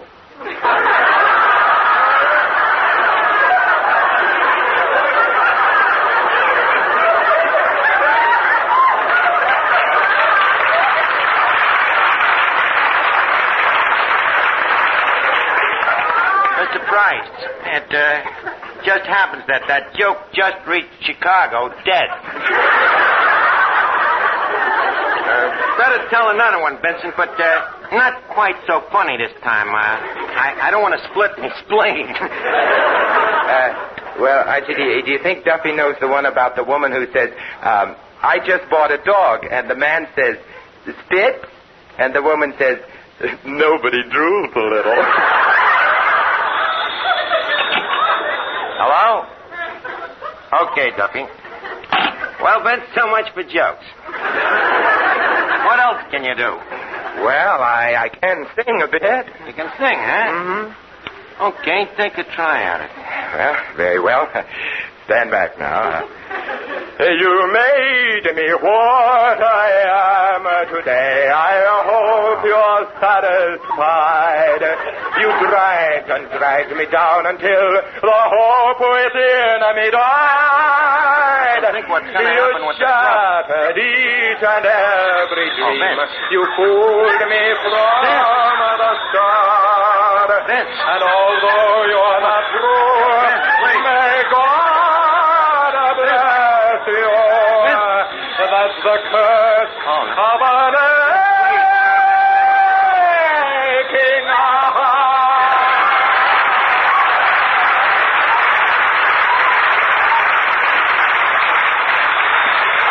Hello?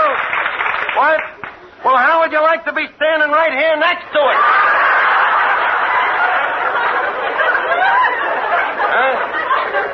Okay, I'll tell him.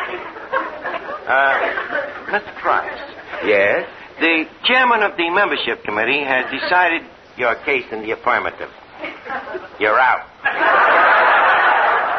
Furthermore, the chairman has asked me to dissolve the club, so you have earned a rare distinction, Mr. Price. Well, what do you mean? This is the first time in history that an entire club has resigned from a member.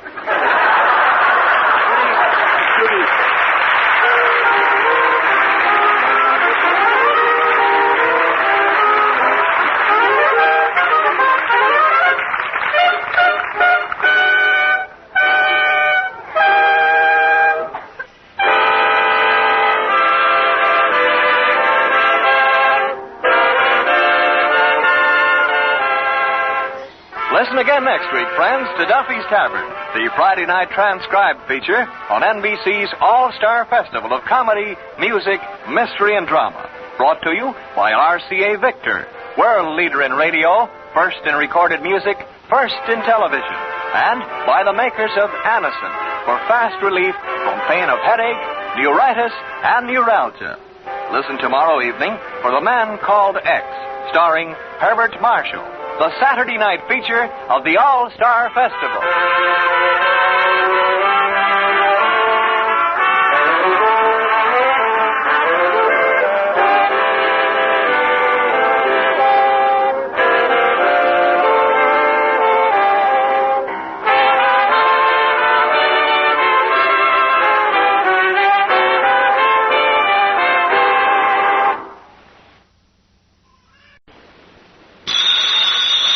It's Duffy's Tavern, the Friday night transcribed feature on NBC's All-Star Festival of Comedy, Music, Mystery, and Drama. brought to you by Chesterfield, the cigarette that has for you mildness with no unpleasant aftertaste. The cigarette that brings you Bing Crosby and Bob Hope.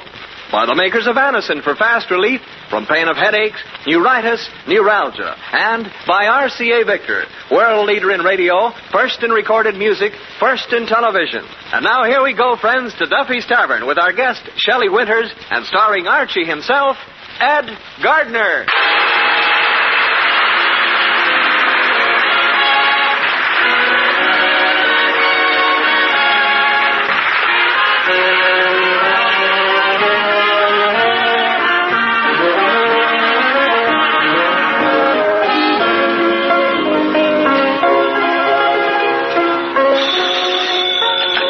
Hello, Duffy's Tavern. Where do you eat meat to eat? Archie the manager's speaking. Duffy ain't here.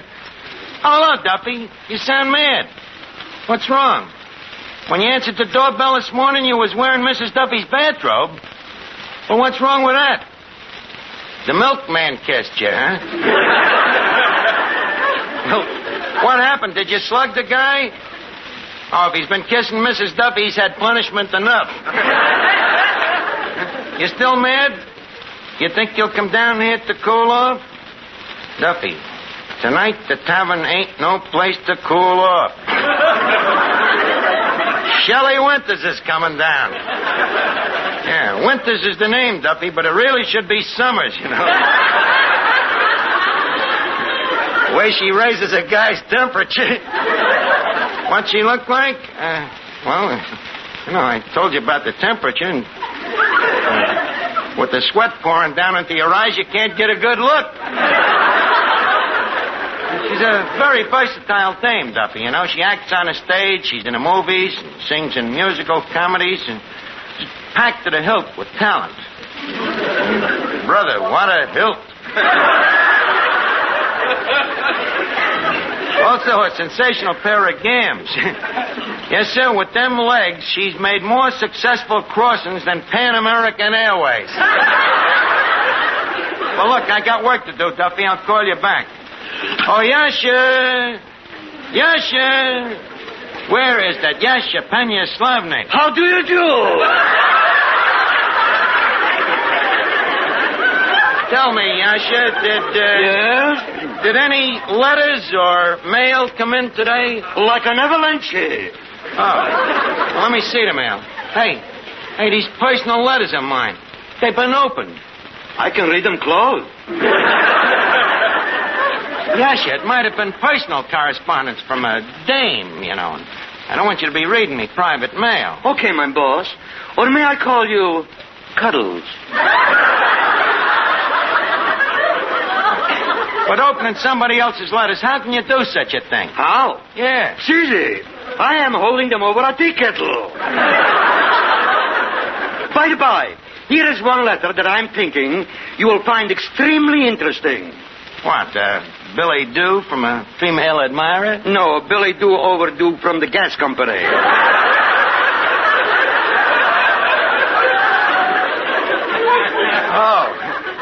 What does it say? Unless you pay your bill immediately, you will hear from our attorneys. Yeah, throw it away. What's the next letter? From their attorneys.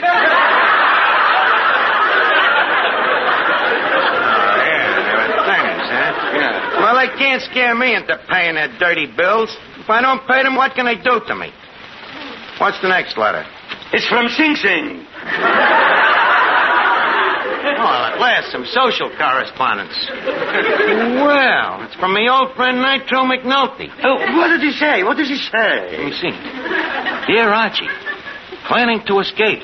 Meet me outside of Main Wall in automobile and bring my wife. Signed, Nitro. P.S. Bring along another girl for me. Signed, the warden. Well, leave us get to the next letter. I wonder who this is from. It's from Peaches Latour, the striptease. But you didn't open it. How do you know it's from Peaches Latour, the striptease? The stamp is peeling off. Give me that letter. Let's see. Hey, I'm wrong. It ain't a letter. It's a Valentine. A Valentine. Hey, let's see. Love to you, my sweetheart mine. Will you be my Valentine? I'll be yours if you'll be mine. To you from me, from swine to swine. It does not say that, Yasha. I'm afraid you're just jealous. Me jealous? Me jealous? I am also having a girl writing me letters. Writing you letters? Yes. Every day she is wanting to see me. She is calling me on the telephone. She is writing me letters, always wanting to see me. Fortunately, I put a stop to it. How? I let her see me.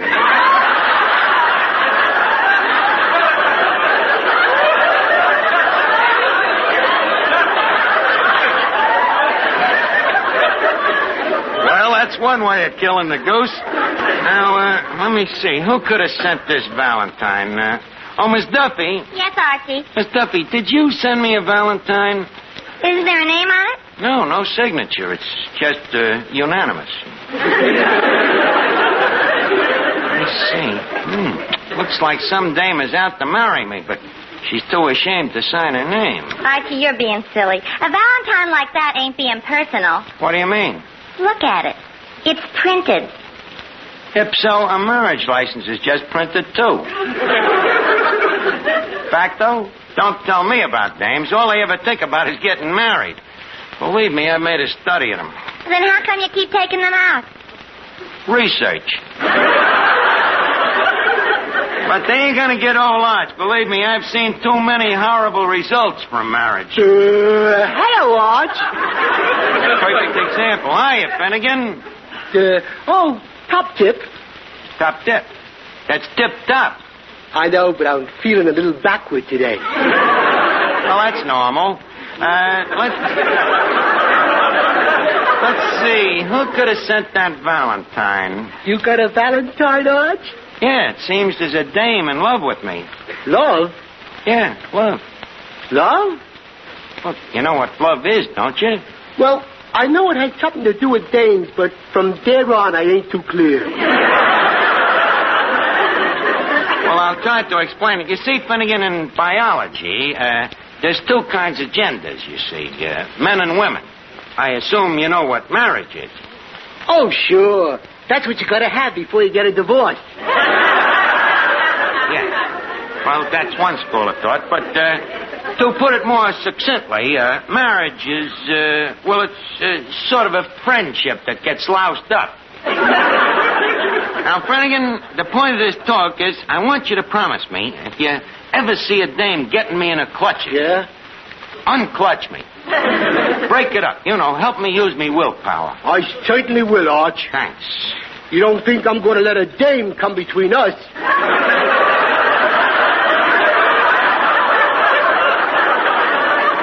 Finnegan, old man, how does it feel to be an idiot? Well, not too bad, Arch. The trouble is the hours are so long. Leave us quit this nonsense talk now. Now, who could have sent this Valentine? Maybe I better forget about it. Shelley Winters will be coming down here any minute. Shelley Winters. Humph! And what's the humph? Well, not that I want to take anything away from Shelley Winters. Go ahead, take it away. You need it more than she does. What I'm trying to say is she's been a very lucky girl. You should be rolling the same pair of dice. And what do you mean, lucky? She's got brains and beauty and talent. Yeah, but where would that get her if Edison hadn't invented motion pictures? You call that lucky? What else? Look, Archie, be honest. Yeah. Suppose a movie producer needs a star for a picture, and he has to choose between Shelley Winters and me. Who does he pick? Shelley Winters. There you are. It's a 50-50 chance, and she wins.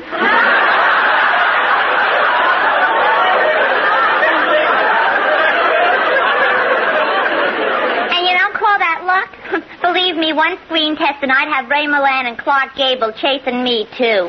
With a baseball bat.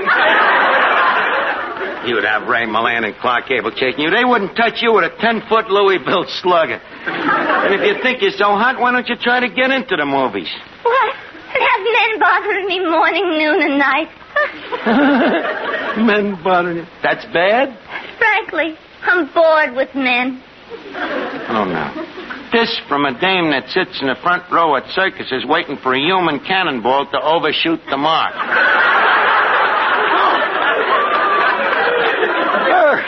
Get aboard with men. Arch, is this dame annoying you? Yeah, very much. Well, beat it, sister. This man has already been spoken for.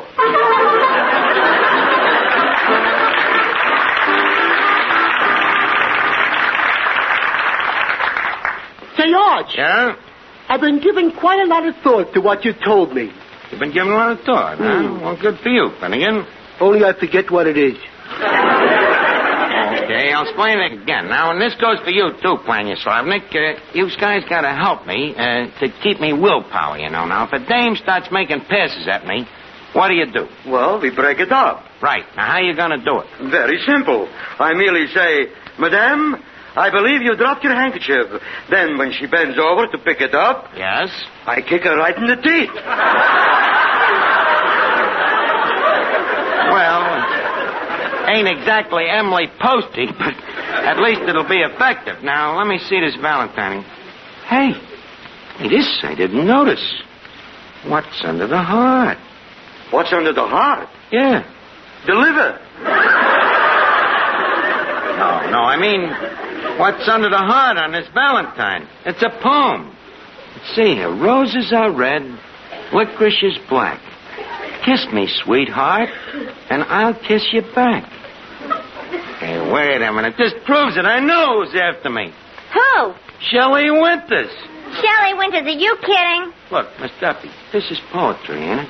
Yeah. Did you ever have a poet named Byron? Yeah. Keats? Mm-hmm.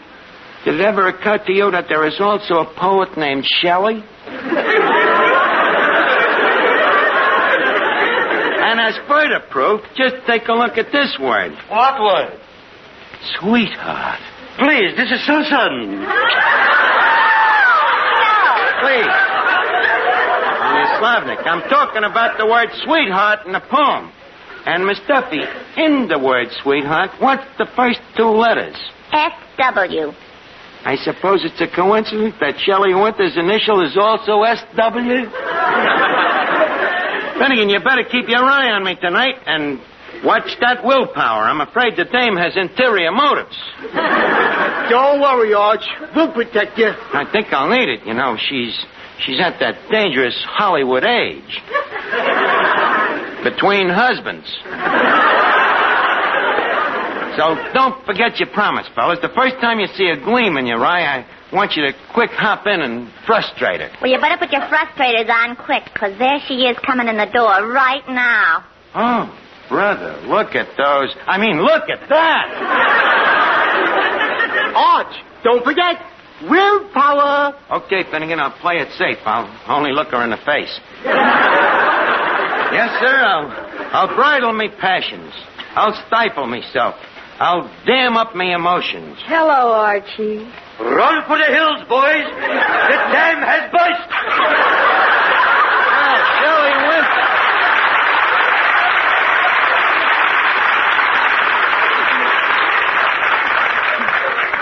Well, Archie, this is the first time I've ever... Just a second, Miss Winters. I happen to know how you feel, but I'm sorry. The answer is definitely no. Well, that's a cool greeting. Coolness is as coolness does. Ah, boy, Arch. Archie, aren't you even going to shake hands? Oh, I'll shake hands, okay, but just a quick one. All right, then I'll take off my glove. What's that? I'll take off my glove. Oh, no, you don't, sister. Thank you, Finnegan. Say, what's going on here? Look, Miss Winters, I want you to know that you mean nothing to me. What? You heard me. Them soft blue eyes, they mean nothing. That beautiful blonde hair and them lips. Gorgeous figure and them terrific legs. They do nothing to me, see? Say, boss, here. What? Your eyes, they just popped out of their sockets.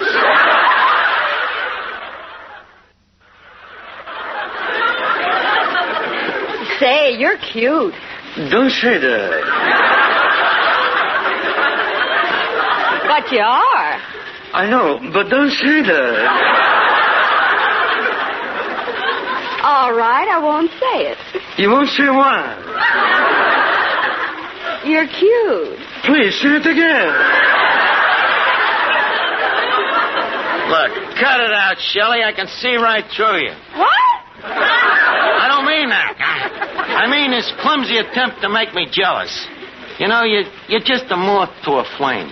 Just another one of the bats in me belfry. Bats in the belfry is right. Now, please, leave us forget the past and get the conversation back to the drawing room. Now, tell me, what are they talking about in good old... You know, you're quite a dish. Archie, my face is up here. Oh, yes.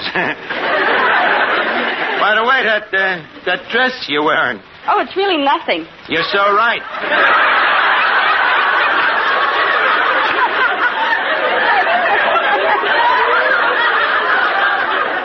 I must say for you, though, Miss Winters, that with a figure like yours, you don't need clothes.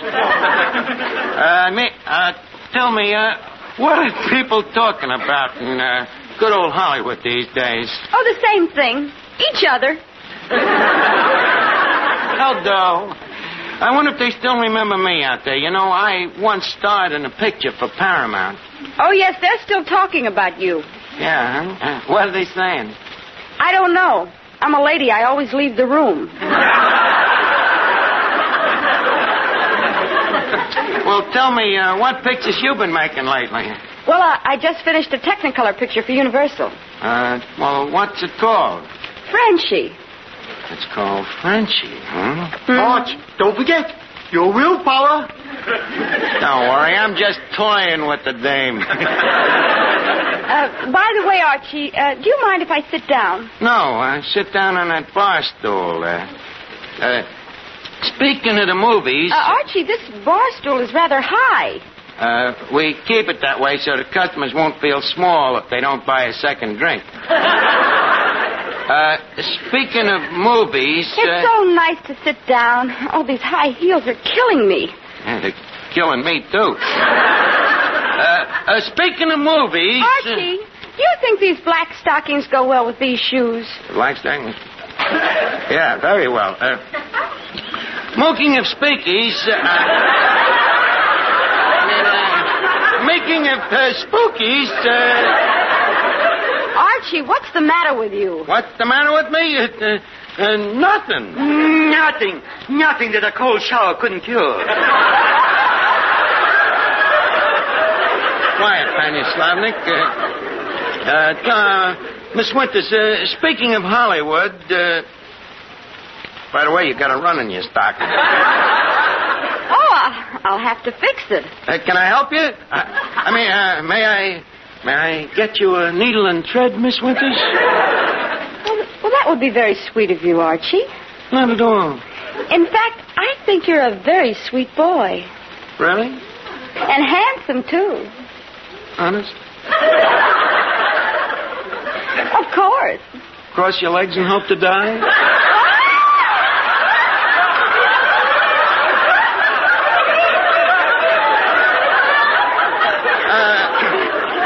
Cross your legs and hope to die. It's the name of a new book.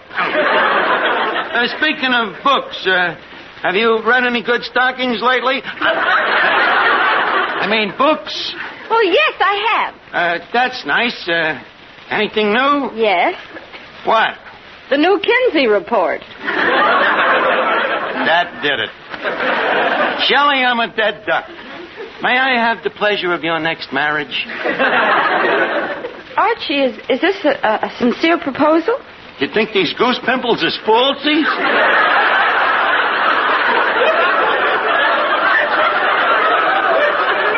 Of course it's a proposal, so what do you say? Well, I'll have to think it over. Well, why? You just told me I was sweet. Yes? And handsome. I'm sorry, Archie, but the man I marry must have a lot of money.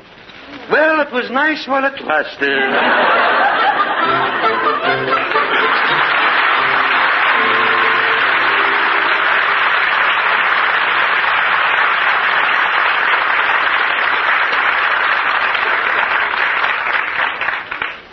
no matter what you now take for headache relief, we urge you to try Anacin for the incredibly fast relief these tablets bring the next time you're suffering from a headache. Now, the reason Anacin is so wonderfully fast-acting and effective is this. Anacin is like a doctor's prescription. That is, Anacin contains not just one, but a combination of medically proven, active ingredients in easy-to-take tablet form. Thousands of people have received envelopes containing Anacin tablets from their own dentist or physician, and in this way discovered the incredibly fast relief Anacin brings from pains of headache, neuritis, or neuralgia. So, the next time a headache strikes, take Anacin for this wonderfully fast relief. Anacin, A-N-A-C-I-N. Anacin at any drug counter in handy boxes of 12 and 30, economical family-size bottles of 50 and 100. Look, Shelley, you got to marry me. I'm sorry, Archie, but I can't break a promise. A promise? Yes, I promised myself that the next time I got married, it would be for money. Got to have money, huh? Absolutely. Well, I ain't exactly saying that I'm filthy rich, but I ain't exactly saying that I'm filthy poor, neither. No, it's just filthy.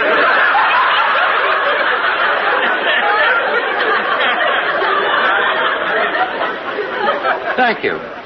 You see, Shelley, if I wasn't rich, you'd think this peasant would insult me? But if you have so much money, why do you work in a place like this? Look, Shelley, this tavern is just a hobby with me. You think if I worked here, I could afford to own a Rolls-Royce with a mink tail and a radiator cap? Which reminds me, Yasha, take the Rolls-Royce down to one of my oil wells and fill it up with diesels.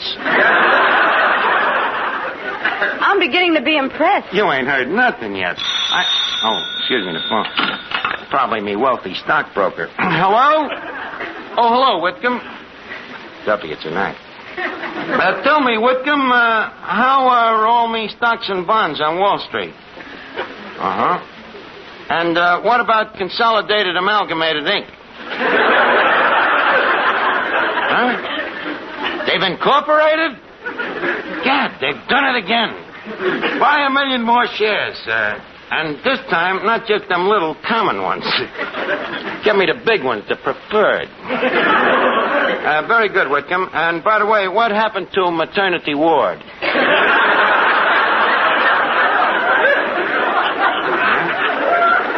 See?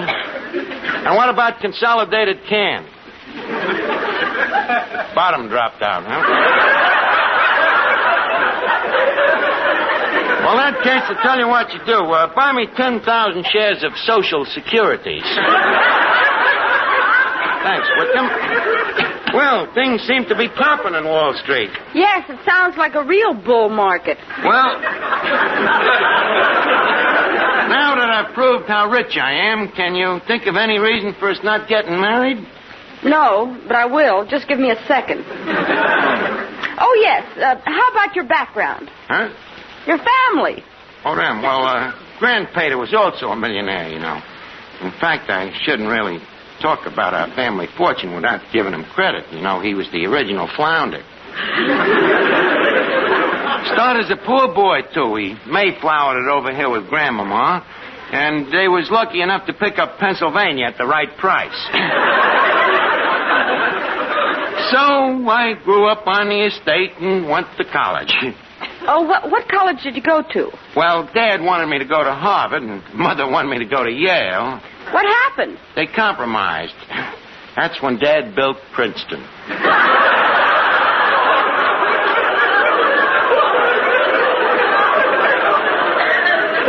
So, you see, Shelley, I have both money and background. So what do you say we take me 2 yachts and start on a little honeymoon? 2 yachts? Yeah, marked his and hers.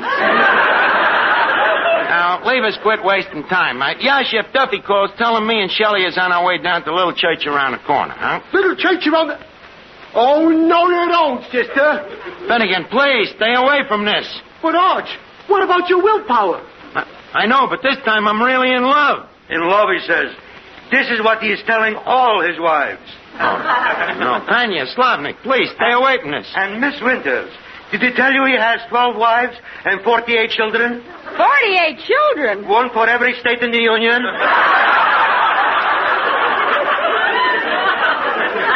Oh, this is terrible. And where are the wives? Standing by for Alaska and Hawaii.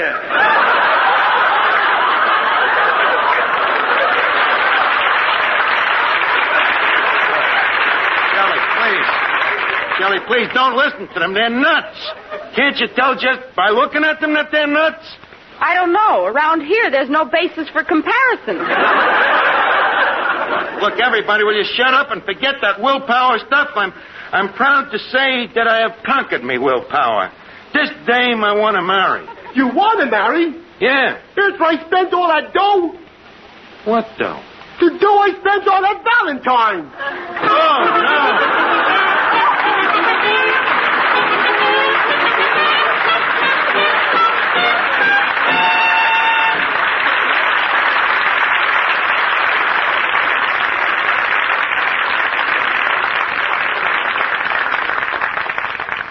Here's a word from RCA Victor. It's a great life this week for television enthusiasts. Yes, the current issue of Life magazine, dated February 12th, contains a really thrilling double-page advertisement showing RCA Victor's complete new 1951 series of million-proof television, America's favorite television, owned most, proved most, and now more wonderful than ever. Your whole family will pore over and purr over the detailed pictures and descriptions of 14 new RCA Victor models, each more glamorous than the last. Table toppers, consoles, and television radio phonograph console combinations. Cabinets ranging from an exquisite 18th century lowboy to a stunning modern swiveler. 14, 17, and 19-inch screens with such beautiful pictures, well, you'll simply have to see them to believe them. So run, don't walk, to the nearest RCA Victor dealers and meet all the glamorous new million-proof models in real life. Here's hoping you can take home your favorite set soon and start having the time of your life, enjoying the life of your time with matchless RCA Victor television.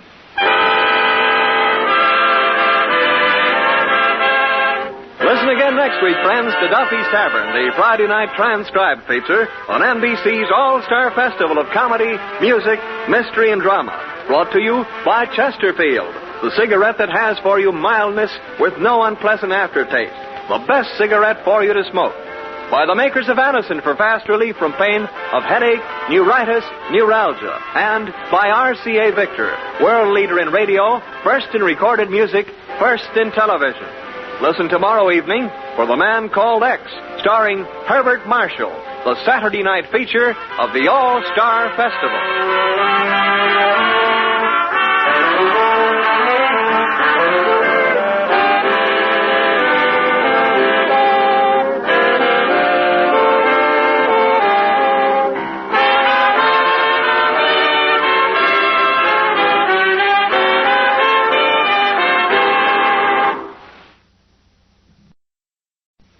Hello, Duffy's Tavern, where do you eat meat to eat? Archie the manager speaking. Duffy ain't here. Hello, Duffy. Business? Well, we're between slumps. Now, we're past the Christmas slump, and the Easter slump ain't had a chance to get rolling yet. Oh, let me see. The business today, we took in 78 cents in IOUs and the balance on credit. Well, Duffy, our customers is broke. Besides, who's going to pay cash for lousy food like ours? Had that trouble today with Sourpuss Snyder. Yeah. He says the hash inflamed his ulcers. A guy with ulcers shouldn't eat hash? Duffy, he didn't have them when he came in.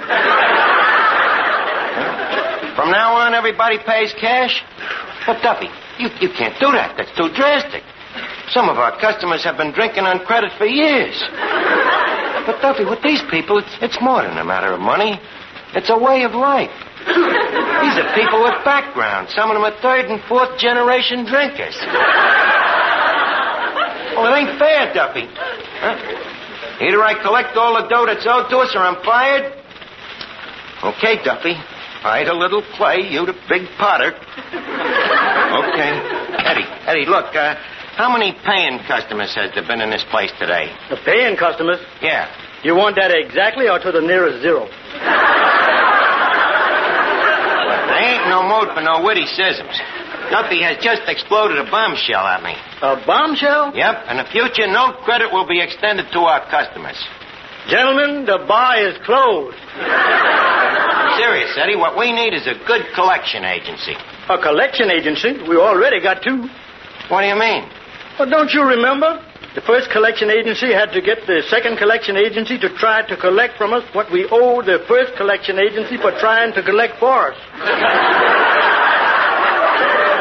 Okay, then we'll get a third one.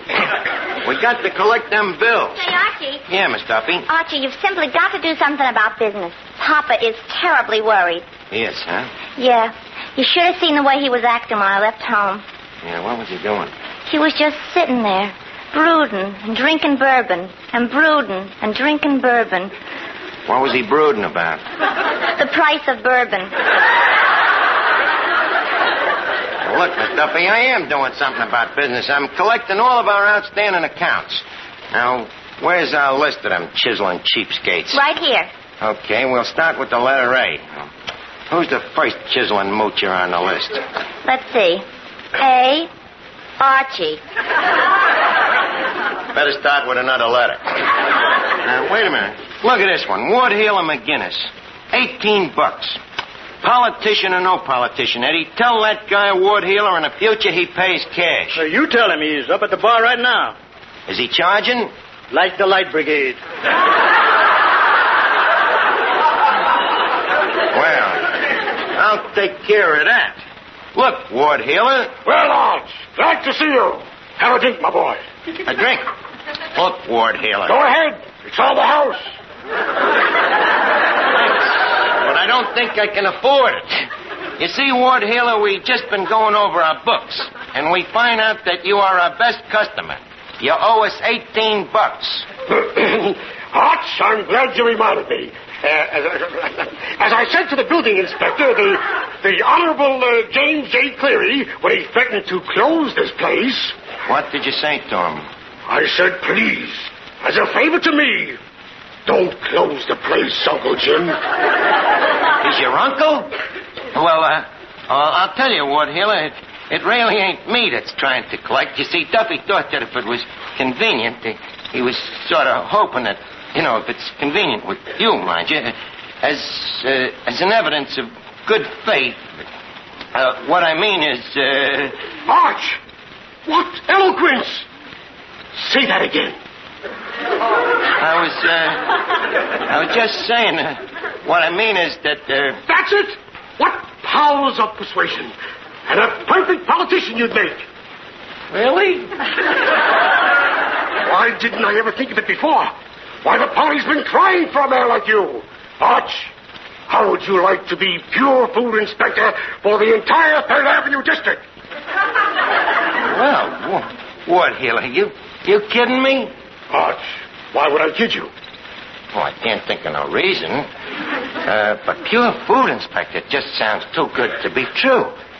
There's only one thing about the job, though.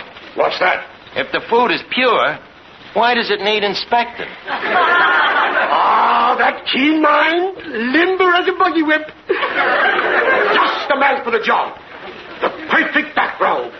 Why, if all the people you've served food to are laid end to end... Most of them are. Yeah, it's too bad the dead men can't vote. In my district, they do. Well, will you string along with the party? Well, if me public demands me, I guess I shouldn't shirk up me destiny. I'm glad to hear that, Arch. The party needs someone like you. Thank you.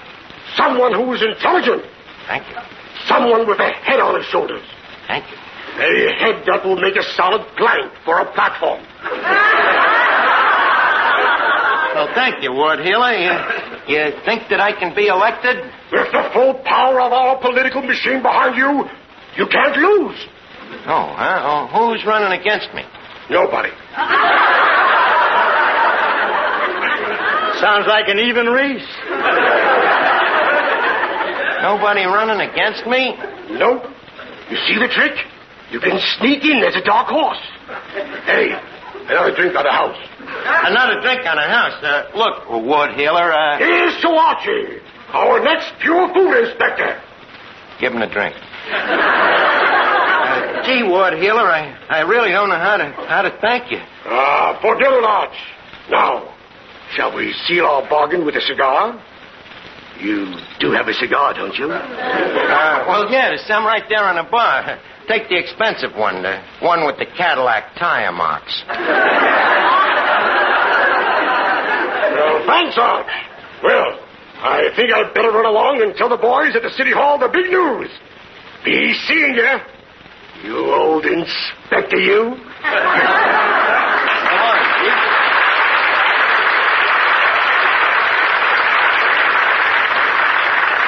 Well, Eddie, I guess we better get busy with me campaign. Campaign? But there's nobody running against you. That's the hardest kind to win. You don't know who to sling your mud at.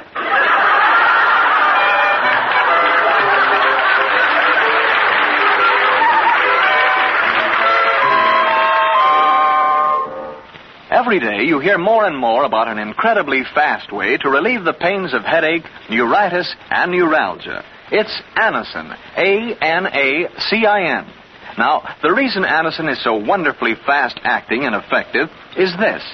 Anacin is like a doctor's prescription. That is, Anacin contains not just one, but a combination of medically proven active ingredients in easy-to-take tablet form. Thousands of people have received envelopes containing Anacin tablets from their own dentist or physician, and in this way discovered the incredibly fast relief Anacin brings from pains of headache, neuritis, or neuralgia. So, the next time a headache strikes, take Anacin, A-N-A-C-I-N. Anacin in handy boxes of 12 and 30, economical family-size bottles of 50 and 100. Ask for Anacin at any drug counter.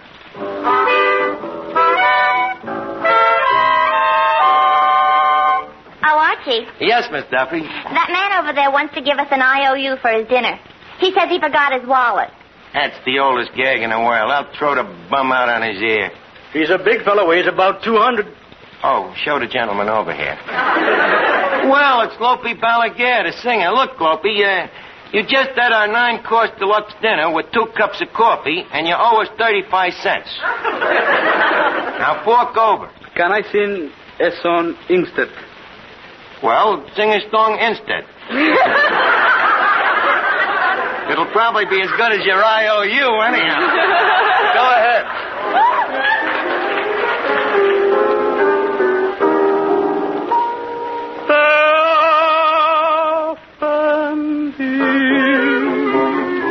Lo hice sin querer, pero hoy que te perdí, no sé qué voy a hacer, porque yo te quise con fervor y a nadie más le doy mi verdadero amor. Tú,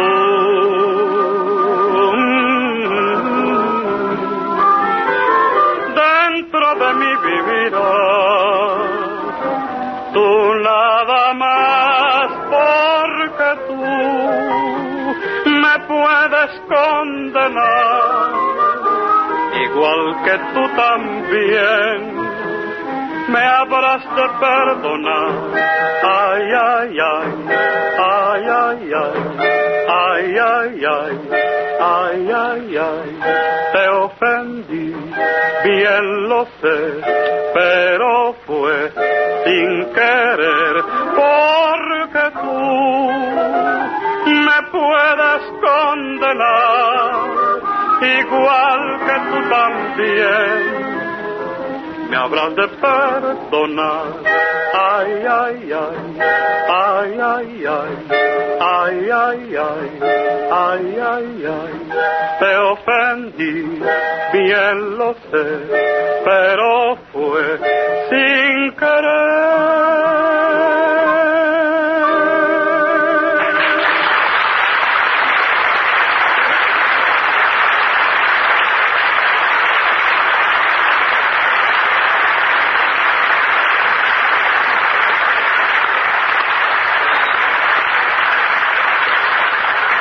good, Loafy, but you still owe us 15 cents. Tell you what, though, you're an old customer and a good friend, and I trust you. Just leave your hat and overcoat with Eddie. I don't know what I'm talking about. Well...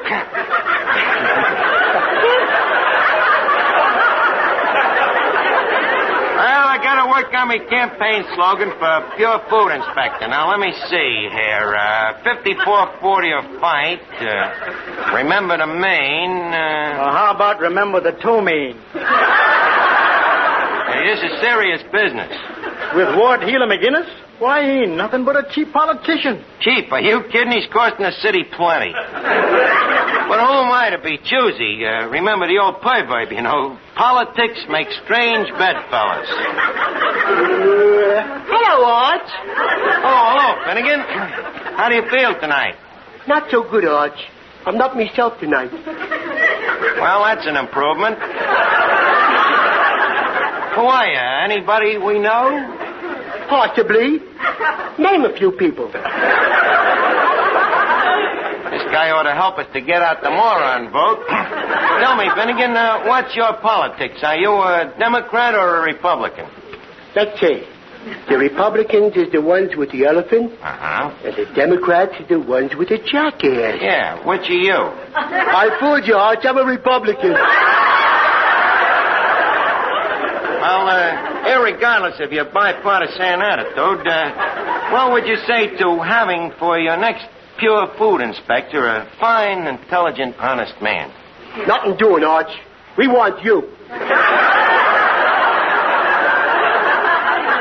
Finnegan, I'm trying to tell you that I am running for Pure Food Inspector. Why, Arch? Can't he run for himself? Look, when I say that I'm running, I don't mean that I'm running. I mean that I'm... Well, yes, I guess I am running. Arch, you're beginning to sound like me. Well, you get that way in politics. Arch, ain't you too young to be in politics? Well, no, I'm older than I look. My youth is a little spent.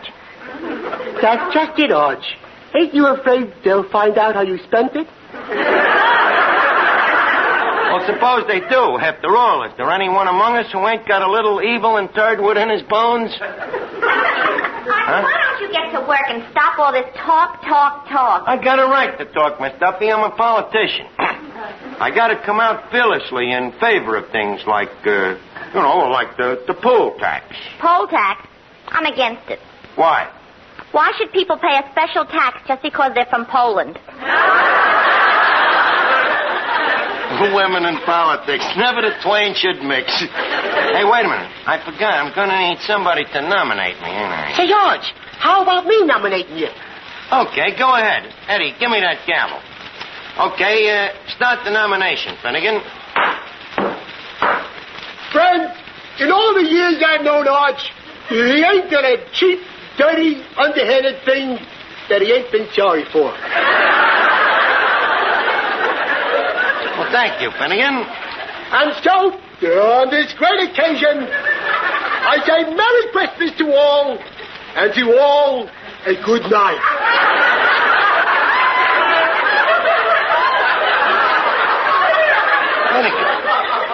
Finnegan, what does that mean? I know, but it got a big hand on December the 25th. Well, irregardless, I think maybe I'd better practice my acceptance speech now. Gentlemen, and mark me well. 7 years ago... It ain't original. Eddie, if it was good enough for George Washington, it's good enough for me. 7 years ago, as Chauncey Depew once said, gentlemen, I do not want to fill you full of a lot of copy pop. All I can say is, look at me record. Absolutely blemished. Me worthy opponent says that I am a crook. All I can say to that is, so is he. What price democracy? Thank you, Eddie. Now, here's where I make my campaign promises. Archie, you better forget the promises. I will, but first I got to get elected. Now, fellow voters, I talk to you not as one who is interested in pure food, but as one of you. Thanks, God. And so I say, you're welcome. If you don't want to hang separately, vote for me, and we'll all hang together. As pure food inspector, these things I promise you. Mr. Archie, them promises of yours are preposterous. What's that word? Preposterous. What does it mean? Wild. Wild. Oh. What was I? Oh, yeah. As pure food inspector, I promise to keep our fair city clean. If I am elected, cats and dogs will not be allowed to run around preposterous.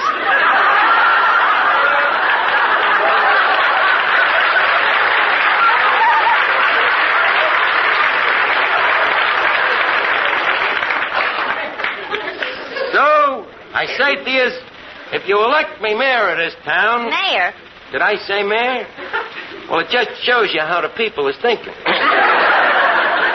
Wouldn't that be one? Mayor Archie. And after that, who knows? Maybe governor. Governor of New York? Might have to start out in a small way, say the governor of Rhode Island. Then after that, who knows? Maybe Congressman Archie. Maybe Senator Archie. You mean you're going to put a plague on both them houses? Why not, Eddie? And from then on, maybe it'll be the White House. President Archie. And then, maybe after that... Back to pure food inspector. Duffy, please, don't mention such a lowly position to the President of the United States. Now, are there any further questions, gentlemen? Mr. President, what is your attitude toward foreign relations? I am firmly in favor of them. We have some very fine foreign relations in my own family. Now, is there any other questions? Yeah. How about a high protective tariff? On that, I stand firm but straddled. What's your position with relation to burlesque? First seat, third row, right next to the runway.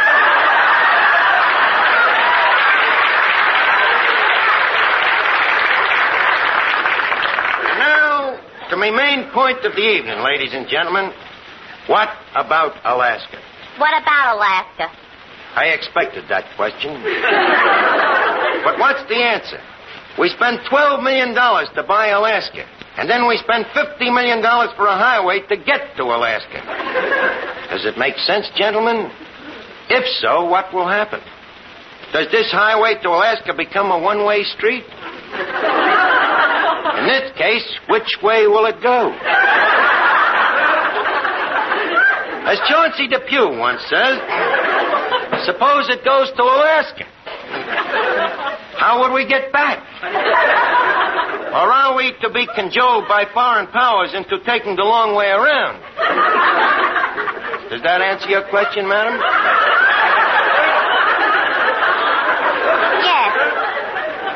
Yes. But what about Alaska?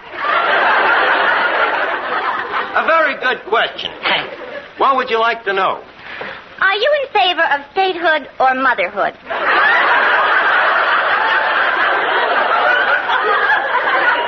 Well, madam, I would say that depends on the farm block. But I'm afraid that I have them blocked. How? I'm going to send a copy of my speech tonight to every farmer's daughter in America. Why? Just think, 50,000 milkmaids all pulling for me.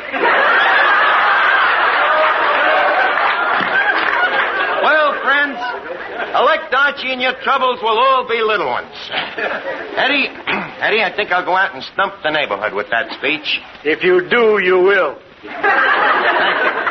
Now, if I'm going to get elected tomorrow, I got to do something drastic to get me name brandied about, you know? Now, where can I get some campaign buttons? Arch, I got a whole bunch of them.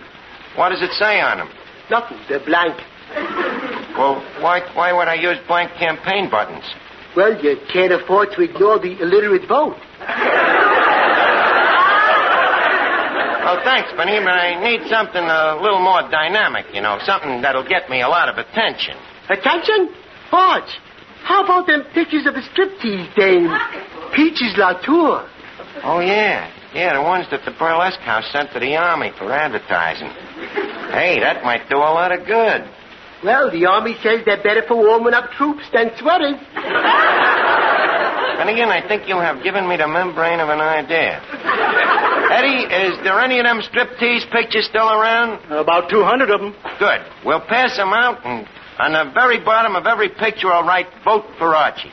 What a campaign. With McGinnis's political machine backing me and Peaches Latour fronting for me, I can't miss.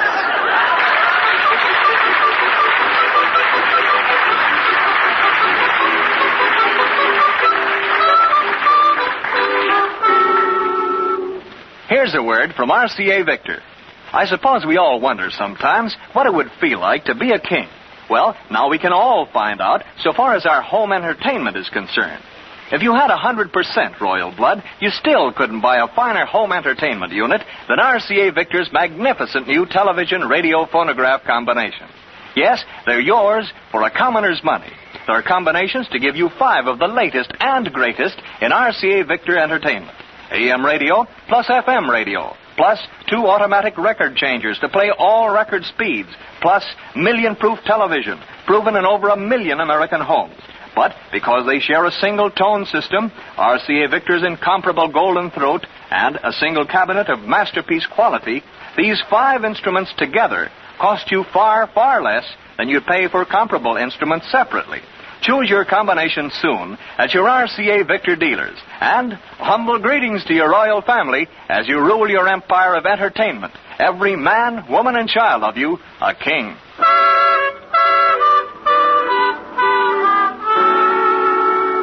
Well, Eddie, tomorrow's election day, and it looks like my campaign is over. And no politician could have done more. I promised everybody everything. Yeah, what did you promise capital? More capital. What'd you promise labor? More labor. What'd you promise the little man? A little woman.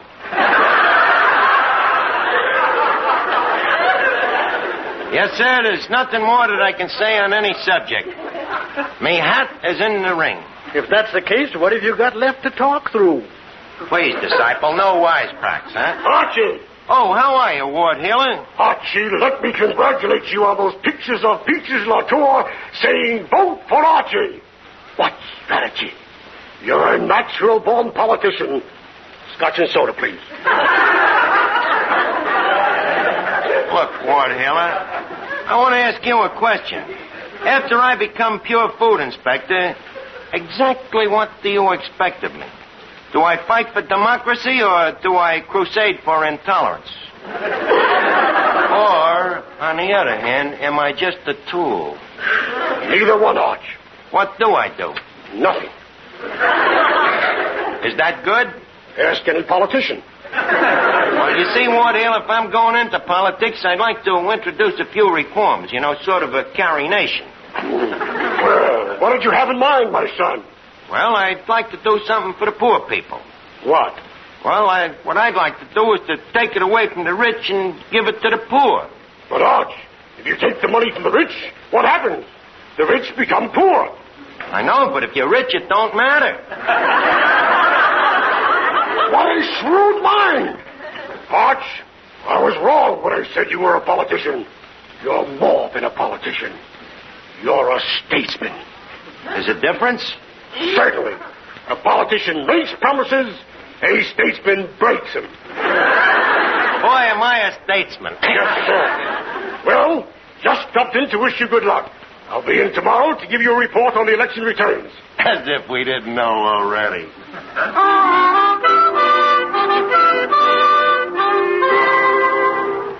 Well, Mr. Archie, today's the day, election day. Yeah, let's see how many votes I figure to get. Now, there's your vote, there's Finnegan's vote, Miss Duffy's vote, that's 3. And there's 216 Peaches Latour cards. Yep, Betty, I think it's in the bag. Well, Arch, I just got back to the voting booth. Good. Who'd you vote for? William Jennings Bryan. William Jennings Bryan, how come? In my district, we got an old machine. Oh, so what? I lose one vote. Did you pass out all of them Peaches Latour cards? Oh, yeah, it was easy. People was coming up the streets and asking for him. Well, that should swing it, first boy. The returns ought to be in any minute now. Excuse me. Hello? Oh, hello, Ward Healer. It's all over? A landslide, huh? What was the final result? William Jennings Bryan, 1 vote. Archie, 2 votes. Peaches Latour, 216. I've been robbed. I demand a recount. I'm going to fill it.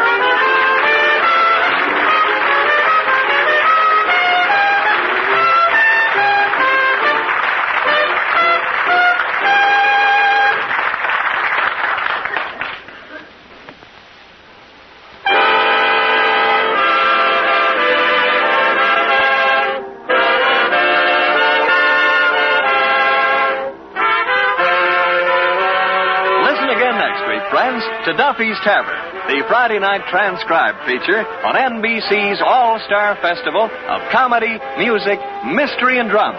Brought to you by the makers of Anacin for fast relief from pain of headache, neuritis, and neuralgia. And by RCA Victor, world leader in radio, first in recorded music, first in television. Listen tomorrow evening for The Man Called X, starring Herbert Marshall, the Saturday night feature of the All-Star Festival.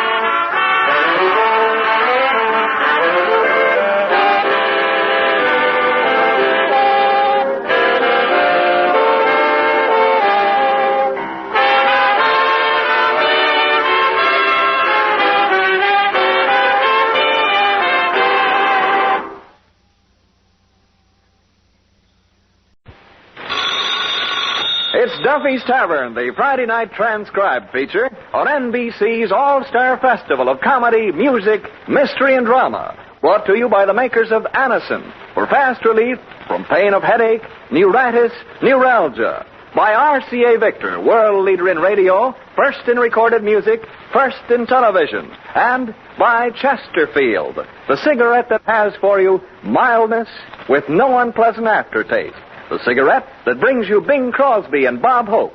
And now, here we go, friends, to Duffy's Tavern with Arthur Treacher, Bert Gordon as the Mad Russian, Martha Sleeper, Hazel Sherman as Miss Duffy, and starring Archie himself, Ed Gardner. Hello? Duffy's Beverage Emporium.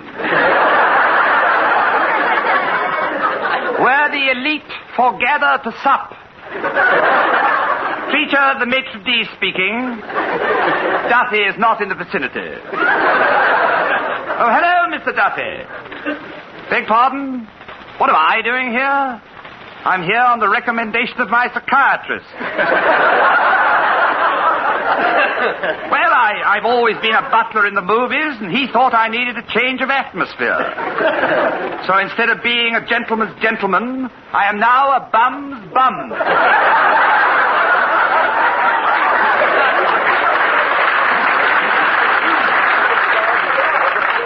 Yes, that is correct. Where's Archie? Well, he's very busily occupied at the moment. What? Oh, very well. I'll wake him up. Don't be a wise guy, Treacher. Give me that phone. Hello, Duffy. Huh? How come Treacher's working here? Well, I figured we could use a tall waiter, you know, who could hold the tray high enough so the customers can't see what they're eating before it explodes in their stomachs. How come a new waiter? Well, I had to let Yasha Slavnik go. I caught the crook stealing from the cash register. I do it all the time. I know, but with me it's different. I'm an old, faithful, trusted employee. Well, I think Treacher will work out great. Well, look, Duffy, I'll call you back. I gotta get back to sleep. I mean, to work. I beg your pardon, sir. What is it, Treacher? Well, I hate to bother you, but a rather sticky little problem has come up. Oh, is that so? What? Well, there seems to be a corpse in the corner booth.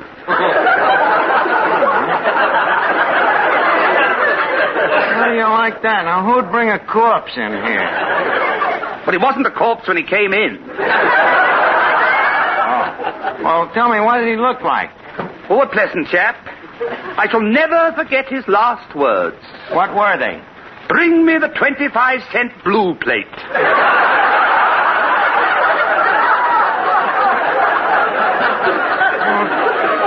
Archie, are you sure about this whole thing? Did you feel the guy's pulse? Why? Well, maybe he ain't dead. Maybe he just ain't used to strong food. You mean he'll live? Well, most of them do. It's the 15-cent blue plate that has us worried. Tell you what, just wait a minute and see if he falls on the floor in a convulsion. If he does, you'll know he's all right. I see. And what shall we do about the check? Well, at Duffy's, we always give the customer a sporting chance. A sporting chance? Yeah, well, watch which way he falls, see? If he lands face up, he pays. If it's tails, it's on the house. Say, Archie. Yes, Miss Duffy? Say, Archie, how'd you like the show at the Bijou last night? Oh, it was great, but how'd you know I was there? I knew it as soon as the girls came out on stage wearing nothing but pigeons. What do you mean? How'd you know that? Who else but you would be throwing breadcrumbs in the aisle?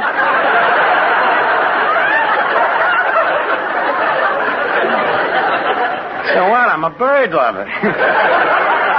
Funny, though, I didn't see you. Oh, I was in the balcony with my boyfriend. Oh, did you enjoy the performance? I'll say. I had to slap his face 3 times. I was referring to the performance on the stage. The vaudeville, you know. Incidentally, what did you think of that Professor Zodiac, that hypnotist? Oh, those hypnotists, they're all fake. I agree with you, Miss Duffy. When was you ever hypnotized? Oh, at the Palladium in London. What happened? Well, this hypnotist called me up on the stage, waved his hands in my face, looked me in the eye, and told me that when I woke up, I wouldn't know what time it was. And by Jove, the chap was right. What do you mean? Well, when I got back to my seat, my watch was missing.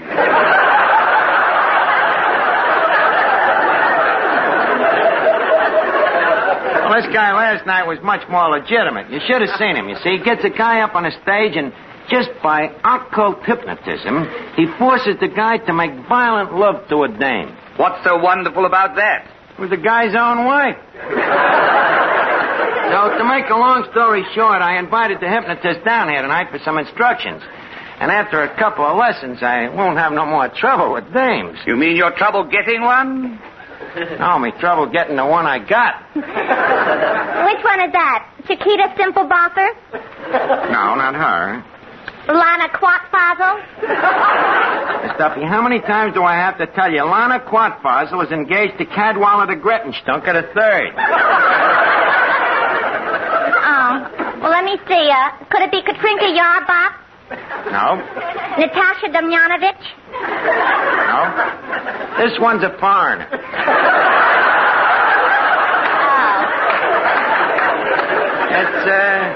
It's my little French filly, Renee, you know. She don't seem to love me like she used to. What makes you think so? Well, she's been dropping a few veiled hints lately. Veiled hints? Yeah, little things, you know, like slamming a door in me face, hanging up the phone on me, getting engaged to other guys.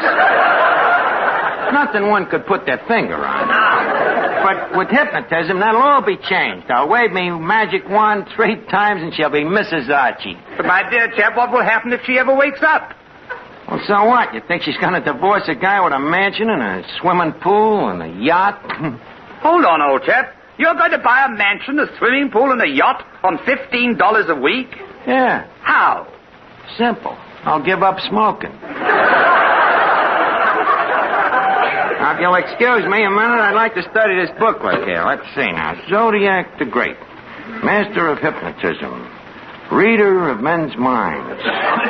The world's greatest intellect. How do you do? Mad Russian.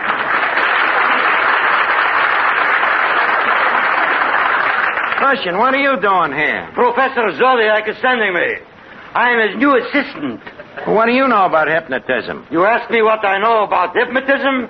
Me, a man who for 20 years has looked into the eyes of Eddie Kemper? But how did you get with Professor Zodiac? The professor is noticing that I, too, have a hypnotic eye. You? Most of course. In fact, as I am coming into this world as a baby, immediately I am putting my doctor into a deep trance. You put your doctor into a deep trance? This was making medical history. How come? before the doctor is slapping me, I am slapping him first. It serves him right for bringing you into the world. So you're Professor Zodiac's new assistant, huh? What you might call his right foot. You mean his right hand? No, his right foot. When he is putting people to sleep, I am kicking them to wake them up. And this makes you a hypnotist, huh? This plus other things. What other things? Like I am hypnotizing my grandmother into thinking she's a horse. Really? Is it a success? Only to an extent. What do you mean? She came in next to last to the Kentucky Derby. She came in next to last. Who ran last? My grandfather. He is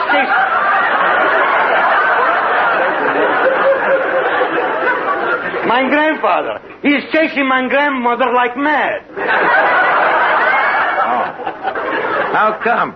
As a horse, she was very beautiful.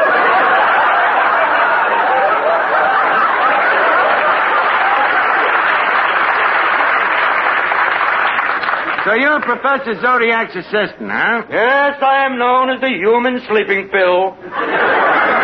I'll tell you, I was thinking of taking some lessons, and I wanted to ask Professor Zodiac a couple of questions, but maybe you can help me. Okay, that'll do. Well, what'll you charge me? For $50, I will answer 3 questions. Well, ain't that a lot of money? Yes, it is. You now have 2 questions left.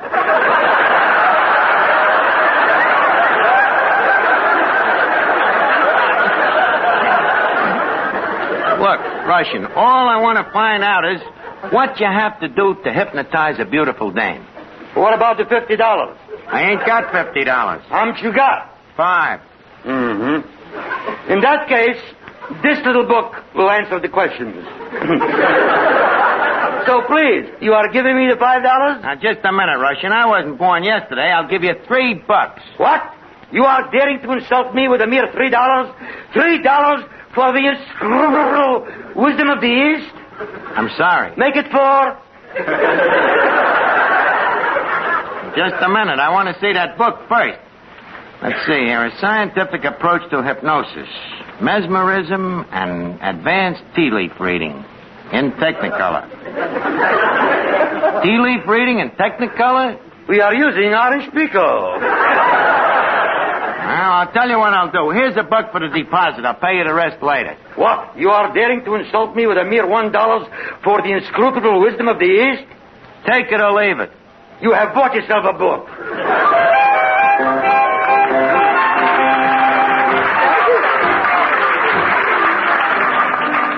Oh, boy. With this book, I'll be lousy with inscrutable wisdom. I can make any dame I want fall for me. Archie, you think if I used the book, I could make fellas fall for me? Look, after all, Miss Duffy, this is hypnotism, not magic. Hey, very funny. wait a minute. Give me that phone. What are you going to do? Call up that little French filly, Renee. With this book, she'll find out she's dealing with a new Archie. Hello? I'd like to speak to Renee, please. Who's calling? Tell her Maurice. Maurice Chevalier. Hello. Hello, Renee? This is Archie. Now, don't hang up. Well, wait till I tell you about the diamond bracelet. The diamond bracelet. Well, honey, I got a real big surprise for you. You'll be right down? Good. Archie, you haven't got a diamond bracelet. That's the surprise. How do you like... Yes, sir, I was right. One lesson in hypnotism, and already she's on her way down.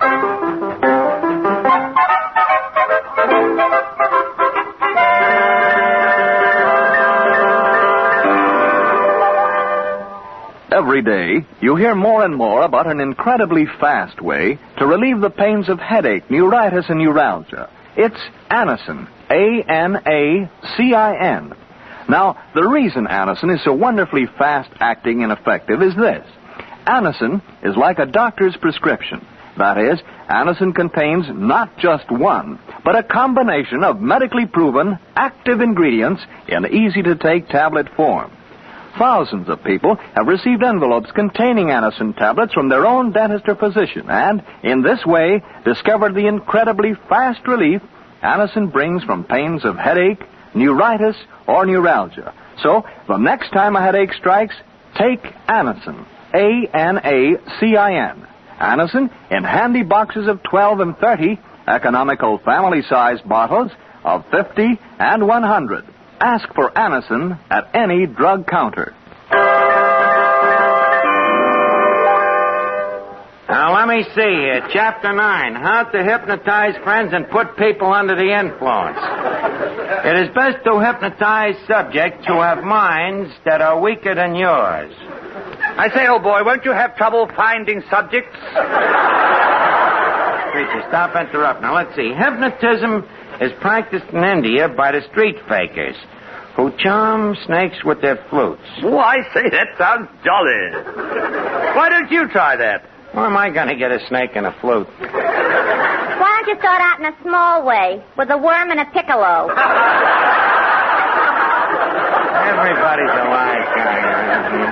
I say, old chap, you don't really believe that reading that book for a few minutes will make you an expert, do you? After all, you know, hypnotism is a complicated science. So what? Electricity is science, ain't it? Yes. How long does a guy have to sit in the electric chair to see how it works? Now, let me see. First, I look Rennie in the eye. Say, Archie. Oh, hello, Russian. What can I do for you? You can give me the other $2 that you owe me.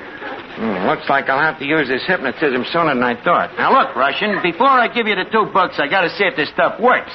Now, let me try it on you. Oh, okay. Now, close your eyes. Okay, I close my eyes. Now, look me in the eye. Say, this is a good trick. Please, relax. Okay, I'm relaxed. Now, once again, look me in the eye. Which one? What's the difference? The left one. But the right one is so much prettier. Okay, then look me in the right eye. Now the left one looks prettier. Is he in a trance yet, Archie? With him, it's hard to tell. Now, please, I'm a busy man. Give me the $2. Not till I learn how this thing works. Okay, I'll come back in 15 minutes. All right, that's fair enough. In the meantime, I'll practice on somebody else. Now, let's see. Another effective method in hypnotism is to move a bright, shiny object before the subject's eyes. Let's see, what have I got around here that's bright and shiny? Why don't you just bend over in that blue serge suit and sway back and forth? Wouldn't be scientific. Oh, Treacher, have you got a $50 on you? Yes. Let me have it for a second. Here you are. Thanks. Now, wave it in front of your eyes. Arthur Treacher, you are under a spell. He must be if he gave you $50. Quiet, Miss Duffy. Now concentrate, Treacher. Keep staring at this 50-cent piece. You're getting sleepy. Very sleepy. Your eyes are closing. They are, eh? Just try putting those 2 shillings in your pocket.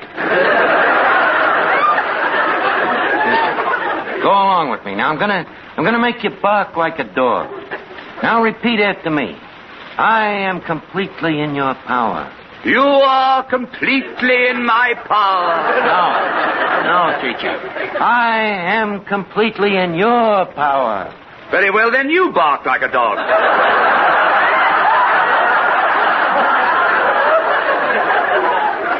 Look, please, try to concentrate. Now, Arthur Treacher, repeat after me.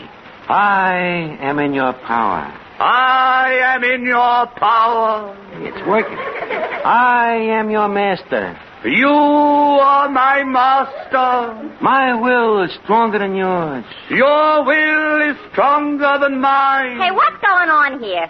Shh, quiet. I'm getting hypnotized.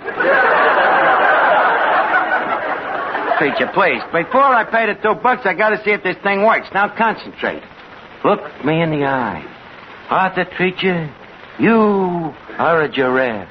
I am a giraffe. Now speak to me. Hello down there.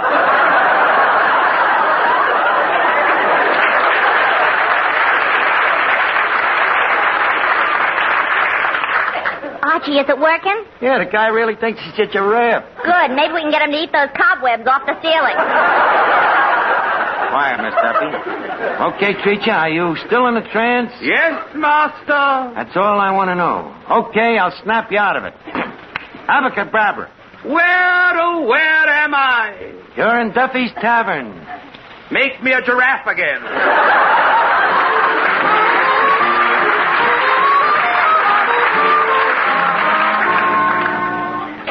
Here's a word from RCA Victor.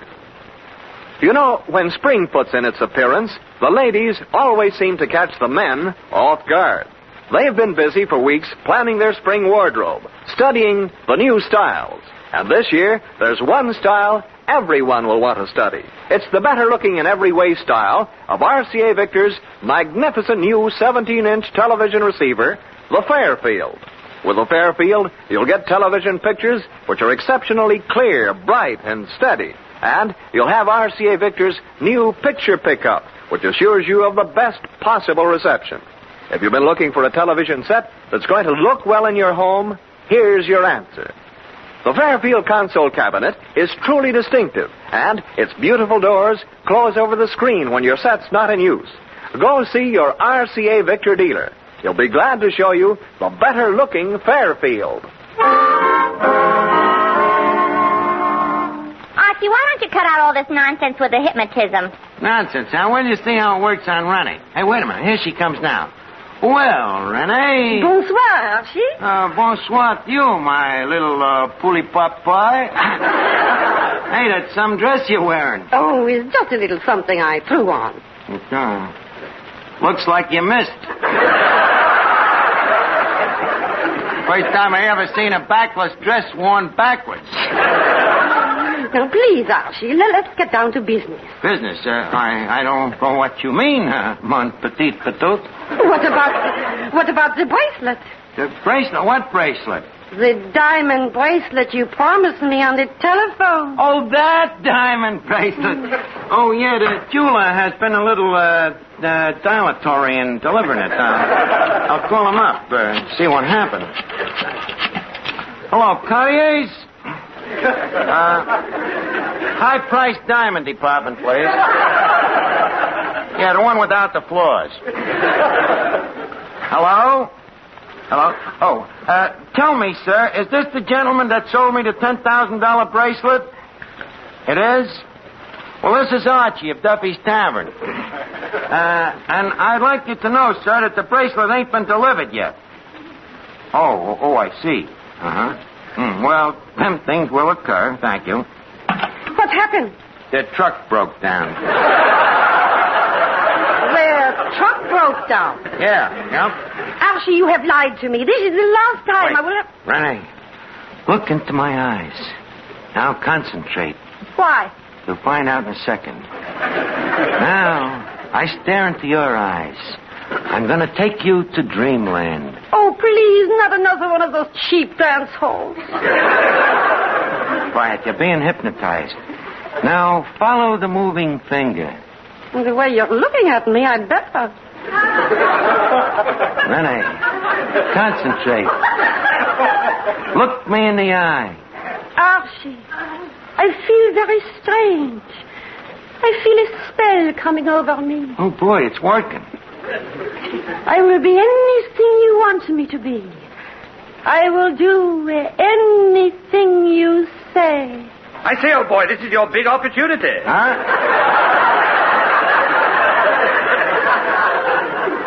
Make her a giraffe.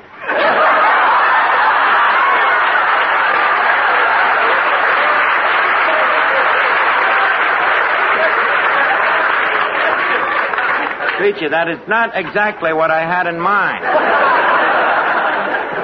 Now, Rennie, concentrate. You are about to become my bride. Your bride? But who are you, strange one? Strange one? Hey, that gives me an idea. Yeah, she thinks you're a stranger. Maybe you got a chance. Quiet. Repeat them last words, Renee. Who are you, strange one? I am Charles Boyer. Charles Boyer? Oui, better known as Pepsi La Cola.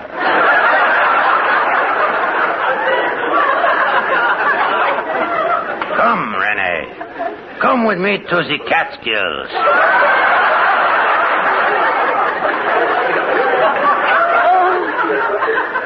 Oh, Charles. Kiss me. Kiss me. What a racket that boy is getting.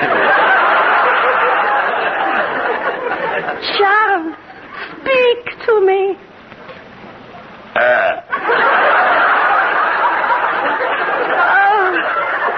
Oh, Charles, how romantic you are.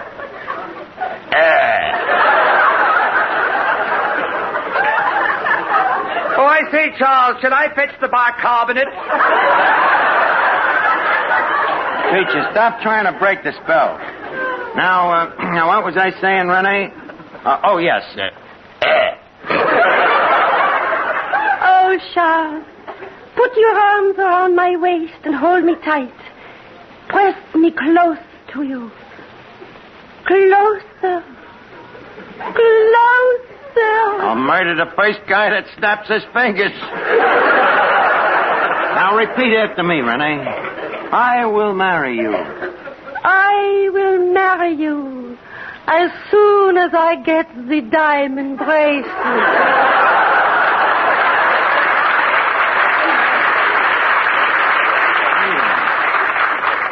Rennie, you mean to tell me that you was awake all the time?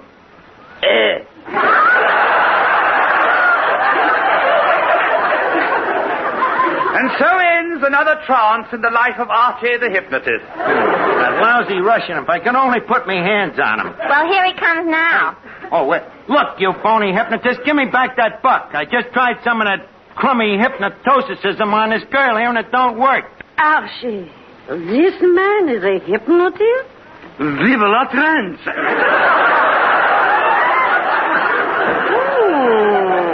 Il est très gentil. You are speaking to me. Yes. I say that you are very cute. Don't say that. But you are cute. I know, but don't say that. Tell me, my little French poodle. Would you like me to throw a trance at you? It is not necessary, monsieur. I am already under your spell. That's funny. I must have studied the wrong chapter. And now, monsieur, you close your eyes. With pleasure. Now repeat after me. Okay. I will buy you a diamond bracelet. I will buy you a diamond bracelet. I will take you dancing at El Morocco. I will take you dancing at El Morocco. Then let's go. After you, my little onion. Good night, Archie. Good night. How do you like that?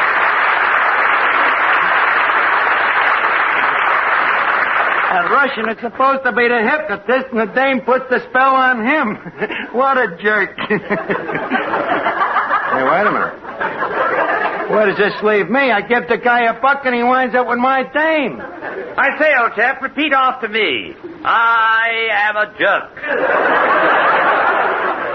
You are a jerk. No, you are a jerk.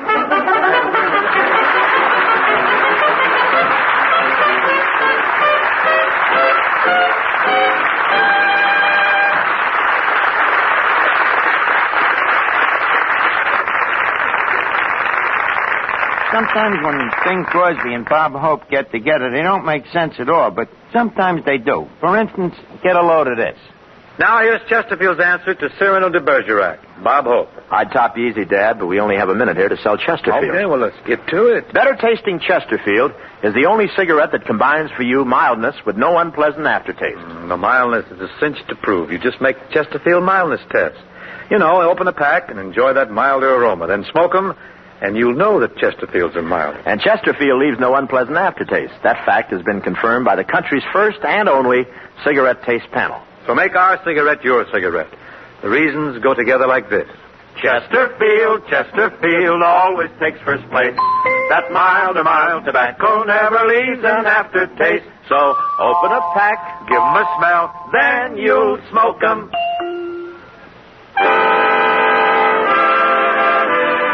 Listen again next week, friends, to Duffy's Tavern, the Friday night transcribed feature on NBC's All-Star Festival of Comedy, Music, Mystery, and Drama. Brought to you by the makers of Anacin for fast relief from pain of headache, neuritis, neuralgia. By RCA Victor, world leader in radio, first in recorded music, first in television. And by Chesterfield, the cigarette that has for you mildness with no unpleasant aftertaste. The best cigarette for you to smoke. Listen tomorrow evening for The Man Called X, starring Herbert Marshall, the Saturday night feature of the All-Star Festival.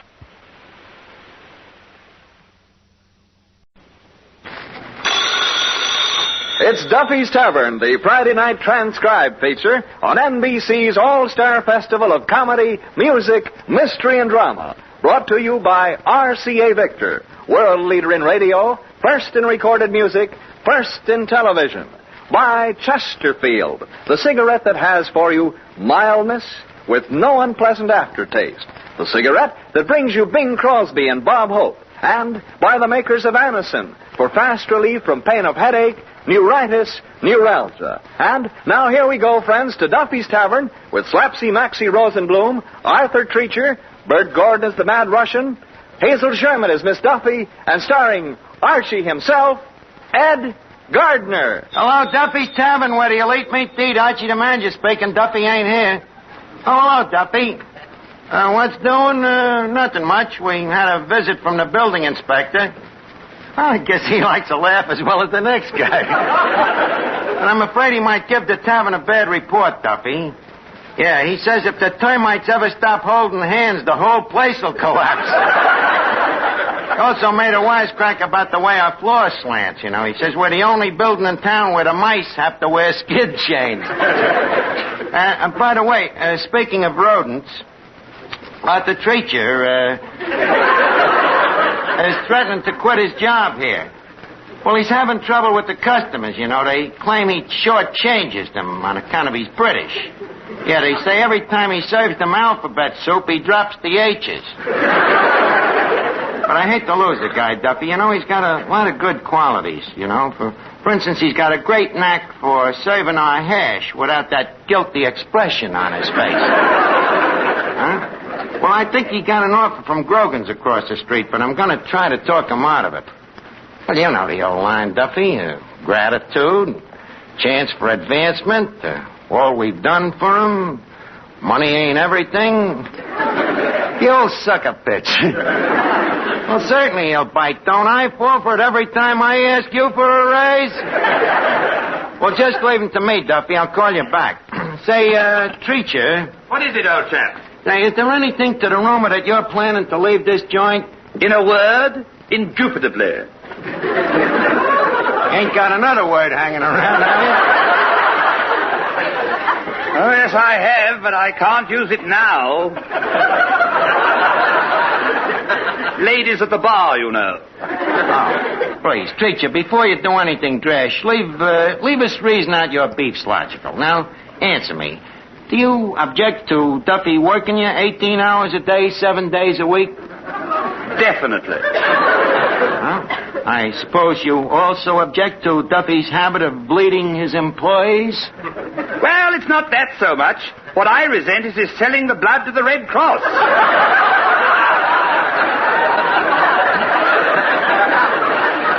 And I suppose you also object to not being paid no salary? Decidedly. Treacher, I'm afraid you didn't enter this discussion with an open mind. Don't you realize that money can't buy happiness? Perhaps not, but with money one can have such a jolly time being miserable. Now, if you'll excuse me, I'll pack my snakebite kit and prepare to leave. Excuse me. Hello? Okay, Miss Duffy, it's for you. Who is it? Vera Fogarty?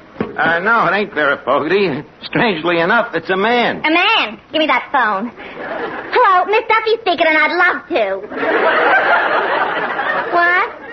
Archie, it's Papa. So what, since when are you so choosy? Are you a wise guy? What is it, Papa? Yeah, that's right, Arthur Treacher's quitting. Well, he wants a salary. I know it's unreasonable, Papa. But you know how help are these days. We've tried everything to get him to stay. We even told him he don't have to eat here. What, Papa? Why don't I do what? Use my feminine what? What, Papa? My. What'd he say? He says I should vamp Treacher into staying. Theta Barra rides again. Oh, Arthur. I beg your pardon? Mr. Treacher, you have always thought of me as the daughter of your employer, haughty and, shall we say, unattainable. Now I want you to think of me as the girl of your dream. I'll never sleep again.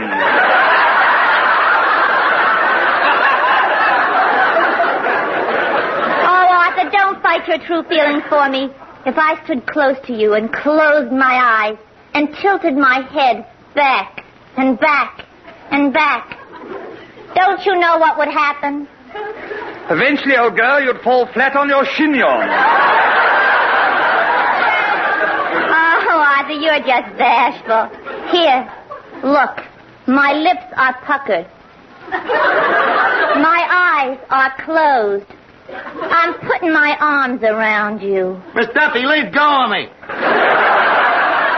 Oh, where's Treacher? He escaped in time. Now, wait a minute. Here comes a customer.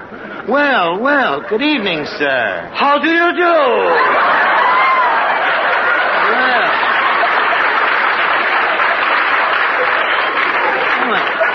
It's the Mad Russian. Glad to see you, Russian. What goes with you? I have just been to see my doctor. Your doctor, huh? Anything wrong? No, he's in the pink of condition. Is there anything wrong with you? Physically, that is. Nothing wrong. The doctor says I'm healthy as a horse. Healthy as a horse, huh? Yes, and he should know. Tell me, why? He's a horse doctor. Look, Russian, why do you go to a horse doctor? You ain't a horse. Shh, not so loud. He might hear you and raise the rates.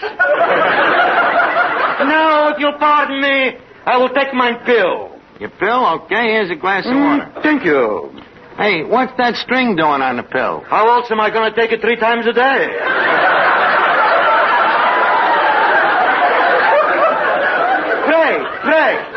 Pray, tell me. Mm-hmm. There is a rumor hanging on the grapevine that Arthur Treacher has escaped. Well, you might, so to speak. We had a little difference of opinion over money. Money? What's money? As I always say, be it ever so humble, there is no place like home. What's that got to do with money? Plenty. I owe 6 months' rent. Which reminds me, I am in the market for a job. In the job for a market. Either way. Which way would you like it? I am in the market for a job. Well, a job you want, huh? Tell me, what can you do? He asked me what I could do. Come to think of it, what can I do? I'll tell you what you can do. You can go across the street to Grogan's and see if Arthur Treacher is working there. Wait. You are asking me to be a double-dealing, low-down, double-crossing spy? Well, Me, a spy? I'll give you 6 free drinks on the house. 6 free drinks? Yeah. Shake hands with Matza Harry.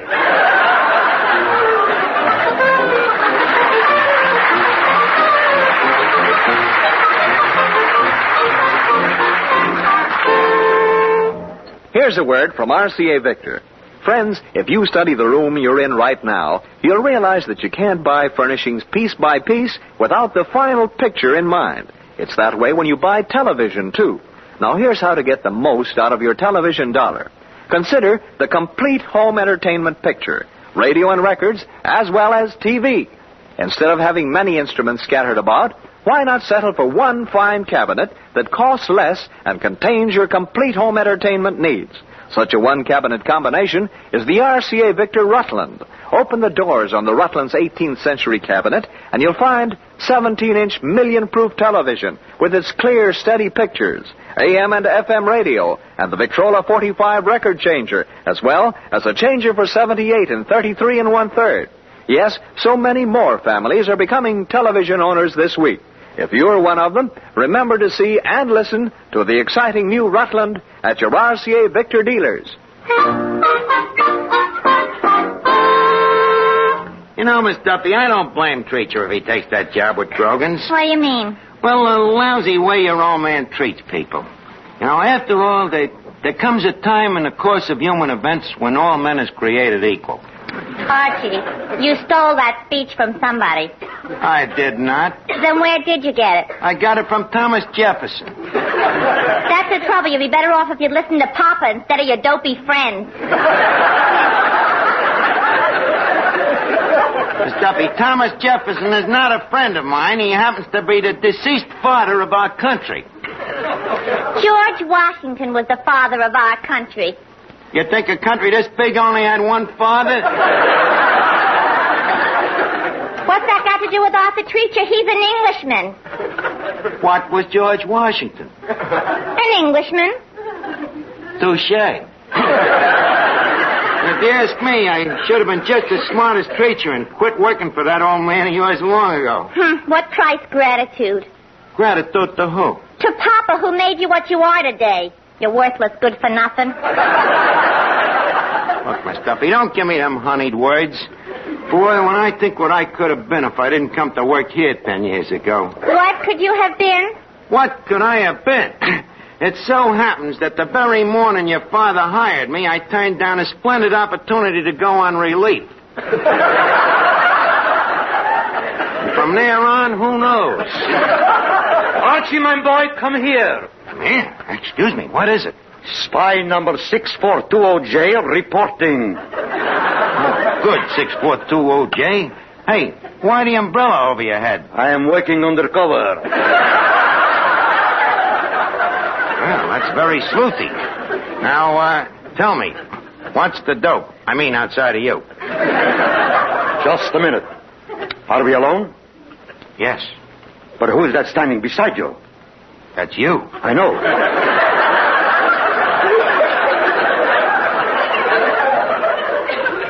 I know that. But can I be trusted? Well, guess we'll have to take a chance.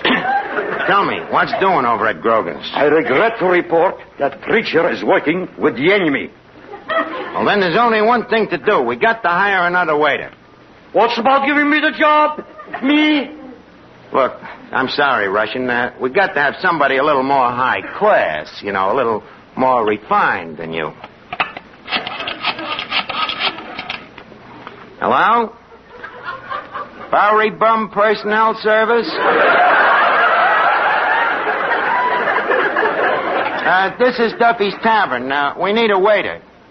The qualifications?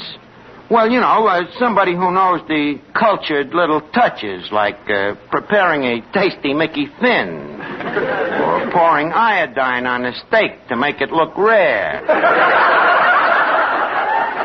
You know, the subtle little niceties. Huh?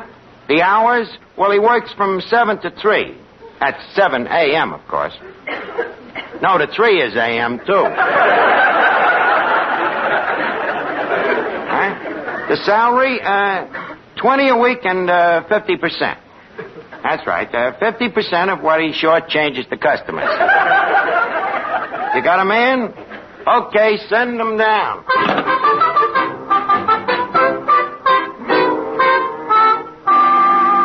What are you doing, Archie? I'm composing a business letter to me competitor for stealing Arthur Treacher. Oh, what does it say? I'll read it. My dear Mr. Grogan, I would like to tell you what I think of you, but I am far too genteel. Suffice it to say that you stink. Well, that's telling him. Yeah. It is such people as you that cause ill feeling between labor and management by offering a living wage. In closing, may I say that you are nothing but a crook, a swindler, and a no-good crumb. I remain the same. Signed, Archie. P.S. In addition to the above, Grogan, you are the most gruesomest man that I have ever seen. Hi, Bud. Grogan, you are one of the most gruesomest men I have ever seen. Now, what can I do for you, Dimples? Well, I'm from the employment agency. I'm your new waiter. A waiter? You don't look much like a waiter. Too pretty, huh? Pretty? You look more beat up than our food here. So what do you want for 20 a week? Shirley Temple? Hey, you know, you're pretty fast with the repartee, you know. Hey, would you mind answering a few questions? Okay. What's the category? Well, the quiz kid. First, what's your name? Rosenblum. Hmm? Born? Yep. I've heard that one a million times, but this is the first time I ever doubted it. Tell me, what education did you have? Did you go to high school? High school? Yeah. Does that come before or after college? Let's skip it. I think I did. I mean, did you ever go to school, stupid? Yeah, and I came out stupid, too. I'll buy that. Well, any other questions? Yeah, how long you been a waiter? How long? Well, what time did you call the agency? Look, Bud. What? Where did you ever work? Oh, Madison Square Garden, the Legion Stadium, the St. Nicholas Arena. Just a minute, Rosenblum. You ain't Maxie Rosenblum, the fighter. Yep, that's me.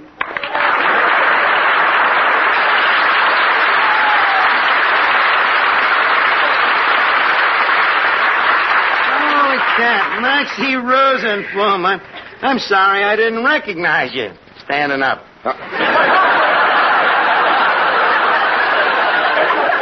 You know, I've seen you fight a dozen times, Maxie. I remember the night you fought King Levinsky. Yeah, that King Levinsky. What an unfair fighter. What do you mean, unfair? Well, every time I stuck my thumb in his eye, he'd follow me.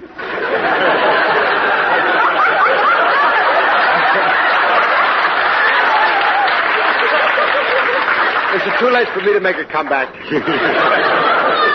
And, I remember the night that Mickey Walker flattened you with that right hook in the first round. Ah, that Mickey Walker was just lucky. Lucky? Yeah, my jaw just happened to be where he was swinging, that's all. You never did fight Joe Louis, did you? Nah, he was afraid. Afraid, huh? Yeah, he was afraid he'd kill me. Logical. Look, Maxie, how come you gave up fighting? Well, I had trouble with my eyes. Trouble with your eyes, huh? Yeah, I had I lost the place, too. Yeah, I had trouble with my eyes. Yeah, after the second round, I always seemed to be looking up at my opponent at the other guy I was fighting. You wouldn't take that word out. Look up at the other guy.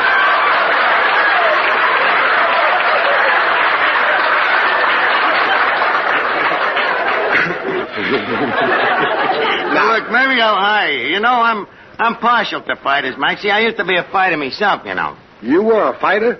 Feel that wrist. Feel that bicuspid. No, that ain't chopped liver. It ain't muscles. Well, muscles ain't everything. You see, I was very clever, very scientific. I used to slither around that ring like an eel. In fact, they used to call me Archie the ringworm. You know, that I believe. Ahem. Oh, look, quiet, Miss Duffy. Hey, what a beautiful dame. This guy's punchier than I thought he was. Archie, will you please introduce me while he's still on his feet? Okay, Miss Duffy, shake hands with Maxie Rosenblum, one of the most powerful fighters in the world. Formally, of course. Oh, cut out the formally introductions. Shake hands, Miss Duffy. Glad to. Ouch, what a grip. How long you been fighting? You got that grip rolling out the battleships.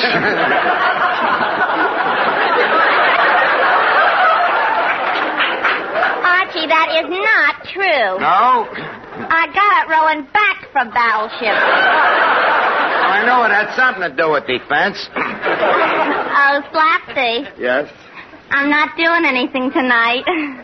Swell. Let's go over to Stillman's Gymnasium and spar a few rounds, huh? Oh, please, Maxie, that would hardly be a fair match.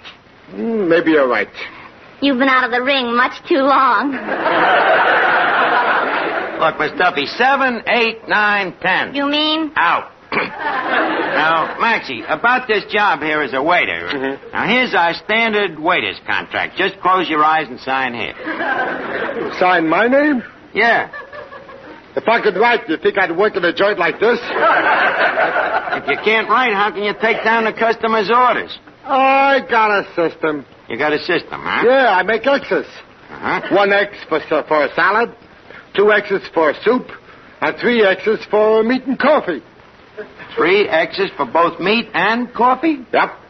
Well, how can you tell which is which? Easy. If you drink it, it's coffee.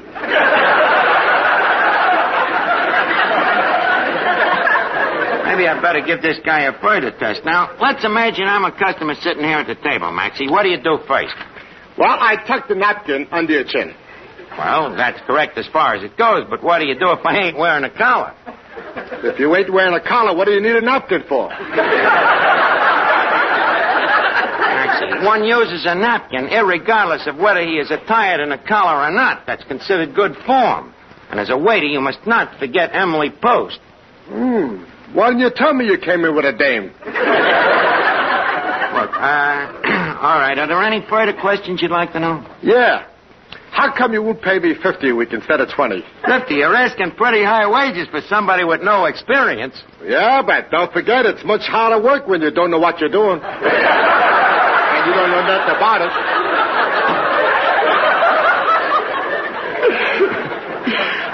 Look, nothing doing, Maxie. It's 20 a week. Take it or leave it. Okay, but before I start, I want one thing misunderstood. What? Anybody that says anything around here I don't like gets a punch in the nose. You understand that? Does that go for everybody? Everybody, including you, ringworm. Oh, yeah? Now, look, I'm the manager here, and I'll say anything I want anytime I feel like it. You will, huh? Anytime I feel like it. Okay. Go ahead and say it. Well, right now, I don't feel like it.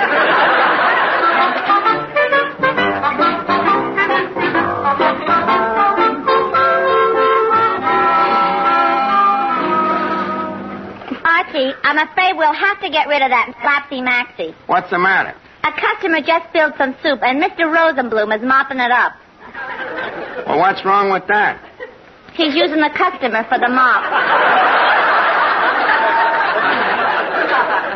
Well, at least he's neat. Say, Archie, what's wrong with that new waiter? Why, what's the matter? He's punching me in the nose for just asking one simple question. What was the question? I just asked him, how's your cauliflower today?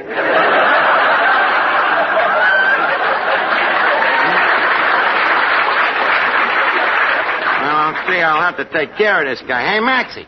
What do you want, jerk?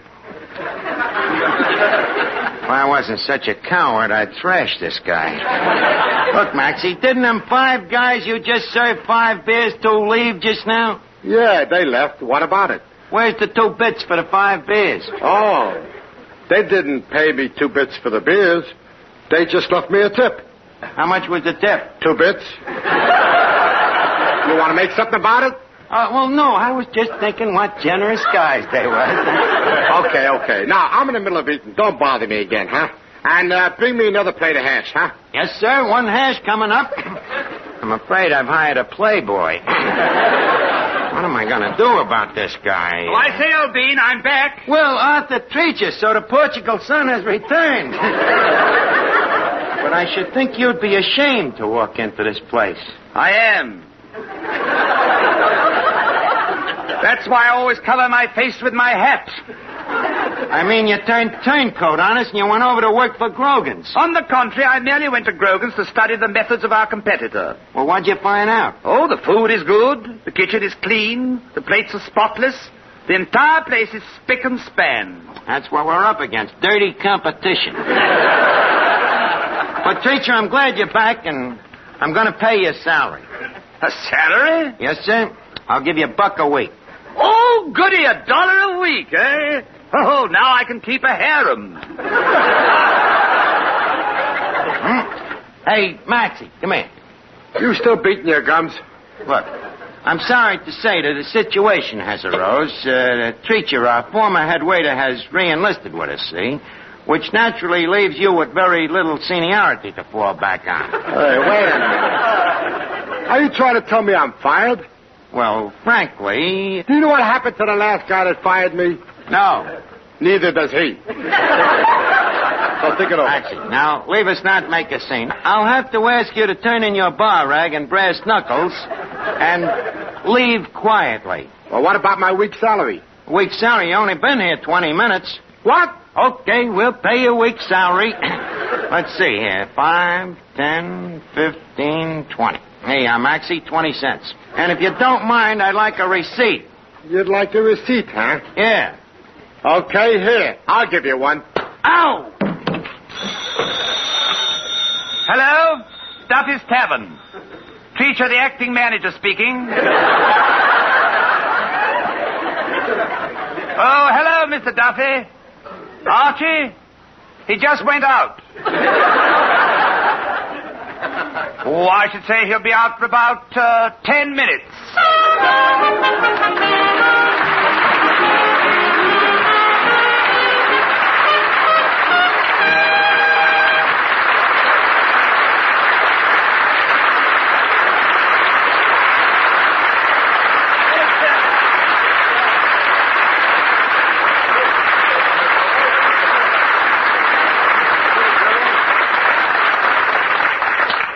Here is something you should know if you ever suffer from the sudden pain of headaches, neuritis, or neuralgia. It's a way to ease the pain, often within a few minutes. A way that is incredibly fast and effective. It's Anacin.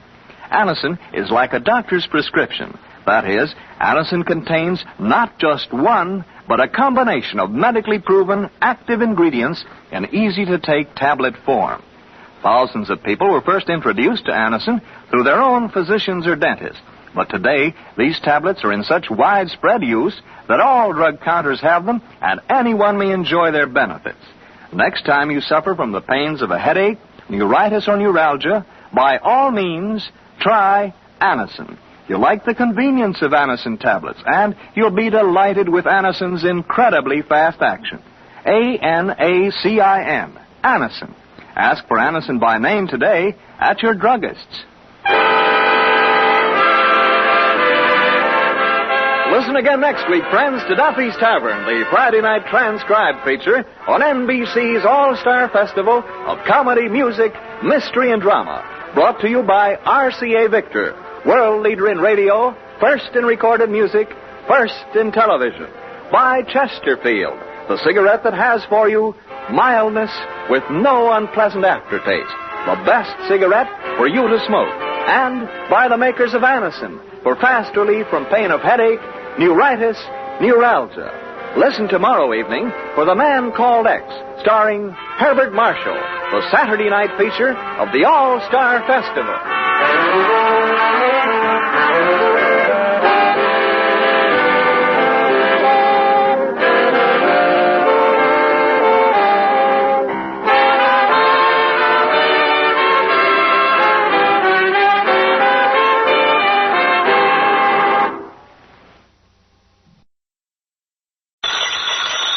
It's Duffy's Tavern, the Friday night transcribed feature on NBC's All-Star Festival of Comedy, Music, Mystery, and Drama. Brought to you by Chesterfield, the cigarette that has for you mildness with no unpleasant aftertaste. The cigarette that brings you Bing Crosby and Bob Hope. By the makers of Anacin, for fast relief from pain of headache, neuritis, neuralgia. And by RCA Victor, world leader in radio, first in recorded music, first in television. And now here we go, friends, to Duffy's Tavern with our guest Arthur Treacher and starring Archie himself, Ed Gardner.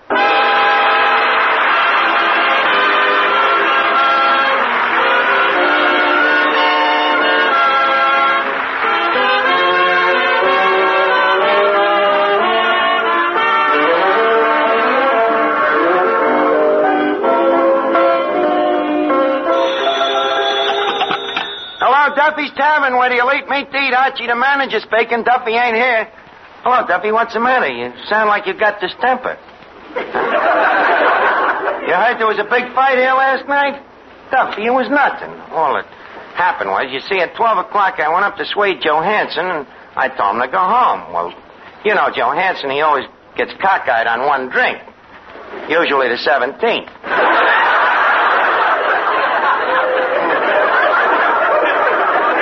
Well, anyway, I tell him to go home, so he turns to me, and he tells me to...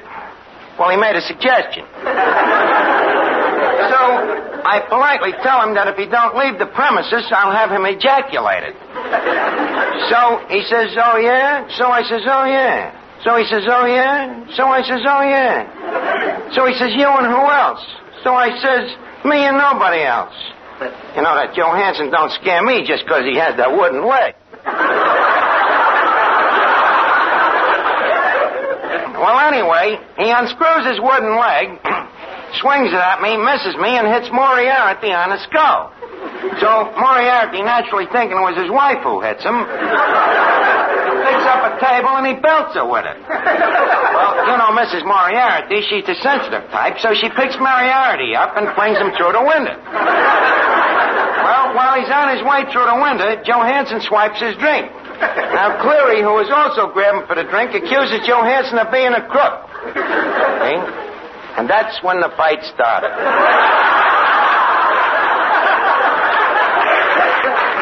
Well, Duffy, don't blame these Donnybrooks on me. Just figure it out for yourself. Anybody who'll eat in a place like this is just naturally reckless. Well, look, I'll call you back. I gotta clean the place up in case of a counterattack. Yeah, okay. Hey, Yasha. Yasha Panyaslavnik. How do you do? Look, Yasha, in that brawl we had here last night... Yes? How many people was malfeased? Oh, not many, Chief. After it was all over, I counted noses, and there was only 6 missing. 6 people? No, noses. Hello? Oh, hello, Callahan. Did we find your what? Uppers or lowers? Well, do you remember where you last had them? In Moriarty's leg, huh? Well, maybe they'll turn up. We're still sifting the sawdust. Okay, Callahan. Say, Archie, do you remember a customer here last night with thick, brown, wavy hair parted on the side? Why? Well, here's his hair. I found it behind the bar.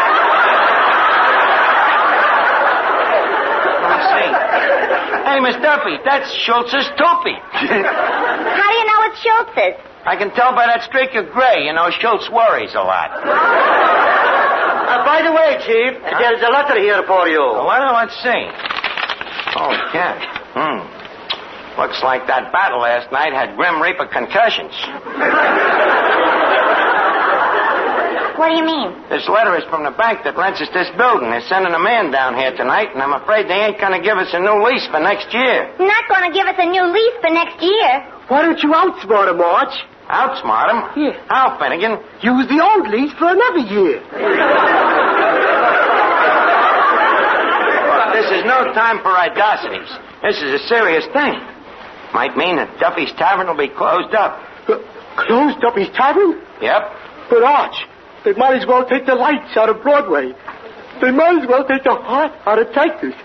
They might as well take the overalls out of Mrs. Murphy's chowder. Now, Finnegan, don't get over emotional. They might as well take the missus out of Mississippi. Finnegan. The trees out of Brooklyn. The gravel out of Gertie. Finnegan, calm yourself. But, Arch, what are you going to do if they close the place? What do you mean?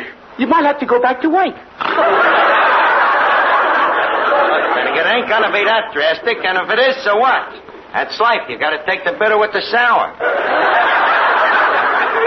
Excuse me. Huh? Are you the manager here?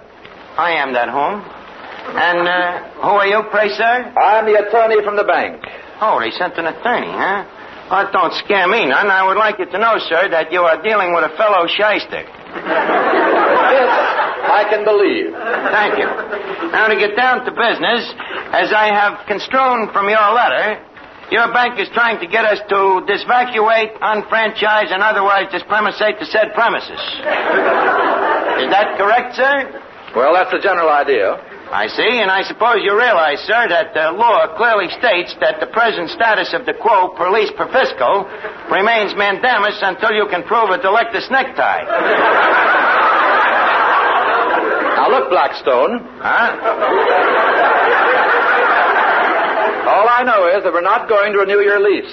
And for what modus operandi? For the modus operandi that this place is a dive, that you're always having riots and fights, and that the place is a vastly disgrace to the neighborhood, if not to mankind.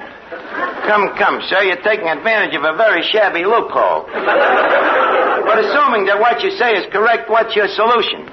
You can move someplace else. Move someplace else? But what would our customers do, the regulars? Them fine, loyal, lovely people that have given us their support for years. They can find your new place. In air condition?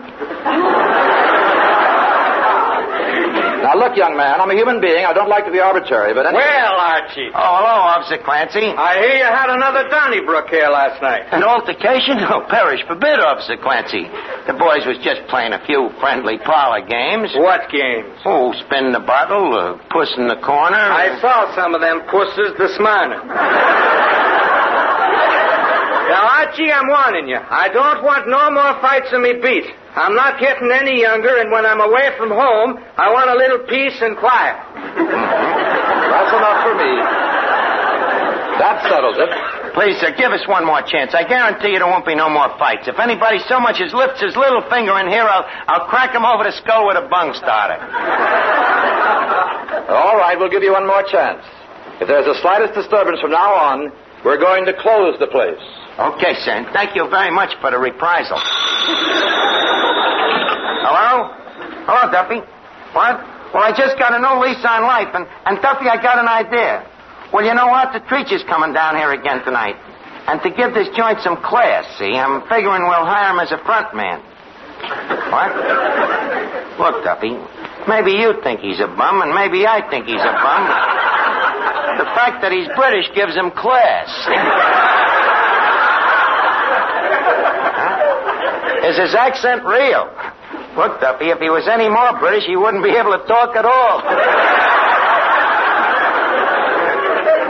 And with a high-class, dignified guy like him working here, it'd give us a tea room atmosphere, you know. Tea room, you know, where the palms is potted instead of the customers. Okay, I'll leave you know. Listen, Archie. Yeah, Miss Duffy. If you want to make this place high class, what's wrong with making me the hostess? Well, nothing, except what we're trying to do is make the place a little more refined. You mean to tell me that I ain't refined? You heard me. You ain't refined. I ain't refined. I ought to bust you in the snoot with a plate. All right, so you're refined. Not only that, but there's something about me that when there's other people around me, they act refined, too. What do you mean? Many's the time some uncouth fellow will follow me on the street and whistle at me. But the minute I turn around, they look at me and say, "Oh, pardon me."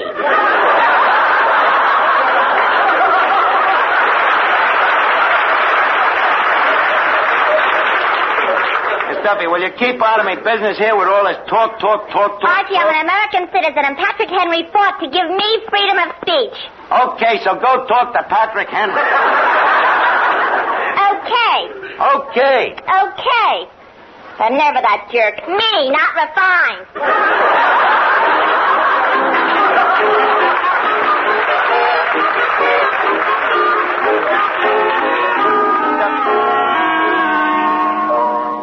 Before we continue with the high-class proceedings here at Duffy's Tavern, lend an ear to the well-known team of Crosby and Hope.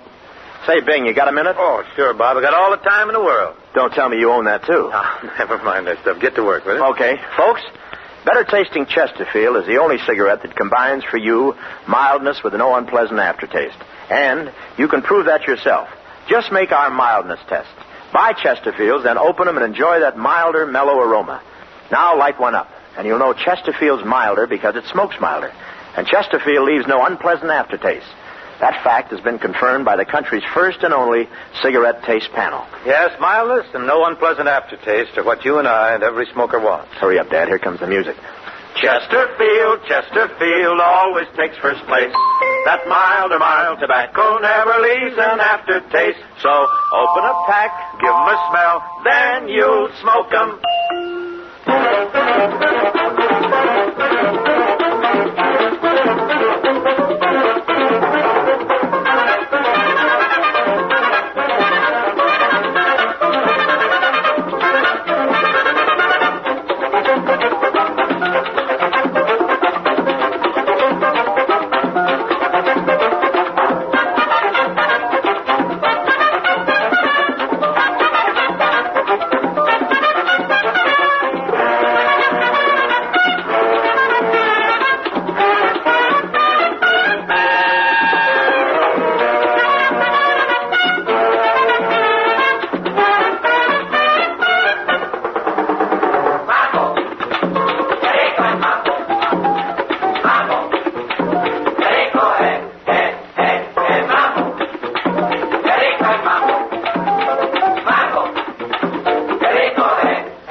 What are you laughing at? Such a funny joke a customer is just telling me. What's the joke? This will kill cockrum. What's the joke? You want to know? Yes, I want to know. Shall I tell her? Yes, tell me, what's the joke? Well, one day a man goes into a butcher shop and asks for a job. So the butcher says, you want a job? So the man says, well, how much do you pay? So the butcher says, $3 a week. So the man says, I'll take it. So the butcher says, can you dress a chicken?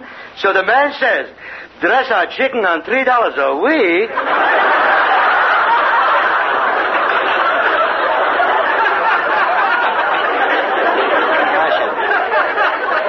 Who told you that crummy joke? The customer there in the corner. Say, Chief, I'm just thinking, maybe we could give him a job here telling jokes. Why? To stop the fights.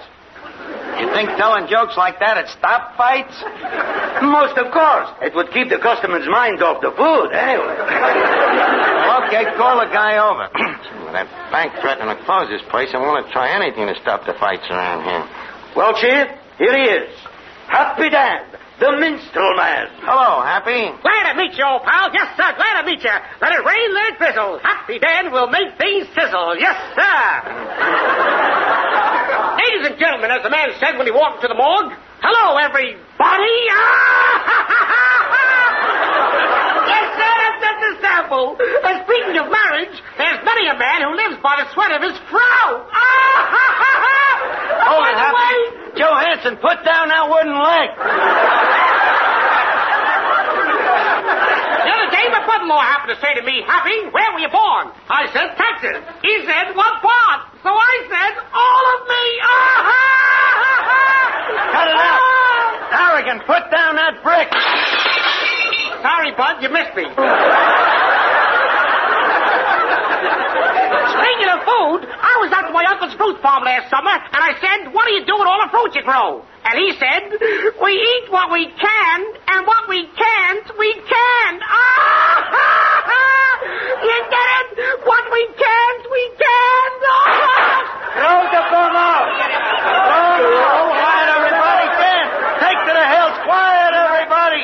You want to get the joint? Archie, you took the word words right out of me Now, mouth. wait a minute, officer. You heard what the bankman said. But look, Clancy. No alibis, Archie, and this is your last warning. If there's any more trouble, I'm going to dispossess you for the bank, arrest you for the police, and build you one for myself. And that's final. Goodbye. Hey, Chief, ain't that Arthur Treacher coming in? I say, really. Forgive me, I say, but I can't control myself. Yes, buddy. Dear. It must be a good joke. Tell me, what is the joke I just heard. As I was going home, I was coming in here. You know what it is? It's awfully good. You'll love it. You'll simply love it. We eat what we can and what we can't. It's awfully good. Listen, wait a minute. Wait a minute. Oh, you'll die laughing yet. What we can't, we put up in tins.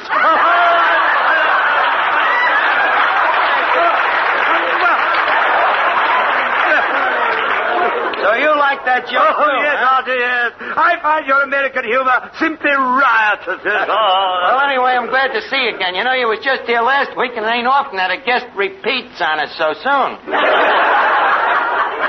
Yes, I suppose it does seem rather odd revisiting a filthy hole like this. But you see, I am a criminal. A criminal? Yes, I am a criminal returning to the scene of the grime. You see, crime, grime. Get it? Oh, it's awfully good. I got it, but it's too hot to handle. Look, Treacher, no intent's offended, but I think I like you better when you sneer. Well, that's jolly decent of you, old man. One might say that I built my sneer into a career. I say that's awfully good.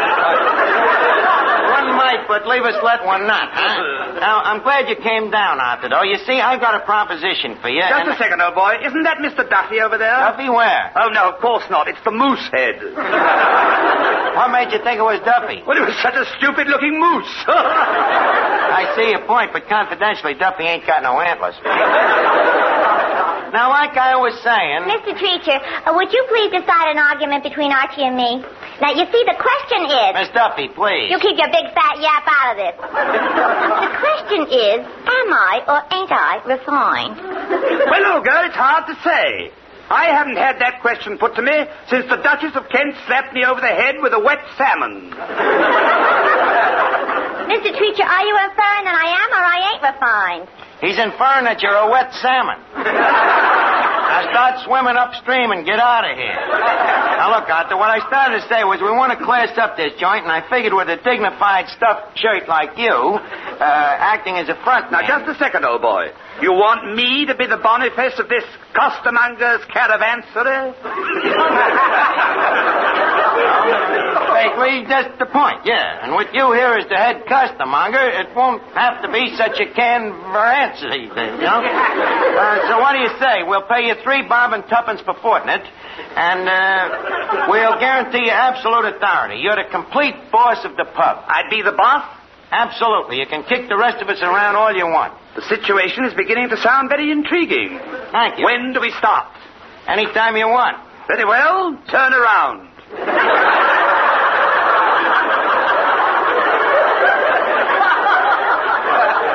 Treacher. Cut out the jokes and get to work, will you? Very well. Now, first I would like to meet my staff. The staff. Oh, very well. Hey, staff. How do you do? But Archie, where are the waiters and the busboys? How do you do? Well, what about the scullery maids and the wine stewards? How do you do? Well, we'll do the best with what we have. How do you do? Now, the first thing I will require is that we place clean tablecloths on the tables. Clean tablecloths?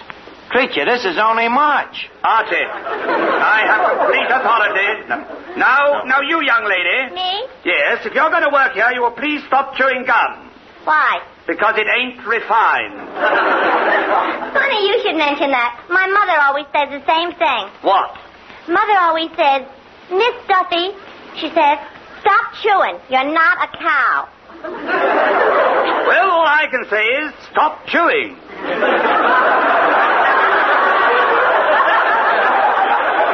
Archie? Yeah? Get a pail and mop. A pail and a mop? Yes, and scrub the floor. Me scrub the floor? Holy cat, I'm afraid I've created a Frankenfurter.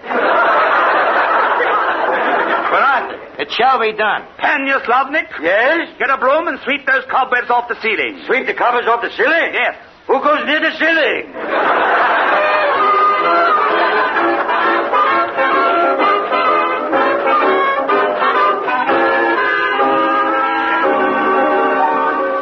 The next time you suffer from pains of headache, neuritis, and neuralgia, take Anacin.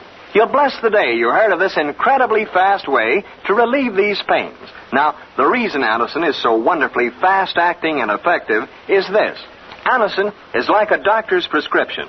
That is, Anacin contains not just one, but a combination of medically proven active ingredients in easy-to-take tablet form. Thousands of people have received envelopes containing Anacin tablets from their own dentist or physician, and in this way discovered the incredibly fast relief Anacin brings from pains of headache, neuritis, or neuralgia. So, the next time a headache strikes, take Anacin for this wonderfully fast relief. Anacin, A-N-A-C-I-N. Anacin comes in handy boxes of 12 and 30, economical family-sized bottles of 50 and 100. Get Anacin at any drug counter.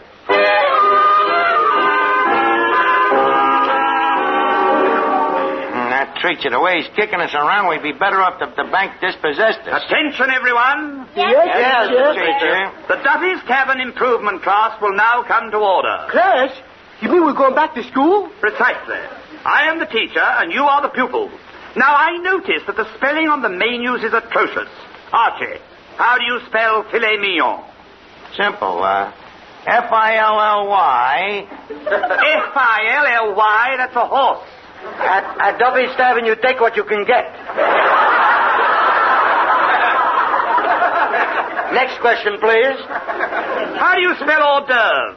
What's that? Hors d'oeuvre. Arch, I think that's them horses' duvers. Oh, that's the same thing. F-I-L-L-Y.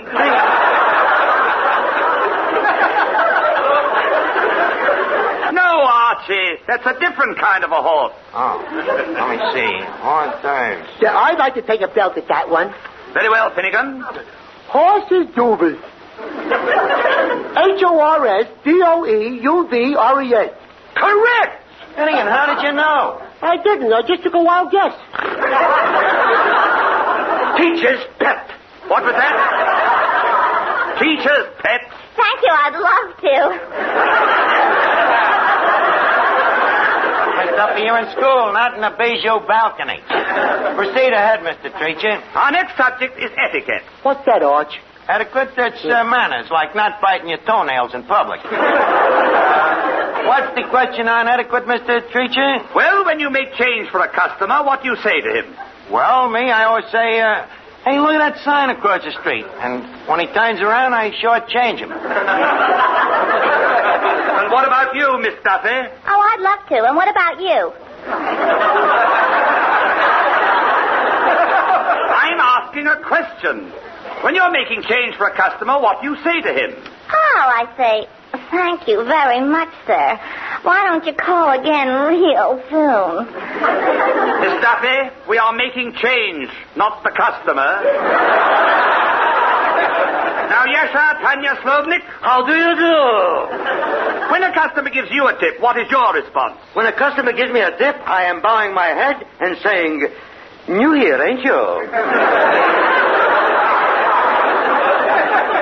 Just a second now, Treacher. You're supposed to be the front man here. Now, leave us ask you a question.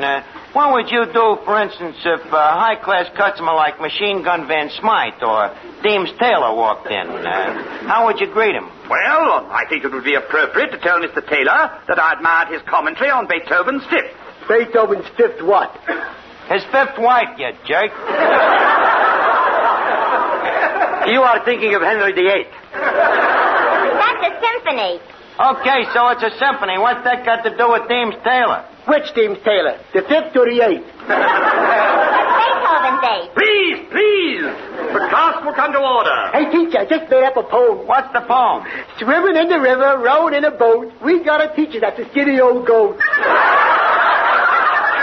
Finnegan, I heard that. Archie, hand me that bung starter. What are you going to do? You'll see. Hold still, Finnegan. Oh! Hey, Cedric, watch out with that bung starter. And here's one for you, Panya Slobnik. Ouch! Oh, I say, that was a jolly one. Preacher, what's the matter with you? What's got into you? Johansson, put down that one leg. Harrigan, put down that chair. Hey, Kelly, put down that beer bottle. What goes on here? Officer Clancy, you stay out of this. Archie, I warned you about these fights, and this is the last time that I... Hello, Duffy. He's out. Oh, it's a very quiet night here, Duffy. What are you doing tonight? Going to the movies, huh? Well, Duffy, if you're on your way to the movies and you pass a saloon with a for rent sign, grab it, quick.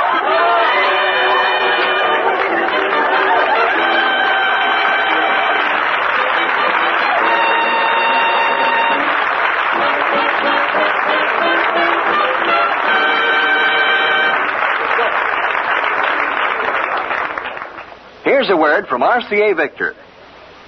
Inch for inch, your best buy in television is RCA Victor 19-inch. Yes, a great many families have taken this advice to heart and bought the thrilling RCA Victor 19-inch. Truly the most exciting buy in television. When you buy television, remember that the set you choose will be the very hub of your home for years to come. So, select the screen size you'll really want most. The bigger and better RCA Victor 19-inch pictures are the just right size for family viewing. Big enough to watch from across the room, and yet so clear and sharp you can sit up close. That's RCA Victor's million-proof quality for you. Quality proven in over 2 million homes. Your dealer can show you RCA Victor 19-inch television in a table model, a console floor model, or a combination television radio phonograph. See them, learn why, inch for inch, your best buy in television is RCA Victor 19-inch. Listen again next week, friends, to Duffy's Tavern, the Friday night transcribed feature on NBC's All-Star Festival of Comedy, Music, Mystery, and Drama. Brought to you by Chesterfield, the cigarette that has for you mildness with no unpleasant aftertaste. The best cigarette for you to smoke.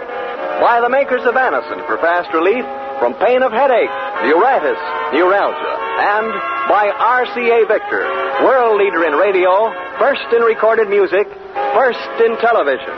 Listen tomorrow evening for The Man Called X, starring Herbert Marshall, the Saturday night feature of the All-Star Festival.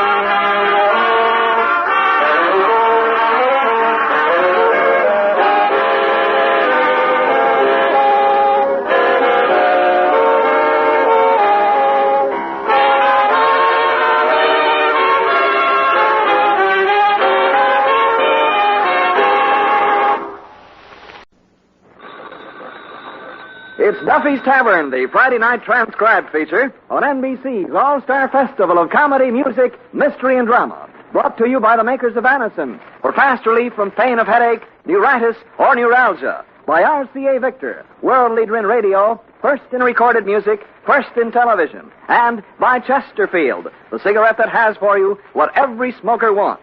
Mildness plus no unpleasant aftertaste. The cigarette that brings you Bing Crosby and Bob Hope. And now, here we go, friends, to Duffy's Tavern, with Bert Gordon as the Mad Russian, Hazel Sherman as Miss Duffy, and starring Archie himself, Ed Gardner. Hello, Duffy's Tavern, where the elite meet to eat. Archie, the producer, speaking. Duffy ain't here. Oh, hello, Duffy. You heard me, producer. Well, I've become a movie maggot. Yeah, I produced a picture called The Man With My Face, and United Artists is handling the release. My release. No, Duffy, that don't mean they're going to get me a pardon from the warden. No, it's a very good picture. In fact, I just been practicing crying. Yeah, for me acceptance speech when they hand me the Oscar. Well, the picture stars Barry Nelson and... Excuse me a second, Duffy. Hey, mister, you didn't pay for your drinks. Don't worry, I'll pay you later. I got to get back to the circus. Oh, you're with the circus? Yeah, Flugel's the name. I'm the general manager. Oh, gee, I didn't know the circus was in town. Hey, Duffy, I forgot to tell you, my grandmother just dropped dead. Yeah, and I was wondering if... Huh? I should join me grandmother? I guess I'll have to charm the guy over. Tell me, Duffy, how's the buxom and monstrous Mrs. Duffy. She's real happy since she's been on that Hauser diet. Well, what do you think of it? Since she's been on it, she looks like a couple of houses? Well, Duffy, at least she's trying to keep her girlish figure. She's not only kept it, she's doubled it.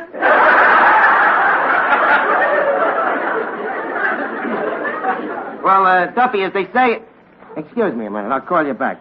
Miss Duffy, what's the idea? What do you mean? How many times do I have to tell you we don't serve drinks to minors? You mean that little fellow down the end of the bar? Yeah. He's a midget from the circus. Oh. Well, what's he drinking? A jigger of beer. I wonder why midgets drink so much. Why? Well, you know, drinking is a complex with midgets. They like to feel high. I wonder if any of the other circus people will be dropping in. Well, the sword swallower had lunch here today. The sword swallower, huh? Any of the silverware missing? Well, I don't like to accuse anybody. You mean that the guy actually... Well, you know how after our customers eat here, they always burp? This one clinked.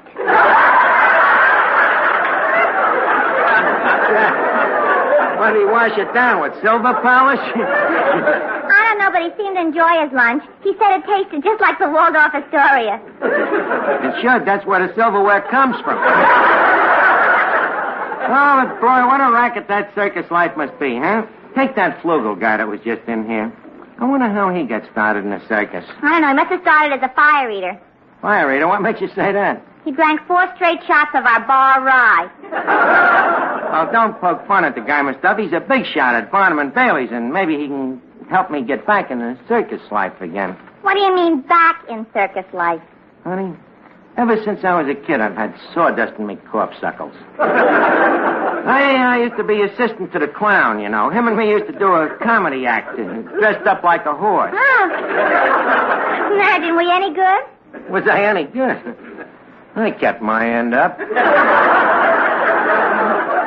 Yeah, the circus had some great acts in them days. I'll never forget that pyramid act, you know. 9 guys standing on each other's heads. And the bottom guy holding 9 of them up. He was a midget. Oh, wait a minute, Archie. A midget holding up 9 men? Well, he wasn't a midget when the act started.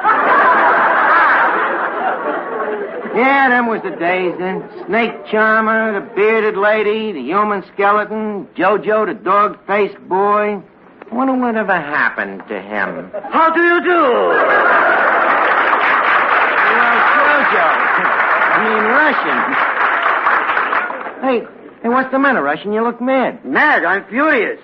I just went to my barber for a finger wave. What makes you so mad? Now I can't get my gloves on. But, Russian, a finger wave is for your hair. What's the matter with you, barber? Is he stupid? No, he's cross-eyed. That must be very confusing. Embarrassing, too. Today I am telling him to shave me, so he's lathering my face and shaving the manicurist. Can't. Did it hurt her? Yes, it was against the grain. Poor fellow, because of his cross eyes, every day he's losing money. Well, how come? He keeps putting his tips in the other barber's pocket. Oh, I can't. A cross-eyed barber. It's a wonder Barnum and Bailey don't hire him. By the way, Russian, you been to the circus yet? Most of course. I like the circus. You do, huh? Yes, everything but the freak show. Well, what don't you like about the freak show? I have too much trouble. Oh. Getting in? No, getting out.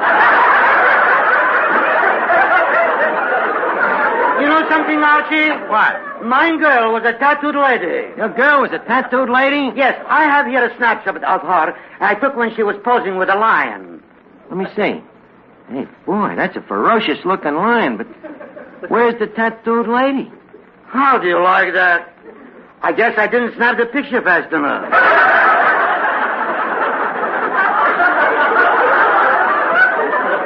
Well, that must be a great life, though, to be a circus entertainer. You know, I bet you I'd make a good ringmaster. Why?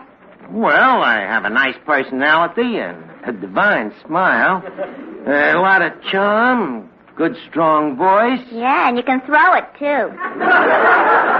I beg your pardon? The voice. Oh. In my case, I would like to be a lion tamer. You, a lion tamer. Why not? But suppose one of those lions starts going for you. Don't be silly. What would a lion be seeing in me?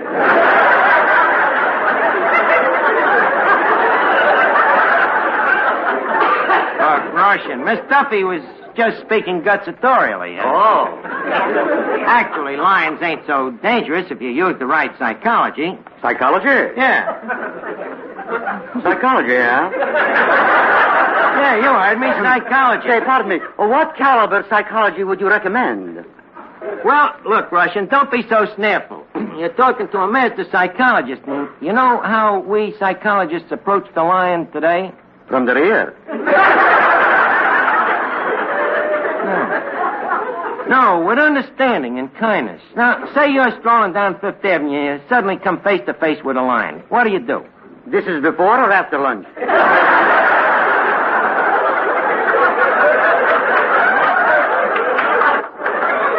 Well, that depends. Whose lunch? The lion's. Well, all right, then, before lunch. Well, in that case, I would tip my hat and say, Buenos dias.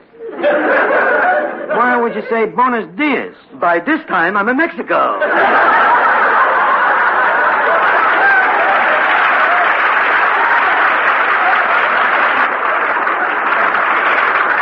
Well, that's where you're wrong. You see, lions have feelings, too. You gotta treat them like human beings, like they was people. So when you run up against a lion, you have a good thick whip to beat him with, and a chair to stick in his eye if he gets vicious, and maybe a gun to blow out his brains, but above all, Brer Lion should be treated with kindness. You see? You got to understand each other. After all, when you analyze it, what is a lion most interested in? He's most interested in another lion. Why? Are you a lion? No. Then what do you care? You see? The point is that the average lion has a very sweet disposition. It's just that he's so nasty that nobody notices. As Freud himself says, a lion is just a kitten with an overactive thyroid. Archie, Sigmund Freud never wrote about lions. I am referring to Floyd Freud, the veterinarian. He says psychologically, when a lion eats a man, in other words, a homus human beings, he's just eating him for inferior motives, you see. The poor lion is hungry, and naturally he wants to satisfy his B complex. In other words, it ain't a matter of whips and guns, it's a matter of inverted ego transcending over to Narcissus. Archie, you are the only man I know that can make things confusing enough for me to understand. Thank you, Russian. Yep, me head is made up. I'm gonna be a lion tamer, guys. I can see myself already, walking into the big top. The crowd cheering. I'll be fearless Archie, the king of the beasts. I'll walk into that cage with a steely glint in me eye, and them cats snarling at me, and I can... Down, Duffy, down. Now I'm rolling. Now, Duffy, open your mouth. Why? I want to stick me head into it.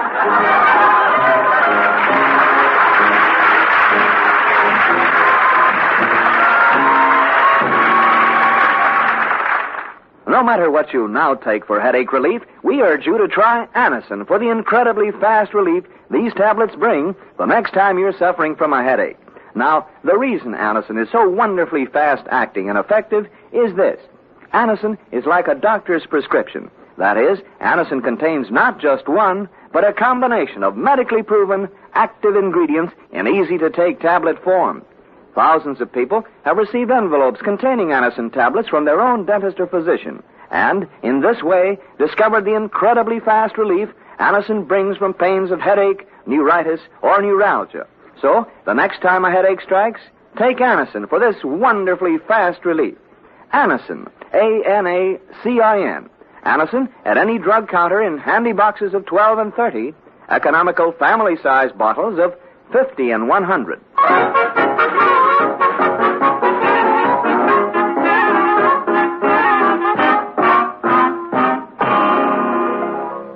Miss Duffy. Yeah? As soon as that guy from the circus gets back here, let me know, will you? You mean you're really serious about being a lion tamer? Of course, but I want you to know that even though I'm the star of the circus with a dozen lions eating out of me hand, I'll still nod to me old friends. It's a cinch you won't be shaking hands with them. Well, I don't want to be too democratic. Now, let's see what equipment I'll need. I still got to get a whip and a chair for me. Now, what else? How about some dental floss for the lions? Don't jest about this thing, Miss Duffy. It's something I've wanted to do all my life. And now, at last, me childhood libidos can be frustrated. The more I think about it, the more it explains that dream I had last night. What dream? I dreamt I was right in the middle of 3 rings. 3 rings, huh? Yeah, and what else could that mean but a circus? I don't know. Have you checked your bathtub lately?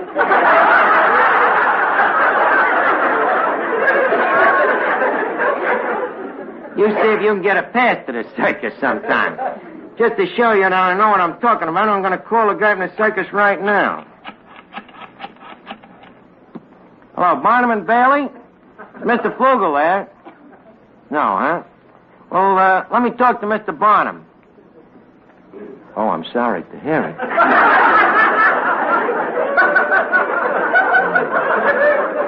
Well, then let me talk to Mr. Bailey. Him, too? Well, it's nice that the partners are still together. I guess they ain't got much kick. It was the circus for them while they lasted. Well, look, I happen to be looking for a good buy in an untamed lion. What size did I have in mind? Something in it's a shame to take it away from its mother's side. What'd you say, sir? Huh? Would I be interested in a young tiger that's full of life? Well, that depends. Whose life is he full of? Well, what kind of a looking tiger is he? Oh, he's standing right next to you. Is he real ferocious? Well, look, I don't want an animal that's too wild. However, if you could guarantee me that... Hello?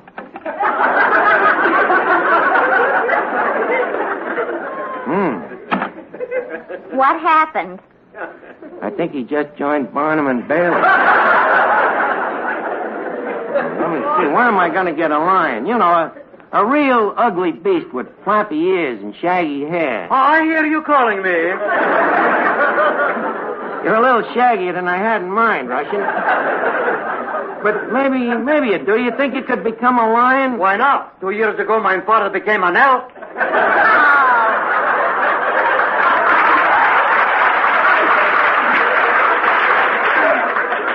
Look, cut the comedy, Russian. Look, Miss Duffy, come here. Yeah? Hand me that old buggy whip. Oh, here you are. Okay, thanks. Now, Russian, up on your hind legs. Good. Now, growl at me like a lion. No.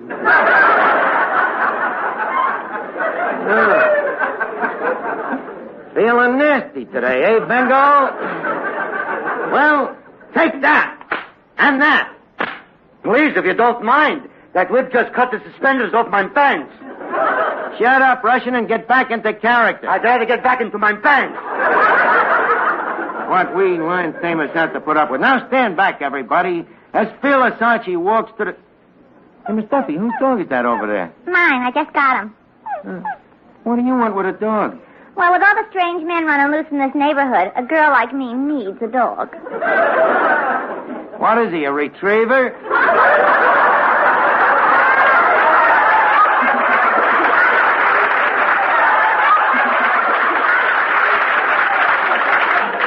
Wait a minute, let me look at him. Hey, he's a Doberman Punchy, ain't he? A Doberman Punchy? Who ever heard of such a thing? Just shows you how much you know about dogs. Well, what is he? He's a Duesenberg.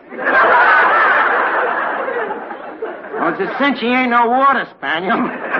When did he have a bath last? Archie, he's not dirty. Those are just his natural markings. You like them? Hard to tell, the way the markings keep moving around.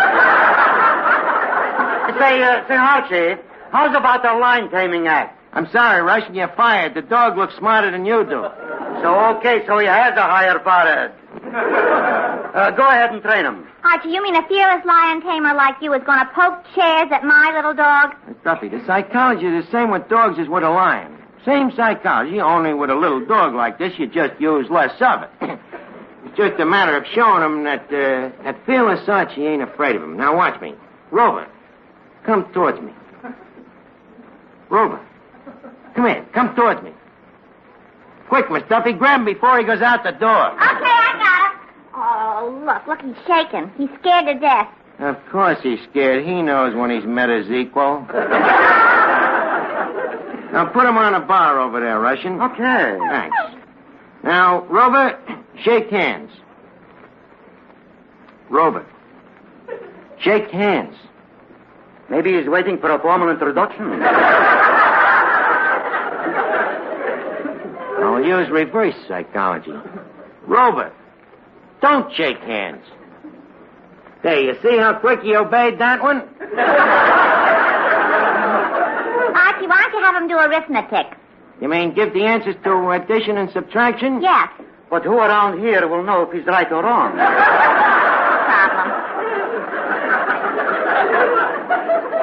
We'll find out. Rover, now, put on your thinking cap. Now, what is 2 plus 2? Come on now, Rover, concentrate. 2 plus 2. Rover, it begins with an F. Not that I'm being jealous, but I think I could do it better. Oh, yeah? What is 2 plus 2? Well, after all, you're a human being. Hey, I got an idea. Maybe he ain't just up on his addition. Let's try him on subtraction. Now, Rover, how much is 2 minus 2? You're right, nothing. You see, it's just like I told you. It's a matter of psychology, that's all.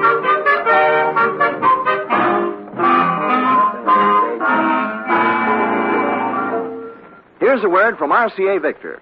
Inch for inch, your best buy in television is RCA Victor 19-inch. It's big, better, more for your money. And here's why RCA Victor's new picture pickup brings in the best possible reception. Pictures are clear, steady, and bright. And RCA Victor television is million-proof television, quality-proven, in over 2 million homes. Best of all, RCA Victor 19-inch television is yours for little more than what was once paid for 10-inch television. And remember this, only RCA Victor owners can buy the RCA Victor factory service contract for expert installation and maintenance.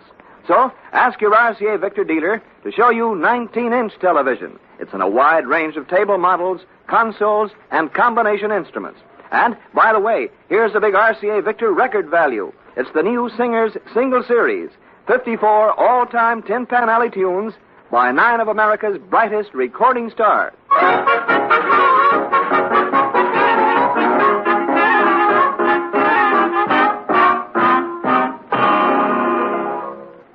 Here's Mr. Flugel, the general manager of the circus. Hello, Archie. I came back to pay for those drinks. You, a colleague, pay for drinks? A colleague? Yeah, I figure you and me may be working together one of these days. Well, I do need an assistant, but have you ever worked in a circus? Well, yes and no.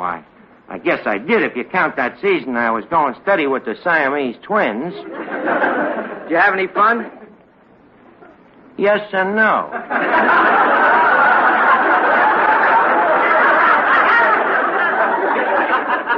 And in addition to that, not that I want to brag, but I trained the big cats for years. I see. And how are you on dogs? Oh, pretty good. Why, are you interested? Certainly. It's an important part of my business. Dogs, huh? Well, I'm a schlemielian that can change his spots. Miss Duffy, where's Rover? He's over there in the bar. He hasn't moved a muscle in the last 3 hours, except to scratch himself. Oh, we better have him degermanized. Now watch this, Mr. Flugel. Rover, come here. Rover, play dead. Pretty good, huh, Mr. Flugel? But he's just laying there. He isn't acting. What do you want from a poor little mutt, Lunton Fontaine?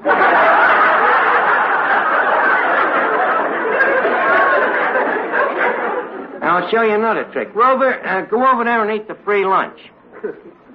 Rover, go over there and eat the free lunch. There you are, Mr. Flugel. He didn't even move. That shows you how smart he is.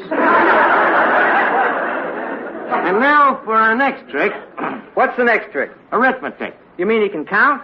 Well, I don't say that he can do advanced calcium. But he does a system of blocks to take the place of digits, what he calls his digitalis system.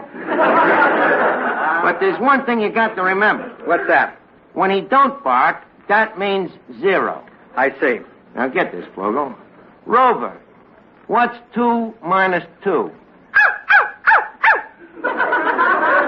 2 minus 2 is 4. Well, you know how dogs love to exaggerate.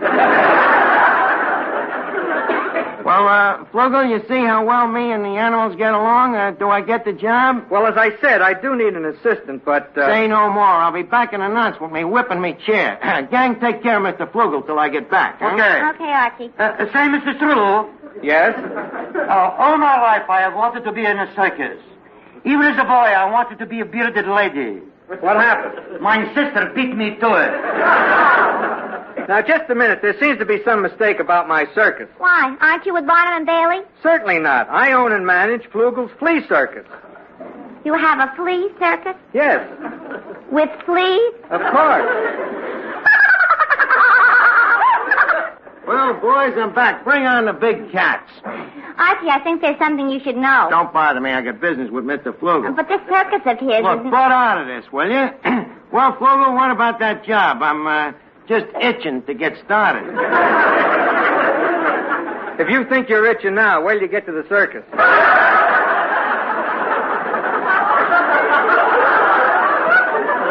Yeah, huh? Tell me, how many animals do you have? Oh, a few thousand. A few thousand, huh? Boy, the place must be really jumping with them, huh? It is. Wonderful thing, them animals. You really get to love them, don't you? Yes, they do get under your skin. Yeah. One favor I'd like to ask, Flugel. I'd like to be there at feeding time. Don't worry, you will be. Gee, thanks. Tell me, what do you feed your animals? Oh, no special diet. We just let them eat a little off the trainer's arm.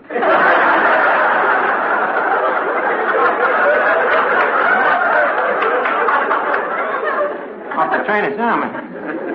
In the long run, wouldn't horse meat be cheaper?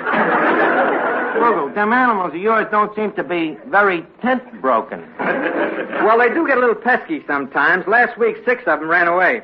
Ran away? Did you find them? Oh, yes. Where? In my bed. In your bed? What size animals have you got? Oh, just average size fleas. Oh, well, in that... Would you mind to repeat that?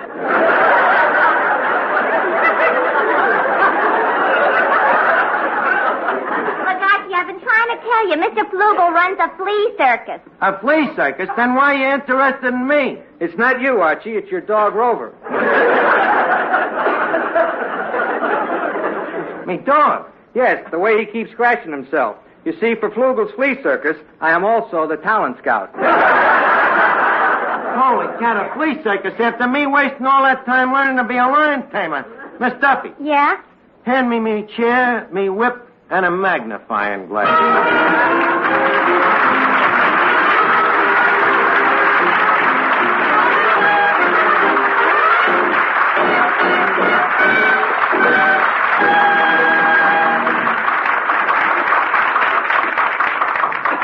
Before we leave the tavern this evening, here's a word from Bing Crosby and Bob Hope. Say, Bing, you got a minute? Oh, sure, Bob. I got all the time in the world. Don't tell me you own that, too. Oh, never mind that stuff. Get to work with it. Okay. Folks, better tasting Chesterfield is the only cigarette that combines for you mildness with no unpleasant aftertaste. And you can prove that yourself. Just make our mildness test. Buy Chesterfields, then open them and enjoy that milder, mellow aroma. Now light one up, and you'll know Chesterfield's milder because it smokes milder. And Chesterfield leaves no unpleasant aftertaste. That fact has been confirmed by the country's first and only cigarette taste panel. Yes, mildness and no unpleasant aftertaste are what you and I and every smoker wants. Hurry up, Dad. Here comes the music. Buy by Chesterfield, Chesterfield, the one that proves its case.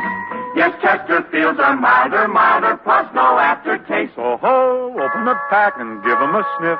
Then you'll smoke 'em.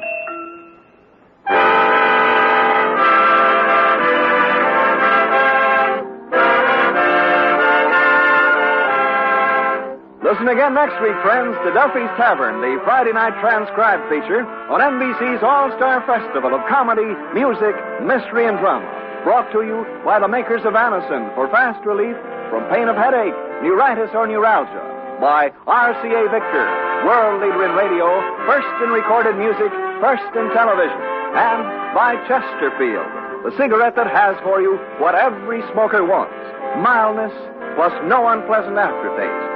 Listen tomorrow evening for The Man Called X, starring Herbert Marshall, the Saturday night feature of the All-Star Festival.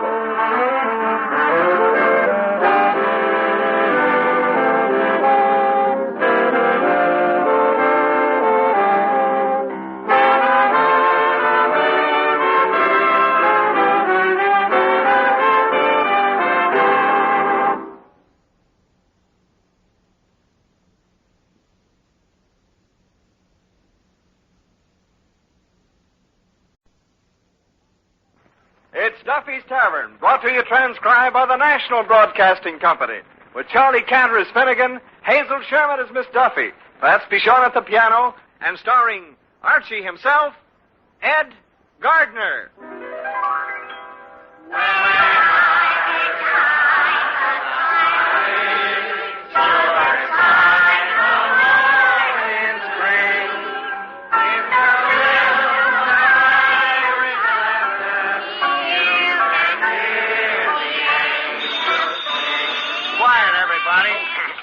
Hello, Duffy's Tavern, where the elite meet to eat. Archie the manager speaking. Duffy ain't here. Oh, hello, Duffy. What'd you get for Christmas? Drunk, huh? Well, how do you feel? A pink elephant just walked into the room? Duffy, take another look. That's what I thought. Just Mrs. Duffy in a nightgown.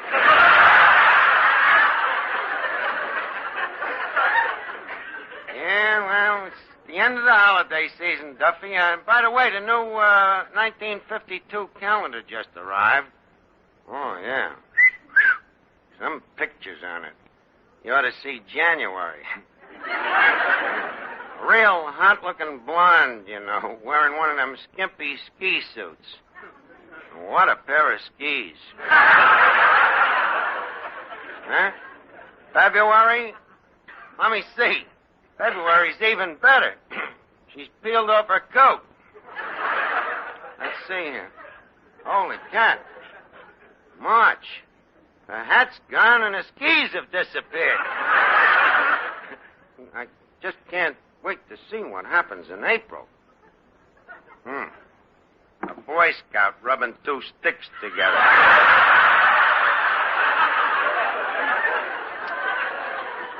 Well, enough of calendars, Duffy. I'm busy working on the books, huh? Well, I'm checking last year's fiscals. Oh, well, as I see it, Duffy, considering the instability of the domestic market and the fluctuating devaluation of the franc, plus other unpredictable seasonal factors, we're broke. Huh? What's the remedy? Well, I suggest that we liquidate our bonded assets by watering the stock. You agree? Good. Bats, put some more water in the bar rye. More water? Mr. Archie, right now that bar rye is so defenseless, it's a wonder it ain't been occupied by Russia. That's so. Well, if the liquor's so weak, then why did 3-Drink McTavish fall down drunk last night? He wasn't drunk. He was just waterlogged. Stop arguing. Water the drinks, will you? Now, you remember the recipe, don't you? 2 jiggers of rye and 1 of water. 1 what of water? 1 bucket. What else? Huh? What, Duffy? Well, do you want me to use brains or do you want me to be an executive? Huh? Either I either. What or I else? Look, don't try to intimidate me, you baboon. goodbye. Archie, I wish you wouldn't use such language to Papa. Baboon? No, intimidate. Intimidate? What's such language about that? You know very well any word over 3 syllables. Papa thinks you're swearing at him. Oh, yeah? Well, in the future, I'll keep it down to 2 syllables. 1 for each head. The nerve of that monster. Either I either what or I else. When I think of what I've done to improve this place, the brains that I've used up. You heard me, brains. Oh, no? Look, who invented the idea of lowering the stools at the bar so that the customers feel small if they only order 1 drink? And who thought of the idea of sticking numbers on their backs so when they fall face down, their wives can identify them? I did, but do you ever give me 1 iota of gratitude? Huh? Who's swearing at you? Gratitude only has 3 syllables. Look, Duffy, what's the use? We despise each other. We can't stand the sight of each other. So why don't I just quit while we're still friends? Huh? Okay, pay me the $15 salary for this week and I'm finished. Huh? Just a second. Miss Duffy wants to talk to you. Hello, Papa. Yeah, that's what I say. Good riddance. What, Papa? Oh, just a minute. Papa says, which would you rather have? A check for $15 or $14 in cash? Cheap chiseler. I want $15 and not a penny less. Hello, Papa. It didn't work. What? Yeah, Papa, that's a good idea. Archie. What? He says, will you take $12.50 and a reference? I'll take $15 and a reference. Hello, Papa. Oh, you heard what he said. Archie. Yeah? Papa says he's very fond of you. Uh-huh. And he'd like to help you get more money on your next job. Uh-huh. So he says if you'd be willing to settle for $10, he'll say in the reference he was paying you $20. Give me that phone. Duffy, ain't you ashamed of yourself? After 11 long years of sweating me nose to the grindstone for you, how can you do a thing like this? You're the kind of a guy that'd try to squeeze blood out of a tulip. Huh? Okay, I'll put it back on. Hello, Papa. What? You've changed your mind? He has it coming to him. All right, Papa, I'll tell him. Papa says go ahead and sue. And that's just what I'm going to do. Fats, remind me to contact me lawyers, Flyshacker, Bushwhacker, Millstone, and Briggs. Just as soon as I get back from Honolulu. As soon as you get back from Honolulu? Yeah. How are you planning to go to Honolulu? How do you think? On a westbound halibut? No, I ain't going on no westbound halibut. I'm going on the SS Lurline on A deck. On A deck? Yeah. Can't afford a stateroom, huh?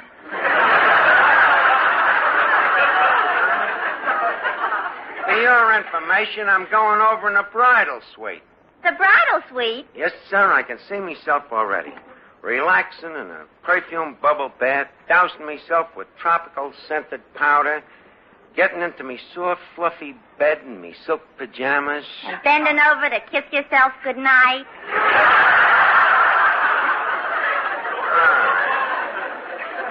Doubt me, you Thomases, but just don't be surprised when you get a postcard from Hawaii.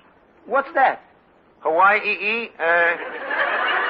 That's the Polynesian pronunciation, you know. The E's is always pronounced twice. I see, E. Yes, sir. What a beautiful place, Honolulu. You've been there, of course. Oh, yes, of course. I flew over it many times when I used to go around with Peter Pan. But don't be so funny. It's really beautiful, Fats. They got a beach over there called, Waikiki? Yeah, that's the one. What a beautiful beach with the soft music and the waving palm trees. It's the greatest spot for lovemaking you ever saw. Romantic, huh? Romantic. It's like one long bench in Central Park. Sort of a Niagara Falls with sandflies. Yes, sir. Romance is in the air, you know. You sit out there in the moonlight with the soft, gentle breezes of the trade winds whispering softly through the palm trees. And you listen to the lovely chant of the native music.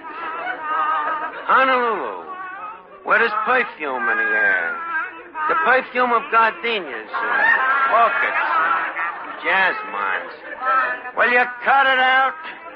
I'm talking about Honolulu and them hula dances. The hula dances. Them beautiful... I'm talking, if you don't mind, will you cut out the acapella? Them beautiful, shapely maidens, them hula dancers, whose every movement seems to say... all right.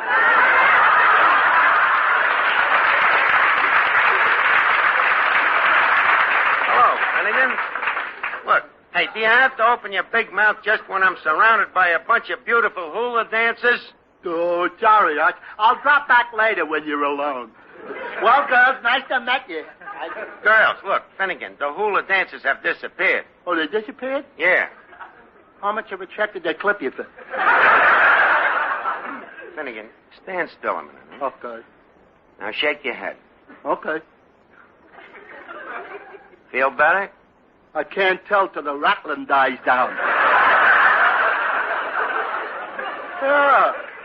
Yeah, that seems to have done the trick. Well, good.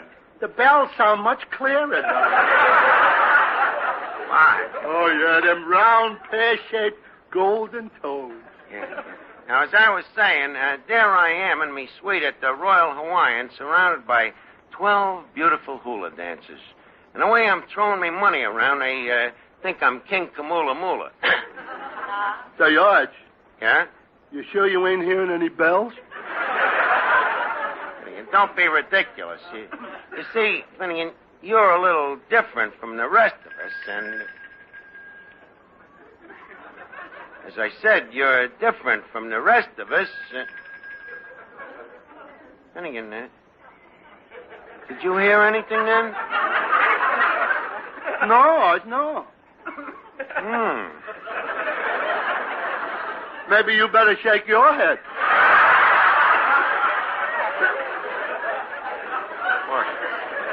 Finnegan, enough of this conversation. Quick, your surfboard. It went that way. Oh, hey, wait for me, fellas. Oh, wiki, wiki, wiki. Archie, what's all this nonsense about Honolulu? Where are you going to get the money for a trip like that? Who said anything about money? I get the trip free. For what? For winning the contest. What contest? The slogan contest, of course. You mean you wrote a slogan, and if the slogan wins a prize, you get a trip to Honolulu?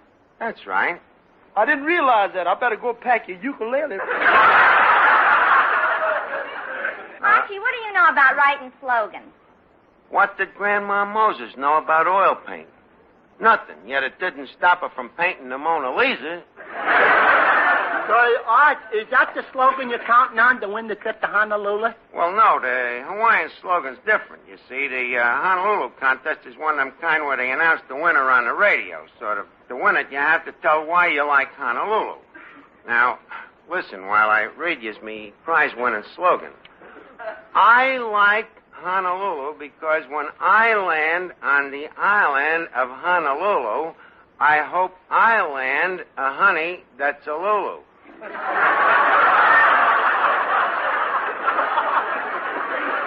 It's terrible. I think it's beautiful. You see what I mean?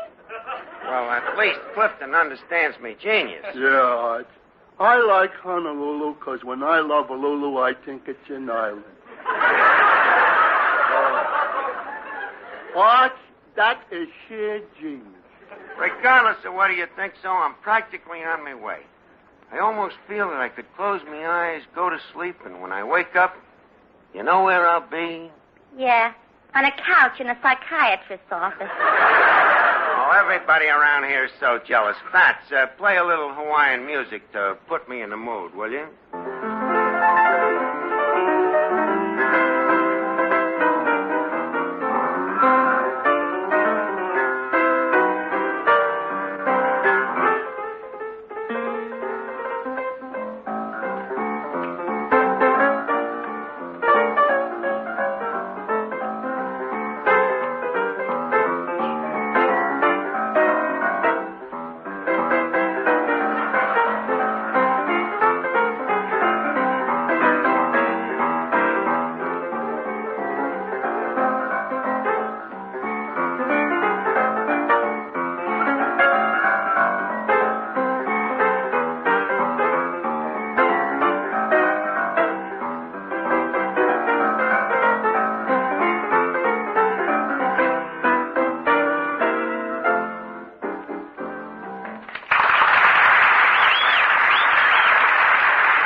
On the radio, Mr. Archie? No, Fats. I'm just tinkering around with the shortwave band. I'm kind of an amateur ham, you know.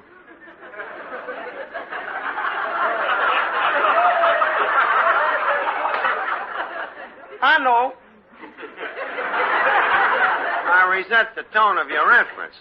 Now, don't bother me. I want to listen to this radio here now. Good evening, Fats. Good evening, Miss Duffy. Oh, good evening, Officer Clancy. Say, now tell me, where's Archie? He's over there listening to the radio. Say, now that reminds me, I better go home and listen to my own radio. You know, tonight's the big night on NBC. They're announcing the winners of that kiddie slogan contest. The kiddie slogan contest? That's right, Fats. And do you know that the first prize is a free trip to Honolulu? Oh, no, it just couldn't be. Yes, sirree. You know, the contest is only for children under 13 years of age.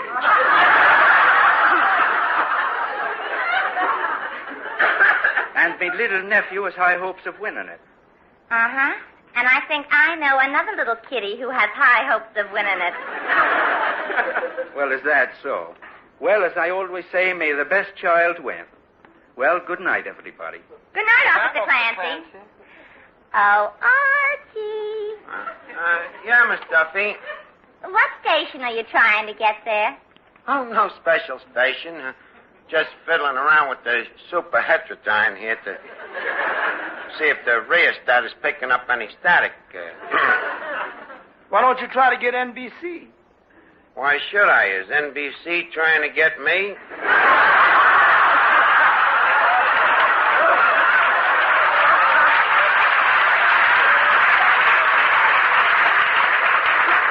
No, I'd just as soon prefer to get some other station temporarily.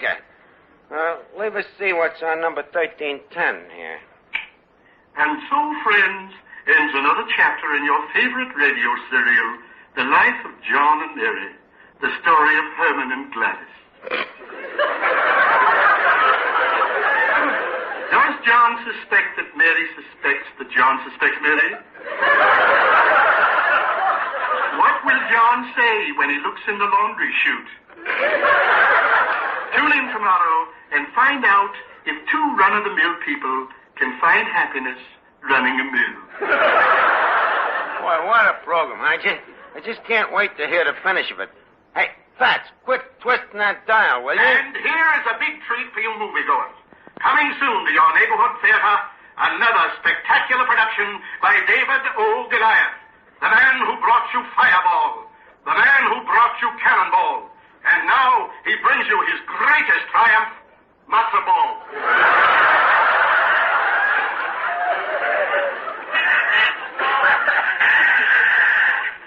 Hello, little kiddies of Radio Land. This is your Uncle Rodney. Miss Duffy, leave go of the radio. That's NBC. And guess what a great big treat your Uncle Rodney has in store for you tonight. That's right. Tonight we're going to announce the winner of our Honolulu slogan contest, sponsored by Itsy Bitsies, makers of giant Itsy Bitsies and Itsy Bitsy. Remember the name?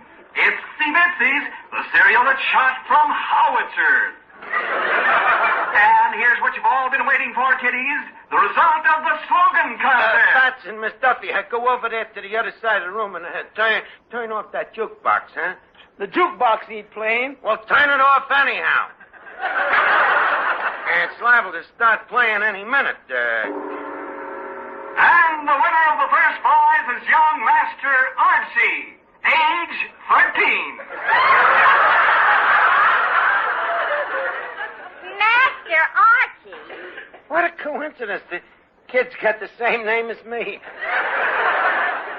Yes, that's the winner, kiddies. Young Master Archie of 222 and 1/2 3rd Avenue. What a coincidence. The kid's got the same address, too. According to the rules of the contest, our young winner must answer the telephone when I call. So, certainly hope that little Master Archie is standing by waiting for my call. Does little Junior want Mommy to hold him up to the telephone? Look, there could be two Archies, you know. I wonder whoever that could be. Answer it, will you, Miss Duffy? Hello? Yeah, he's here. Who is it? It ain't Aunt Jemima. Hello, Uncle Rodney. Yeah, this is Mr. Archie. Well, thank you, Uncle Rodney. That's just super. Huh? When are you going to send me the ticket? Huh? You're going to bring it down personally. But jeepers, Uncle Rodney, couldn't you just mail it? Gee willikers.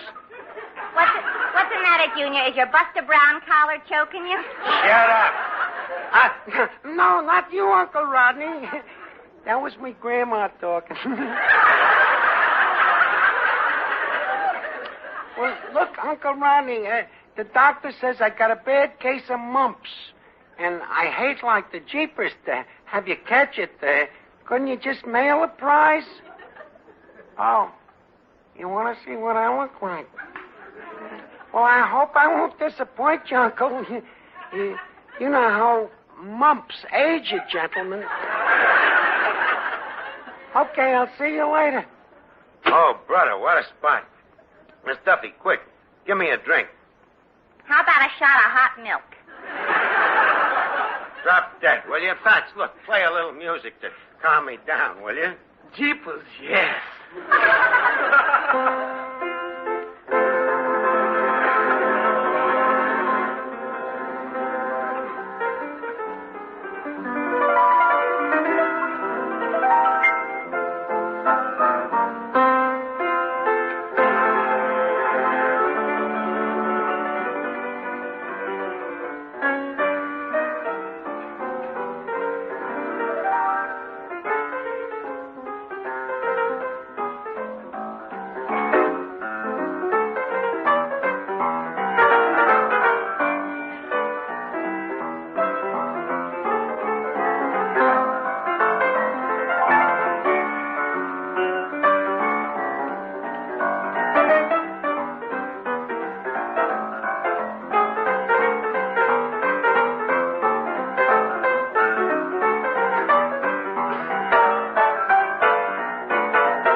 What do you think me chances are to look like a 13-year-old? About the same chance the little bankhead has to look like Margaret O'Brien. Good evening, folks. I'm Uncle Rodney. I'm looking for young Master Archie. I happen to be that master. You? Mm-hmm. What I mean is I'm the Mr. Master, the lad's dad. You mean you're the boy's father? Yes, by a former marriage to his mother. Well, sir, my hearty congratulations. You have an extremely bright son. Naturally. Well, Uncle Rodney, I don't like to detain you, so if you'll just fork over the boat ticket, I'll be very happy to bid you good night. Oh, but I couldn't give you the ticket. You mean you ain't got one? Oh, yes, but I must present it to the child in person. That's one of the rules of the contest. Oh, yeah, huh? Well, you see, he's out with the boys tonight, shooting a little hopscotch. Unfortunately, he ain't at home. You mean he lives here, in this horrible saloon? Well, no, he don't exactly live here. He just drops in once in a while for a nightcap. He likes his Ovaltine with an olive in it. But as I say, just leave the boat ticket with me. And, I'm sorry, sir, but under the circumstances, you'll have to give the little fellow my regrets and tell him better luck next time. Well, wait a minute. Don't leave. You can't do this. I already got me seasick pills. What? Are you going to let the kiddies program hour slip this sweet little child a Mickey? Ain't there enough people hating radio as it is? I'm sorry. Good night. I was... Well, Junior, wherever have you been? Well, I was just walking to... Junior! This is your son? I'm shocked. You're shocked. How do you think I feel? But look at him. Look at the size of him. Well, he told you, he's swelled up. He's got the mumps. Wait a minute. What's going on here, Arch? Arch? Yeah, that's what he calls me on account we're just like brothers, I was just telling the man, Junior, how proud Daddy is that you, Junior, have just won the contest to Honolulu. Junior? Arch, what's all this Junior stuff? Junior? Well, it's a term that they use in families, son. I was just telling the man here that you are my junior. Well, so you're Master Archie. How old are you, young man? Me? 31. Uncle Rodney, he means 13. As you can see, he's a little backwards. He's slightly troubled with amnesia. Amnesia? Yes, loss of mind. Look, Junior, tell Uncle Rodney to quit horsing around and quick give you the ticket, huh? Give me a ticket? What is this guy, a cop? I don't know whether this is a 13-year-old kid acting as an idiot or an idiot acting as a 13-year-old kid. Well, to a guy that runs a children's program, I should think that would be obvious. Now, stop the stalling and give the kid the ticket. Very well. As I say, there are certain rules to this contest that must be observed. Now, number one, young man, do you eat itsy-bitsy breakfast cereal? Oh, boy, do I? 6 plates at a time. I eat them every morning before breakfast. Well, why before breakfast? Well, I'm hungrier then.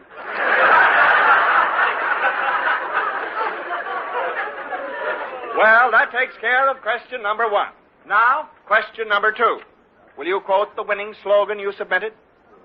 Yes, Junior. Tell the man why you like Honolulu. Remember the thing? Honolulu. Oh, yeah, that was it. Let's see now. Quote. When I land Honolulu, I love her on an island. When I love an island, I landed on Honolulu. Boy, it's a good thing I memorized it, huh? Well, Uncle Rodney, when does Junior start for Honolulu? In 1956. That's 5 years from now. That's right. By that time, he can buy his own ticket out of his old age pension. Good night, gentlemen.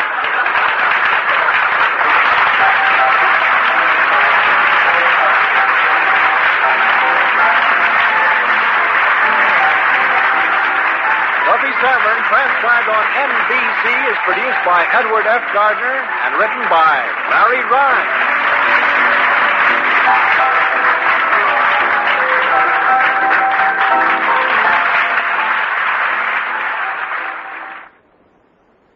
Three chimes mean good times on NBC.